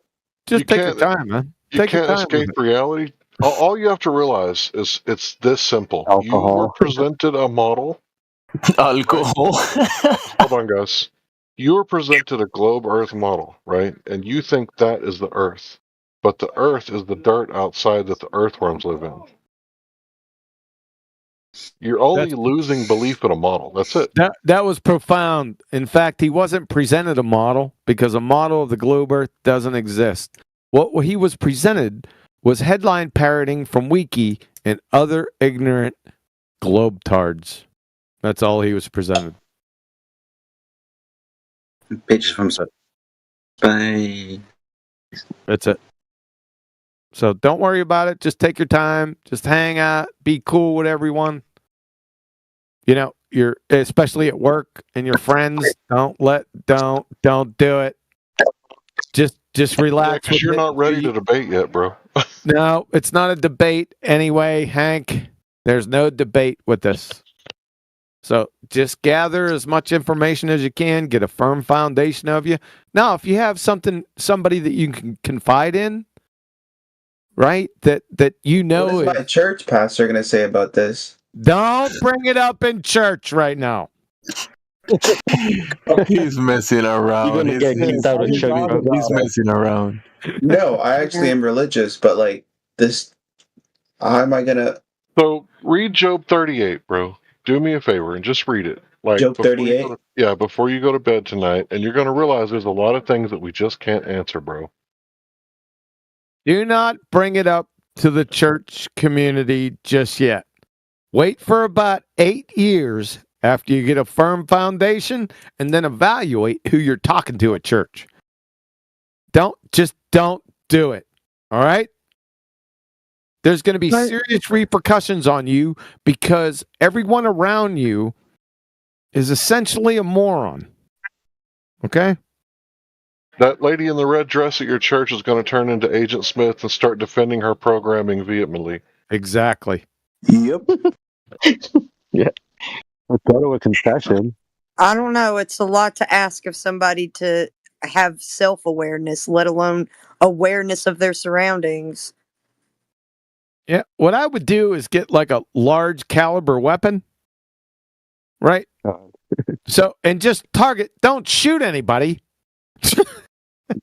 Go out, relieve your stress, develop a workout program, right? Do you even lift, bro? Some ribeye, medium rare. Do you eat ribeye? Do you eat ribeye? What about that precious? Yeah, and the precious. Just hold it, man. You'll be fine. How old are you? I'm 26, but I just had to take a little Xanax pill right now to calm me down because this is just like, I don't know how to explain it. Yeah. Okay. I feel like you're embellishing a bit. You're talking about philosophy and you're talking about, geometry. It's not a big deal, bro. We're just talking about stuff. He's overdoing it by now, but you can come back and bring new topics. Well, this affects many people differently. So, No, this is just like, bro, I've been told a lie my whole life. My God, man. Go ahead. Everyone give their story. Let's start at the top. Aardvark. A, B, C. The top, because I remember the ABCs were on the top of the crayon board or whatever. From Aardvark, what's your favorite cake decorating technique? Not decoration, color. No, I'm only messing with you. Cake decoration technique. Let's just do it. Let's just go there. Let's not. And say we did. Oh, I was gonna say. I'll be honest, guys. I don't Good job, think he Kiwi. I'll be honest, guys. I think he's still messing around a little bit, but eventually he'll get it. No, I don't think so. He said he had anxiety because QE was. I think he's being sincere. No, honestly, this is okay. Honestly, I'm being real. It's just the thing is that this is just. I've been told a lie, and I don't. This is the big lie. This is not a little small Your lie. girlfriend lie to you? Just get another girlfriend if she lied. Hold on a second, man. Gemsy, relax, dude. Yeah, relax. Oh. Gosh. Just relax, man. Yeah, you should be more like relaxed Elijah. now. Yeah, you know the truth, right? Now aliens can't come down and kill you. Exactly. What do you mean, Mexicans? What are you talking about, dude? You think that's the peace? No, when the aliens were around. No, hold on, brother. When the aliens were around, at least they were a trillion light years away. But now they're just demons right above your head, so it's even worse. What are you just talking about? There's aliens all over the. Just you can go to any state in the United States and you're gonna see aliens all over the place. It's a country made out of aliens, foreigners. Nitro, did you say you was religious? Yeah. Oh, may I ask what religion are you? Mormon. Mormon. Okay. Oh boy. Somebody said, "Oh boy." That's I rough. said, "Oh brother," but I was muted. I mean, Come on, okay, guys. all right, no problem. No So, planet for you. yeah, exactly. So yeah, unfortunately, you most definitely have been lied to. All right, Unfortunately. that's another completely different intervention. Let's leave interventions for one at a time. Oh, that's why he's probably having such a rough time. Just leave him alone. Yeah, leave him alone for right now. Just Man, I'm gonna have to mercy ban him here in a second. mercy ban. Just put him on mute. He said a mercy ban. What the fuck?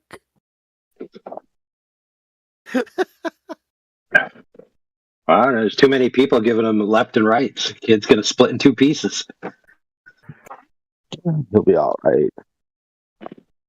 He'll survive. He chose the red pill. He didn't chose it. Shoved it down his throat now for choking. The pink pill. He'll be all right. Just relax, man. Do what you do every day and come back. Don't come back tomorrow. Come back in a couple days. No, I have to take off work because I'm actually. I don't know. I'm actually in a in a relationship, and I don't know. I have to bring this up to someone at some point in my. Yeah, circle. not now. No, you don't do it now. Don't do it now. Just relax. No, when he said a relationship, he means he broke with the globe, and he's Bro, feeling, when you don't have to break bring it up. Look, all you have to do is take these documentaries that I'm sending you and watch it with whoever you want to watch it with, and you guys can discover it together. What are you, some type of therapist? Look, I'm sending Some him people think Scientism themselves as Exposed, such. Heliosorcery, and maybe one more. He just got his whole friggin' worldview turned upside down. Just Yeah, and relax. the first thing he wants to do is do it to his girlfriend. He Do wants what to turn to her his girlfriend? worldview upside down. Hey, he didn't say girlfriend. He said he was in a relationship.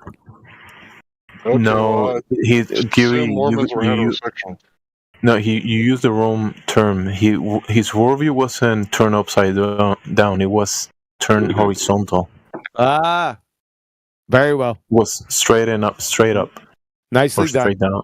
Yeah. I stand All right, corrected. I grew up in a Mormon religion, so he can message me if he wants to talk about That Mormon, explains a lot. the Mormon church. Gospel Bear Pelagic. Yeah. Hey, I left when I was 15, man. I got to serve sacrament and all, man. Yeah. You know, guys, I gotta state it again. I'm not buying it. Are you suspect? You still suspect? He sounds Oh, pretty. yeah. Oh yeah. Oh, everyone's. Oh yeah. That's just me. But go ahead, guys. It's already so. Do you think like McBooger Eater was listening to this and then PM'd them? Hey, hold on though. Hey, hold on though. We're all acting like Gemsy ain't on some people's lists either now. Guys, I have a question. I need evidence. No, it's just a simple one. Would you ever let a Glober be mod? Be what? Nope. No. Be a I'm worried that they're out there driving around, dude. Without Coriolis insurance, right? You got Coriolis insurance. Yeah, if he can demonstrate he got Coriolis insurance, maybe. Wasn't there one mod in the old server that was a? No, you're just imagining it. Yeah, no, that's just your imagination. Is that why flying is safer than driving? Because the pilots know. What was the Globe Modder Jetty? Shut the fuck up right now. Oh man, you guys are so much fun. Well, I mean, Bambi. So Bambi came to the server as a Glober troll, and she ended up becoming a mod in the end. Yeah, but she's a flat earther. Yeah, that's about the closest you're gonna get there. Then there's then there was the concave earther. There's a concave earther who people thought was a mod, but he wasn't. What about Bob? Bob the pseudoscience fallacy. Oh yeah. He forced us to make him a mod. Otherwise, he was going to delete all our YouTube videos.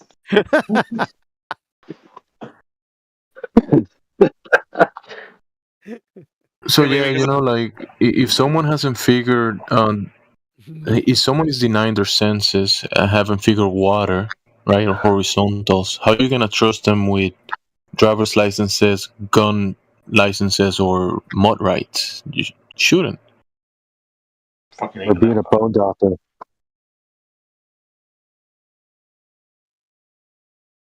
Wait, don't shoot people. It's a bone doctor. What? Yeah, I thought was a bone doctor.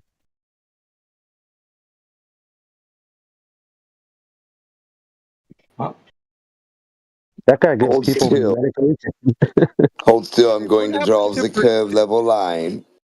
What happened to percent? Did you guys kick him?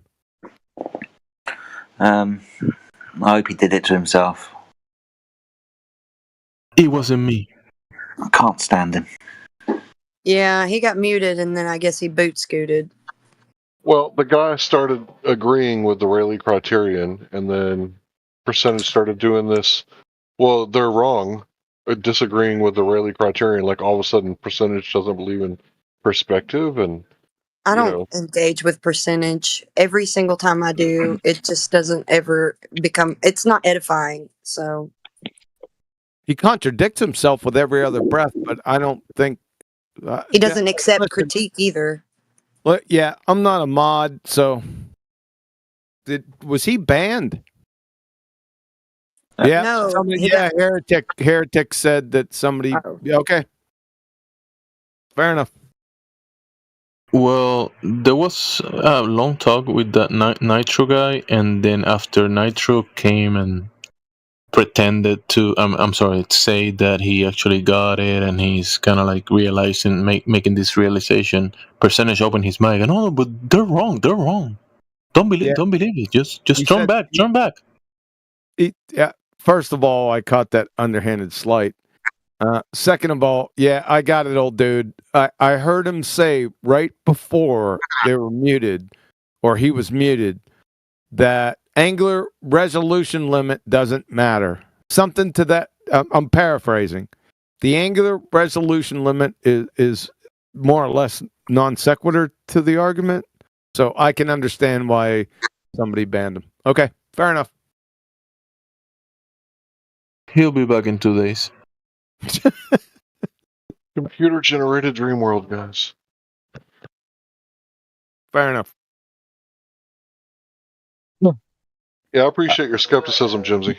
I don't know. That's pretty hard because in my religion, like you're bound to go to heaven, have your own planet. Yeah.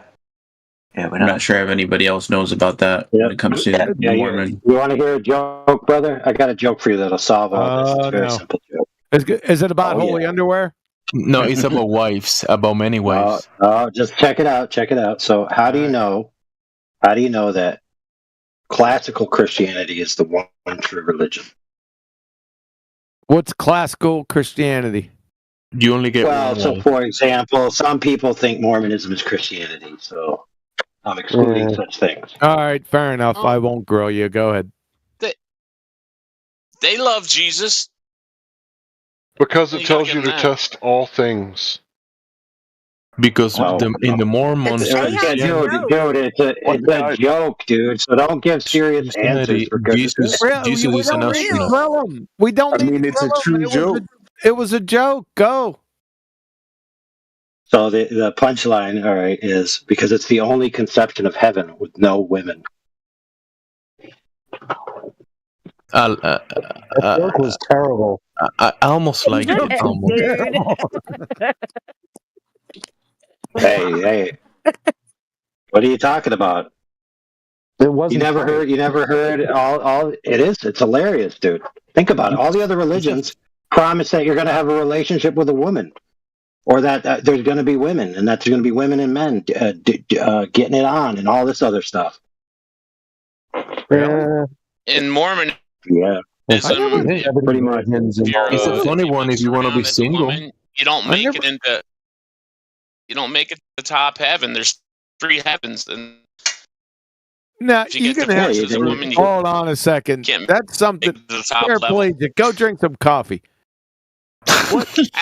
What the hell? I never thought about it that way. So all the religions stack up to Christianity. All the other religions have women relationships with women. Really? Well, there's a minor few exceptions, but most of them have it to where you're going into a state of like almost unexistent. So it's kind of a moot point at that point. Okay, I never thought about it that way. That's profound, man. Even leading up to the revelation of God through the Bible, before that, most of the religions, their gods are sexual. They're having all these relationships. They're having illicit relationships. They're having interrelationship drama. That's essentially basic petty human sexuality. Right. That's what they came down here to do, wasn't it? Yeah. That goes against Matthew 22, though. What does? Were you guys shocked when it first happened to you guys? Like when you guys first I took the baton and started beating people over the head with it, but I'm a different animal. I remember my first when I did. I told Sterling, my husband, I was like, I think I'm a flat earther, and he's like, oh yeah, and that was it. Really? Yeah. That was it. Well, he loves you unconditionally. Keep Yes, him. he does. He's precious. Yep. Well, Keep- when I realized that the globe was a farce, I cried and laughed at the same time. Okay, let's go through everyone in the hangout. That's what I was going to do before. Well, what's your favorite color? I was in high school when I found out, and I tried to wake my class up, and I paid for it. Yeah, don't do that shit. I was already debating the people at work about evolution, so it was kind of par for the course. Yeah. Oh man. Yeah. Gotcha. AI, I posted the scripture in the side chat when you asked about it.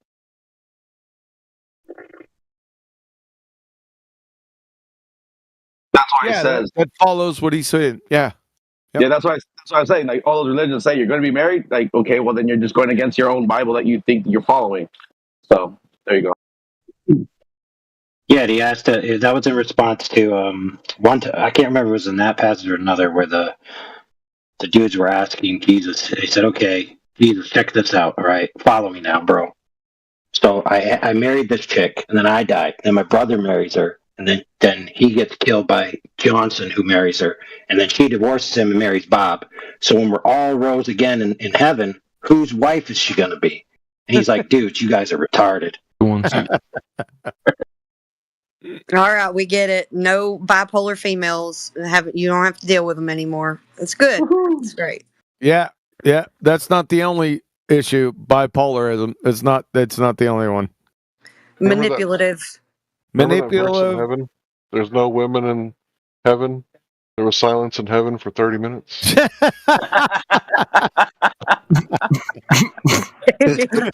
You sound like my husband, kind of. He's like, she never stops talking all the time. that he stole that from me. I probably did. Probably did. I think it says half an hour, but yeah, same thing. Too funny. Also, Tuesdays are the days that he beats me. You know, Hey, we don't need to know about all that. There's so many jokes that he's got going on about. That's her favorite day of the week. Oh no! Actually, I just butchered it. He said it was Tuesday, meaning it's just another day of the week. So any given day, he'd beat me. Crap! I messed it all up. I know why he did. You made cream chicken soup. He loved it. So hush. Oh, dude, that's an epic reference to Street Fighter the movie. Oh my goodness, good job. Hey Nitro, are you there, Nitro? Nitro. He took his. Yeah, I'm here. I'm just thinking right now, dude. Hey Nitro, do you know that to have Nitro you require a container? I was gonna bring that up. That's ironic you said that. Nitrous? Take space away. I've been thinking about it for the last, I don't know, half of the conversation. we take space but away, you guys don't let me speak. What? Don't let you speak? You were talking a whole line. No, you don't let me speak enough. You see, you didn't let me finish. Yeah, don't hit him with that yet. We'll wait till the end of the week. We'll get him. I think it's probably. Yeah, let's hit him with it now. Let's hit him with it now. It's probably the most fun. Nitro. Yeah. You understand you can't have gas pressure without a container, right? Yeah, I knew that. Yeah, he already knew that. Why is that, Kiwi? Say again? Why is that? What is what? Because of your sister. What you just said. How do you have gas pressure without a container? Yeah, why? Why That's the definition of gas pressure? Because it's a definition, that's why. Well, because, yeah, that's the way it's defined. Yes. You ever heard of the Socratic method? No. Socratic method it endeavors to persevere to define every single term out of everyone's incoherent blowhole. You know why? So because someone defined gas pressure with the word container. Someone defined it. No, it's an established fact. The Socratic Why is that method an is established used. fact? I'm more The interested in Socratic. I'm sorry, I was still talking. The Socratic method is used as the basis of all communication because if I'm talking about apples and you think it's oranges, then we can't communicate effectively. So Socratic or Socrates invented a method to define, now, not just minutia or just your mundane terms, but every single phrase that's undefined has to be defined so we can communicate effectively. Yes, Mess. You cannot make apple juice and call it orange juice, or make orange juice and call it applesauce. You can't do that. All right, give me a minute, guys. I'm gonna call my parents real quick. Yeah, don't bring this up. Hold on, Mez. Don't bring this flat Earth stuff up to your parents, for God's sake, right now. I need their advice because this is too much for me right now. Don't. Bro, he's faking it. He's faking it. Nope, you don't. No, you don't, bro. Don't, man. It's gonna be all right, bro. I don't know why that guy keeps saying faking it. Bro, no, you wanna have the house after they're gone. You don't wanna have them to disavow. What's the word? Disavow you. Disavow you. Disavow you, bro. You don't want that. Yeah, but I need to know the truth. You already know. Yeah, your parents don't know the answer. Dude, are you thinking you're adopted? Because unless that's what you're going to ask them, they don't know what they're talking about this topic. Yeah, leave it. Leave it, dude. Just leave it, bro. Are you a Utah Mormon? Did your parents go to Brigham Young? Are you like hardcore Mormon? Yeah, I went to BYU. Did you? I got something from Brigham Young for you, bro. How about that? Hey, Larry, you said Jamesy. Why you say Jamesy, Larry? Because I'm laughing at you, bro. I'm still skeptic about the guy because he sounds. Yeah, I'm gonna talk to my dad. I need to talk to someone. Like this is not something I can just take like that. Like I need to ask them if they believe it or not. No, don't do that. Don't. Bro, this is a personal thing. This is like a private matter. It's a personal that you thing. research by yourself for a long time before you talk to someone else about it. Because bro, he's faking people are programmed to just accept what was presented to them. I don't think he is either. I don't think you're talking about your dad, like an old dog. You're going to teach I'm trying to wake you guys up to what's going on. You think that's going to go good for you? Like, bro, you're having an emotional reaction. You need to take a deep breath and have a logical reaction. Like, relax. Listen, bro, it's very simple. Take it like this. If you with your girl or your boyfriend, whatever, and you're watching a movie, you don't start debunking everything in the movie. You just watch the movie and enjoy it. You don't even though right. You can debunk the globe in the movie, and don't bring that up in the movie, bro. Just watch it. Yeah, but I'm gonna disagree with you all. Okay. Fine. Go ahead. When I first come across this topic way back in the day, when it first hit me like a brick wall, like most of us have been hit with it, the next day I spoke with my dad, my old man, and I brought it up with him, and he was fine. I thought the same thing would happen to me, that I'd be called an idiot, a retard, and God knows what else you get called when you're a flat earther. But he's like, well, it looks flat. That's what we observe, so I don't see why not. And we had a good conversation, so why not have the conversation? Well, yeah, but you and your dad are grown-ups. Because you have to evaluate your target audience, right? Now, if it's on a case-by-case basis.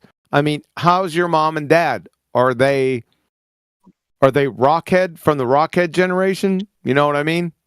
Are they grown-ups? Well, they're very understanding, but they're hardcore Mormons. And I grew up in the Mormon community. Don't do it. Don't do it. So they might understand. Yeah.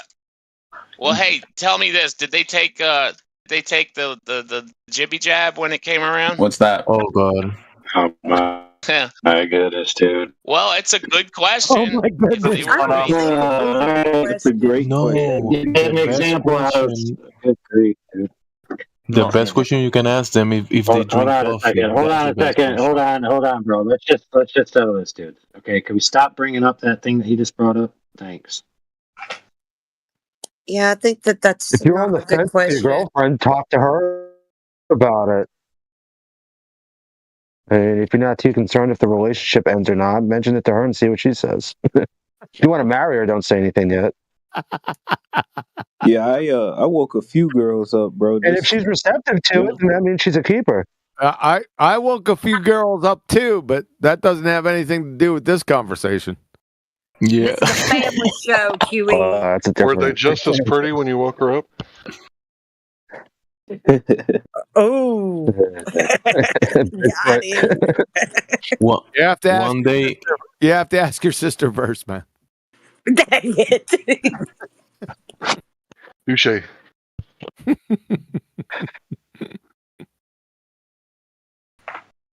It is One day really with hard this- not to this try to girl- like talk to anybody about it, though. This girl Yeah, it's kind of a hard urge.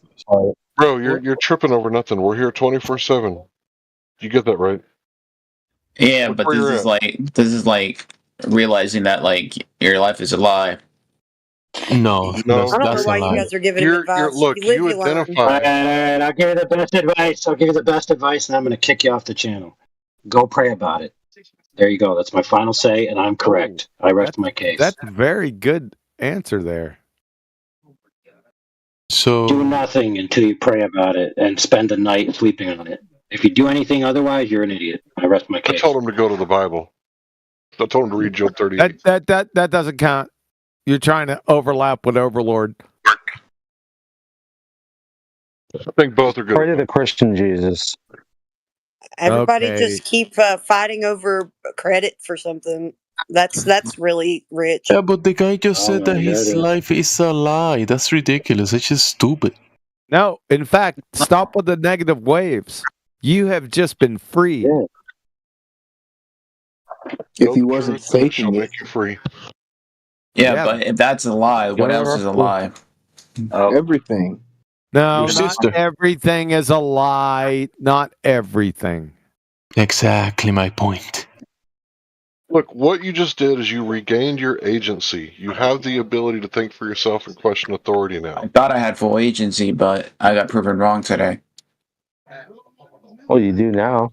Right, now I'm skeptical. But yeah, you got full agency, so No, you're I'm gonna Ban him. view the world I've been through telling your you, own bro. senses, and you're gonna experience everything. Why is that? through Why does that bring you logical- skepticism? That No, what I it just said. doesn't. I was just repeating what some Yeah, numpty said. It's funny, right? But what you need to do is go over the logical fallacies eventually, not tonight, obviously, but you need to learn your logic because everybody is trying to, fool you all the time. Trust not in men, right? You heard that before? So you need to just grow your discernment. That's it, bro. Bro, just cash in your Go watch a sunset. Okay, sell all your cryptocurrency and go on vacations with your boyfriend. I mean your girlfriend. Hey, Go on vacation. That's it. Just take a month on vacation. you can't take vacation. How do you know? Does he have any vacation time, Gemsy? He's a Mormon. Yeah, he's taking tomorrow. They're always in vacation. That's not a vacation. One day's not a vacation. I said a month. Super Take a Bowl on month. Sunday. Somebody said 1 day. No, I said take a month of vacation. You can't take a month. How much leave time you got, Nitro? I got a week and a half left. You want to use it all with this? Well, I'm taking off tomorrow because I don't know. I need some time to actually think about this. Yeah, wait till gas pressure without a container comes. It's all over. You think you've had things taken away from you? We've only just started. My God, go to bed, please. Go to bed. Take it easy, man. You think I can sleep this off? No, just figure it out in the morning and Nah, dude. Yeah, Dude, just relax. go in your bed, do what I told you to do. Yeah. Don't listen to all these guys. Do what I said. No. Problem solved. Don't listen Stay in to your all bed. these guys. Talk to God. Yeah, talk to God, pray to Him, and eventually you'll fall asleep and you'll wake up with a clarity of at least something. For goodness sakes. Thanks a lot, Nacho. You woke up everybody's freaking guru complex. Yeah. Whatever you do, don't do anything that will get you removed from the wheel. From the I think wheel? Larry had some good advice. Looking You know, up the from the All right, okay. Everybody, Just don't apply them to any of the flower say, everybody gets to say one thing and one thing only. If you've already said three things, you've lost your chance. So anybody who hasn't said one thing to this guy as a word of advice, go ahead. If not, shut up. I'm out. Talk to a homeless guy at a gas station. I couldn't hear you. Okay, I haven't said anything. Since you're a biblical man, ancient biblical cosmology. There you go. Hebrew cosmology is what it's called. Yeah, I'm sure that's going to help him. Thanks.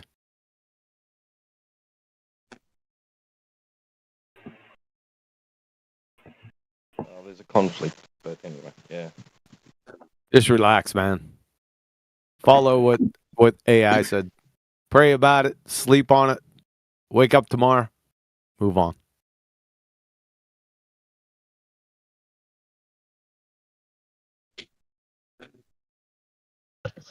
Yeah, man, it really is a big deal once you have that like sudden epiphany. It's like, whoa, like you lost like your like belief. It's more than your belief, really. It's your identity, right? Because these people identify as astronauts. We went to the moon. They say it over and over again in here.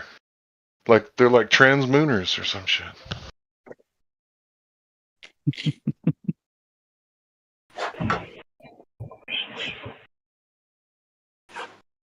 Yeah, but at least I have to tell someone tomorrow. You got who you going to tell? Do you have somebody that you can confide in? My fiance. Oh boy! Dude, you're gonna tell somebody. You're gonna tell somebody tonight, and then that person's gonna tell you whether or not you should tell your fiance. You're gonna tell the most emotional person that you know, bro? You sure that's a good idea? No, but if she understands, you don't. Hey, why don't you tell her? Why don't you tell her this, brother? Why don't you tell her this? Why don't you go tell her tomorrow? I didn't talk to God about it. I thought to come tell you first because you're clearly more intelligent than God, and then watch her say, "Wow, you're the dumbest man I ever met." It's the best point I've ever heard. Yeah, that. You gotta exercise some emotional composure, dude, if you want to lead a woman, bro. First thing you gotta do is humble yourself before the Lord and act like a real man and get on your knees and talk to Him because He's the only one who knows the answer. Okay, it's that simple. Get on your knees like a real man. How long before you get married? Unlike you. Yeah. We're supposed to get married. Hey, if you want to spend all your time on your knees, you do you. Well, I mean, dude, you could do the prostration, you could do the sun salutation, you could do the excluberation, you could do whatever pose you want to do. You can tickle the balls, work the shaft, however you want. That. Dude, AI, I can hear you smiling when you're saying it. Mess, you think you will never be on your knees just because you say so?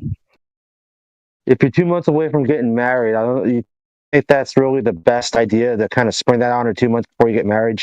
I mean, I don't know. She might be cool. I mean, I don't know who she is, but hey, if she's a godly woman, if she's a godly woman, and he goes to God about this, and he says, "This is what I feel. I've prayed about it. I've looked into it. This is how it is. This is how it's going to be." She's going to respect that, or she ain't a godly woman. It's that simple. So this is a litmus test. You're putting a lot on this young man.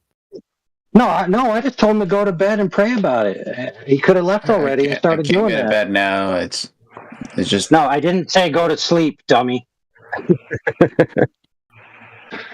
I said go to your bed and pray about it, and you will eventually fall asleep. He's going to respect the dummy part of it. Good job. You guys gotta remember that. Who are you to you guys gotta remember that. Who said that? Remember was that Hank? Hold on a second, Hank. Yeah, but you didn't convert then. Oh, yeah. That's the difference, right? That is the difference. I agree. All right, appreciate it. Yeah, Nitro, don't go speak to anyone. Just pray to God because you said that you were drinking some pills or something, so you might be under the influence. It wouldn't be the best thing to go. No, I had to calm down because I was hyperventilating for a little bit. You're so goopy. Do you have a? What did you guys do to this guy? For real, what the? We talked about perspective and the Rayleigh criterion. That's it. Yeah, Is that all? You can blame QE.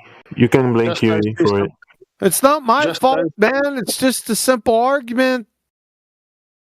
So you're saying only 2 subjects? Is that all you touched on? No, one subject. Oh, Jesus. Yeah, go to sleep and say some prayers, mate. I remember, like, in the beginning of the conversation, after a little bit, he told QE, "You got me shaking here." Remember, QE? He said he was shaking. Remember when he told you that he was shaking or something? Yeah, He you said, I know. Because he was like, you're making me shake because I'm anxious. And you're like, I know. Like you were leaning into it. I was? That was before he came to the realization. I didn't say that shit. No. Nitro. When you were talking about perspective, and he replying in a moment during the arguments that he was shaking, that you had him shaking, and you said, "I know." Yeah, you said that. Oh, okay. Well, that was before the conversion. Yeah, before it.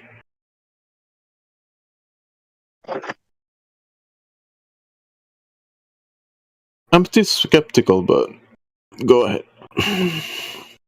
Why are you skeptical? He's good. Just let him deal with it himself.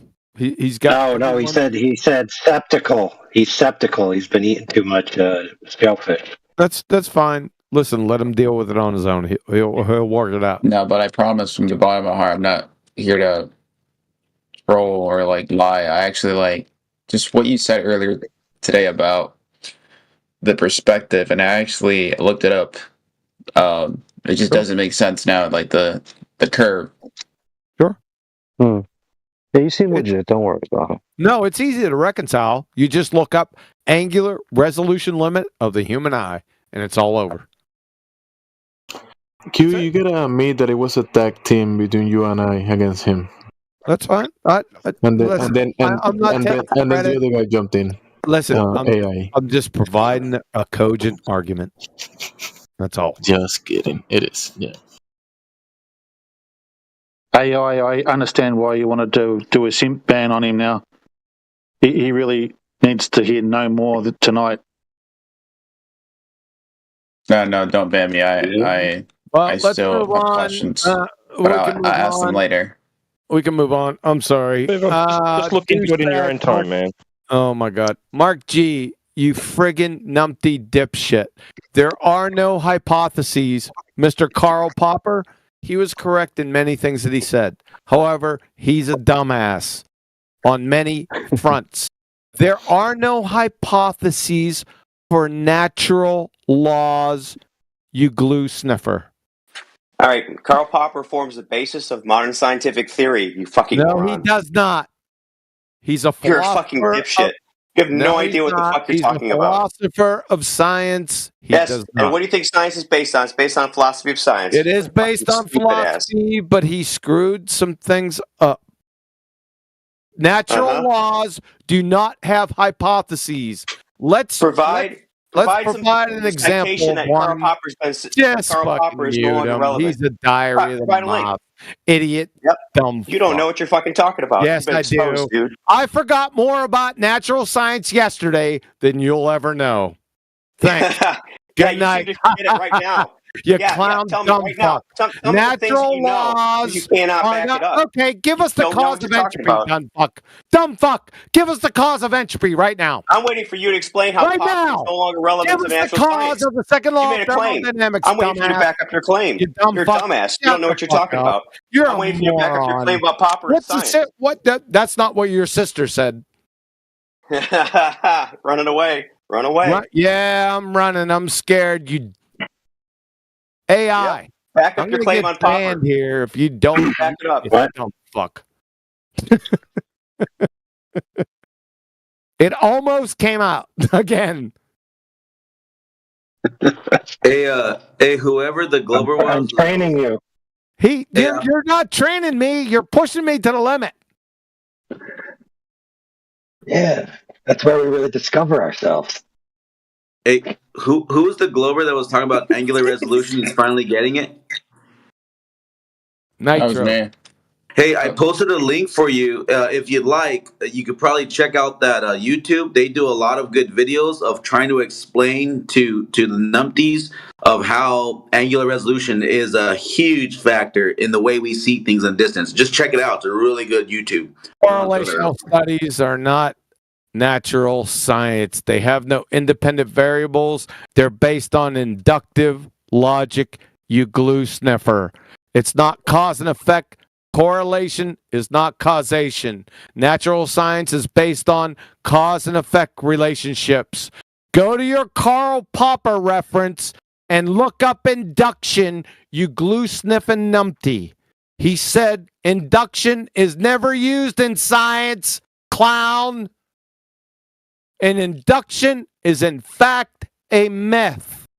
You glue sniffer, you pasted a Popper reference and then said correlational studies, whereby contradicting yourself more than married bachelors, you numpty dipshit.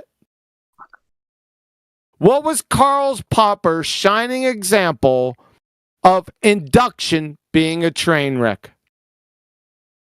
Anyone? Yeah, unmute Mark. I think I can help him. No, he can't help. He's a moron. He just contradicted himself. What is Karl Popper's poster child example of an argument from induction that is a train wreck? It's a logical fallacy. Guess what it is? The black swan? Black swan fallacy. What is it? If someone claims that there are no black swans, they can show you. What is it? Simple sentence. Oh, simple sentence. Okay, sure. Yeah, if I show you a black swan. Nope. Then okay, I don't know. His shining poster child example of an argument of induction that's a train wreck. What is it? I'll give you a hint. No one's going to get it. I might as well tell you. All swans are white unless you see a black one.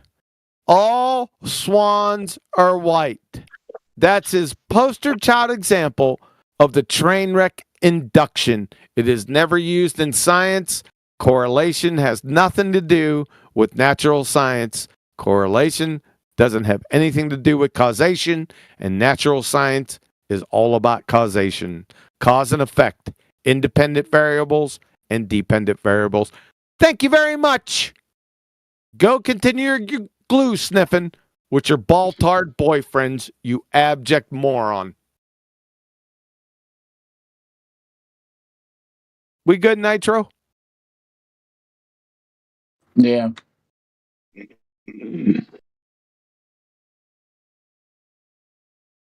So why does gas pressure require a container? Yes, I got that for you right here. We ready? At 31 minutes after the hour. Who made that statement? State your name. That was Mez. Well, it was a Mez. question, not a statement.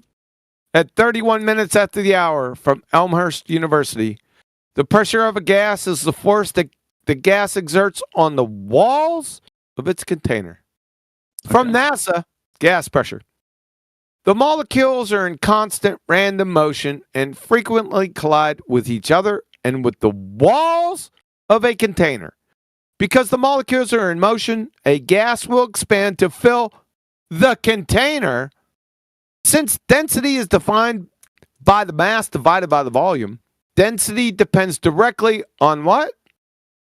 The size of the container in which a fixed mass of gas is confined. Back to Elmhurst University, kinetic molecular theory, explanation of Boyle's gas law. Observations about pressure may be explained using the following ideas. This is really important. You're going to hear it twice. There's a really important word coming up. I'll let you know what it is. Observations about pressure may be explained using the following ideas: the rapid motion and collisions of molecules with the walls of the container. Here's the really important friggin' word for you. Causes pressure, force on a unit area. Pressure is proportional to the number of molecular collisions and the force of collisions in a particular area. The more collisions of gas molecules, with what? With the walls, the higher the pressure. There's another important word coming up real quick. Chem Libre text. Gas pressure. Pressure is caused. That's the word. By gas molecules hitting the what? Walls of the container. With a smaller volume, the gas molecules will hit what? The walls more frequently, and so the pressure increases. End of argument. Okay. So would you say that when two gas molecules hit each other, that's not gas pressure because it's not a wall? It's part of it, but not the whole story. So it's part of it. So you kind of have gas pressure without a container. You can't. It's part of it. I did not say that. That is an all or nothing fallacy. You're a moron. Okay. As there's no point, man. I tried doing it, but like it at some point you're gonna realize. I tried arguing with these people. Yeah. So two gas molecules touching each other may or may not be gas pressure. What causes gas pressure, Sunshine? But what causes gas pressure? Well, it's when gas molecules collide with things. Wrong. So why is the container necessary? Why is it defined that way? That's not what the citations say. Wrong. Okay. Well, they said, this is an appeal to definition fallacy. But I'm more interested in why it's defined with a container. Kinetic molecular theory explanation. I'll say it again. The rapid motion and collision of molecules with the walls of the container causes so not each other. So that's not gas pressure. Why are you? That's not gas pressure. You're a moron. Okay. After they well, you keep saying walls. You keep saying wall. I'm saying, well, if two gas molecules touch each other, is that gas pressure or is it not gas pressure? Because if it is gas pressure, then a wall's not necessary. If it's not gas pressure, then we can move on. Sorry. What's PV equals NRT? What's the V stand for? Sorry, Jedi. I'm engaging with QE at the moment. Okay. But he seems to be running away. If QE wants to run away, then I'll I call that ripping your ass through your throat. QE, you won't engage. It's a simple question. I did engage. I already told you. Is two gas molecules colliding with each other? Pressure is caused, not what these citations say. QE, I'm not interested in the citation. I'm interested in what you think. Pressure is caused for the third time by gas molecules hitting the walls of the container. Okay. So from that, when two gas molecules collide with each other, they not gas collide pressure. with each other, but they're not it's not causing gas pressure, what you can measure. Okay. Yes? Okay? Yes. Okay, so two gas molecules, when they collide, that's not gas pressure. It's not according to these citations, no. Okay. What about when a gas molecule collides with me? Is When that they gas collide pressure? with each other, do they ever collide again without the container? Probably not. Probably not. Okay. This is why the V in PV equals NRT is so important. It's the volume. Can you have volume? Can you have volume without a container? Can you have volume without a container? Look, I would like to respond to the things you've said before this, rather than you without jumping a onto some container? other Can you have volume without a container, sir? I'm not sure. I'd have to think about that. So when two gas molecules collide with each other- No. It's not a formula. It's not a riddle. Can you have volume without a container? So QE, is a gas molecule colliding with anything without a container? When a gas molecule collides Can with you something have in the volume without a container, sir? container. QE, could you answer my question? Can you have volume? I asked you first. Can you have volume? No, I asked you first. Jumping off Jedi's, you glue sniffer. Jumping off Jedi's PV. Do you know what PV equals NRT means? Yeah, it's a hypothetical What does P mean? ideal gas formula. So What now is I've P- answered your question. Can you answer what does mine? So when a P gas mean? molecule collides What with does something P within... mean? What does P mean? Look, QE, I What answered your does question. P mean? What does P mean, moron? When a gas molecule... It's not a gas molecule. That's not what P means. Yeah, talking about P is not answering. Yeah, we're going through the formula. We're going to identify each variable. What does P mean? Okay, so QE can't answer my question. What does so P mean? I don't think QE knows. You're a moron. What does P mean?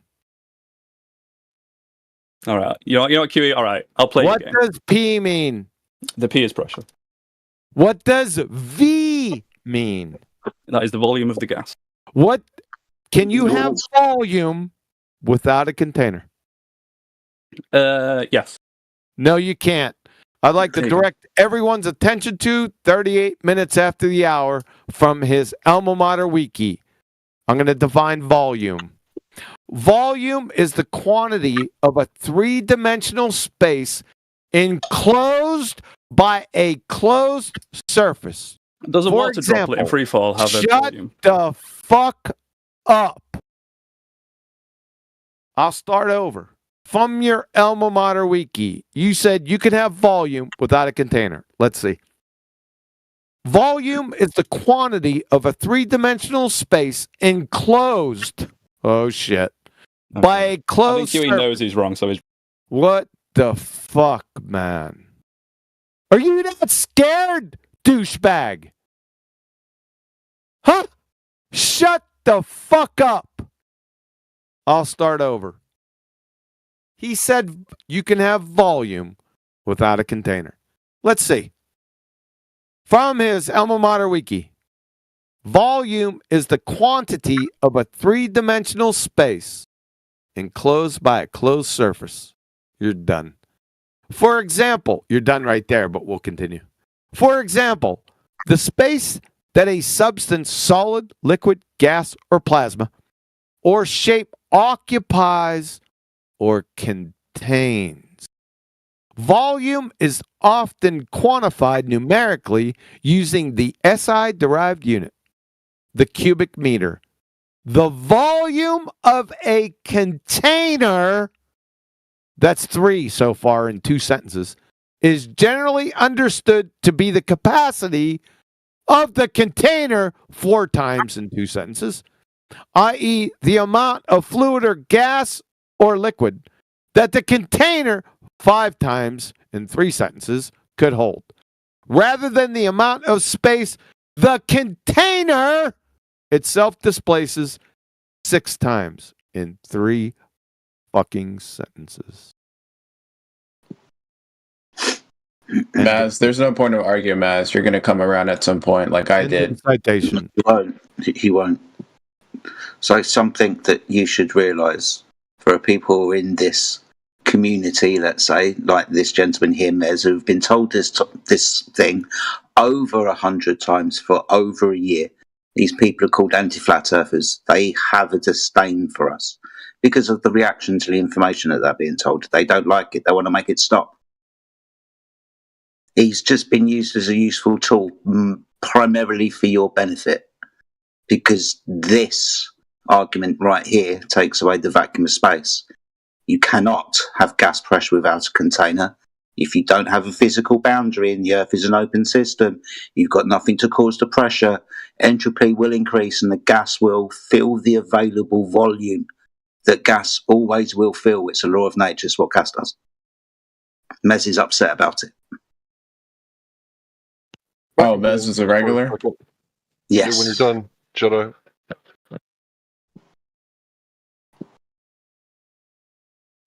I'm guessing you're done, Jedi? Yes, mate. Sorry, dude. Yeah, thank you so much. Yeah, so Jedi, you said something interesting there. You said gas fills the available space of it. I was obviously talking. So, you can address Jedi when I'm done. Perfectly fine. I just want to say that these people, they get in these really weird theoretical places where their heads are in the clouds. And what I like to do is I like to bring them back down to earth. So let's pretend that Mez here loves his grandmother, right? And she says on Mother's Day, I really want you to cook me a steak on your propane grill, right? Like, do you think that he would go to the propane store and say, nah, bro, I don't need a container. Like, obviously, I can use, these gas particles bumping against each other, and that's going to be all I need, right? I don't need the propane accessories. I just need the propane. Is he going to go home with the propane without the tank and cook a grill for his grandmother? Like, he knows in reality that this isn't going to work, but he's still going to try using sophistry and attempting to pretend like he doesn't know this truth. And he's going to try to make an arguments and only make it appear like he's winning arguments and doing peacocking and 50-yard field goal dances at the 50-yard line. Thanks. That's all I got.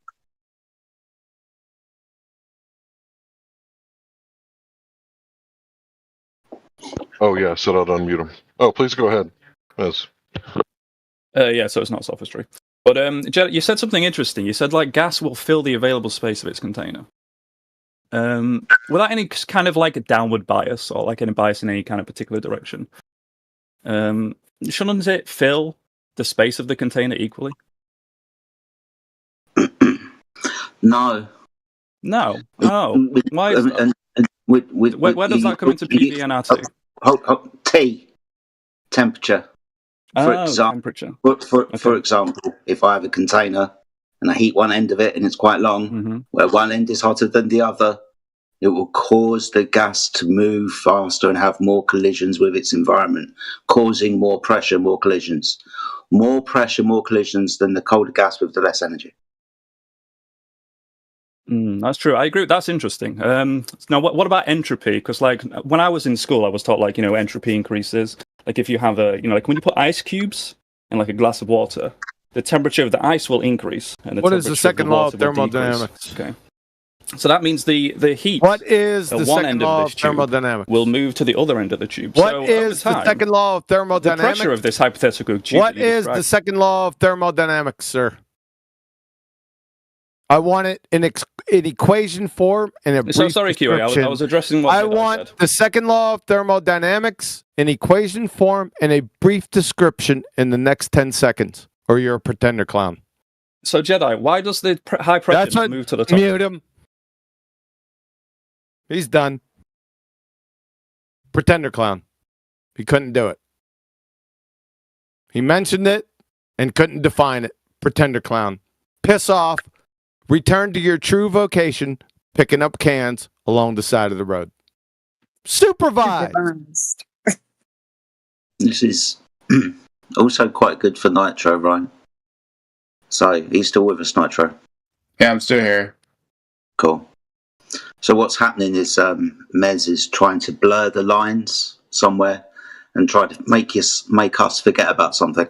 He's trying to talk about gas pressure gradient because he's saying, because I've said and we've said gas fills space.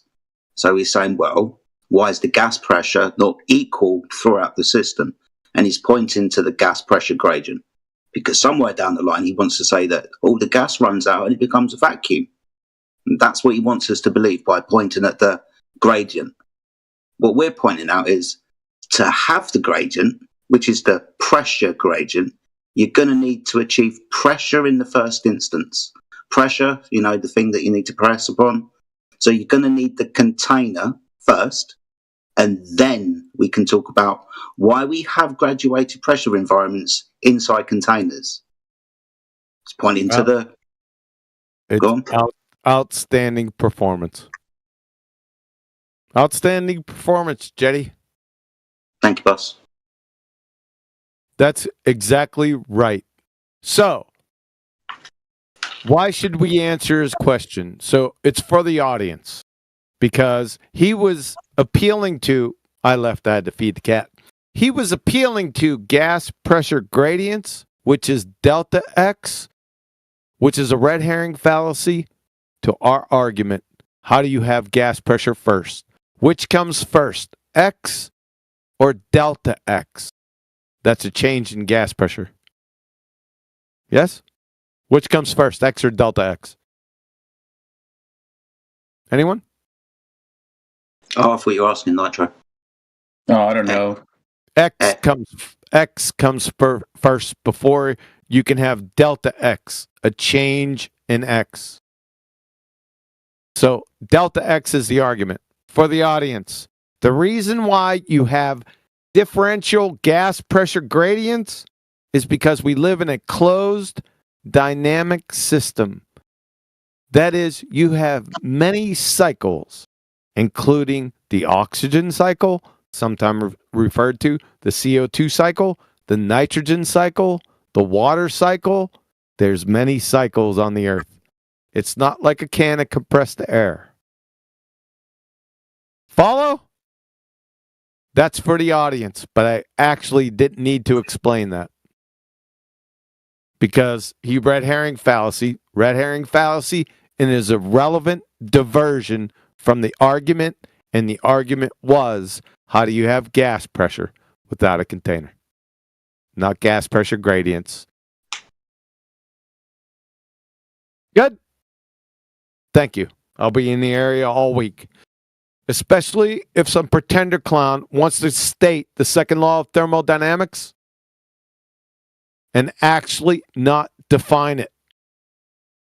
Because they're just wiki parroting pretender clowns with no depth. I'm their Huckleberry. Thank you.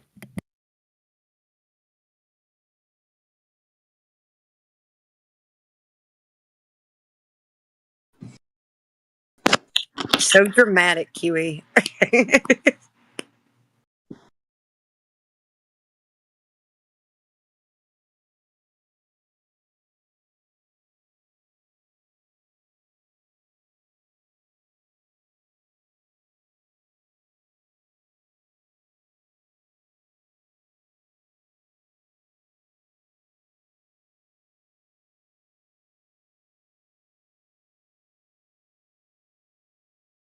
Bumping particles is his container. Yeah, there's a few So we're in a closed system, you said. So nothing comes in, nothing goes out? You've got this high temperature near the surface. This is why you're asking. And that's what causing the gas pressure gradients. So shouldn't the temperature of the Earth be constantly increasing, like rapidly, to facilitate this gas pressure gradient? You really don't know, do you? This is why you're asked. I don't. Please. Hold on. This is why you're asked to define the second law of thermodynamics, and then what an open and a closed system.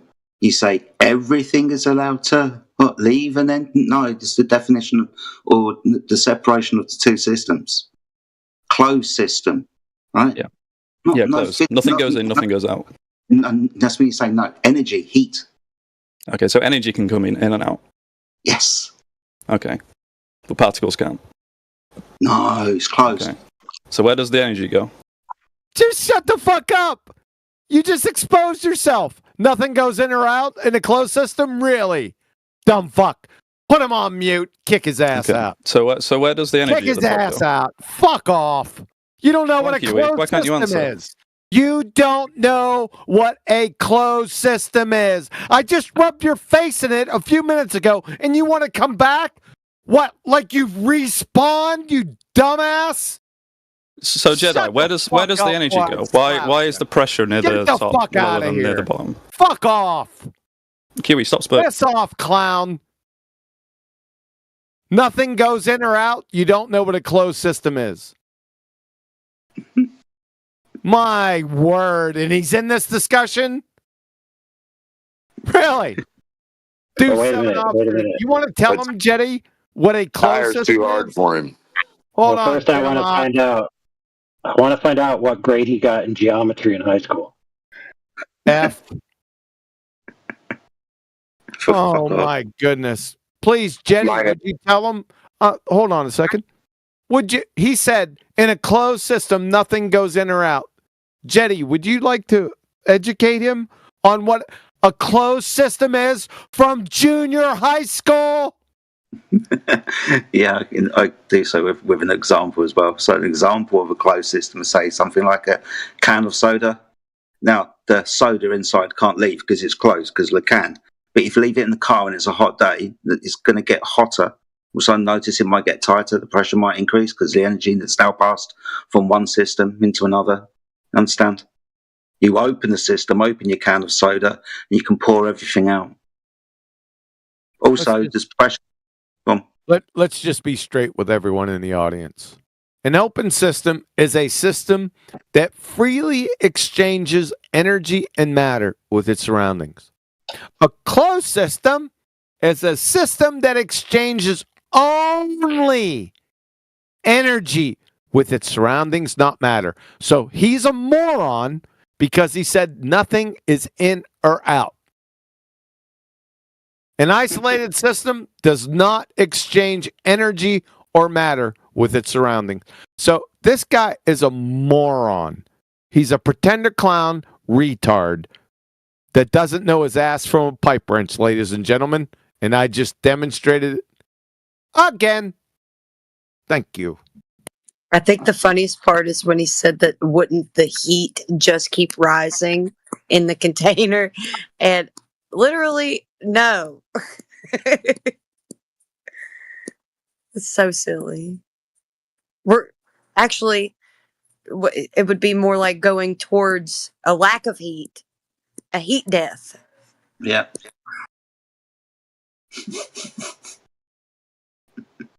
Good point, Flatty.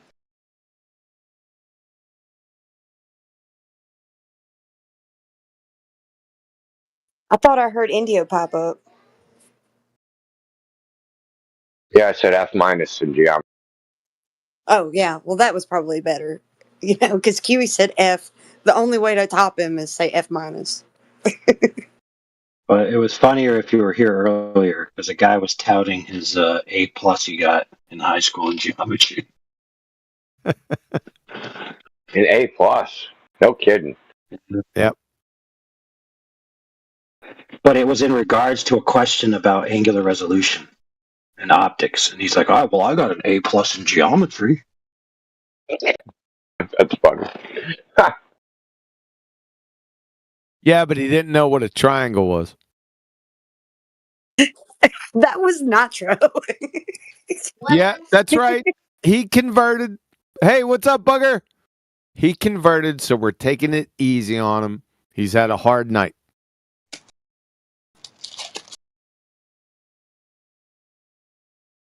I think he fucked off in the end.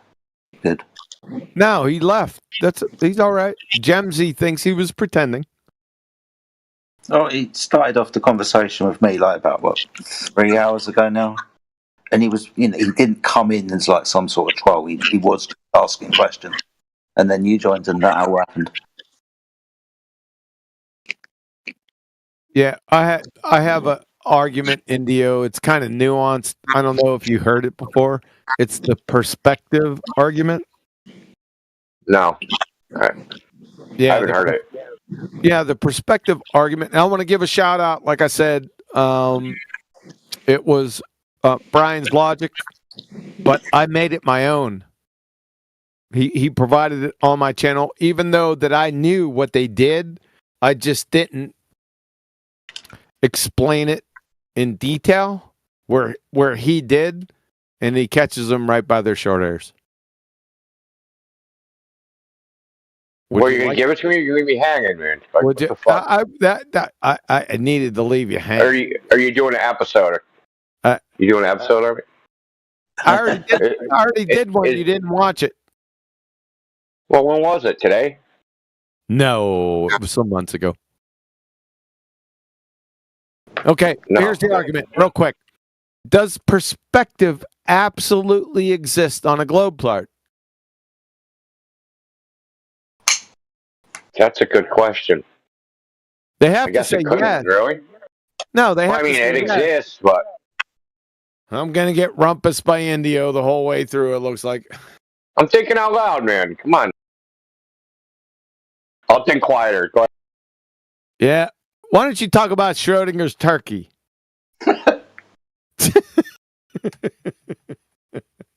All right, I'll try again. Maybe it was my fault. It was a rhetorical question, but I should leave 5 seconds at the end. Shout out to Flatsy. Does perspective absolutely exist on a globe chart? Yes. They have to say yes. Because one of the main attributes of perspective is angular size change with distance. Everyone knows this. Right after they reach object permanence, Right? Okay, so we established that. Now, on a globetard with a radius of 3959 miles, with your eye at the waterline, a 6-foot-high boat will disappear from view at 3 miles due to Earth's curvature. Yes? Yes. That's their prediction, yeah. Conversely, it's not a scientific prediction, but I digress. Conversely, on a flat plane with your eye at the waterline, a 6-foot-high boat will disappear from view at 3 miles. Same distance. Due to the boat reaching the angular resolution limit of the human eye at 0.02 degrees. Yeah. Yeah, that's a Rayleigh criterion. So we got a problem. We got a dumb fuck rooster in the hen house.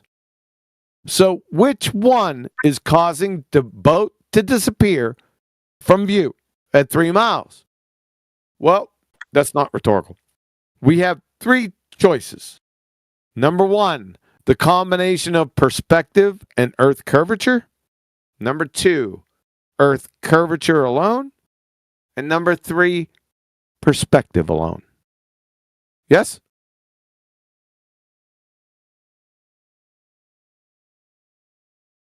The perspective in Earth curve seems ridiculous, so. But wait a second, I just need an agreement. Yeah. Yeah. It's one of those 3 choices, yeah. It's one of those 3. It's only one. Yeah, that's what I'm looking for. Okay.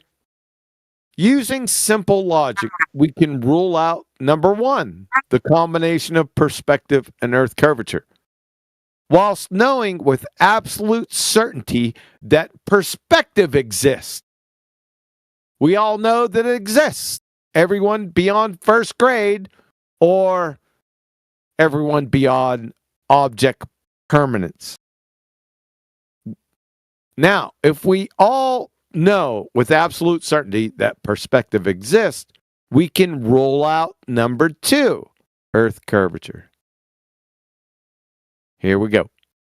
If Earth curvature and perspective were both at play here, the 6-foot-tall boat would be unresolvable at 1.8 miles. Earth curvature would remove the bottom 2.16 feet of the boat, thereby rendering the remaining 3.84 feet of the boat unresolvable because it has breached the angular resolution limit of the human eye, which is at 0.02 degrees. 3.84 feet of the boat is at 0.023 degrees. Yeah. Therefore, Earth curvature is a dreamland apparitional fantasy, and moron globetards hijacked simple perspective and called it Earth curve. The end.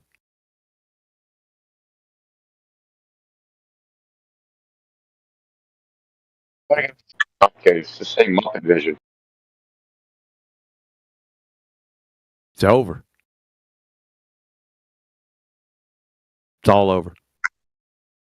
That's what they did. Find angular resolution limit in any Earth curve calculator. You got to have it. Oh, that won't be there. No. Nope. So, therefore, Earth curvature is a dreamland apparitional fantasy, and moron globetards have hijacked Simple's perspective and called it Earth curve. Game, set, match. Have a nice day.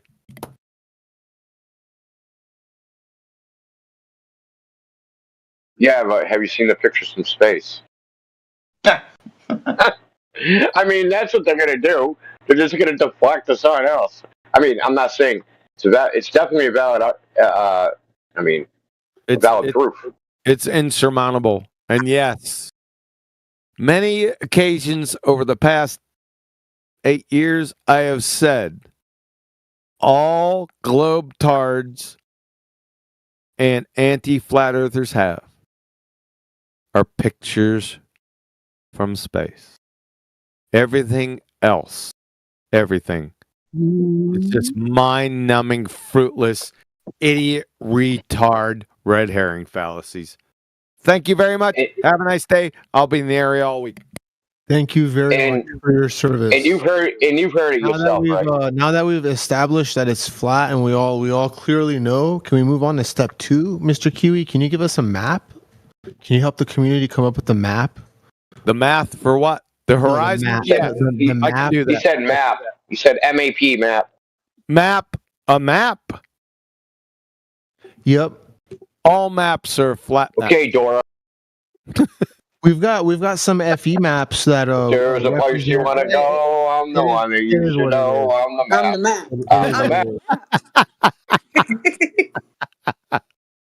Do that again, Indio. That was good, Meg. No, play it. You just listen to the recording, man. It's a one-time performance.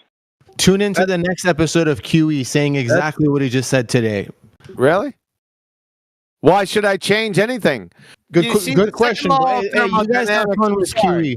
You see, what kind of map you want inside? Thermodynamics. I'm sorry. Were you? Oh, you left. You left. Oh, that's all right. I'll deal with you with the audience. You see, the second law of thermodynamics was codified in the mid 1800s. There really hasn't been any new thing that's come out with the second law of thermodynamics. Are you like saying that since I haven't come up with anything new, then my claims have been ipso facto falsified, you abject moron? That's just for clarity. He was trying to convert you to concave Earth. Concave Earth? That's like theistic evolutionists, man. I need to get a shower. Does concave Earth have a map? Yeah, it's an inside-out globe. Well, did they even have that? I've never even seen one of those. Pyramid Earth. Well, dude, it's very simple. So what they do is so you know how like regular globes, they have these holders on the ends that hold them? So their globes have a hole in it, and you just stick it on top of your head and walk around, and then you can see the globe from the inside. It's like a hat. You know what's even more profound of you bringing up Dora the Explorer, the map, because those cartoons play around with reifying things for the entertainment of kids, and everyone needs a map, bro. I don't know what you guys think you're accomplishing sitting around listening to QE jerk yourself off. You guys could really use a map so you could start building your conception of the world. Okay. A map of what? God. No, I'm serious. This is a serious question. A map of what? Your serious question is not going to get answered, bud.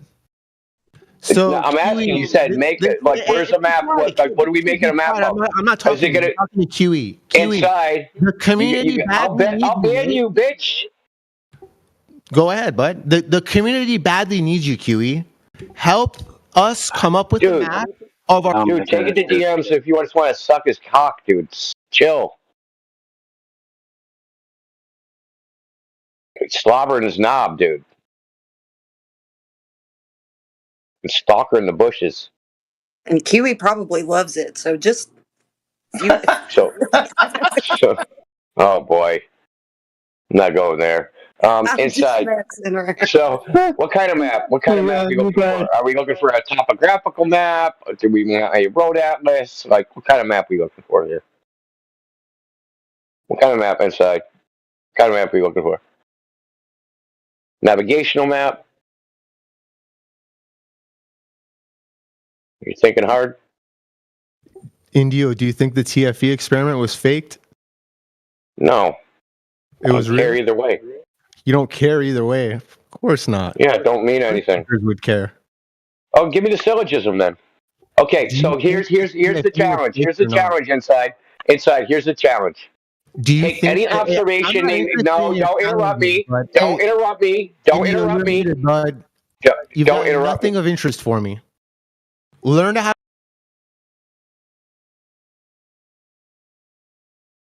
That's better. Yeah, he's out of here.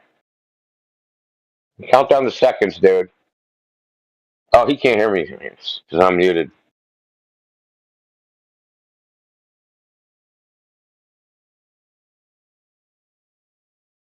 What's going on? Not much. Someone's upset the Earth is flat on someone else's map. And somebody's upset. Another one bites the dust. What are they upset about? They're upset that the Earth is flat and they haven't got a map. Did you say the Earth's a globe? No, it's flat. Oh. How do you know that? It's measured that way. It's measured flat? Yeah, horizontal. You know what horizontal is, right? Yeah. How about vertically? Yeah, parallel to the plane of the horizon. Yeah, perpendicular to vertical. So you understand what the horizon is, right? At the surface of the Earth, that's water in this instance when we're looking out to sea. That's the surface of the Earth, that's water that's horizontal where it appears to meet the sky. That horizontal reference mean sea level is how we observe, measure and practically use the Earth. Elevation, altitude, depth, to create maps, charts, to navigate and aviate. It's all treated, it's all measured as a horizontal reference. So you're saying when I was out in the ocean, because I used to be out in the ocean a lot, I couldn't see the actual boats going over the horizon? That's what you're saying? No, you probably saw boats go beyond the angular limitation of your eyes, yeah, or your optic. That's the horizon, right? The limit of your view. I've actually seen this quite a bit. Okay. You ever not see it? I mean, if I wasn't using something to actually see it, yeah. What does that mean? It means I was using a device to actually see boats go over the horizon. Yeah, but have you ever not seen it, right? A boat just like go way up into the distance and just fade away into the offing.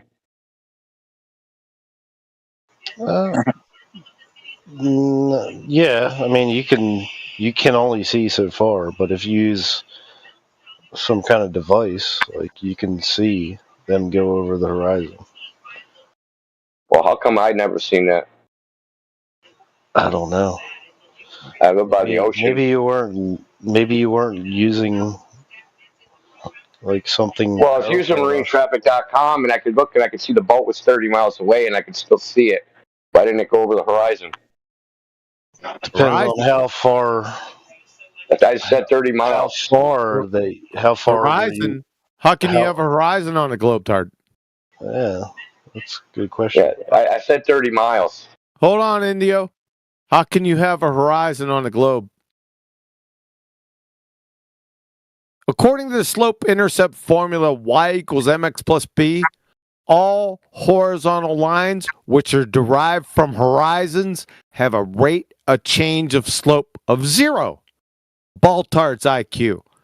Unfortunately, curvature is defined by the United States Naval Academy as the rate of change of slope of non-zero. So how in the holy muck can we be told that every distance from a tangent from our feet in every direction has a rate of change of slope of non-zero, but horizons have a rate of change of slope of 0 and we see them everywhere? Reconcile that.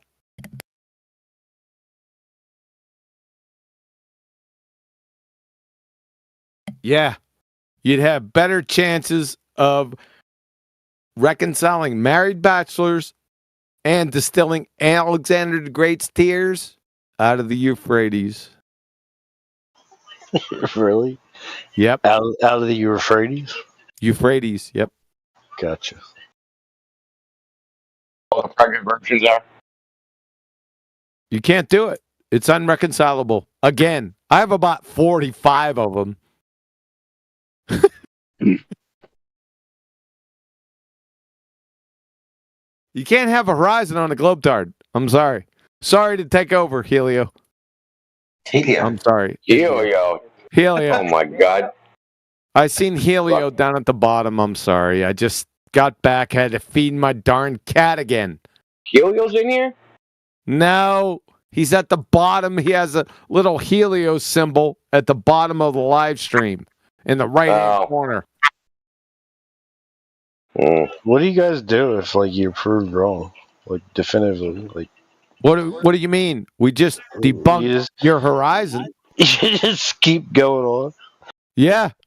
Well, I got plenty more. Do you need more? Well, let me ask Chuck Norris. To prove us wrong, what exactly would that look like? What would that proof look like? What would constitute a proof to prove us wrong? You ever seen like a SpaceX like launch? Weren't we just talking about this, Huey? A Weren't we just talking about I got you. You can watch it. Maybe you can watch TV. Maybe proven wrong. So Chuck Norris, proven wrong is watch TV. Maybe they'll just shoot you up into space. Like, so Chuck, proven wrong is watch a screen. That's your proof. What I'm saying is like if you keep like we know what you're saying, dude. You think you're the first person who said it? Yes, he's the first person. Yes. Hold on. Maybe they'll just shoot you up into space to prove you wrong. Really? How would they do that? They'll put you in a fucking. Would they shoot us to Narnia? They'll put you in a fucking rocket ship. Would they shoot us to Narnia? So Chuck is spiraling now. Yeah. So how do you have gas pressure? How are you frigging breathing, sir? How do you? I'll tell you what. Let's get right down to it. Give me the mathematical expression of the second law of thermodynamics and no other right you don't now. Believe in space? Right now. You don't believe in space? Right now. I don't have any beliefs. No, I don't. How about other planets? There's no other planets. Second law of thermodynamics, son. Give us the second law of thermodynamics. You just won't shut up, will you? Because you know it's your ass. Yeah, he's coping. It's going to be your ass right now. I'm going to hand you your ass. Simply. Please post the second law of thermodynamics. Really? You're going to hand me my ass? Yeah, really. Please post the second law of thermodynamics. And the second law of thermodynamics. Please post the second law of thermodynamics. Yes. Space. Dumb fuck. What dumb do we fuck. Dumb fuck. Hello? I muted him. Finish my statement. Please post the second law of thermodynamics, the equation, and a brief description in 10 seconds. Right now. Hey, you're unmuted now. Go ahead. Post it.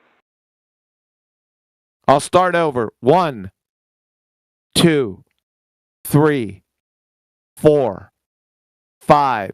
You're a pretender clown. Go back to your true vocation, picking up cans. Oh wait, I'm unmuted. The road. Oh, okay. I'm sorry. I thought I was out of here. You're not talking to me anymore. You're a pretender clown. I just exposed you. Get lost. Pretender clown. Piss off. Yep, that's what you are. Yep. Wow. I guess Saturn's not. Wow. Yeah, it's a fucking wow. Get the fuck out of here. The sun's not real neither. Get the fuck out of here before I No one said that. So Chuck, why are you straw manning what was said? How about other solar systems? Why are you straw manning, Chuck? Why are you straw manning what we said? How about other solar systems? Are they real? Yeah, your what sister. solar system? Oh my God! You're gonna follow this Nothing. How about the Milky Way? You're gonna follow this video. What's the second law? I'll give you a second chance. He doesn't even understand what you're talking about. Holy fucking shit, man! Well, I'm just saying, Huey, he doesn't understand what you're talking about. He's freaking a numpty, dude. And why are we still talking to him? So, Chuck, you gonna say anything intelligent other than watch TV? You don't believe in space? Tell us why we should believe in space, Chuck. The vacuum. Why should we? Yeah, the vacuum of space. Why should we believe in the vacuum of space and that there's planets in this vacuum of space with a solar system and Milky Ways and all that shit? What the fuck? Why should you believe it? I don't know. Yeah, why should we believe it? Is there like a plethora of evidence that we should believe? A lot smarter people tell you that it actually. Oh, that's it. A lot smarter people tells us it actually exists, so we should believe them. That's your argument. A lot smarter than you, actually. Oh yeah, you think? How would you know that? You don't even know the second law of thermodynamics. You're incapable of evaluating intelligence. Dude. Prove it. Incapable. Prove it. It's crazy. Like, I cannot believe that you guys actually believe this. Baseless assertion fallacy. You're the one with beliefs. You just literally told us to trust some people, and you're telling us we believe I'm things? not trusting. Jesus Christ. It's just a proven fact. Proven fact. Proven fact. Prove it. Prove it. That space exists, or like there's vacuum of there's other space. solar systems. Like what are you talking Vacuum about? of space. So you think we're the vacuum only of we're the only Hey, solar dumbass. Hey, dumb fuck. There is no solar system, Chuck. There is no You solar think there's a vacuum of space? Pictures where, of like, vacuum of space? It's like a vacuum that you Yeah, suck really, up it's a shit with? vacuum, like that space between your ears. It sucks. That space, that space between your ears, that vacuum. Yeah, we know. Get the fuck out of here, Forrest. Yeah, I muted him, dude. He's just gonna. The more he gets cornered, the more foolish he's gonna act. So forget it. Next. Chuck, when you come up with a reason, like a good reason why we should believe in space, other than some people smarter than you said so. Okay, an actual reason, dude. Because those people that are smarter than us that said so, they also believe in the second law of thermodynamics and never thought about what the problem they have is. Yep. He's just here parroting Dave Farina with their misconception that we think that the vacuum would suck or whatever, which what? I mean, the gas would rush into the available space. It's not sucking. I thought Dave's poster child argument was the stars spin in opposite directions. You freaking glue sniffing clown. Is he the reason I had to explain that to so many freaking people? No, it's either John LeBon or Timmy Osmond in 2015. When I first come out here, I jacked those morons' yard so fast their mother didn't recognize them. That's the reason. Wait, you jacked them off? No, I jacked them yard, not jacked them off, clown show. Oh, okay. Yeah, QE is from If Jack helped you off a horse, would you help Jack off a horse? Well, your sister would. Ew. Disgusting. Oh, but for Larry's benefit, the reason why you're having to do that recently is because there's a few flat earthers going around who don't quite understand some of the things going on in the sky, and they're kind of bent out of shape about it. For some reason. Yeah, tell me about it. Share your pain. Well, you know, it's like the other day when you had to explain that if something's circling over your head, it's going to go through the quadrants. I can't believe I had to even come in and state that. Well, they didn't end it after that day. They went on and did some more complaining. OMG. Yep. Those guys, they try coming in here now and then starting crap.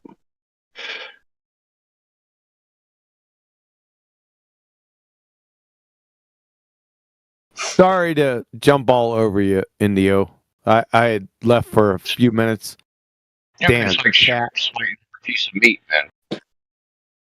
Huh? Sorry, I was talking over you. Yeah, sorry, my sentence started in the middle of your sentence. Exactly. I was like, he just flat blocked Indio, like just came bursting in. Was it flat block or is there another phrase? I like that one better. I don't want to say the other word. I'm a lady, and it's a family show. Has that ever happened to you? The other thing?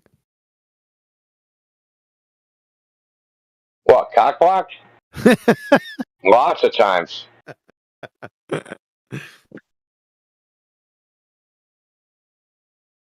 Dude, the fat fucking side chick, dude. Try to take a girl home, dude, and her fat friends like, no, she ain't even with you. Fuck, she ain't. I got my friend here, man. He'll jump on the grenade. He'll take one for the team. You're going home with him. He'll take one for the team. Dude, funny.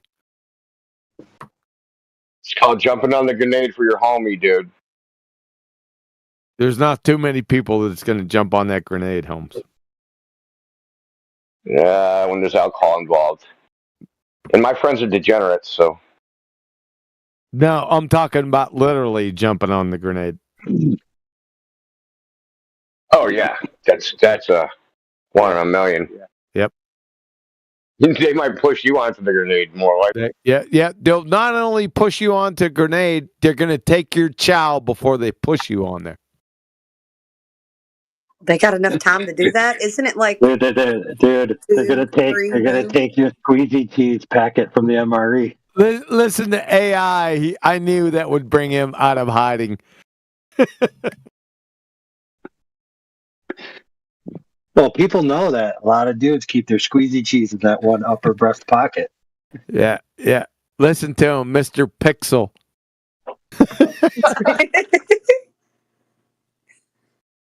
That was funny. Dude, I'm photoshopping right now as we speak. Can you believe that they fell for that dumb shit? What the fuck? What would possess somebody to fall for what you said? I mean, what the fuck? I'm questioning whether they could tie just a bread tie around the plastic bread bag. That's where we're at. I will tell you this, though. Sometimes when you untie a bread tie, it just ties itself again. Those son of a bitches get twisted in all kind of ways. I just ripped the bag open. Don't tell them the secret.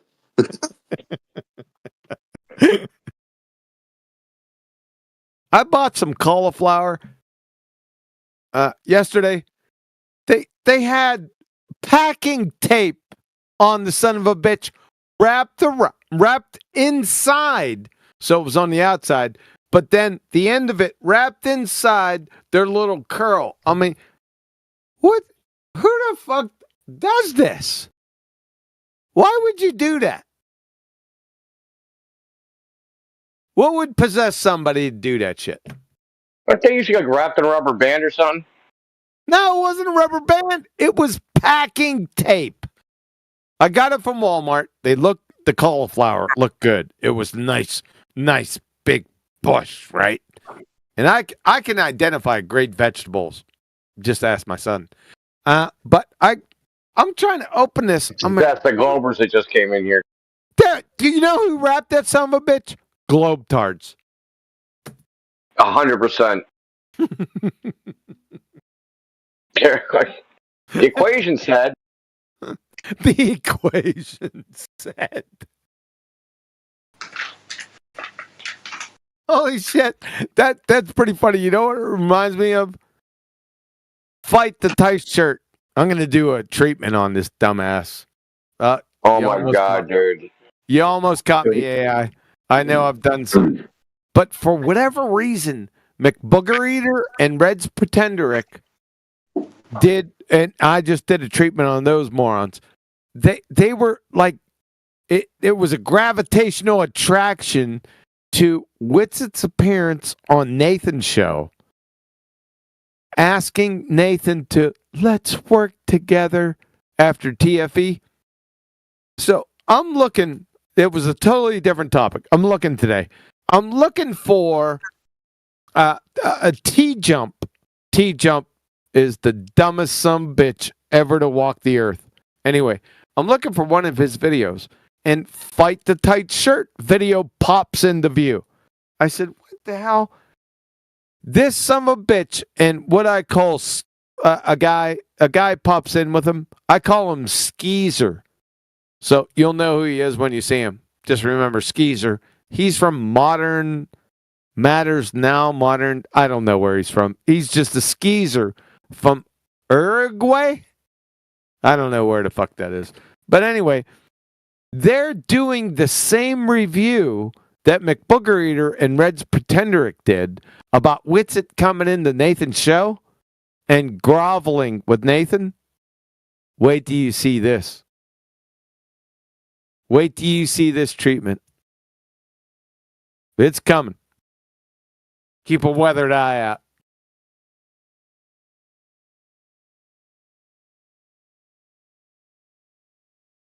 Oh, so what you're saying is I should show up and defend Witsit? I was just about to say this is the first time I think I've heard you refer to him as Witsit instead of Mr. Ping Pong Golf Ball or Boy Grifter, Sky Zero, or Sky Grifter, Boy Zero, or something. I'm gonna have to admit to you that I feel a little sorry for him right now. Even though he's a demonstrated liar, I don't know what it is. Maybe I got a soft spot, but I feel a little sorry for him. Yeah. So indict me for being human. I feel bad for him. It's not happening. I think this is revolutionary, dude. Yeah, he's getting humbled. What is it? He's getting humbled, made fun of, and certain things, abandoned. What else? A whole bunch of other things. Not that he's still not doing some things that are, someone might consider untoward presently, but like he's got a big ringer being put around him. Yeah. Yep. Just like I said, just mercy sometimes, I'm not totally, non-empathetic. So, listen, I think people can recover, right? If you give them a chance. Jaron, sorry. No, that ain't never gonna happen. Not with Jaron. It won't happen. So he's already past the point of no return. But I feel a little bit sorry for Witsit, I have to say. To be honest. Yep, I do. He did get himself into a sticky situation. Well, if he stopped lying, right? Just come back and say, I fucked up. All would be forgiven. I would forgive him. I fucked up. That's all it takes. Not with TFE. I'm talking about with other horse shit. E for horse shit.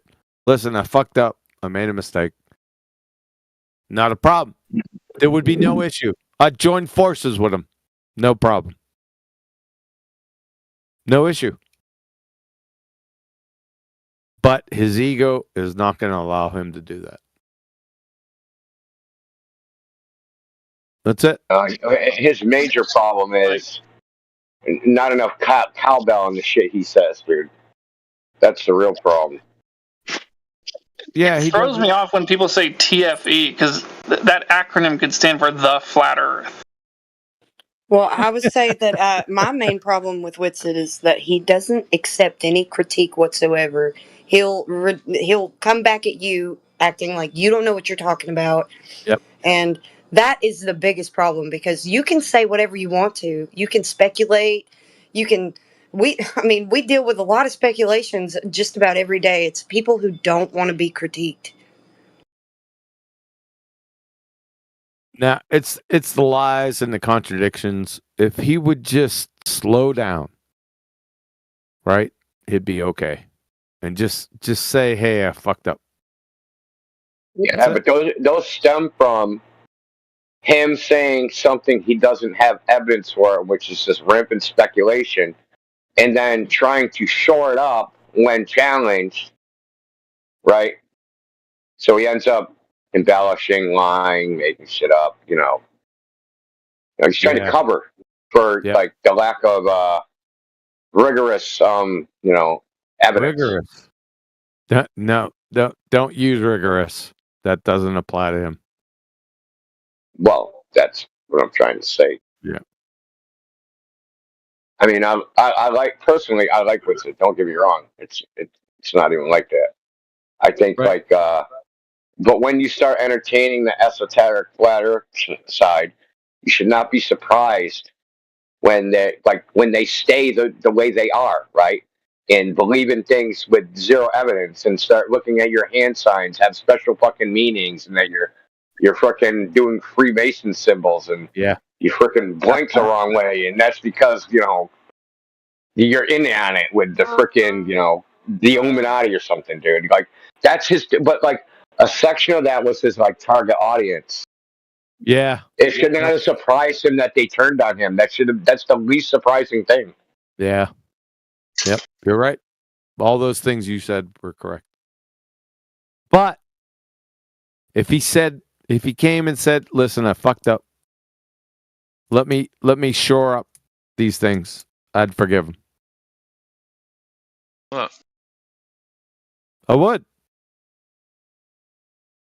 We all need a second chance, right? We all need that. But just own up to it. That's it. Right? We all. I mean, I'm not even. Listen. I'm not even for that. Like you don't even got to own up to it. For me, like just stop doing it. Listen, just know you got to own up to the things that I've went over. Yeah, I got lower standards than you. Because we all fucked up. All of us. Hey, yes? I'll forgive you back. You don't love it. Shut the fuck up. We all fucked up. You know it. I know it. You don't have to admit it. We all fucking know it. So just own up to it and then change your ways. That'd be it. I'm good. Yes? Mm-hmm. Fair? Yeah, that would be that. Yeah, that's fair. Yep.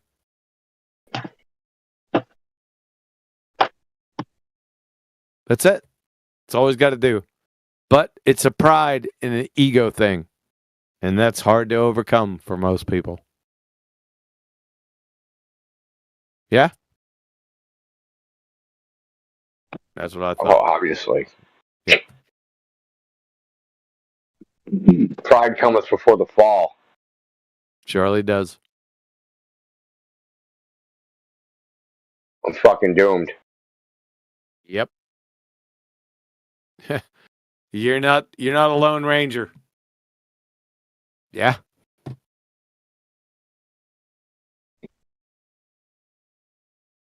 So somebody put that out to him.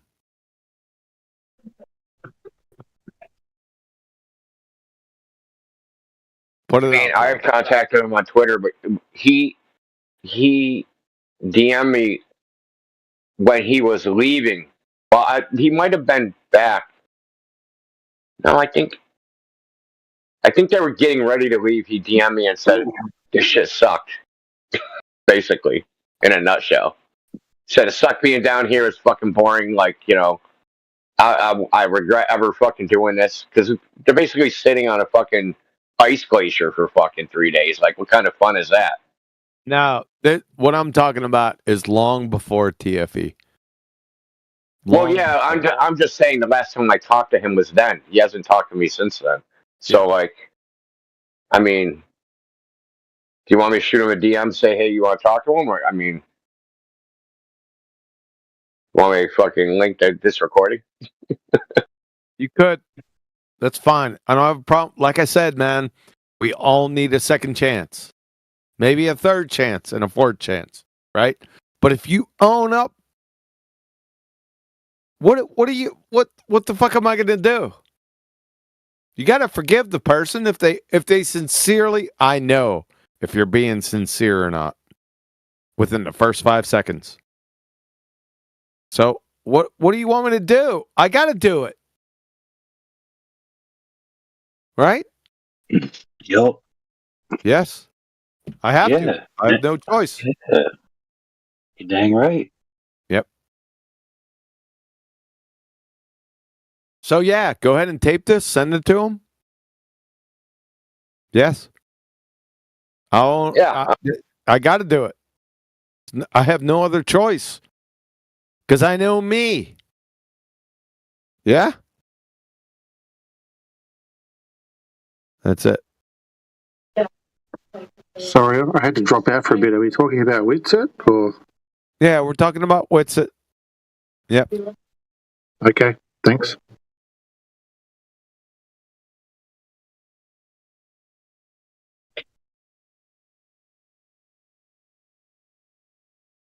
Who hasn't So fucked I know up? what's going to happen next. Dude, I can't believe this. Who? Yeah, but who got, hasn't? They got the up? QE too. QE made up with Witsit. They got the QE. He sold out. That's fine. I can live. I can live with that. Well, just I'm glad I just took the link to this recording. I'm gonna be playing this again, saying I predicted this was gonna happen. And when the freaking retards start saying it, I'm gonna be like, yeah, I knew you guys were gonna say this shit.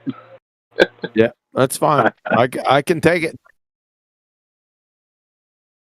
What do you want me to do? Like I said, everyone in here, you've all fucked up. Some of us in a major way, right? And you recognized it and you come back and you said, listen, I fucked up. Let me make it right. What the fuck am I gonna do? What do you want me to do?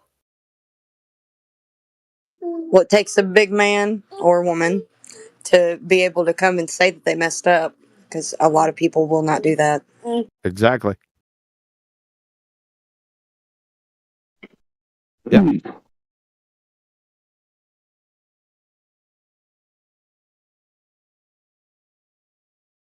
That's it. Simple. What about Jaren? If Jaren owns up, would you be the same? No. Well, let's be honest. It's not going to happen. Just saying. I mean, Jaren's original endeavor was to abandon all truth and make everything about himself. Like that's literally what he said in the beginning of his venture. I mean, that's how can you cure that? I don't know. I guess that's why he calls it Jarenism, because it's all about him. Yeah, that's his whole episode where he explained why he calls it Jarenism. It's exactly right. I need to hear this. I wasn't hip on this. Oh, here's a quote from Jarenism the other day. So, God can't save a baby, but you can save a baby because you're God. So then you can get superhuman strength and lift the car. My goodness gracious, dude. He's a heathen.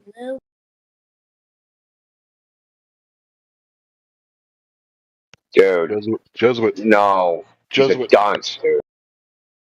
No, I spoke to Jaren personally for nearly 90 minutes because I said something in Skype many years ago. And I said, this is absolute bullshit. And he was in the Skype group and he took offense to it. And I said, fair enough. Let's have a discussion about this. So for 90 minutes, just Jaren and I, if he denies it, he's a stone cold liar. And I went through step by step by step by sub-step by step by step. And there was no getting through to him. Nothing. There was nothing there. So at that point, I don't want to say I can forgive him because he's a dumb fuck, but there's no reconciliation coming. I can forgive him, but there's no reconciliation between the both of us. What's it? That's a different story. Follow? Yeah. Some men you just can't reach. That's what we have here today. And that's what he wants. So he gets it. I don't like it any more than you, man. But I do have a Home Depot within the vicinity. That was Luke, man. No, don't fucking respect me. Or no, Jeranism. I don't know. I can't tell with him, dude. It's like that meme with Fry. Can't tell if they're retarded or trolling. Like I can't tell, man. I know a good way to say it. Like many years ago, I used to think that Jaren and Russian vids were two very different people. I don't think they're so different anymore. Nope.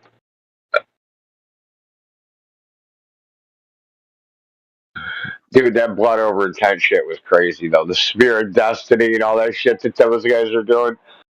Fucking nutballs.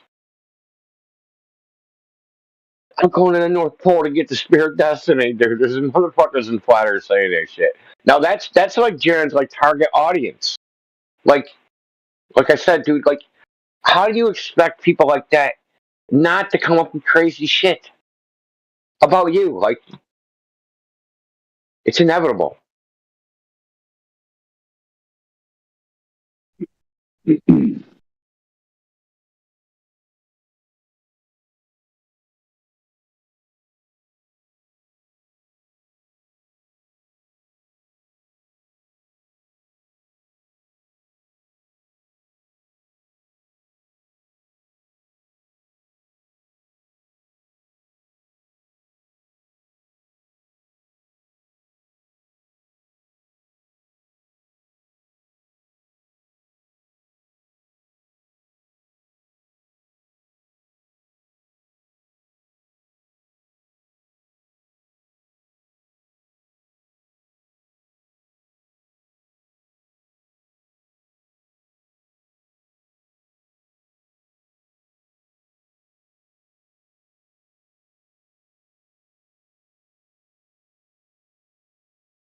Tell me more.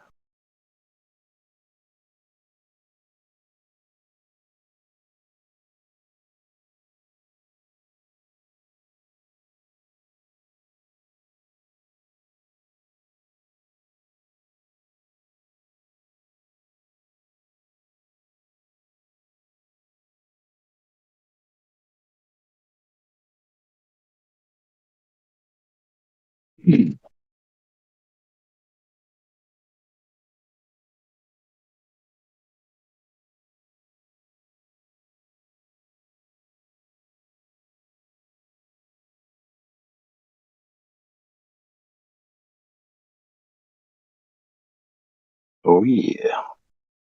Now I have messages with Jaren going back about 7.5 years. A couple of messages every week. I can almost tell you the point in which he turned, and there was no coming back. And it was literally around about mid-December 2023. The same with Witset. When he started hanging 2017. I'm sorry, 2017 for Jaren. Witsit. I reckon when he fully swung around was basically a year ago, December, pretty much a year ago, the same time he went to do the TFE. With Witsit was the same when he started hanging around the geocentrists such as Robert Sungenis, and he was positioning himself to go full geocentrist. That's, I reckon, where Witsit was going. You might be right. Possibility there.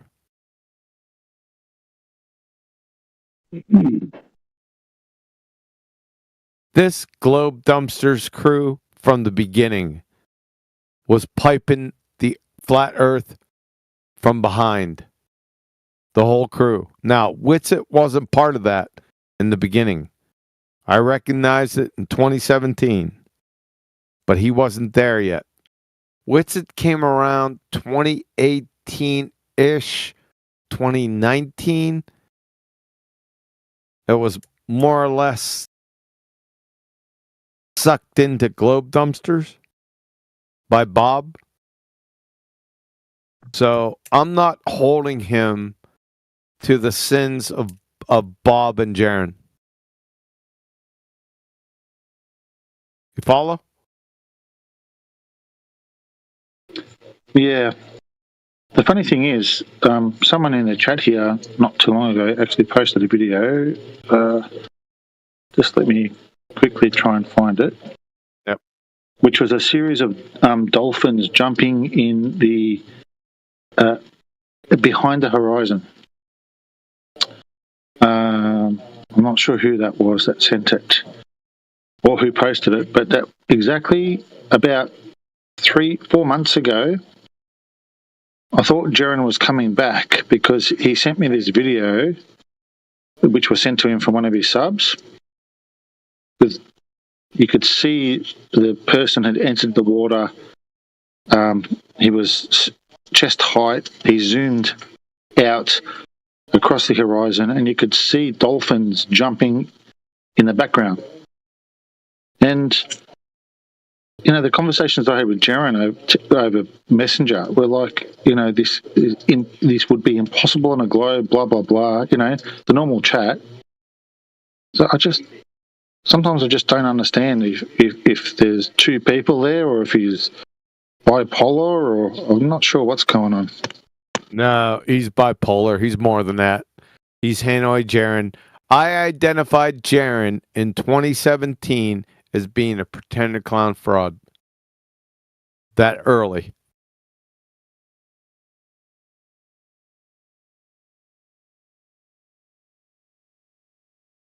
Why would you be giddy when you get a video from someone? Like, what would make you all giddy and willing to share it? It's weird. Doesn't matter. 2017. Identified him. Was going to expose him on a show, but I was told by other flat earthers, I was green around the gills back then, as in new to flat earth. So I took their counsel and didn't follow my gut. But Jaren and I were on the same show, and I was going to friggin' flambaste his dumbass. But I didn't do it. But I knew it then. You can ask him. Cathexis. He was there. It was his show, by the way.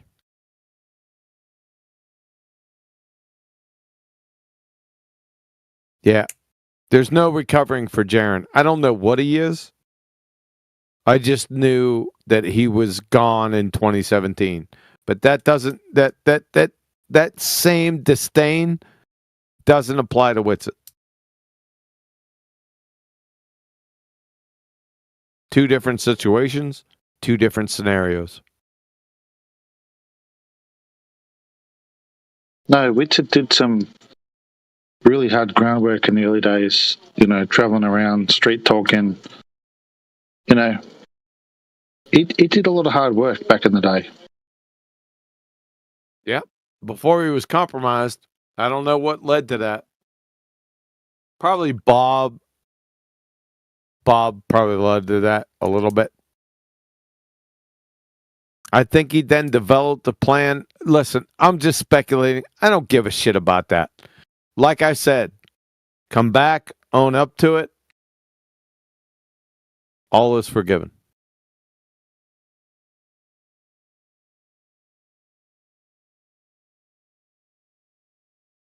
That's it.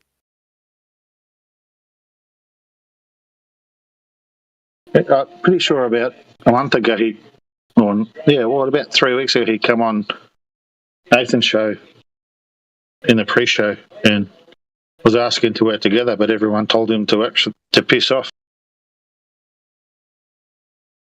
Yeah, that's not owning up.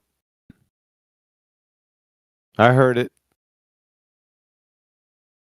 In fact, there's a bunch of baltards that already did reviews of it, namely McBooger Eater and Red's Pretenderic.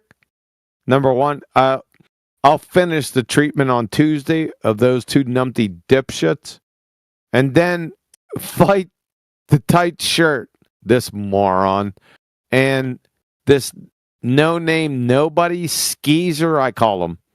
He's from I don't modern day debate. It's an offshoot of modern day debate. I don't know where he's some Uruguay idiot. So I'll deal with them too,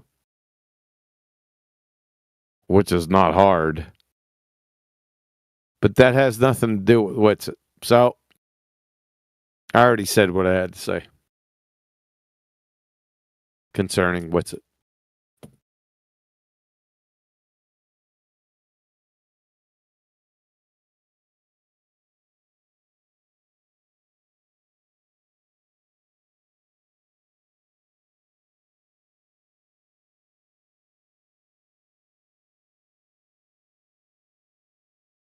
And I identified in early 2018 the greatest threat to flat Earth was pretender clown flat earthers.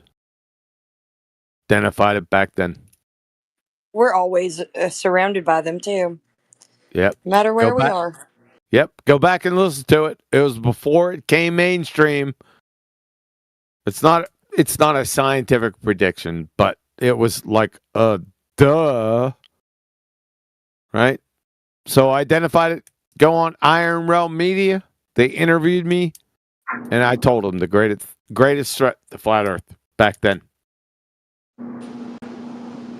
Well, it's been fun, guys and gals. I've got to head on out of here.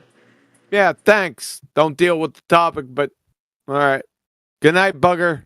What do I deal with? I already know. I just said we're surrounded by them. Fair enough. Yeah, good night. You guys Good have night. a good one. Yep. Take care. Yep, you too. Don't cook any soup anytime soon. Does alien conspiracy ever come up in the flat Earth? No. Conspiracy? There are no aliens. Are aliens banned in flat Earth worldview? No, that's not a worldview. It's absolute fact. Is it because they can't get through the dome? There's no door for them? That's one part of it, yeah. You know, we're in an isolated petri dish here, so there can't be anything else, right? There's not anything else. Right. What are you talking about? There are aliens. Trump's booting them out right now. No, that's illegal aliens. Don't muddy the topic.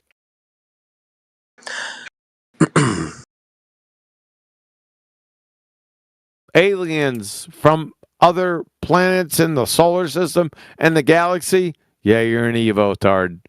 So how could you consider yourself a conspiracy theorist if you don't include... I'm not a conspiracy theorist. The only conspiracy... I'm not a conspiracy theorist. The only conspiracy is the one right in your face. Heliocentric, ball-tard, spinning space monkey religion. That's the only conspiracy for me.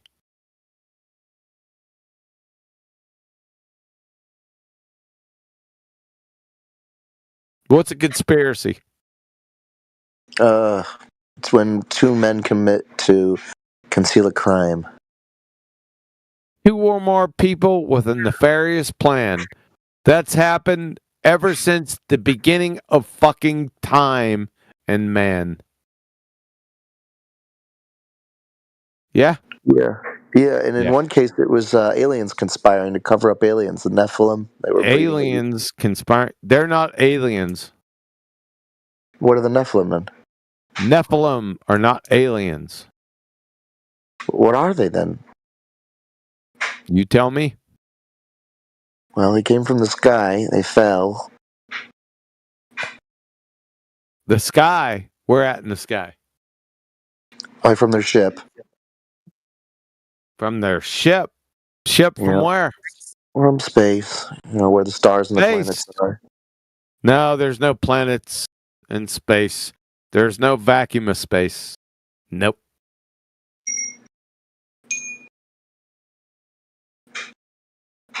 Unless you got another space.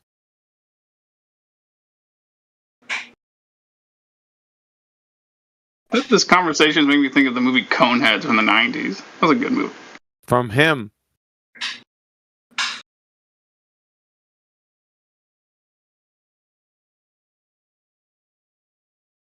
Yep, you got that right, Paraplegic Coffee, and I'm still feeling it to this day. There is no outer space vacuum. There's space, length, width, and height. But there's no vacuum of space. That's for damn sure. And since they say it's a vacuum of space with trillions and trillions and billions and zillions of light years, yeah, piss off. Second law of thermodynamics kills it right there. And gas pressure, you're still breathing. That's it. There is a container within the vicinity. So how did all this? What are the planets then? They're not planets. Yeah, I said, what are they? I don't know. They're not planets, though. Why do they seem to go in a circle around the sun, like a? Why solar did they circle the sun? Let's see that. Posted in 24/7 Flat Earth live stream right now.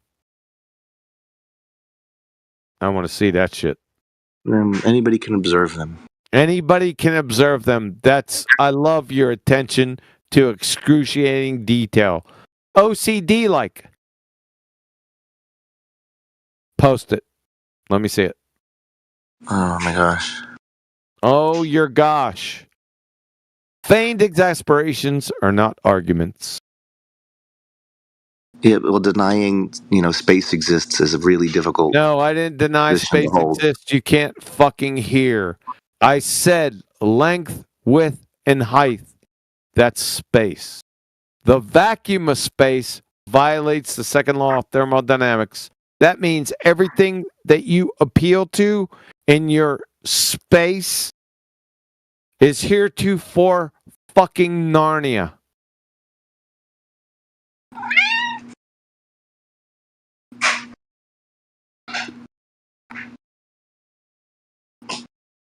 You want to get it right, or you want to straw man me 5 times again?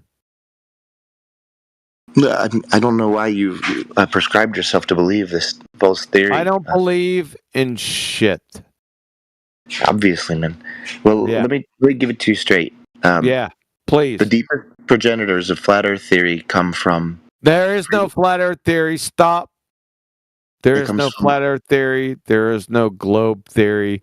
Scientific theories are all about cause and effect.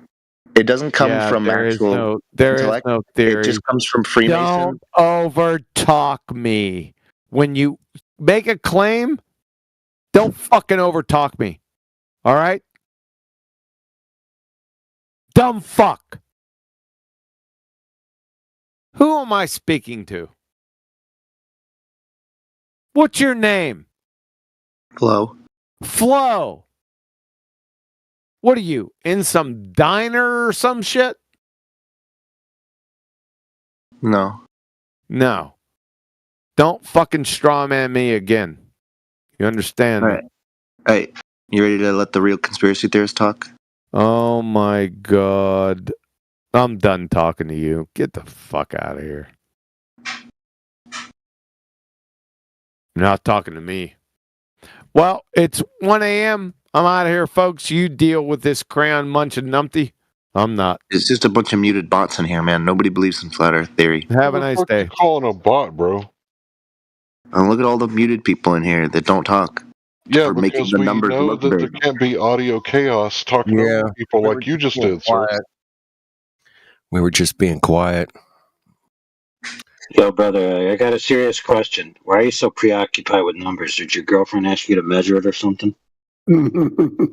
Oh. Let's see. Anyways, here's why flat Earth exists. Because negative aliens that have run this planet for a long time, put this theory out to make it seem like space isn't real, and that you can't go there so they can keep farming you on this planet. And it makes all conspiracy look stupid when you believe something is dumb. Where you read that? The back of a Cracker Jack box? I study UFOs. They're real, man. This and they dude can't is an astrobiologist. Right? He's a self-appointed astrobiologist. He studies UFOs. The fact that you guys can't move alien theory into your space is proof that you've isolated yourself from the rest of the conspiracy. Bro, I read all of Zachariah Sitchin's bullshit. I read Eric Von Daniken. I watched all the Ancient Aliens from the Stupid History Channel. You don't know what you're talking about. Absolutely. You're assuming. Have you read the Bible?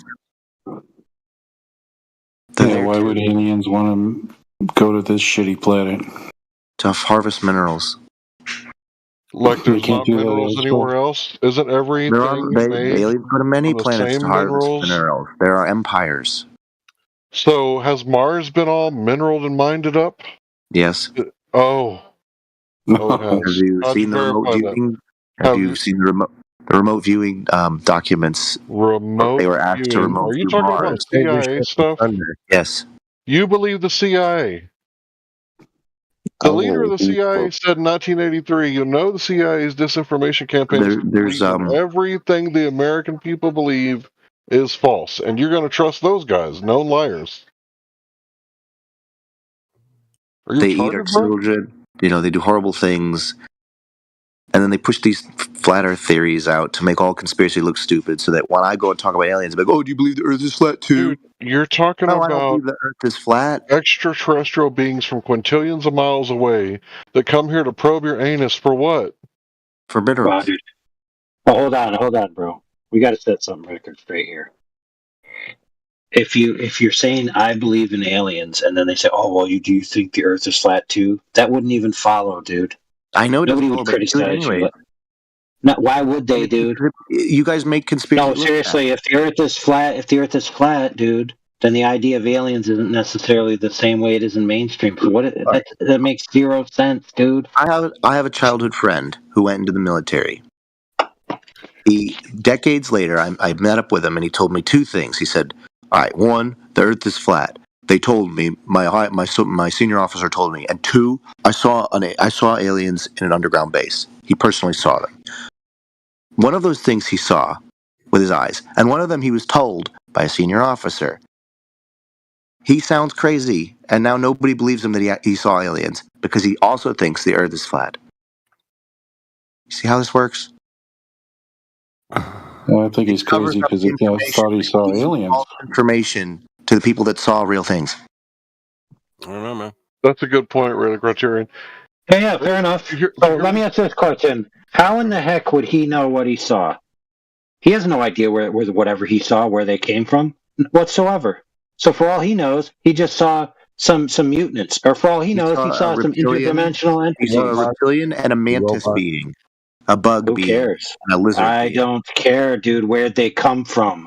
You notice how I said he has no idea where they came from.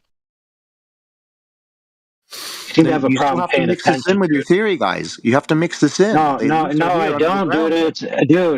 Dude. And there you go. This is a false so it's not necessary. It's not necessary to have space, dude. What the heck, bro? Except we can observe stars, and they're all. Oh yeah, you ever observe a bug creature traveling from a star and landing on Earth? Books have. The Book of Enoch said that 200 fallen angels came to Earth, landed on Mount Hermon, and started breeding with us. Okay, so there you go. Angels then. Fallen angels, one. Not aliens. There you go. Flying beings. Bro, you're in here preaching Aleister Crowley's LAM, L-A-M. Look it up. That's what you're in here pushing. That was a demon. You're calling us the weird ones. You're in here pushing LAM on everybody. What caused cattle mutilations? What causes all the cattle mutilations? Dude, do you think I was there? That I can answer flying? Hold on. I'll just answer every question. I'll answer every question with the same answer. Demons. All right, next question. So is flat Earth a cover for demons? Demons. Next question. Next question, please. But the theory should be called flat Earth only. All other conspiracies are wrong. Next question. The only conspiracy is that the Earth is flat. Hey, let me ask you this question, friend. When did we ever say that? Well, it's what you're all doing. None of you admit that there are beings here eating us. Dude, lying to us. I believe. Listen, hey, doofus. To muddy my worldview. Hey, dummy. Stop telling us what we think. You understand? I'm just telling you your theories. Okay, dude. Okay, hey, dude. You're accusing us of not caring about other conspiracies and not accounting for other things. And we're telling you that's not necessarily the case. And rather than ask, okay, well, then how do you do this or that? You're saying, no, you do it. Okay, so you're just being an asshole, dude. So what are you even doing here? I'm trying to cure a few of you. Yeah, dude. So go fuck yourself. There, you can just go on mute like the dumbass that you are. Or you can, that's what I thought. Yeah, he gone. He gone. Hey, bro, what would you like for dinner tonight? Demons. Yeah. Some juicy demons. What are you gonna wear? What are you gonna wear tomorrow? What are you gonna wear tomorrow to the interview? Demons. I got my demon suit. It's got so retarded, dude. There's a whole the majority of the world's religions, right, hold a metaphysic. Sorry, the majority of the world religions by population is what I meant to say, not by diversity of beliefs. Right. Those specific core have in them doctrines about demons and spiritual beings that prey on humans, try to screw humans over and all kinds of stuff. So this guy is just straight up retarded. Hey guys, I'm back. I honestly can't sleep. I can't stop thinking about what happened earlier. Did you pray? Welcome back. I did pray. Yeah, well, you didn't do what I said. I said keep praying until you fall asleep. I gotta keep praying. Yeah. I prayed this morning, I prayed this afternoon, but I think I might go read my book. That's good. Good read idea. it a bit, pray about it a bit. Read Job like you were told. That's a really good chapters in there, because in there God is telling Job, hey, Job, you got no freaking clue what the earth is, homie. None. You got Zilch. Nothing. All right, I'm gonna go pray. All right. Peace, brother. Peace. Cheers.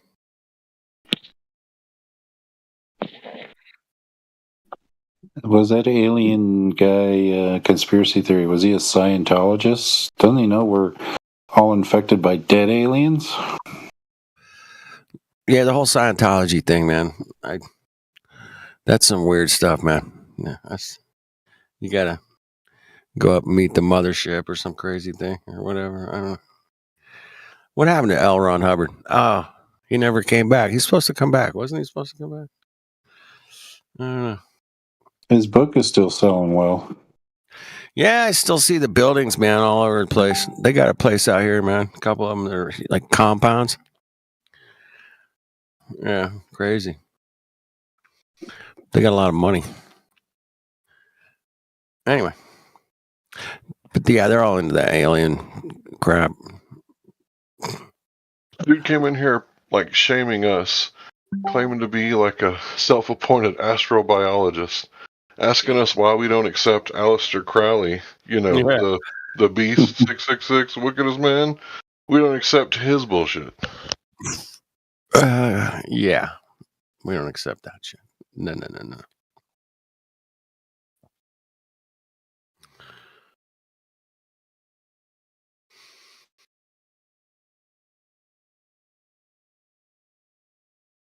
Do you really think some average guy in the military would be shown aliens? No. No, it's Delta clearance, man. Delta clearance only. That guy does, dude. That guy's like, my buddy told me he saw aliens, and I just believed him. Do you know how many drugs experiments they've been doing on, random people, including people in the military? Oh, yeah. I got a whole book of these kind of crazy experiments they do. Oh, my goodness. It's ridiculous. It's been going on for centuries. Oh, yeah. Anyway, man.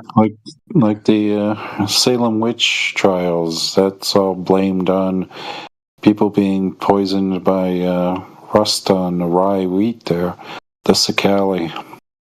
It makes you see flying witches. Yeah. Some good drugs, man. Some good drugs. Yeah, but there's also a real estate scandal involved in that, where some of the girls were accusing people so that the other dudes could take their land after they were put to death. And then what ended up happening was some of the little girls who were doing the accusings, they started accusing the people who were the perpetrators of the scam, and that's when they got put an end to it real quick. Yep.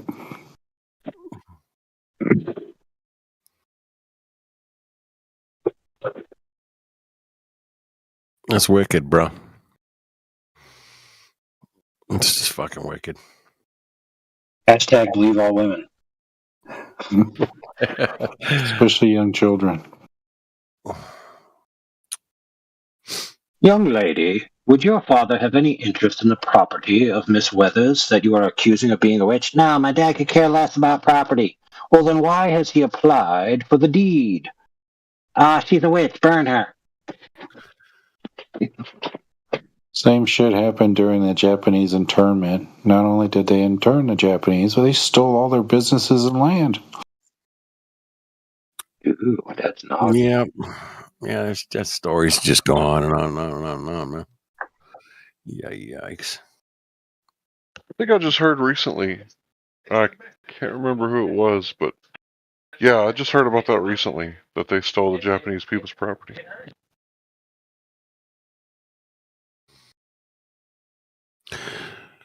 I haven't ever heard that, Larry. I mean, that makes sense, totally, 100%, because I'm, a sensical guy, man. But yeah, that it just took all those thousands of freaking, took their property and their jewelry and their whatever money. Yeah, they just took it all.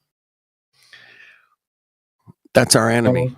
Taking their shit. Yeah, they had farms and they had good businesses, and they just decided to take them over. Especially out here in California, man. They were farming the shit out of this place, man. What a lot of people don't realize, and speaking to the conspiracy theorist out there, is the mobsters don't get arrested; they get elected. Ooh, hey, we'll be here all week. Tip your waitresses. Yeah, it's true. Yeah, the worst mobsters are the white collar criminals. Yeah, they're the worst, man. I got a million stories about these white collar guys, man. They're just fucking stealing hundreds and millions of dollars, dude. Hundreds of millions. Not just, $50. I sold the guy's stereo for $50. Yeah. Yeah, that's what happened to the American Red Cross. The white collar criminals had found out that donations in their bank accounts was like $500 million back then. So they went in and stole it all. Yeah. Yeah. What's that PT Barnum line? There's a sucker born every minute and 2 to take them.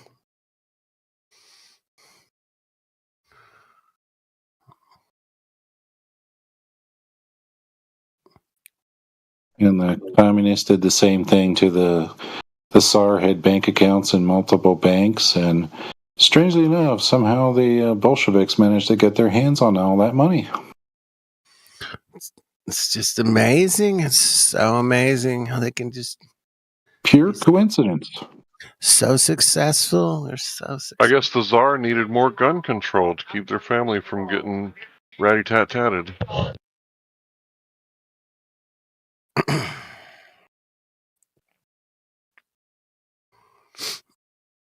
So where the Globers at? Anybody in here willing to argue that the inverse square law of light isn't a real thing again tonight?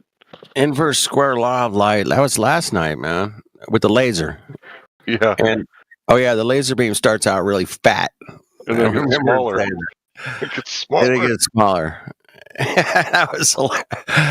Dude, I went to bed smiling. Went, I've never heard that one before. That's why I come in here. I hear shit I've never heard before. It's like it's even worse with like the moonlight. Because if you do the inverse square on the moonlight, it's like, how the hell did they even take a picture on the moon? It's so damn bright. Yeah, it should have been like 12 million lumens or some shit. It's great. But if you look at that so-called epic imagery, where the moon goes in front of the globe Earth, the dark side of the moon is like dark. So, how does that make sense? Yeah, and the dark side of moon the and moon isn't dark; it should be lit up. and the moon and the Earth move and turn at the exact same speed. It's amazing. Yeah, that's pretty weird, huh? Yeah, because if the moon is going across, then the Earth would be spinning as the moon goes across. Because the moon goes across, it takes days for the moon to travel that far. So if it would have been days, the Earth would have been spinning like a top. Yeah, that's too logical, Larry. You're just being too logical. Well, he brought it up. That was his idea, not mine. I know. I'll take it though. I'll stick that in my pocketbook.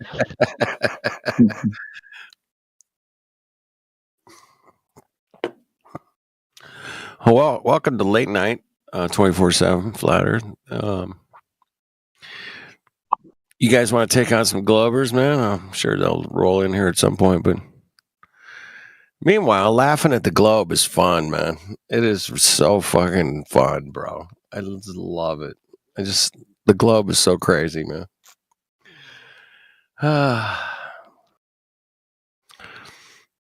Yep.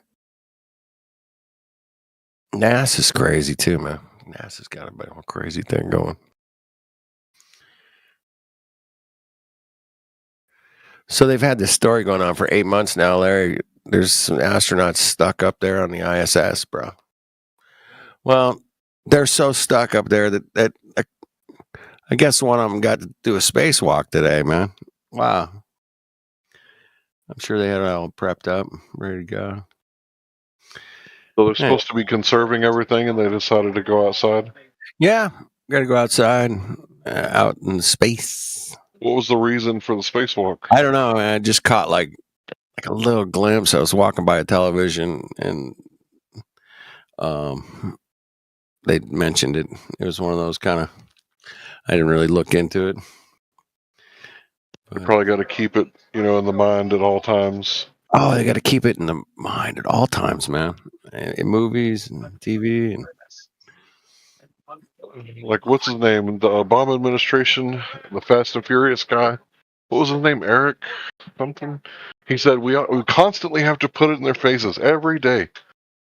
Talking about gun control. Yeah. So I think it's the same thing with the brainwashing people with the space stuff. It's the Edward Bernays playbook, and they've never let that thing go because they just have to keep it out there all the time, man. All the time. They got to keep the space thing going, man, as long as they can. It's too big. You can't. We know there's only been like 500 people ever go to space, but you got to believe in space, man. I mean, it's like these 500 people went, and they employed, hundreds of thousands of people. Anyway, anybody watch the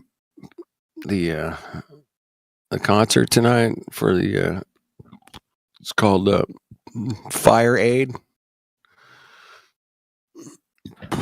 Raise some money. Nope. For California. Nobody. Mm-mm. I didn't either. I didn't watch it. Yeah, where were they to raise money for the hurricane victims? Oh, those guys in South Carolina, Tennessee. Oh, fuck those guys, man. That's what they said. Yeah, you would think. Isn't as bad. I mean, think about it, man. I mean, Tennessee, man. That's a music capital of the South, 100%. There's no doubt about it. You think those Mongos would have got to go? Hey, man, let's do a concert for these Mongos who lost everything. No, nothing. There's no fucking hurricane aid. Fucking nothing. It's a disaster down there. They are just railroading those people, man, out of town. It's crazy, man. I've been watching videos for months on that one. It ain't cool. Not single. I didn't hear about one concert aid for the people in South Carolina and Tennessee. Nothing. But LA, nah, we got all the stars coming out, Larry. Dude, we got every star, top to bottom, Grammy winners, movie stars, everything. We got it all, man. Yeah, that's They're because all- some celebrity houses got destroyed. A bunch of celebrity houses got destroyed. Lots of property, huge amounts of property gone. Huge amounts, bro. Yeah, when are the developers going to come in and buy it all up? I don't know, man. I just gonna rebuild. Most of those rich areas that burn, they'll just rebuild. But there's a bunch of poor areas that got burned out, man. These people ain't rebuilding, man. I don't see it happening. See the interview with Gavin Newsom, like a couple days after the fire? Yeah. He's like all smiling. We're smiling? Yeah. Yeah, he's talking about there's prospectors. They're coming to prospecting. He's smiling the whole time. Real weird, man. Yeah, like a little demon kind of was creeping out there, man, when he was getting interviewed. Interesting. The only thing that was missing was him rubbing his grubby hands together. Like Maybe he was rubbing his, That's why he was dancing, because he didn't want to be caught rubbing his hands together on video. So he had to let that energy out somehow. Right. Yeah, it was weird, man. That was a creepy interview, bro. It was creepy. That guy creeps me out. Trump creeps me out. The whole thing creeps me out, but I don't know, man. There's a major mind shift happened yesterday. The plane crash. Everybody's talking about that. And then today was the Fire Aid concert. They were talking about that a little bit. But South Carolina, Tennessee, yesterday. The what? Wasn't there 2 crashes yesterday, or am I confused? Yeah, it was two. It was 2 aircraft that collided. There's 2. I don't know. Was there? Oh, there might have been a private plane went down. I don't know about that, but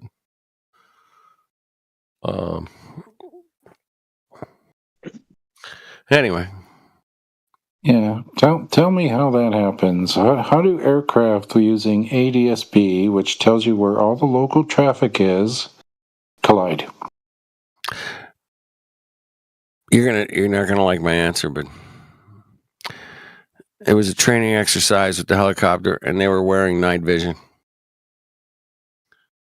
And in a city, night vision in a city? Like, come on. That's what I heard. I swear to God, I heard this, man. This is not. I mean, I was.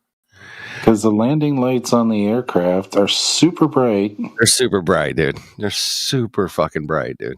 They're like, millions of lumens. And we have these things called radar, which keeps track of all the aircraft in the area. Yeah, I don't know, Somehow that failed. I don't know, man. I haven't gone through the threads yet, but a couple people have already emailed me, man, saying, "Hey, man, this might be a kind of a what do you call it? A bait and switch kind of deal going on here or something." Anyway, I'll check it out. We'll get to the bottom of it eventually. But like we've had aircraft. But yeah, you're right. Collide together just in my area.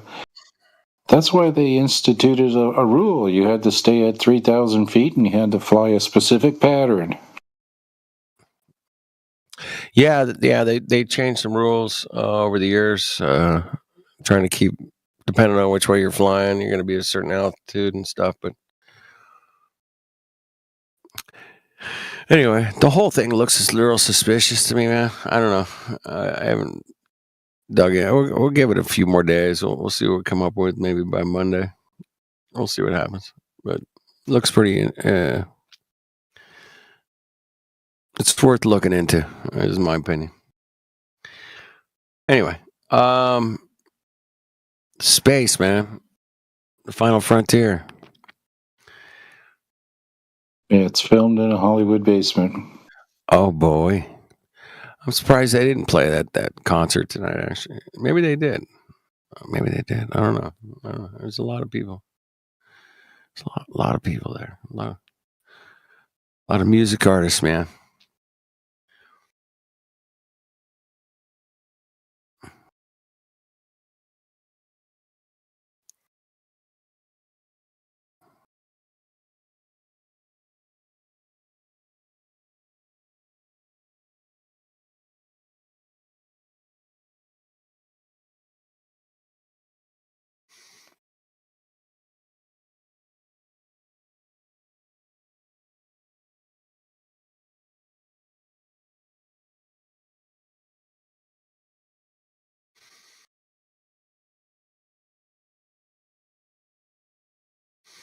So yeah, I mean, we got a lot of stuff going on here with the world.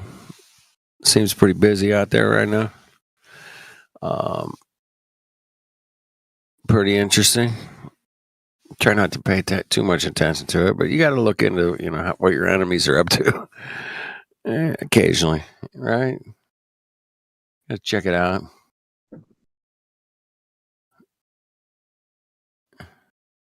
Yeah, I'm kind of expecting a very authoritarian regime.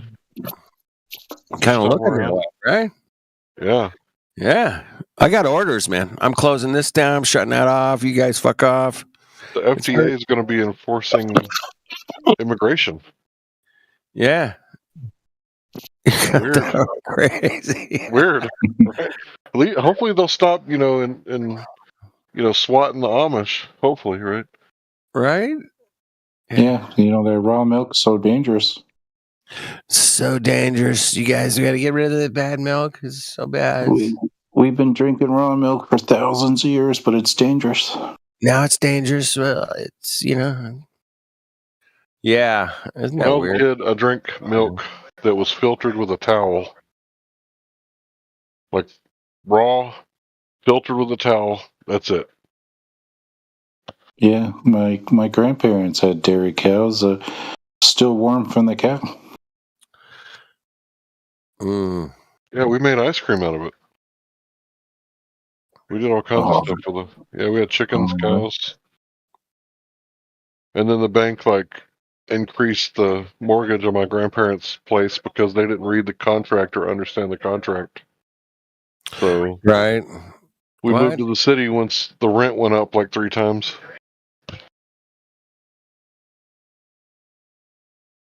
The bank stole the land, huh? Well, Yeah. Common folk can't understand all that legalese. Yeah, it's common folk, man. We're not. They write these contracts with lawyers and CEOs, and they got a whole fucking think tanks to come up with these contracts, and they've thought of everything, every kind of weasel fucking clause you can think of, man. They got it in there, and you're supposed to sign it, and and then they come back and go, "Oh, the note's due today." Well, it says it right there in the contract. And it's written in some fucking crazy language that you and I, most people don't understand, Larry. Probably. Some banks have tried foreclosing on people, and people requested to see the promissory note.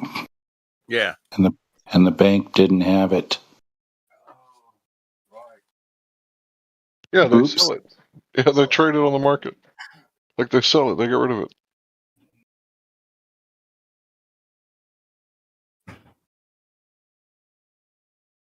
I would be surprised if there was a contract with a bank that didn't have fraud in it. Exactly. Yeah. They're all fraudulent contracts. All mortgages are fraudulent. Yeah, the whole system's fraudulent, man. But because it's a privateer system, it's not subject to public law. Damn. Public and private don't mix. You have the right to contract unlimited, even the right to contract your rights away.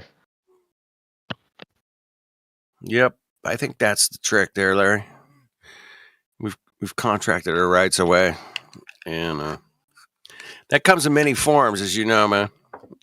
Well, that's how prison sentences are done. You're contracting your liberty away. There you go. Well, you give power of attorney over to the officer of the court. What do you expect? Exactly. So, but we're not taught any of this stuff. Our parents weren't taught any of this stuff, and we kind of had to figure it out going along here. And yeah, I wish I'd have known this, 30 years ago. Would have been nice.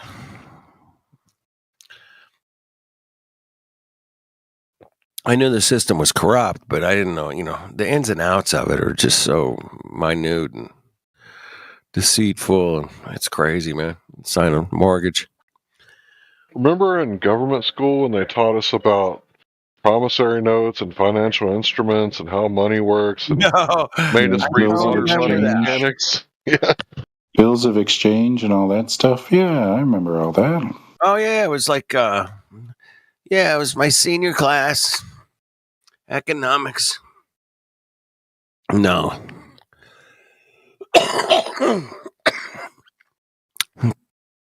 No, fuck no. They didn't teach us about taxation. Without representation? Without representation. Nothing, man. We got none of it, man. I got none of that shit in school, bro. It's like, here's a Bill of Rights, and then the Congress passes it, and then it goes to the, whatever. Bunch of stupid shit. Makes no sense. It sounds good. Sounds like the right thing to do. Yeah. They didn't teach you about lobbyists cheating, fucking giving people backdoor money and going, hey, man, get this thing passed. We can build this road. My cousin going to build a road for you. It'll be great. They're like, okay. Yeah, I like the AIs now because I asked the AI about the Treaty of Paris. Yeah. And I asked it about did King George relinquish his right to taxation over the American colonies? Right. Explicitly? And it said no. That's funny. It's implied. You know what implied in a legal contract is? You get screwed up the ass. Oh, implied. The word implied. Wow. Yeah, there's a few other words in the contracts that are, whoa. Anyway. There's ways around it. Larry's looked into it. I've looked into it. I'm definitely not smart enough to handle it, Larry. For sure. No, it's not going to work. Well, the thing is, the way the system is set up is if you make private contracts and private agreements and you create private law, if there is such a thing, right? It's not going to appear in the public. So the stuff that works, you're not going to see it because it was done behind closed doors. Yeah. So how do you know what works? Unless you get out there and start trying shit. Right. And if you're going to be the guinea pig, scary place to be, man. You don't want to be that guy. I mean, there's been a few, man. Guy I met years. His name's Anthony Hargis. He ran a little independent bank out of like an office building, and you could go in there and if you worked and got a check, you could sign it over to him. He would buy exchange gold with you, and fucking, it was a great little system, man. The guy was cool as shit, man. He cashed your checks. Just a little guy, man. He had, I don't know, maybe like 50 or 75 clients, maybe 100. I don't know. Wonderful. Anyway, they shut his fucking ass down, man. And he was a super smart attorney, man. Anyway, they shut him down, man. I mean, I knew it was too good to be true, man. It was just, just an honest guy, man, trying to help people out, man. And he got slammed, man. But he was so smart. He had all the law books, all the fucking. Yeah, I believe that when you say that. I believe that. He had everything, man. Anthony Hargis. You can look him up, man. Don't believe me. How is he called? What is his name? Anthony Hargis. Can you write it in the chat? Oh, fuck. I can try. It's been 30 years. Usually, when a banker tries to help the American people, he ends up dead. Yeah. Like Louis McFadden. They just took all his computers and all his shit, and they just shut him down. I think they filed some charges, but they dropped him later. But after they destroyed his business. Yeah. Yeah, and he just kind of went off. All right, the flat earthers. I have a question. Shoot. Go ahead. I mean, it could be that I don't have any opinion on this matter right now. I believe I don't know what the Okay, Earth. we get it. What's the question? So my question is, why should like the top scientists fake information? Because they're paid to. So, do you know what lobbying is? Like in government, lobbyists? Yes. Okay, do you think that there is scientific lobbyists from the government getting grants? Yes. Does NASA get $80 million a day? Probably. Okay. So not all scientists are liars, obviously. They're gonna, do their best to make computer chips and all kinds of crazy cool shit, man, and make them work this way, that way, communicate with different devices. It all works, bro. They're not like liars.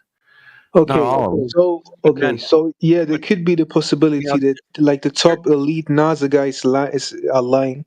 But what I'm asking, what my next question is then, why should they lie about the shape of the Earth? Like, what does it change? I don't People understand. believe it. They just believe what they were taught in school, right? I'll give you an example. So a little girl goes to school, and she comes home and she tells her mom, the spaceship ran into the Twin Towers, right? And she didn't believe the story, right? So she was asking her mom, and her mom was like, well, yeah, honey, well, it wasn't a spaceship. It was actually airplanes that hit the Twin Towers. So the little girl is going to accept it because that's what the teacher told her, and that's what her mommy and daddy told her, right? Yes. Are you any different? You're just going to believe what you're told. Yes, but my question is, okay, I get it. There's some manipulation going on, maybe the top elite guys in NASA and stuff like that, the scientists, maybe they're lying, they get paid by the government. What my next question is then, why should the government lie about the shape of the Earth? Why does it matter? You're asking us why liars lie. Manipulation, control. Because if knowledge is power, does the government want us to have power? No. Okay. So you're talking about motive, right? What we got to establish first is, was there a crime that took place? Right? So we got to investigate the surface of the earth first before we get into, why they did lie about it. Wouldn't you agree? Yes. Exactly. I get the curiosity. Why would we be lied to? The power move. If your girlfriend's lying to you. No, of course I understand the concept of why the government is lying. I believe they lie probably about most of their stuff, but I don't see the benefit of lying about the shape of the Earth. There's lots of reasons we could speculate about, but we don't like to speculate in here. Sundays. Right? On Sundays. We speculate on Sundays. That's cool. On Sunday, speculation day? Yep. Speculation Sunday. Bring it on. Oh, okay. In Germany, we have Sunday right now. I love you, brother. First we got the alien guy. Now we got a time traveler. Yeah, time traveler. All right. All right. Goodbye. Yeah. Oh, don't leave. You're leaving? Oh, man. Yeah. My question got answered. I don't have any questions no more. You got no more questions about Earth or the sun or the moon or the trees or rivers or Werner von Braun, New Schwabenland. You don't want to I have some more questions. Einstein, Newton. So what I noticed is that most pictures and videos and stuff like that of space from the Earth is fake. Yes, that's right. Correct. That's what I noticed. Mm-hmm. That's a good eye. What about the top scientists going on rockets, flying in the atmosphere, and stuff like that? Well, let's look at how this all started. Operation Paperclip, right? We got the Nazi Werner von Braun, right? So they teamed up with Jack Parsons, right? A known occultist who was hanging out with Aleister Crowley and L. Ron Hubbard, Do you know who Aleister Crowley is? Yes, he's like the founder of the Church of Satan. Right. So, and L. Ron Hubbard, do you know who that is? Who? L. Ron Hubbard. Yeah, he's like the he's like he was like the what was it again? Scientology. Yes. Right. So Jack Parsons, the founder of JPL, was hanging out with L. Ron Hubbard and Aleister Crowley, and you're talking about Nazi Wernher von Braun. I mean, what did you expect to come out of this? The godfather of rocketry. Yeah. The godfather. Like, what did you expect to come out of this? Okay. You're talking about Nazis and Satanists. Right. Yeah, I understand what you're trying to say. I mean, when that's true, of course, they're probably trying to deceive people. There you go. Of course, only if that's true, But when people come Meanwhile- here defending NASA, sorry, go ahead, bro. Yeah, meanwhile, the only reason they were working on rocketry so they could deliver bombs to other nations. Oh, yeah. Okay. Yeah, but what about like right now SpaceX, for instance? Why should they make such like big effort trying to manipulate the human to go to Mars and that they are in space and stuff like that? What about SpaceX, for instance? The current events. One second. I saw India going to moon. You saw you saw that shit? That was hilarious, right? Come on. Yeah, that's crazy. It's horrible. And why That's India? so bad. Like that doesn't even make sense. So why are they doing the shit right now with SpaceX? Like what is going on? Edward Bernays. It's programmable information that people will take in and go, we're going to the moon, and we're gonna go to Mars, and it just feels good, to think we're gonna go there someday, Yeah, I understand. Like, I can't even fucking barely go to Hawaii every 10 years or something. I don't believe that shit. What they say. We going to Mars, man? Ain't nobody's going to Mars. Fuck off. I don't believe it. It's just it's a social engineering game, man, that you have to see how they play their game and pay attention. You got to pay attention. I understand what you're saying. You're basically saying they're trying to manipulate our minds with some things they figured out. Maybe they figured it out. Influence the mind, and when you have the idea in your mind that we can go to Mars and that we are so evolved, you maybe forget the other problems that hang around. Forget about the guy that's homeless down the street. Fuck that guy. You have what about the big microscope? You know the galaxy pictures and stuff or the like that? James Webb. Yeah, I know about the telescopes.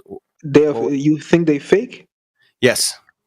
Okay, because what doesn't make sense for me is they basically maybe they got a picture, but it's impossible to be that accurate. So they like they put the color in it. So I don't understand it. Why is it fake? Can you have evidence? Well, I mean, my friend has a really bitchin' telescope, and he does these photographs of deep space, and he has this thing. It's called stacking. I don't know if you've heard the term stacking pictures. Yeah, I heard it, but I don't. Well, it's basically you put like 1,000 pictures together, and you make one picture. And you can do this yourself, man. You can get the right telescope, cost thousands of dollars. You can do it, man. It'll stack that shit all night long, man. And it looks really impressive, bro. It looks just like NASA. But, it's not someplace we actually can go and check out other, So the space web is not fake. It's not fake. I mean, some of it's fake, but I would say a lot of it's stacking the pictures on top of each other, and then they just say, "Man, it's trillions of miles away." Do you know the closest star? Do you know how close it is? The closest star, not the planet. Yeah, I think it was like millions of kilometers. It's 26 trillion. It's 26 trillion miles away, man. Oh, trillion. The first trillion star. miles. 26 trillion, bro. The closest fucking star to us. 26 trillion, bro.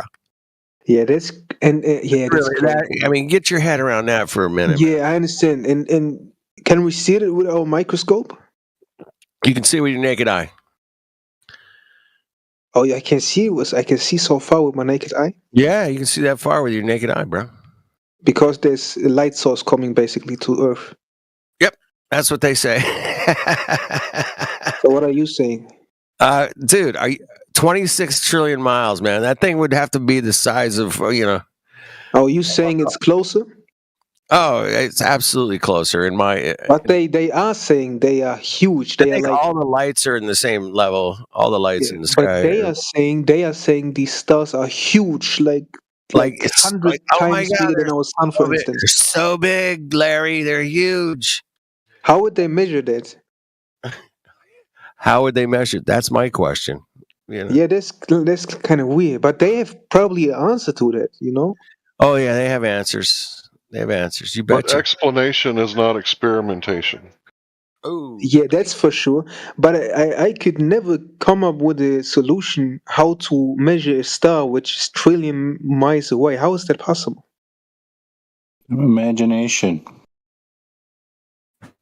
How is that possible? They pretend to take two parallax readings. One when the Earth is on one side of the sun, and then when it's on the other side of the sun, and then do a fancy calculation, and a miracle happens, and they violate the inverse square law, but then they say that star is trillions of miles away. Okay. I got some calculations, man, and it. But I can show you where it says on NASA's website where they assume the Earth is going around the sun. I'll post it. Give me just a second.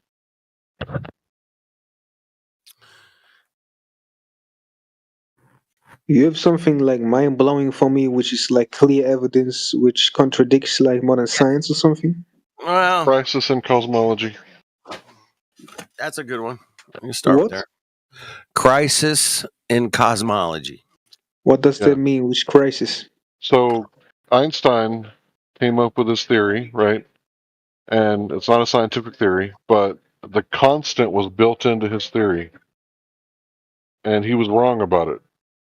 So Einstein was wrong. But first I'm going to post this thing about parallax. So astronomers derive the distance to the nearest stars closer than about 100 light years by a method called stellar parallax. This method that relies on no assumption other than the geometry of the Earth's orbit around the sun. So that's an assumption that they rely on. I'll go ahead and post that. Yeah, post it up, Larry.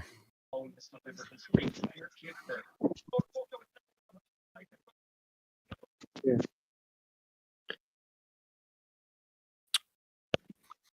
But yeah, like if you want to see them admitting that they're wrong, the four fundamental forces, they don't work because gravity is not a force. So what does that leave us with? An incomplete model at best. And I wouldn't even say it's a model. It's just incomplete, blithering idiot. It's crazy. All right, I just posted it. Can somebody verify that it went through? Because my phone acts weird sometimes. I don't see it, Larry. Oh, I don't see it. give me a second. Yep. Stellar parallax, bro. That's an interesting one. Yeah. Oh, there we go. We got it, Larry. Yep, there we go. Thank you.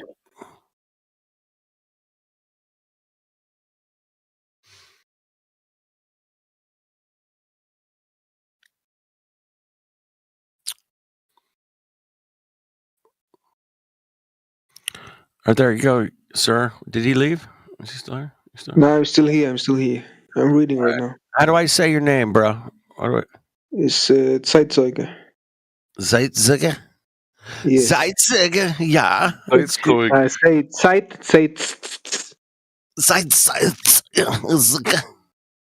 No, I'm just messing with you. Can we call you Zeitgeist? I'm just gonna call you Zeitgeist. Yeah, can we do that? Yeah. The name is it's called like Time Witness in English. It's Time Witness in English. It's what? Time Witness. Is that what you Time Witness? Yeah. Oh man, speaking of time, man, is time a reality? Or is that a man-made construct, man? What's up with time?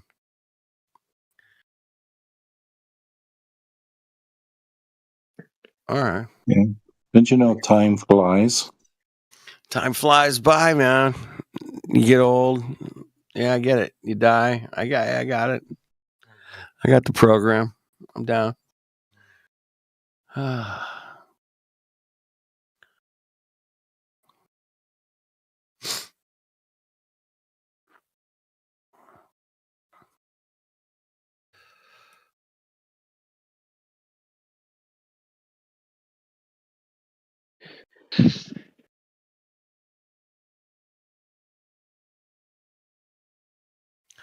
Larry, ever heard that like Beethoven's Fifth Symphony kills cancer cells? I'm just. Oh, come on. We can't talk about any of that I know. I just had to terms throw it. of service. I just fucking had to mess with you, bro. I don't know. Anyway, fun. But I did hear about a farmer who was playing the classical music for his plants. There you go. Yeah. I don't know, man. I got to check it out, man. I'm new into it, but yeah, it could be something there. The birds chirping like wakes up the plants. So they started playing like classical music for their plants and getting like incredible yields. I haven't tested that theory out myself yet. Yeah. We got to check this stuff out. Yeah. Can you Let's imagine play some classic